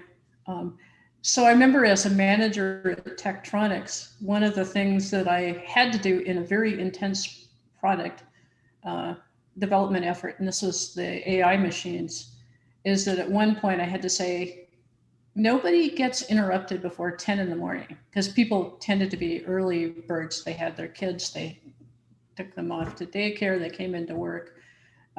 People came in early. That's just the style. It's like the development team, just nobody gets interrupted before that. So they had their kind of morning, getting some energy. And I held that for maybe a month, but it was a very intense, working really hard kind of environment. And that was enough to keep people from like totally melting down. So it's interesting though, isn't it? Because I think like we made an effort at Cucumber to enjoy we still do, to enjoy the work and enjoy each other. But I also think we were good at, and maybe you didn't get a chance to see this, but I think we were also, and we still are, I think, very good at also not putting up with bullshit, like being clear with each other when something's not working or when somebody's doing something that is getting on your nerves, like being compassionate enough, I guess, to be open about stuff like that rather than kind of dancing around it. And I think, that was part of what makes that such an enjoyable team for me to work on, is that kind of people feeling safe to say what they really thought. I think it's important, but possibly off topic. But I was thinking about this thing about, you were talking about, so did I hear you right? You were talking, when you talk about the stuff that Alan was doing, your husband, on Smalltalk, they were doing it because it was cool. That was building Smalltalk itself. Is that what you mean? The language? Oh yeah, exactly. Making it into a commercially viable product. Yeah. Yeah. So that was invention, wasn't it? There. So that was pure innovation, R&D.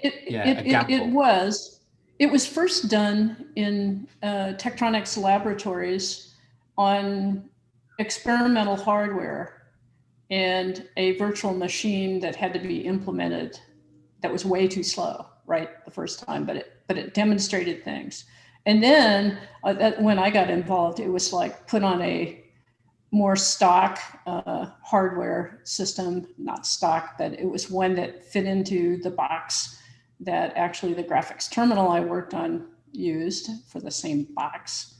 And then there was innovation in making it work with an operating system and, all the kind of making graphics work and making the virtual machine perform well and figuring out what to fix and not and what to include. It was just a lot of interesting stuff. So, yeah. But it reminds me that so like you say, that, that was very creative work, right, where there wasn't the commercial pressure could have harmed that creative work. So actually in the tech labs it was no pressure, but once it got into product development and I got involved, there was a lot of pressure getting it. Right. I mean, it had a time frame. Actually gave you creative constraints, almost, that it helped having a little bit of Yeah. So it's interesting knowing when it's helpful and when it's not, isn't it? Because I was thinking about recently about the contrast between, I've done a lot of work in open source. I started working on Cucumber's open source in 2009. And I still do some work in open source as part of my job. And some of the work I do is more on what is now SmartBear's commercial tools. And I think part of the pace that I find like a good rhythm to work at, and a lot of my colleagues do, I think we may have picked up that pace from working in open source, where it's a little bit like when April and Lena were talking about open space.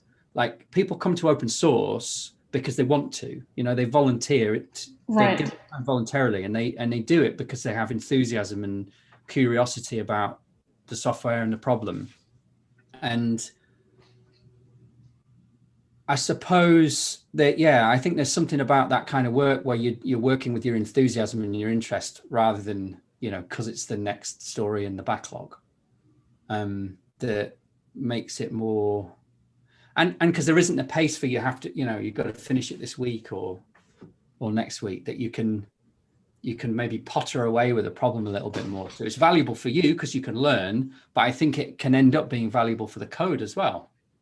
That I suppose not all code has to last forever, does it? Some of the software we're building is fine if it only lasts a few years because it's probably not filling that important a role in the world. But I'm really glad that, like, Git, for example, I believe has been pretty well engineered. I believe most of Git is built with TDD.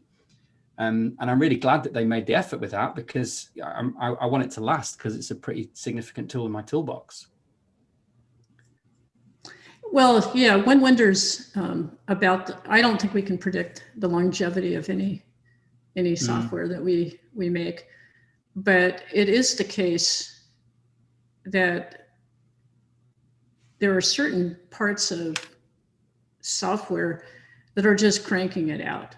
There is that story, there is fixing the bug, there is, all that kind of stuff. And you have to, what I personally find is that I've always been better at going to new things than staying the course for many years, working after, to maintain a product. And maybe that's been a privilege and a luxury. But like when I was at Tektronix, I could move from product group to product group, so I didn't stay there for, there were people who stayed, but I just what's the next new thing? So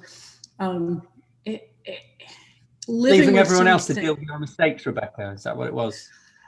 Walking away before it got too hot. Well, so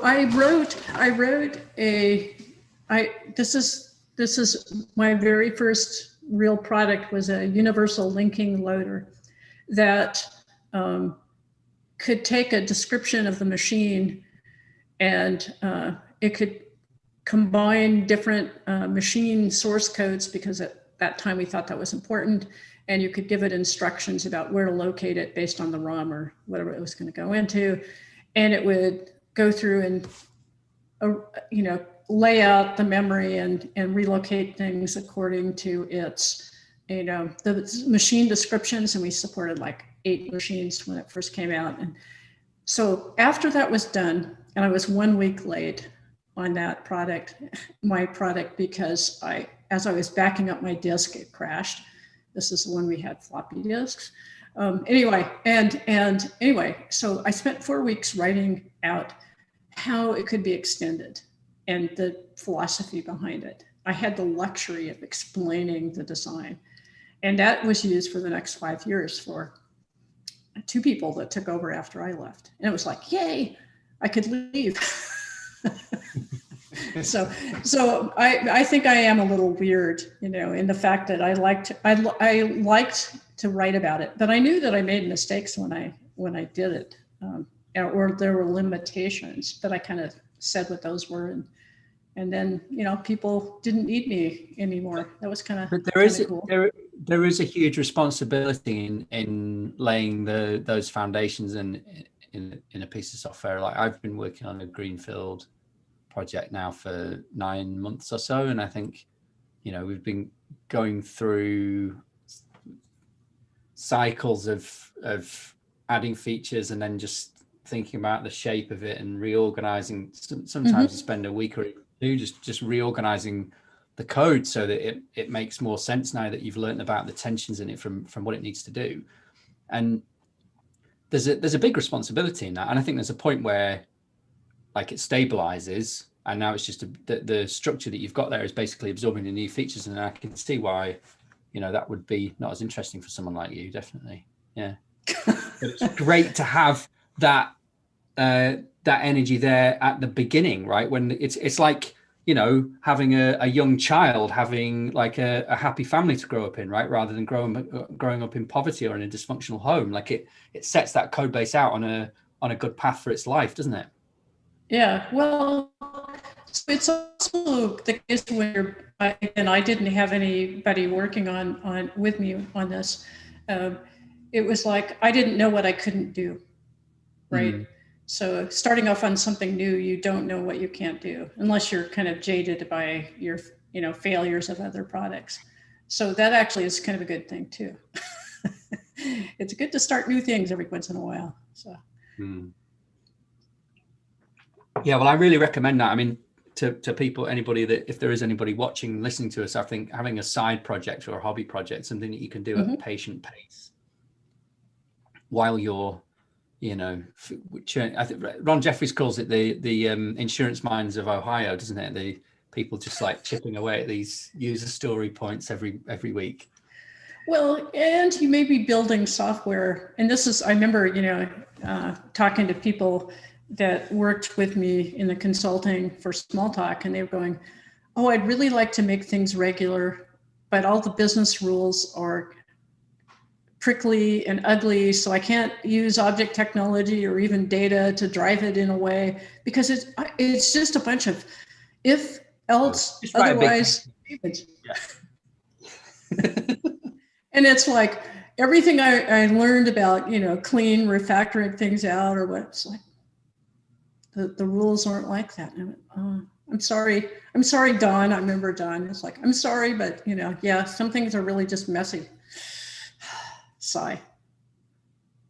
It's not like we made the mess. The rules were there and they were messy. So that was for a bank, a US bank. So I don't know what that says. Well, so this is, and we've run out of time now to talk about this, but this is the big thing for me, like that COVID has shown me and hopefully more of us that some of the stuff that we were all going out to do all day, every day, which just wasn't that important, was it? I mean, my friends that are teachers have been working all the way through the pandemic because what they do is really important. My friends that are doctors have been working all the way through the pandemic because what they do is really important. But my friend who's and God bless him, who is a recruitment consultant, doesn't have a job anymore because that work has gone away. And I hope he's going to be okay. But like that is kind of what we've seen, isn't it, with this pandemic, is that some of the work that we've all been doing is not that important. And I think that really counts a lot for a lot of the software that we're getting paid to write. Like what is it really doing? Is it really? Well, it's doing something, and we may not even know. And there's massive wads of it, but how well it's done may not really matter. You're absolutely right about that. Yeah. And it can't be beautiful. It just is that glue code. Yeah. Although I really hope that like the software that controls the braking system in my car, I really hope that's beautiful. Don't you? I do hope it is. Yeah. I absolutely do. And yeah, a lot of business transactional software probably is not. Yeah. I think we've got to stop, haven't we? It's half past the hour. No, there's nobody come to make us. Theo, and we can just keep going. Yeah. The bell. Ding, ding. Yeah. Okay. I could just leave. Yeah. So I think he does want us to wind up, though. Thanks, Robert. It's been really nice catching up with you. And if we want to follow up on the patterns idea, I am keen to try and see what I could do to help with that, because it would be interesting to try and sort of. Yeah, I think there should be more than one experiment, and I'm not sure the Federated Wiki is the only experiment, but I'm up for experimenting in a very open way. So, okay. Thank you. All right. Bye, everyone. Bye-bye. Here, end of the experiment. Yeah.